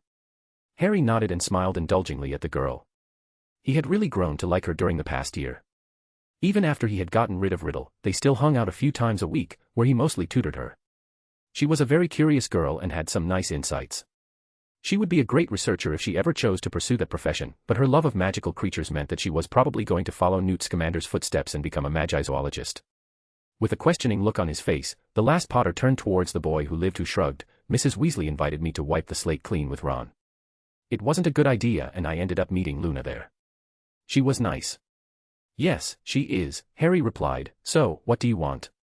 The boy took a deep breath like he was getting something off his chest. Harry patiently let him hype himself up. Look. I know I haven't been the most understanding guy when it came to you, or in general for that matter. As you know, the last year was rough. It was mostly my fault. Looking at it objectively helped me realize how much I have been messing up. Breaking that statute of secrecy for missing a train was dumb, and so was breaking into the Slytherin common room using polyjuice. Interrogating you and Malfoy while impersonating his friends was irresponsible, and I know that I haven't been punished properly for my actions. I never really thought about it. The punishments. I just thought that they were just the professors being mean. After Quirrell, I think I just thought that I was meant to be the hero, that I would be the one to solve the mystery of the Chamber of Secrets. But now, I realize that I really should have gone to the professors. I really shouldn't have thought so much of my capabilities. If I did, maybe Hermione wouldn't. Harry gave him a pitying look. Hermione's fate is not your fault. It never was your fault. You didn't give her the diary. You didn't make her write in it. You didn't trap her inside. You didn't curse her.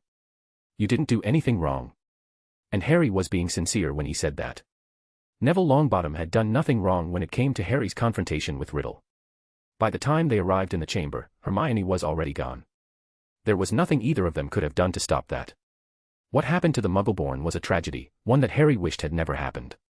Riddle bragging that the girl's utopian existence involved him being friends with her did not help matters. He honestly wished he could help her in any way.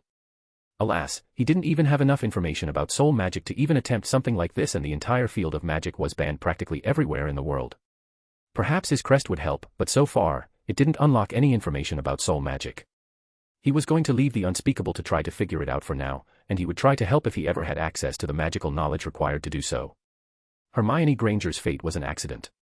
She was a naive girl who trusted something she shouldn't have, fell into the sweet world of a two-faced monster, and was taken advantage of. She was a child. She might have had irritating qualities, but she was a child, nonetheless.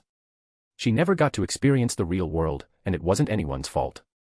It wasn't Harry's, and it definitely wasn't Neville's.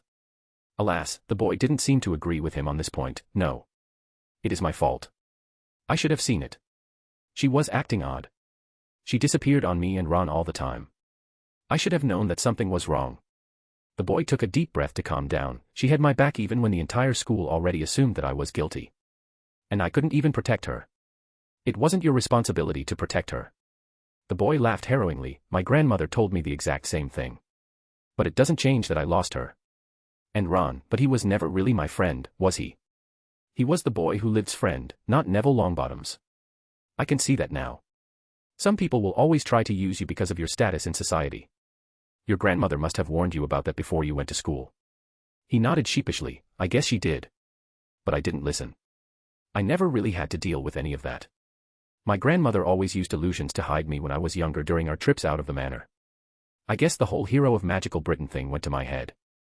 I was always pressured, you know, to be the hero. But it's not like I could have topped beating Voldemort, could I? I guess, this is why I always jumped into every adventure I could have had. So, what changed? Harry asked. I took a long look at myself, and I didn't like what I saw. I realized that I wasn't someone my parents would have been proud of. The stupid fights with you, breaking the rules as if they weren't even there. What happened to Hermione just made me think back at everything that I ever did. I guess, this is just me taking a step in the right direction. Harry gave him a slight grin. I'm happy for you, Neville, and that's all well and good. But you didn't bring me here just to say that stuff, did you? Neville's face took a deep look. I guess I got a little off track. I'm a bit nervous. But the thing is that the first step to being better is to make amends for the bad things I did before. At least, that's what my grandmother told me. So, this is me just apologizing to you for everything. For the way I treated you, for the way I called you names, for always thinking that you're a suspect just because you're a Slytherin. Apparently, Gryffindors could be assholes too. Ron and McLaggen proved that last year. What I'm trying to say is, I'm sorry. The last Potter just stared at the boy with widened eyes. Of all the things he thought Neville would say, he didn't expect that. He turned towards Luna, who nodded her head. Damn, the boy was serious about this. Harry wasn't petty enough to hold grudges, especially when they were done by a young boy who just didn't know better. He had a philosophy that, if he didn't like someone, he would just leave. The only thing that pissed him off was the fact that there were some people he didn't like who actually got out of their way to go after him. If the Longbottom Scion really wanted to make amends, he didn't really inconvenience Harry enough to make a big deal out of it. And if Luna vouched for him, he just smiled and nodded at the boy. All right, I accept your apology. We're good. Harry motioned to turn and leave, but was stopped by the boy who lived yelling, wait. He stopped and looked Neville in the eye, who started to shift slightly. Is there something else? Yes. I guess there is. I wanted to say that in the chamber, in my illusion. You were the one who coached me. Even when we hated each other, I pictured you, of all people, helping me, giving me plans and information about that monster I fought. It was all a lie, of course, but I chose you to be there for me. We were friends there and it clicked. I just wanted to say. I wanted to ask if there was any way we could start over. Forget about the last 2 years and pretend we just met. I guess I never let go of my dream of you being my friend, huh? The boy was overanalyzing his dream, trying to make sense of an illusion. It was a shame that it really did happen. This wasn't some kind of enlightenment. The boy had survivor's guilt over what happened to Hermione, and he obviously needed some support.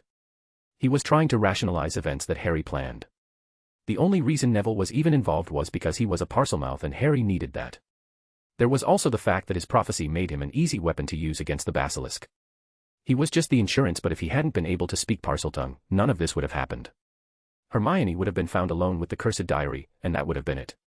He couldn't help but feel guilty about the way he traumatized the boy with the reveal that his heroic actions were not real. He had literally shattered Neville's identity just to get one over Dumbledore and keep his involvement a secret from everyone. He was tempted to say no, to wash his hands of the boy who lived and the danger he presented. But there was this desperation in his tone, and Harry decided to use his arcane hearing to cheat a bit. His magic was more pronounced and more detailed, but it was agitated. Harry could tell that it was slowly going on a downward spiral. There was a side of him that he kept locked up, that he didn't acknowledge, was waiting to emerge. It was just full of pain, of regret, of suffering, and anger. He was one bad day away from a breakdown.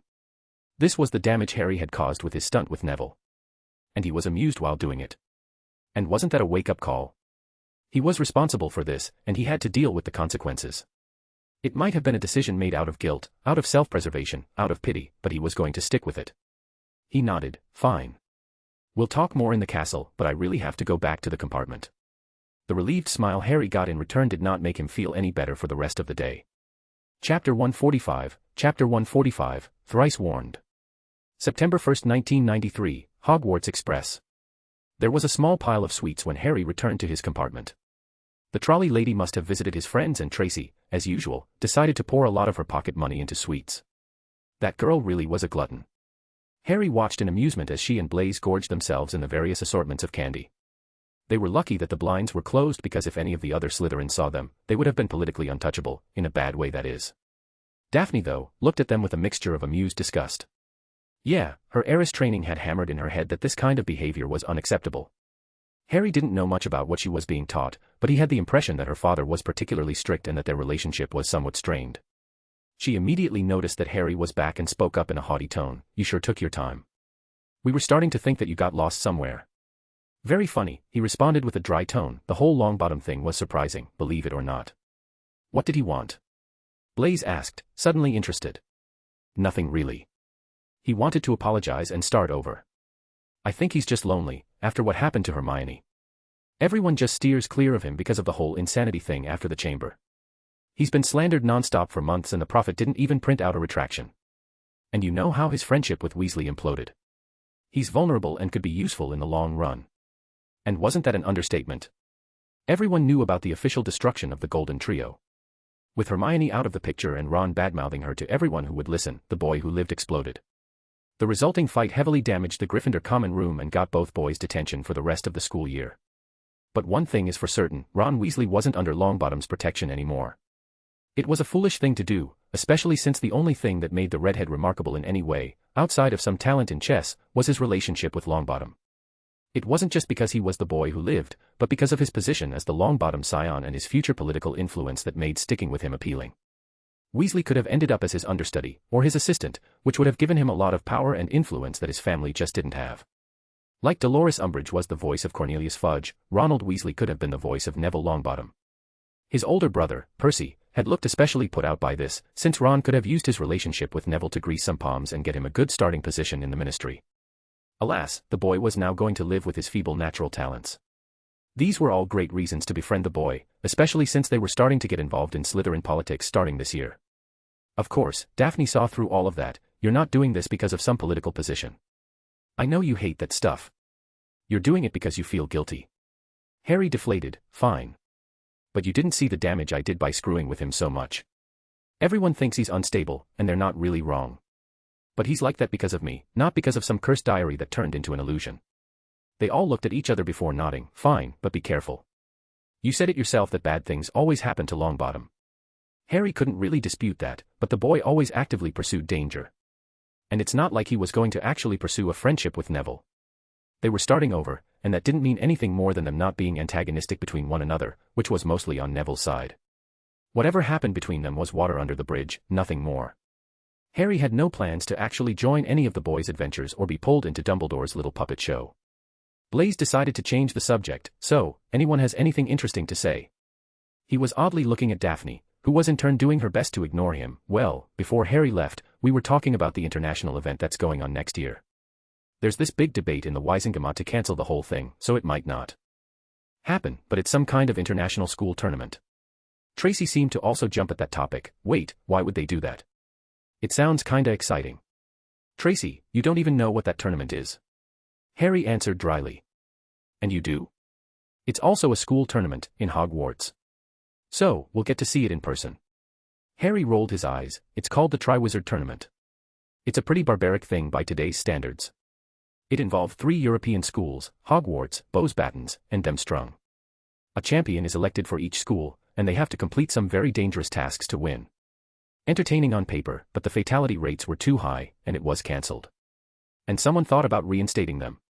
It was probably an idea from the ICW and Hogwarts was selected to host. Crouch probably jumped at the chance. Blaise answered while rolling his eyes. Daphne, though, didn't seem impressed. Well, I think the whole thing is utterly stupid. Magical Britain doesn't have the funds to host something like this. We're rebuilding our main prison, and even if Dumbledore is saving us a lot in terms of labor, the materials are still pretty expensive. Harry shrugged. I'm not saying you're wrong. Half the Wisengamot actually agrees with you. The other half thinks that the income from the Quidditch World Cup would suffice to fund this project. But then, wouldn't they have to arrange for everything in just a couple of months? Tracy asked. Yes, that's the issue. Fudge and Crouch think that they could do it, but considering how unstable things are, no one wants to take them at their word. Daphne groaned. Even if they pull it off, the level of our Newt students is so far lower than the graduates from Durmstrang's, it's not even funny. Harry nodded. The ICW probably want to use this tournament to start writing off Magical Britain and interfere properly. If we lose in this tournament, they'll start by discrediting our diplomas internationally, then try to interfere in our political affairs. We're one of the few countries in Europe that ICW has no direct control of, and that's only because of Dumbledore. The last war showed them that the headmaster wasn't infallible, and they're taking advantage of that. It's sad that they're not even considering the potential embarrassment of losing so badly. They're so focused on the political and economic side of this thing. So, what are we going to do? Tracy asked. Harry shrugged. It's not our problem. We're students, not politicians. At least, not yet. The conversation lightened after that, devolving into a friendly debate on the best electives they could choose. They had all taken ancient runes, but only Daphne and Harry had chosen to have arithmancy. Harry, Tracy, and Blaise were the only ones taking care of magical creatures. Thankfully, they were assigned a normal textbook and not one that tried to bite you like the stories. It seemed like Hagrid probably wasn't promoted to a professor this year. Harry was the only one of them who decided to take divination, and it was mostly out of curiosity if it could help him understand his dreams a bit more. Divination was a very interesting subject, if he had a proper instructor, that is.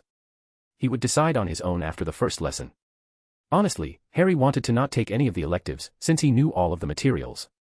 Alas, he was forced to take at least 2 because of the school rules.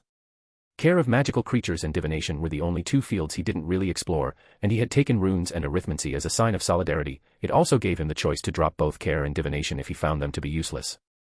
The rest of the ride to school went very smoothly. The Hogwarts Express arrived safely at school, without any Dementor attacks. They used the Thestral-pulled carriages to the Great Hall, and they sat, starving as the first years were sorted. The atmosphere was as warm as usual but strangely subdued.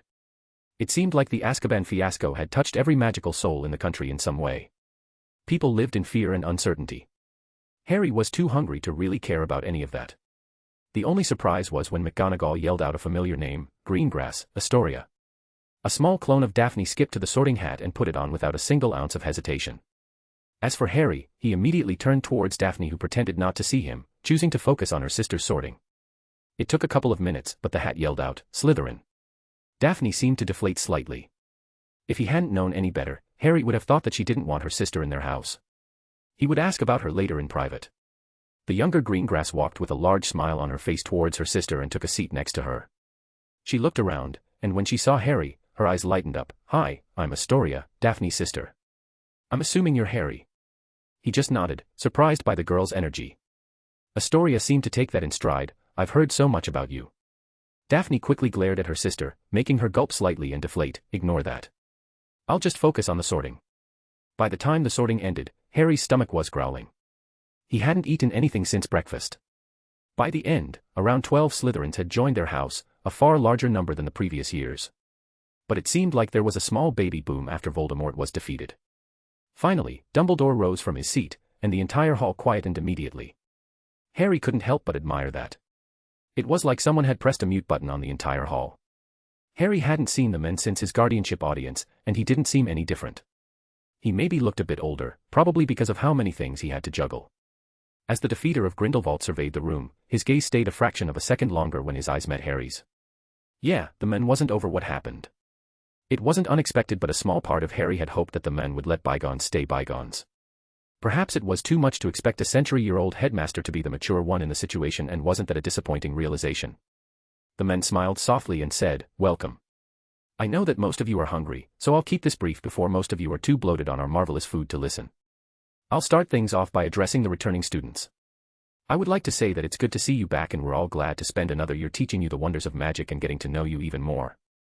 As for our new students, I would like to officially welcome you to our school.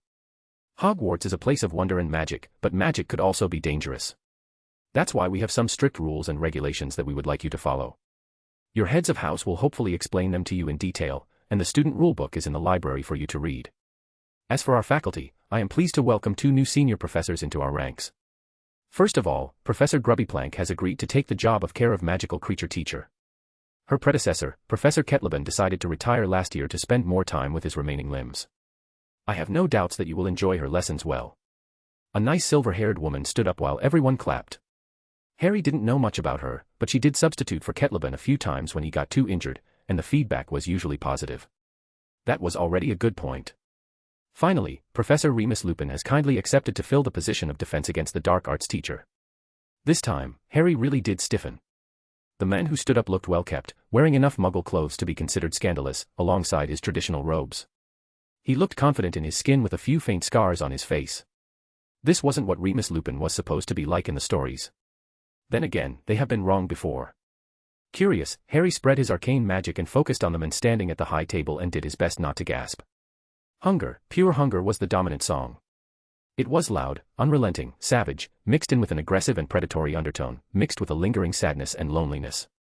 There was this cunning to it, this ruthlessness at the end of a hunt, the reflex to always go for the king. It just felt so unexpectedly inhuman. He was definitely a werewolf, but his personality was just alien. Harry still wanted to know more. He carefully observed the men. The stance showed that he wasn't ashamed. Self-confidence was something that most werewolves didn't develop, and there were no signs of excessive scarring, so fighting on the full moon was unlikely. Conclusion: the men didn't have a pack to go out every full moon with. Snape was openly glaring at Lupin. So, that means that the werewolf was probably a friend of Harry's father or had attacked Snape in another way. The fashionable Muggle clothes meant that he was very familiar with the Muggle world, but Harry could tell that it was made of acromantula silk with his arcane hearing. So, he was also rich in the magical world. Before he could have a deeper analysis, the werewolf turned towards Harry, and he could feel the song speed up. It was hard to describe, but it was like it became more intense. The savageness was starting to rise, only to be stifled by the man's iron will. Still, it felt like both man and beast were looking at him as if he were prey. Well, that wasn't a good sign, was it? Chapter 146, Chapter 146, It's Only Logical. September 2, 1993, Hogwarts. Harry woke up the following day with a start, having dreamt of the burning of Hogsmeade once more. He really wished he could have pleasant dreams, instead of the constant misery, screaming, and flames. Alas, even when he tried not to think about it, they were always there, in the back of his mind. And by the time the details started to dissipate, hundreds of other thoughts, just as disturbing, occupied his mind. What happened the previous night was weird. Specifically, he didn't know what to expect from his new defense against the dark arts. He knew instinctively that Remus Lupin wasn't the tired, self-loathing werewolf that was in the stories. He was able to see Lockhart's nature in seconds, the prideful yet slightly cunning man who had scammed the entire wizarding world with a few nice words and some books. He took pride in that. Every time a witch asked for his autograph, he felt his ego grow slightly, a thrill of pleasure at successfully conning her. His magic was too untamed to have any kind of experiences that he claimed he did, well, that his books claimed he did. Funnily enough, the man was still writing. After some investigation and a few witnesses, the DMLE dropped all charges against him, since no crimes were committed. The men even argued that whatever lies he told was just him playing the character from his stories, which was perfectly allowed. Hell, the Ponce didn't even get a fine. He must have been very thrilled with that, avoiding any punishments for scamming almost the entire population of magical Britain, even if his readership diminished. And wasn't that a sad thing? His readership only lowered, but people still bought his books. Harry had to admit that the man was a good writer and played that part of the character very well. Back to the other professors, Harry could tell that McGonagall was a very melancholic person underneath her harsh exterior. Her song was classical with constant undertones of sadness. Although she really did love children and teaching, since her song brightened up whenever she was in a classroom, there was always this hint of sadness underneath it all. However, Remus Lupin was just hard to read. Just from his posture, from his clothes, from the way he was just comfortable in front of hundreds of students, Harry could gather that he was probably some successful man with a presence in both the magical and Muggle worlds, and that was used to speaking to large crowds. So, he had to be some kind of businessman. This wasn't really an issue for Harry. He didn't care how successful people were, but if it wasn't for his arcane hearing, he wouldn't have noticed what was hidden underneath this velvety exterior. It was hard to believe that underneath the image of the kindly wealthy man was a bloodthirsty beast that was moments away from attacking anyone that was foolish enough to be close. The beast was so overwhelming that barely any other song could be heard, making them like whispers in a concert. And the beast seemed to salivate the moment it noticed Harry. It was ready to pounce, and that didn't bode well for the young Slytherin. Yeah, he was going to order a silver knife as soon as possible. The only person who seemed to have any similar defense was Dumbledore, and that was expected considering that this was the current champion of light. This whole issue just wouldn't leave Harry's mind, so much so that he couldn't even concentrate enough to finish his occlumency exercises. Seeing them as a lost cause, he decided to just go down to the Great Hall and eat his breakfast. When he came down, he noticed that neither Daphne, Blaise, nor Tracy were there. So, he decided to look around. Funnily enough, most of the Slytherin boys in his year were there, and it was interesting how the house dynamic shifted in just one summer. Draco was sitting down on his own, with a poker face that just felt off. He was obviously angry about losing his position in the house to Nott. Theo, on the other hand, had a kind smile on his face, which made it more impressive since his song was completely different from how he looked. He was irritated at how many people seemed to want to scurry a favor from him, especially Crabbe and Goyle, whom he really didn't like but couldn't send them away. Yeah, this year was going to be troublesome, he could just feel it. When he turned to the other houses, the only thing that was worth remarking about was McLaggen and his little group making fun of Neville by calling him insane, while the Longbottom scion sat alone without anyone around him. The boy didn't seem to have a good time, considering how he was clenching his fists and looking down. As though he was feeling Harry's eyes on him, Neville turned and met his gaze. Harry gave him a comforting smile that the boy returned, his fists relaxing slightly. He still felt guilty about what he put the boy through. He didn't expect his trick to blow so out of proportion. The Daily Prophet once called Dumbledore an obsolete dingbat for one of his proposals at an ICW conference, and the public still respected him. A celebrity was bound to have a scandal of some sort, and they were always forgotten after a few weeks at most. However, it seemed like the wizarding world just didn't want to forget about the boy's unstable attitude. Honestly, it was unnerving. Even if the boy had really been under an illusion, being disoriented afterwards was completely normal. If he had to guess, someone was actively pushing for the boy's reputation to plummet, especially considering the other events that happened during the summer, which were far more impactful than a 12-year-old's actions in school. Harry's thoughts were interrupted by a small punch from Daphne, to which he returned with a smile. "Good morning to you too. You're up earlier than usual." "Hey, you're early too. Don't you usually have your super secret training thing in the morning?" Harry shrugged. "You know that it's just me training my clemency. I also remember offering to teach you." She rolled her eyes. "Not everything has to be about training, Harry. My mother already started teaching me the basics and my crest can protect my privacy.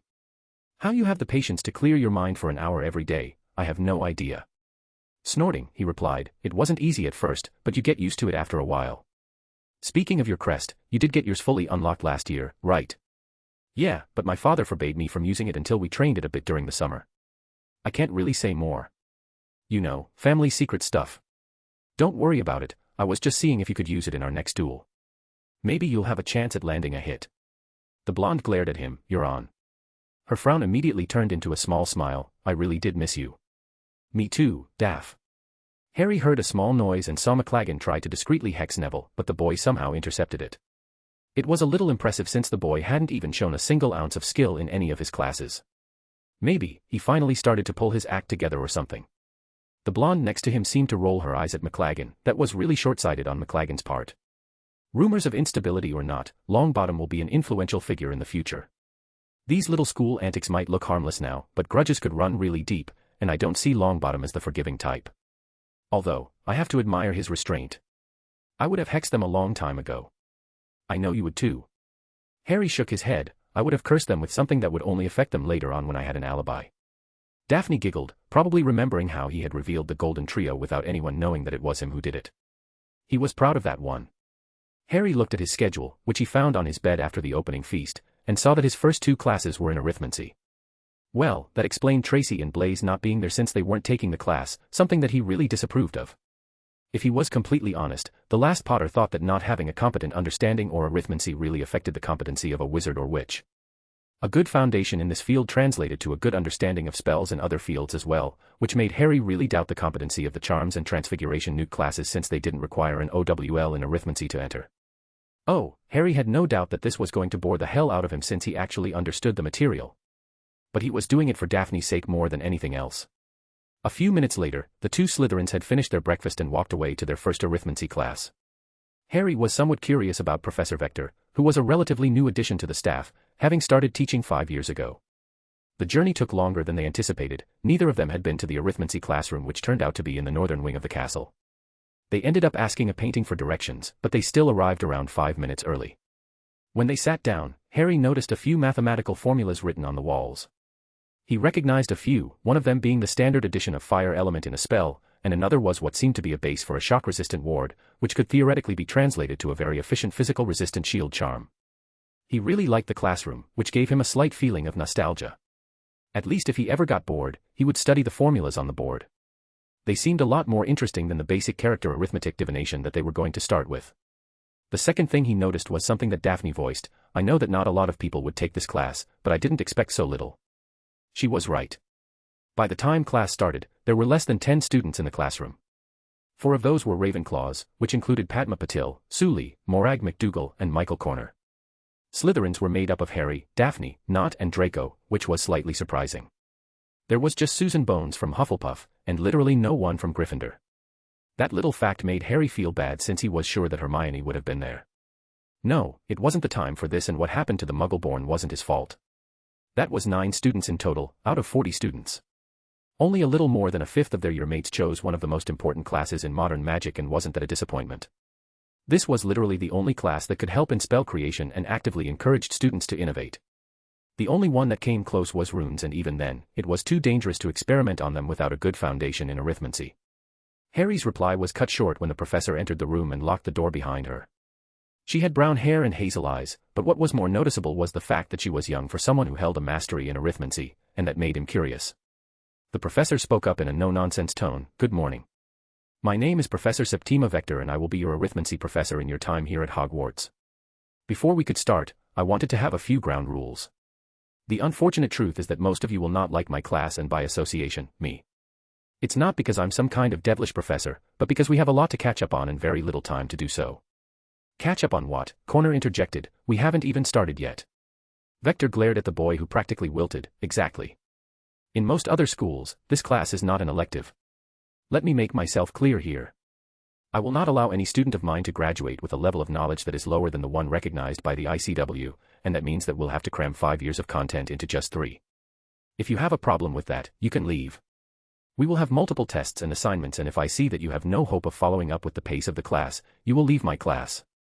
And remember, the only electives that you can switch to midterm would be Muggle Studies and Divination, so if you only took 2 electives, you'll be forced to take one of them to substitute.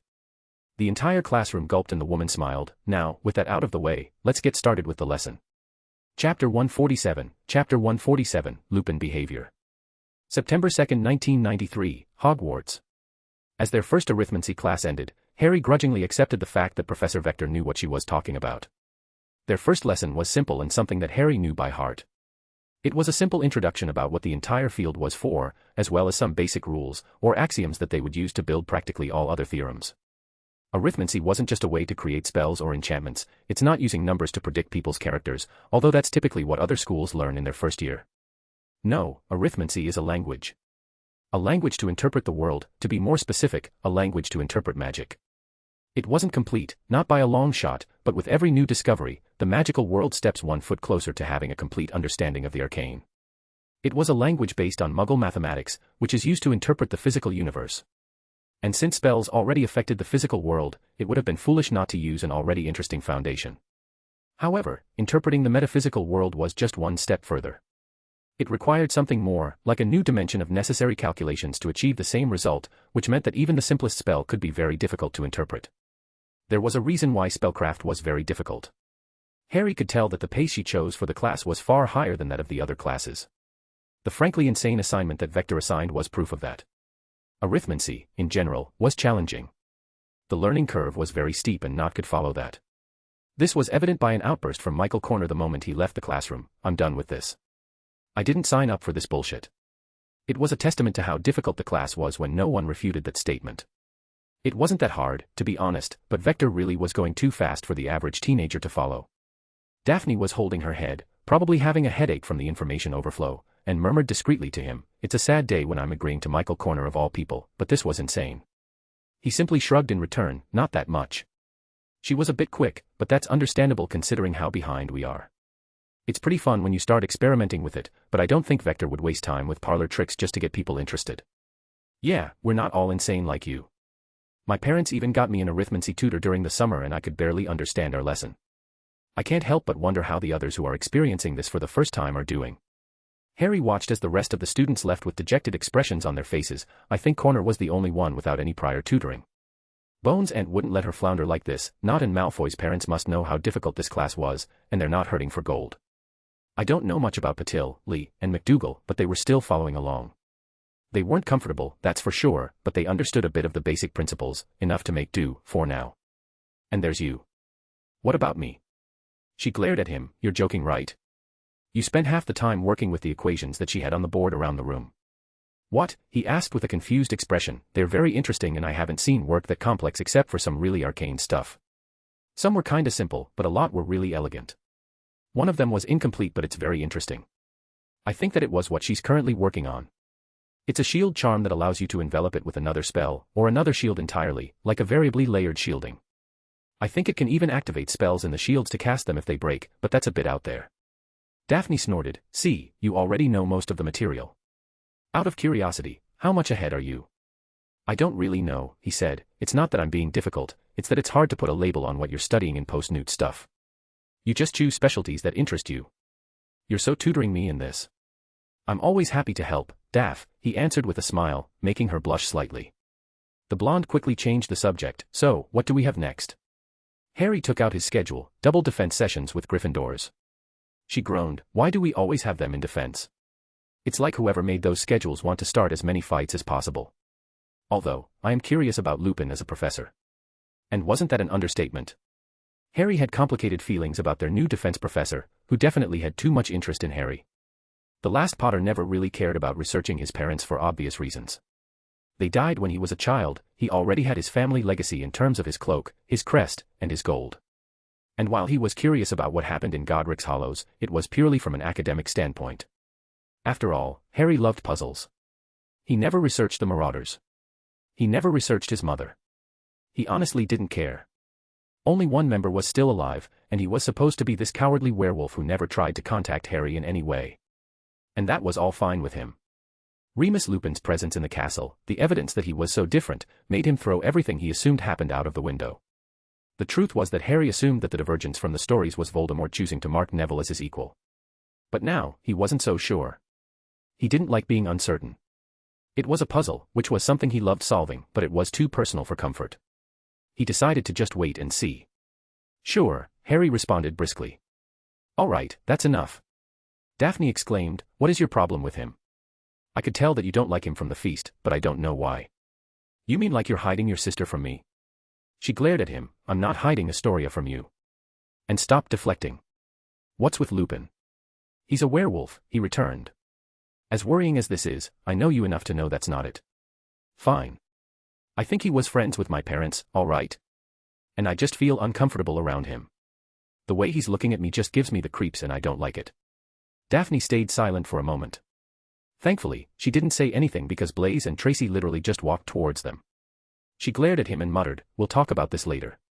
After exchanging a few greetings, Tracy asked, so, how was arithmancy? Daphne groaned in misery, it was hell. I don't know whose idea it was to remove arithmancy classes from the first-year curriculum, but I will find them, summon them from the grave if I have to, just to kill them again. The previously tense atmosphere lightened after that statement, with Blaise and Tracy bursting into laughter. The conversation flowed from there but ended immediately after they finally arrived at the Defense Against the Dark Arts classroom. Every defense professor liked to change their classroom to suit them, and Remus Lupin was obviously not any different. But Harry never expected the men to change things so drastically. It was hard to call the result a classroom. The floor was replaced by a ground of dirt and grass. Hell, there was some moss in the corner. There were no desks, no chairs, no boards, nothing. If it wasn't for the walls and ceiling, Harry would have thought that they were outside the castle. One by one, the rest of the students arrived, each with a bewildered look on their faces. Malfoy and Parkinson were sneering in disgust at being outside, and a few Gryffindors looked slightly uncomfortable. Neville barely batted an eyelash though, and well, considering the situation he ended up in, it made too much sense for comfort. Lupin was under an invisibility spell of some sort, probably an enhanced version of the disillusionment charm. It wasn't bad, but not as good as Dumbledore's one. Harry never really cared to enhance personal invisibility spells since he already had his cloak, but he was skilled enough in illusions to know that this wasn't one. It was close, a mixture of a disillusionment charm, enhanced with slight illusions around the edges, where it's normally noticeable, and a notice-me-not charm on top. It would have probably worked if it wasn't for Harry's arcane hearing, which made it the opposite of subtle. And Lupin's song was too distinct to ignore. With a wave of his wand, Lupin dispelled the charms and spelled the door to close. Good morning, everyone. As you probably know, my name is Remus Lupin, and I will be your Defense Against the Dark Arts professor this year. As you probably noticed, we will probably focus on the practical applications of defense, which I'm told, you're very lacking in. Now before we get started, let's discuss your curriculum. Like your previous year, your semesters will be divided into a wand aspect and dark creatures. My predecessor's notes say that you have finished studying common pests found in the magical world and simple creatures. This year you will learn how to handle more dangerous creatures, like boggots, grindillos, and others like it. This will be, for many of you, your first encounter with anything that can be called a dark creature. So, who here knows what a dark creature is? Malfoy answered while rolling his eyes, it's a creature that attacks with dark magic. 5 points from Slytherin for speaking out of turn, Mr. Malfoy. With a wrong answer too. The truth is that dark creatures and dark magic have nothing in common apart from the name. A creature is labeled as dark by the Ministry, which they deem to be dangerous. But there is at least one requirement, the wounds inflicted by a dark creature must leave a sign, even if they're healed. It's the same with dark curses, there's always something they left behind, a trace of magic that is there more than just physically. There is a reason why vampire bites, and werewolf attacks, leave scars that don't heal. You can heal a doxy bite, but I haven't seen anyone fully heal scars from a werewolf, even just a claw. He really looked like he was speaking of experience when it came to dark creatures. He was right, of course, but that didn't make his speech any less disturbing. And why are we standing on dirt and not in a classroom like civilized witches? Parkinson questioned. I am very glad you asked. You see, there is a dark creature in this classroom, and I'm testing you a bit to see how you react to a surprise attack, the werewolf replied. Before any of them could digest the man's response, the wall shifted slightly, letting a big figure leap out of the shadows with claws raised towards a student. It looked like a vampire thrall. It was more like the inferi version of vampires that acted like servants. They were muggles that drank the blood of a vampire, and they heavily needed blood to survive, or they just went mad, like the one in front of them. Just by reflex, Harry waved his wand and pulled the students back behind him before the claws could reach them. It wasn't a particularly dangerous creature, it was barely faster than the average wizard, slightly stronger. Their biggest danger was the fact that they attacked in packs. The rest of the students were running for the door, screaming, only for it to stay locked since it was probably warded. A few brave students tried to send hexes at the thing, but they just seemed to bounce off the vampire. There was something wrong. This wasn't how spells rebounded off magical creatures with a magical resistance. It was too structured.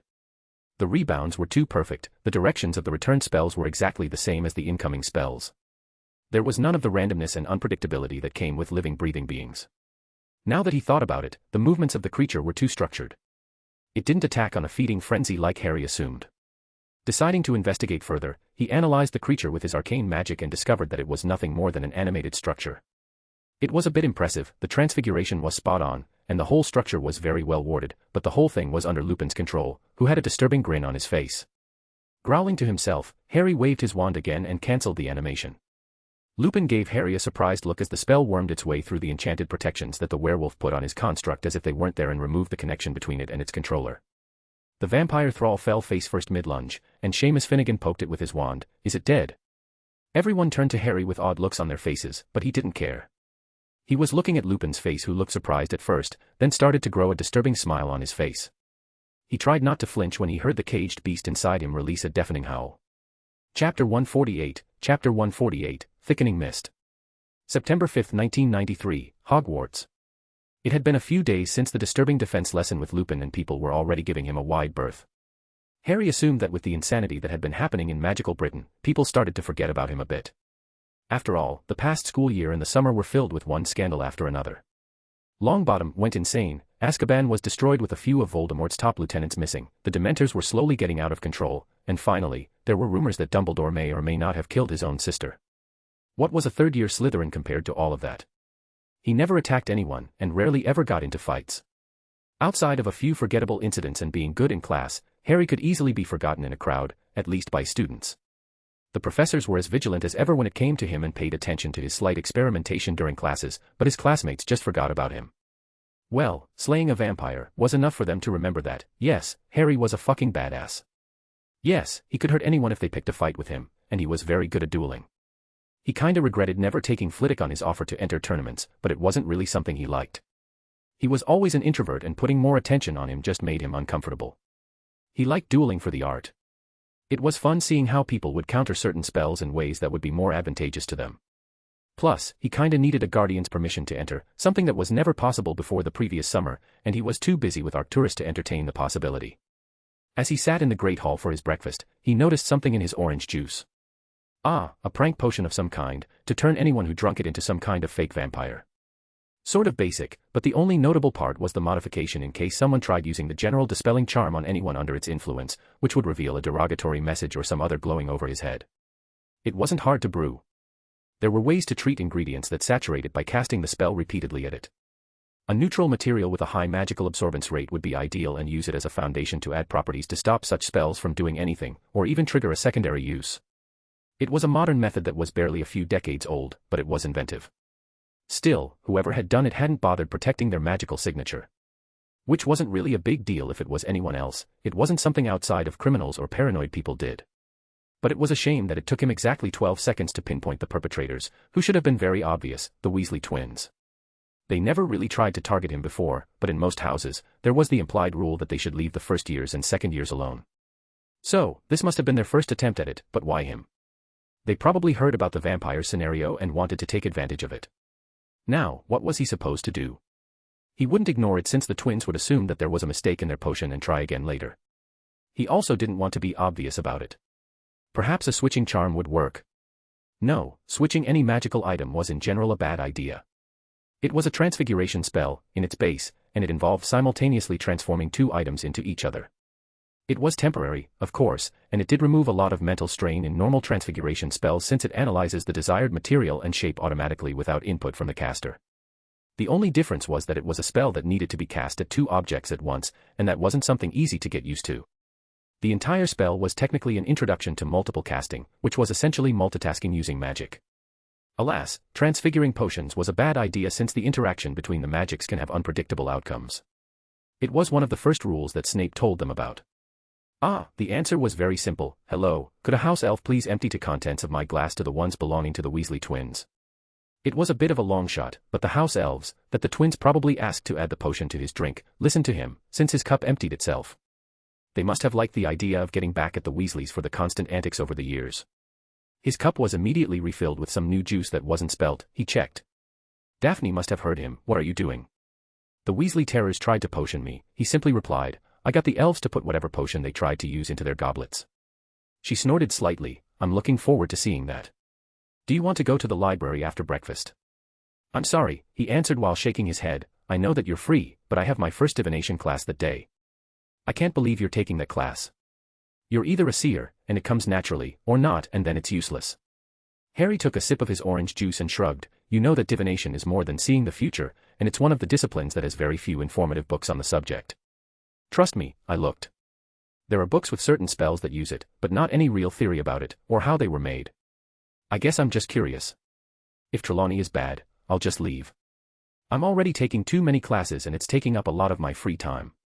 He tried to suppress the grin at the wide eyes that the twins had when they saw him drink and not transform. Daphne wasn't as successful when she noticed. However, she quickly steeled her expression and asked, but we're still up tonight, right? After our care of magical creatures lesson. Harry nodded. He had promised her that they would resume their training sessions after the class. He was coming very close to mastering his ice elemental magic, and he wanted to study spatial magic even further. There weren't any books on it, but he was essentially creating an entire type of magic from scratch by analyzing how various spatial expansion charms worked. It was slow going, but it showed signs of being very promising. Oddly enough, Blaise and Tracy didn't want to join, saying that they shouldn't intrude, whatever that meant. Alright. I'll see you in a couple of hours for our care class. If I leave any later, I'll be late. He gave her a smile, got up and made his way to add a small compulsion charm to drink on a couple of pieces of parchment that he animated to act like mice to run towards the legs of the Weasley twins, before turning back into normal pieces of parchment once more. The last Potter dropped them and let them find their targets while whistling innocently as he walked towards the Great Hall's exit. The moment he left, he felt the magic on the parchment dispel, and by the loud exclamation of surprise and laughter, his little prank must have worked without a hitch. Divination class was at the top of the North Tower, which was very impractical for students. It really made no sense to choose this place, if it wasn't necessary in some magical way. The walk would be at least 10 minutes and that's after a few shortcuts. It wasn't ideal, but it gave him time to think about what happened in his defense lesson. He really shouldn't have freaked out like this. It was obviously a lesson to how unprepared they all were to deal with any dark creature, but it could be easily excused in the mayhem. It wasn't even a bad idea to start things up. The man had even shown them a few of his other constructs to mimic various dark creatures with certain wards and charms. They weren't perfect, but it was better than theory when it came to dangerous dark creatures that no sane wizard would let minors near. Ron Weasley nearly fainted at the animated acromantula when it came out. Fighting against animated constructs was an easy way to teach students without endangering them, as long as they were under his control. And wasn't that interesting? He only noticed it while looking back at the situation, but the construct had come very close to a few students, and even dodged a lot of spells in unnatural ways. That kind of reflexes must translate to the man's own, which was odd. Werewolves weren't supposed to have reflexes on par with vampires outside the full moon, yet Lupin obviously had them. And that opened a lot of doors. Did he also have enhanced strength, enhanced speed, or enhanced senses? Lupin definitely wasn't a traditional werewolf and there were too many unpredictable variables to make any deductions. Harry really didn't like unknowns and it was extremely frustrating. The entire situation was just suspicious. Remus Lupin's application to the job didn't make sense. He was obviously not on the same page as Dumbledore, so the old man wouldn't have gone out of his way to hire him. He was also apparently successful enough to not need the gold. He still didn't know enough about how the man was making his money, and he didn't want to get Arcturus involved with his affairs too much, so he was leaving that as a last resort. But he wasn't lying about his wealth, not that he ever mentioned it, because his robes were worth more than a few people's homes. Acromantula silk was very hard to come by and thus, very expensive. Honestly, everyone else was more than happy with the new professor. Sure, they didn't know that he was a werewolf, but the man was charismatic, obviously magically talented, had very extensive knowledge of defense against the dark arts, and his classes wouldn't be boring. That was enough for all of them. Then again, they were also happy with Lockhart, and the standards of his class fell drastically in the last few months before his scandal, specifically in his post-OWL classes. The whole thing bothered him for some reason, like his gut was telling him that this man represented a danger to everyone. He just couldn't ignore it. He would need to investigate Lupin further somehow. Before he could make up a plan, he noticed that he had arrived at the North Tower, where a small crowd had assembled underneath a trapdoor with the words, "Sybil Trelawney, Divination Teacher," on a plaque beneath it. He could see where this was going, even if his classmates couldn't, which was evident by the confused murmuring going around. Harry suppressed the urge to roll his eyes at the teacher's probable penchant for the dramatic. As he expected, exactly 5 minutes before the start of the class, the trapdoor opened and a silver ladder materialized out of nowhere in the middle of the crowd. It was such an impractical way to enter the classroom since only one person could enter at a time. The Potter scion waited until he was last because he couldn't bother fighting for a spot. He climbed up and had his first look at the divination classroom. In the middle of nowhere, a man opened his eyes for the first time in months. It took a few seconds to register that something was different. There was something missing. Ah, yes, his most painful memories weren't pushed into the front of his mind anymore. It's been so long since his mind felt so free. He had missed it. His mind was his greatest treasure after all. Blinking in the dim light, Augustus Rookwood gradually became aware of his surroundings. The room he found himself in was far from the cold, damp, and wretched confines of Azkaban. It wasn't anything luxurious, it even looked like some disgusting muggle home, but it wasn't his grimy cell nor the chilling dementor-guarded halls that had been his miserable home for what felt like an eternity. He tried to move, but he could feel that he was chained to the bed. The chains were obviously enchanted, considering that faint runes were glowing on the damn things. His head ached, and his body felt weak, but the absence of the dementor-induced despair he had become accustomed to was profoundly liberating. For a moment, he thought that his lord might have returned and broken his most loyal out of Azkaban. That was before that thing came into the room. Augustus had seen magic warp people to terrible degrees, and his unspeakable training necessitated a certain proficiency in sensing magic. He had already known that his lord had undergone countless rituals to reach his power and that it had warped him into something inhuman.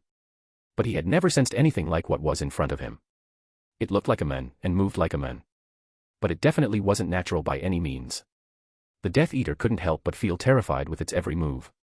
It was wearing a mask of a smiling face, but Rookwood couldn't help but imagine the horrors that must have been underneath. Then the thing spoke up. "Oh, you're finally up, rookie. You've been having such a long nap. Don't worry, I'm going to take such good care of you. I have so many things in mind." He really didn't like the sound of that. Chapter 149, Clearing the Fog. September 5, 1993, Hogwarts. As he expected, exactly 5 minutes before the start of the class, the trapdoor opened and a silver ladder materialized out of nowhere in the middle of the crowd. It was such an impractical way to enter the classroom since only one person could enter at a time. The Potter scion waited until he was last because he couldn't bother fighting for a spot. He climbed up and had his first look at the divination classroom. It looked more like a classroom than the defense classroom after the modification that Lupin did, in the sense that there were tables and chairs, but that was the extent of it. Honestly, it reminded him of a very dusty and antiquated tea shop of some sort, but had a certain timeless quality to it.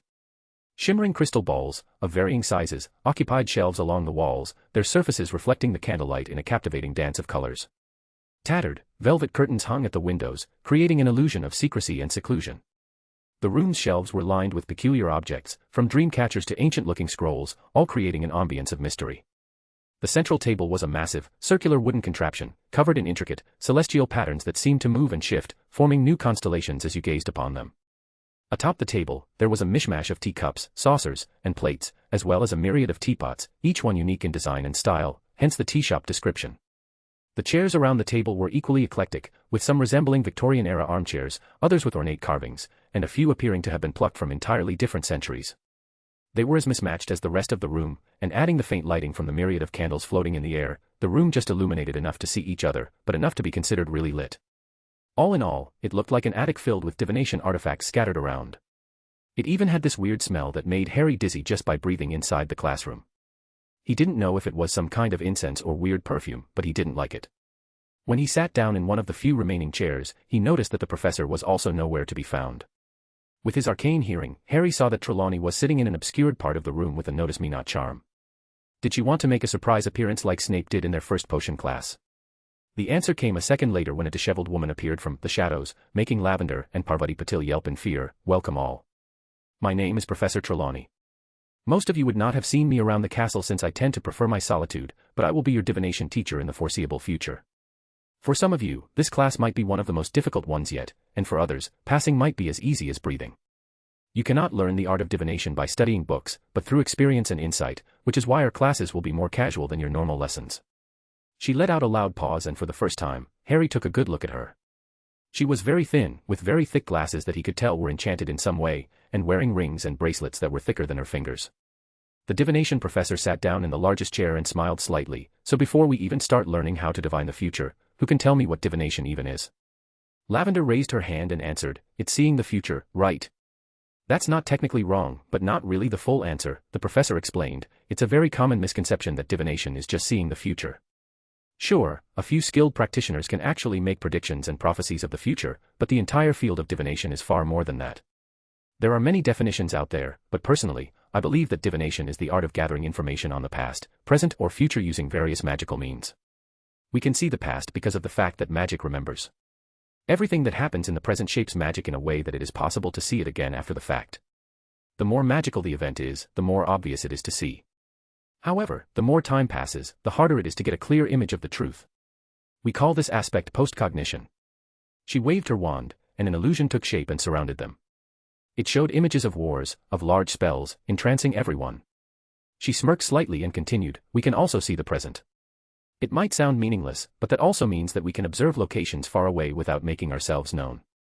It's actually one of the easiest types of divination to learn, which we also call scrying. Scrying is an aspect of clairvoyance, which can be summarized as perceiving or seeing events, information, or objects in the present beyond the scope of ordinary human senses. There are multiple methods of doing that, a few of which we will explore this year." The illusion morphed into a familiar room, specifically the Transfiguration classroom, where Professor McGonagall was teaching 5th years the Vanishing Charm. Seconds later, the professor stopped speaking, looked towards Trelawney and sighed in what seemed like exasperation before waving her wand, destroying the illusion altogether. Harry noticed that Trelawney was smiling smugly. She must have some kind of rivalry with the Transfiguration mistress. As you noticed, this method is not foolproof, and people can sense and protect such breaches of privacy. It is still a very useful skill nonetheless, especially when it comes to finding lost objects. Also, the information that you gather doesn't have to be with sight or hearing. There are spells to divine the nature of artifacts which are very useful in detecting dark objects. These diviners are in very heavy demand in the Department of Magical Law Enforcement. Which brings us to seeing the future. This is, perhaps, the aspect of divination that is the most debated and the most subjective. The future is always in motion, and all we can do is see a possibility. Theoretically, truly seeing the future would be like seeing every iteration of every choice that anyone in the world would have made. A fragment of this knowledge is enough to destroy the minds of the seer. Countless seers have succumbed to madness by trying to see, to understand more than their minds could possibly process. Thankfully, people with that kind of talent haven't been seen in thousands of years, even if an exception or two tended to pop up every couple hundred years. They still don't hold a candle to the seers of old, but I did hear a rumor about a witch in South America that could tell you the most likely outcome of a decision, but I haven't bothered to confirm it. Parvati raised her arms. "So, if we don't have the sight, we won't be able to see the future." "My dear, the idea that there is a wizard that doesn't have that sight is ludicrous. What you call that sight is essentially a wizard's ability to feel the currents of magic and use them to make predictions.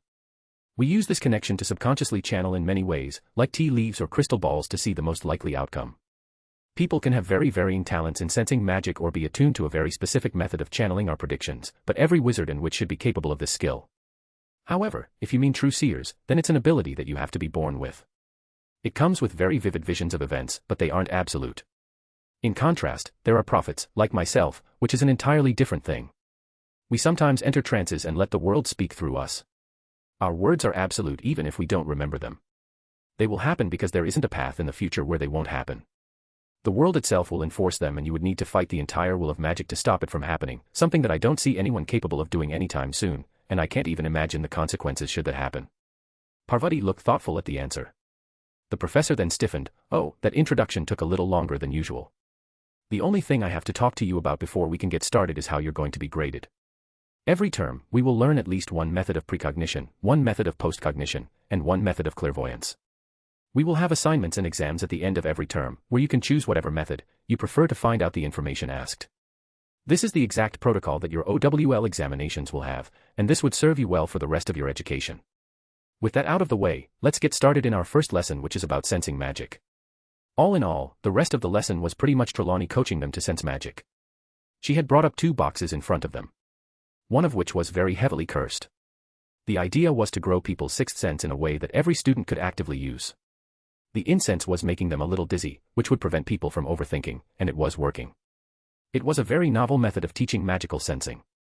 Harry was already an accomplished sensor since he sort of cheated with his arcane hearing. His experience with magic made him map every spell and every enchantment he felt to its song, giving him the ability to feel magic without his arcane hearing. But Trelawney's method, even if it was unorthodox, was working.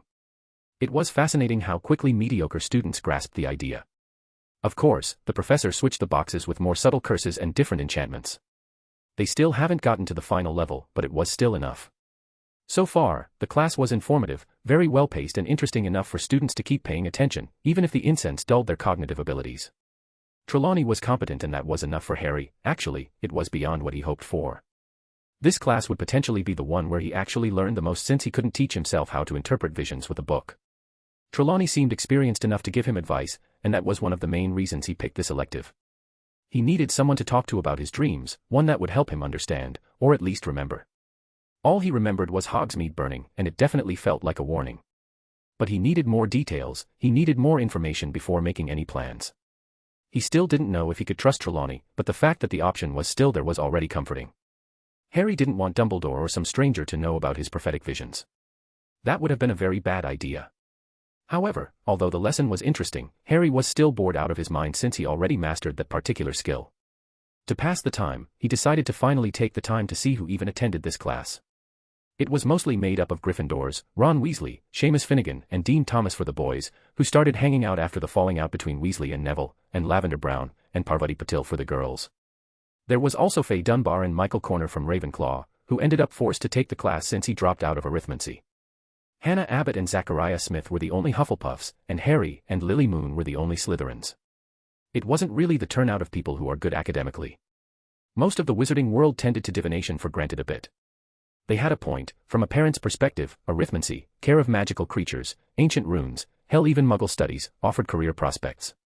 No one really cared about an OWL or Newt in divination, which is a very subjective magical field to test at, hence why it's considered to be an easy O in their OWLS. It could be useful as a subset, like a little anecdote if someone has some real talent in it, so Harry expects that with the first difficulty, students were going to start dropping the elective. Alas, he needed as much expertise in the subject to deal with his annoying prophetic dreams. Harry's mind started to wander slightly, and the image of the fire was coming close. He could feel the heat, he could practically hear the screams. Hogsmeade was burning, but there was someone responsible. Who was it? It made him feel terrible, it made him feel scared and worried. But why? He could almost see his face, in the corner of his eye. And just like that he stiffened when the bell rang. Damn it, this was the closest he ever came to remembering that dream. Not knowing was driving him insane. He was so close. He could feel it. He almost wanted to curse something out of annoyance. Alas, he needed to go to his next class. Perhaps he would have more luck in his next class. He looked at his schedule and saw that he had ancient runes, the elective that was probably the most chosen since it was the most useful and parents practically forced their children to take it. Apparently, there was a group project every term to create a new rune cluster. That sounded interesting. He was still grumpy about missing out on the rest of the details of his dream, though. Chapter 150, Spherical Mishap. September 11, 1993, Hogwarts. Harry dodged a cutting curse that was coming at him and made a magic circle beneath his feet to send him flying, avoiding the sprouting vines growing where he once stood. With another magic circle, he made a localized sphere of weakened gravity around him anchored with a small reservoir of magic, allowing him to cast other spells while it ran out. This trick was very problematic to figure out, which was to use his magic circles as temporary areas with a certain effect. It was Harry ripping off the idea of wards and using them in dueling-like charms. He had never seen anything like this in any book, but then again, not a lot of people could use magic circle to temporarily act like a ward's anchor. While still falling slowly, he sent a few icicles at his opponent, who shielded by summoning a small wall of wood from the ground, which was then animated to try to grab him. He retaliated with a wall of fire, that quickly turned the attacking branches to ash, yet the wall itself stayed resilient. Harry grinned slightly as touched the gravity magic circle that was still glowing and modified it to increase the gravity drastically in the first few feet in front of it for a fraction of a second. It was a new addition to his magical crest, the ability to modify magic circles on the fly. The thing seemed resistant for some reason to give him full spells, choosing to just give him more in-depth knowledge about magic circles and how they worked. It was slightly disappointing since he expected more, but he would make do with what he was given. There had to be a reason, after all, some kind of necessary learning curve so that he wouldn't hurt himself with any new spells or if one of them malfunctioned.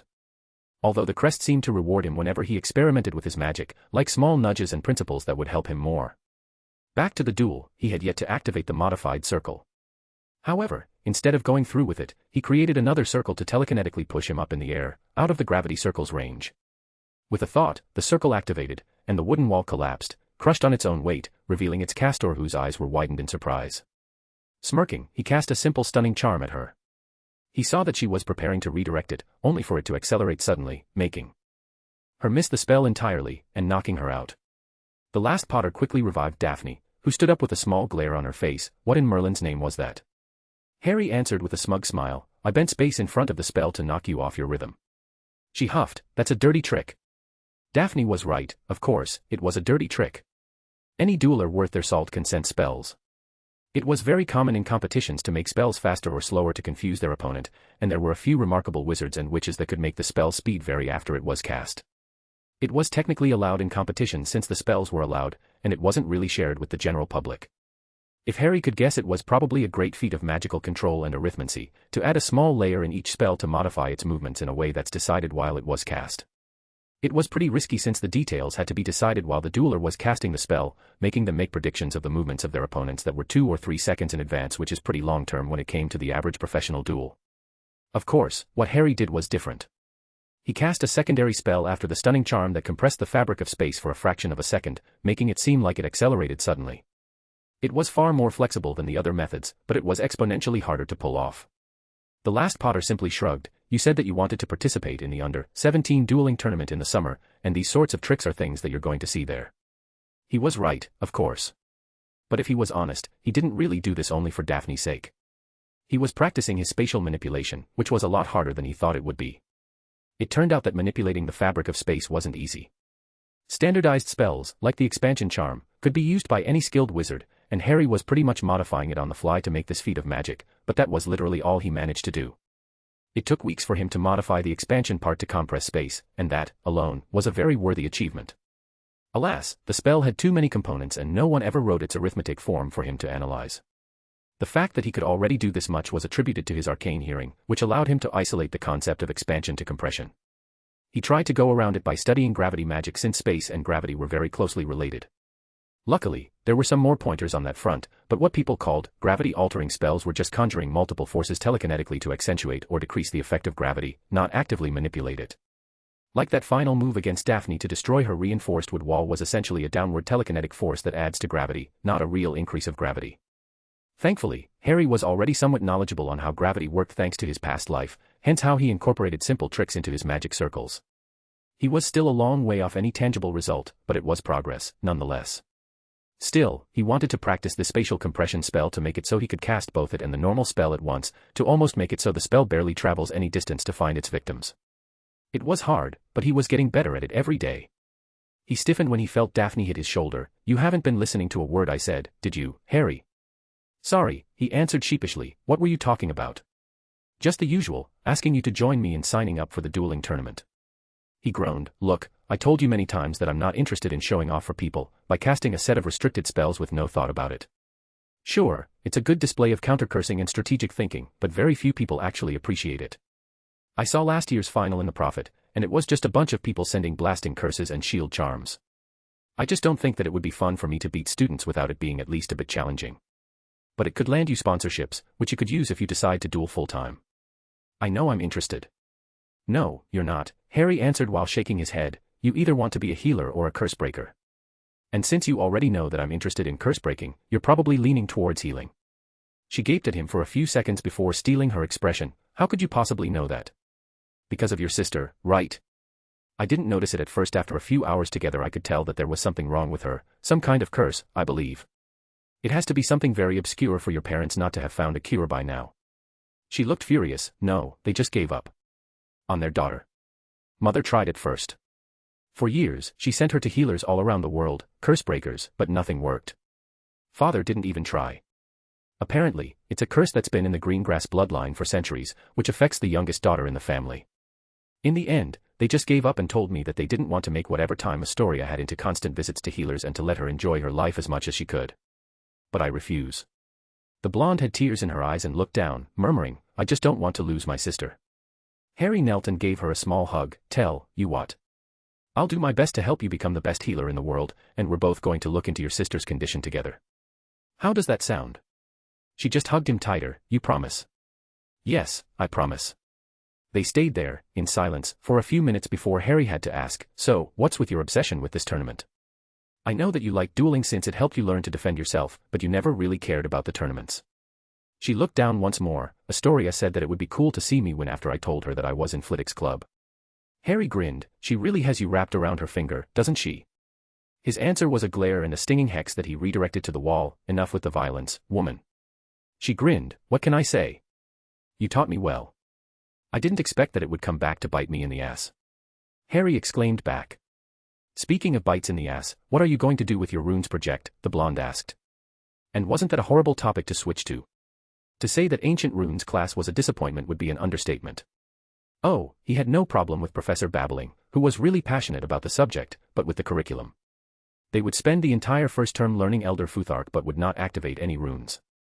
In fact, activating runes was a big part of the second term, so they weren't really going to cast any magic. It made sense.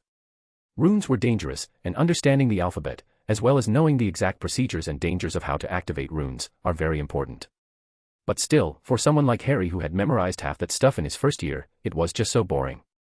The only silver lining was that they had to come up with a runic matrix for the end of the term, one that they would learn to channel during the second one.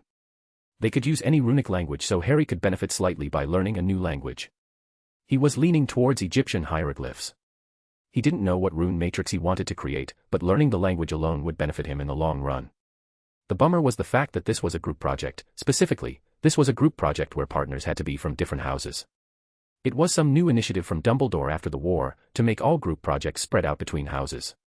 It would have worked, if not for the fact that Gryffindors and Slytherins could barely speak to each other without the whole thing turning into a giant battle royale. In Ancient Runes, it was traditional that Ravenclaws and Slytherins partner up with one another, and Hufflepuffs and Gryffindor do the same in turn. He was interested in partnering up with Padma Patil since she was pretty level-headed, but Daphne had gone after her the moment it was announced. Sully was immediately snatched up from Lily Moon. Morag McDougal was taken since she was friends with Tracy. He literally had never spoken with any other Ravenclaw in his life, and that made things awkward. He was never good at the whole socializing part. He genuinely had no idea who to ask to be his partner. It was just so awkward to go to someone random that he never spoke to in his life and ask something like that. Wait, was he that antisocial? Yes, you are. The blonde spoke up. Wait, did I say that out loud? You did, yes. And I agree, you're very antisocial. Come on, you barely even talk to anyone outside of me, Tracy and Blaze. You're very dismissive of other people, Harry. The last Potter snorted. That's because other people aren't interesting. The blonde let out a burst of laughter. You'll never know unless you actually talk to them. He huffed in response. I wouldn't have to do any of that if you hadn't gone after Padma like a bloodhound. It's not my fault you didn't take the initiative, she answered cheekily. They continued arguing for what felt like hours. This time, he realized how much he had been stressed in the last few days. It was amazing how Daphne could just get him to relax. This was actually the first time since he came to Hogwarts that he stopped thinking about his dreams.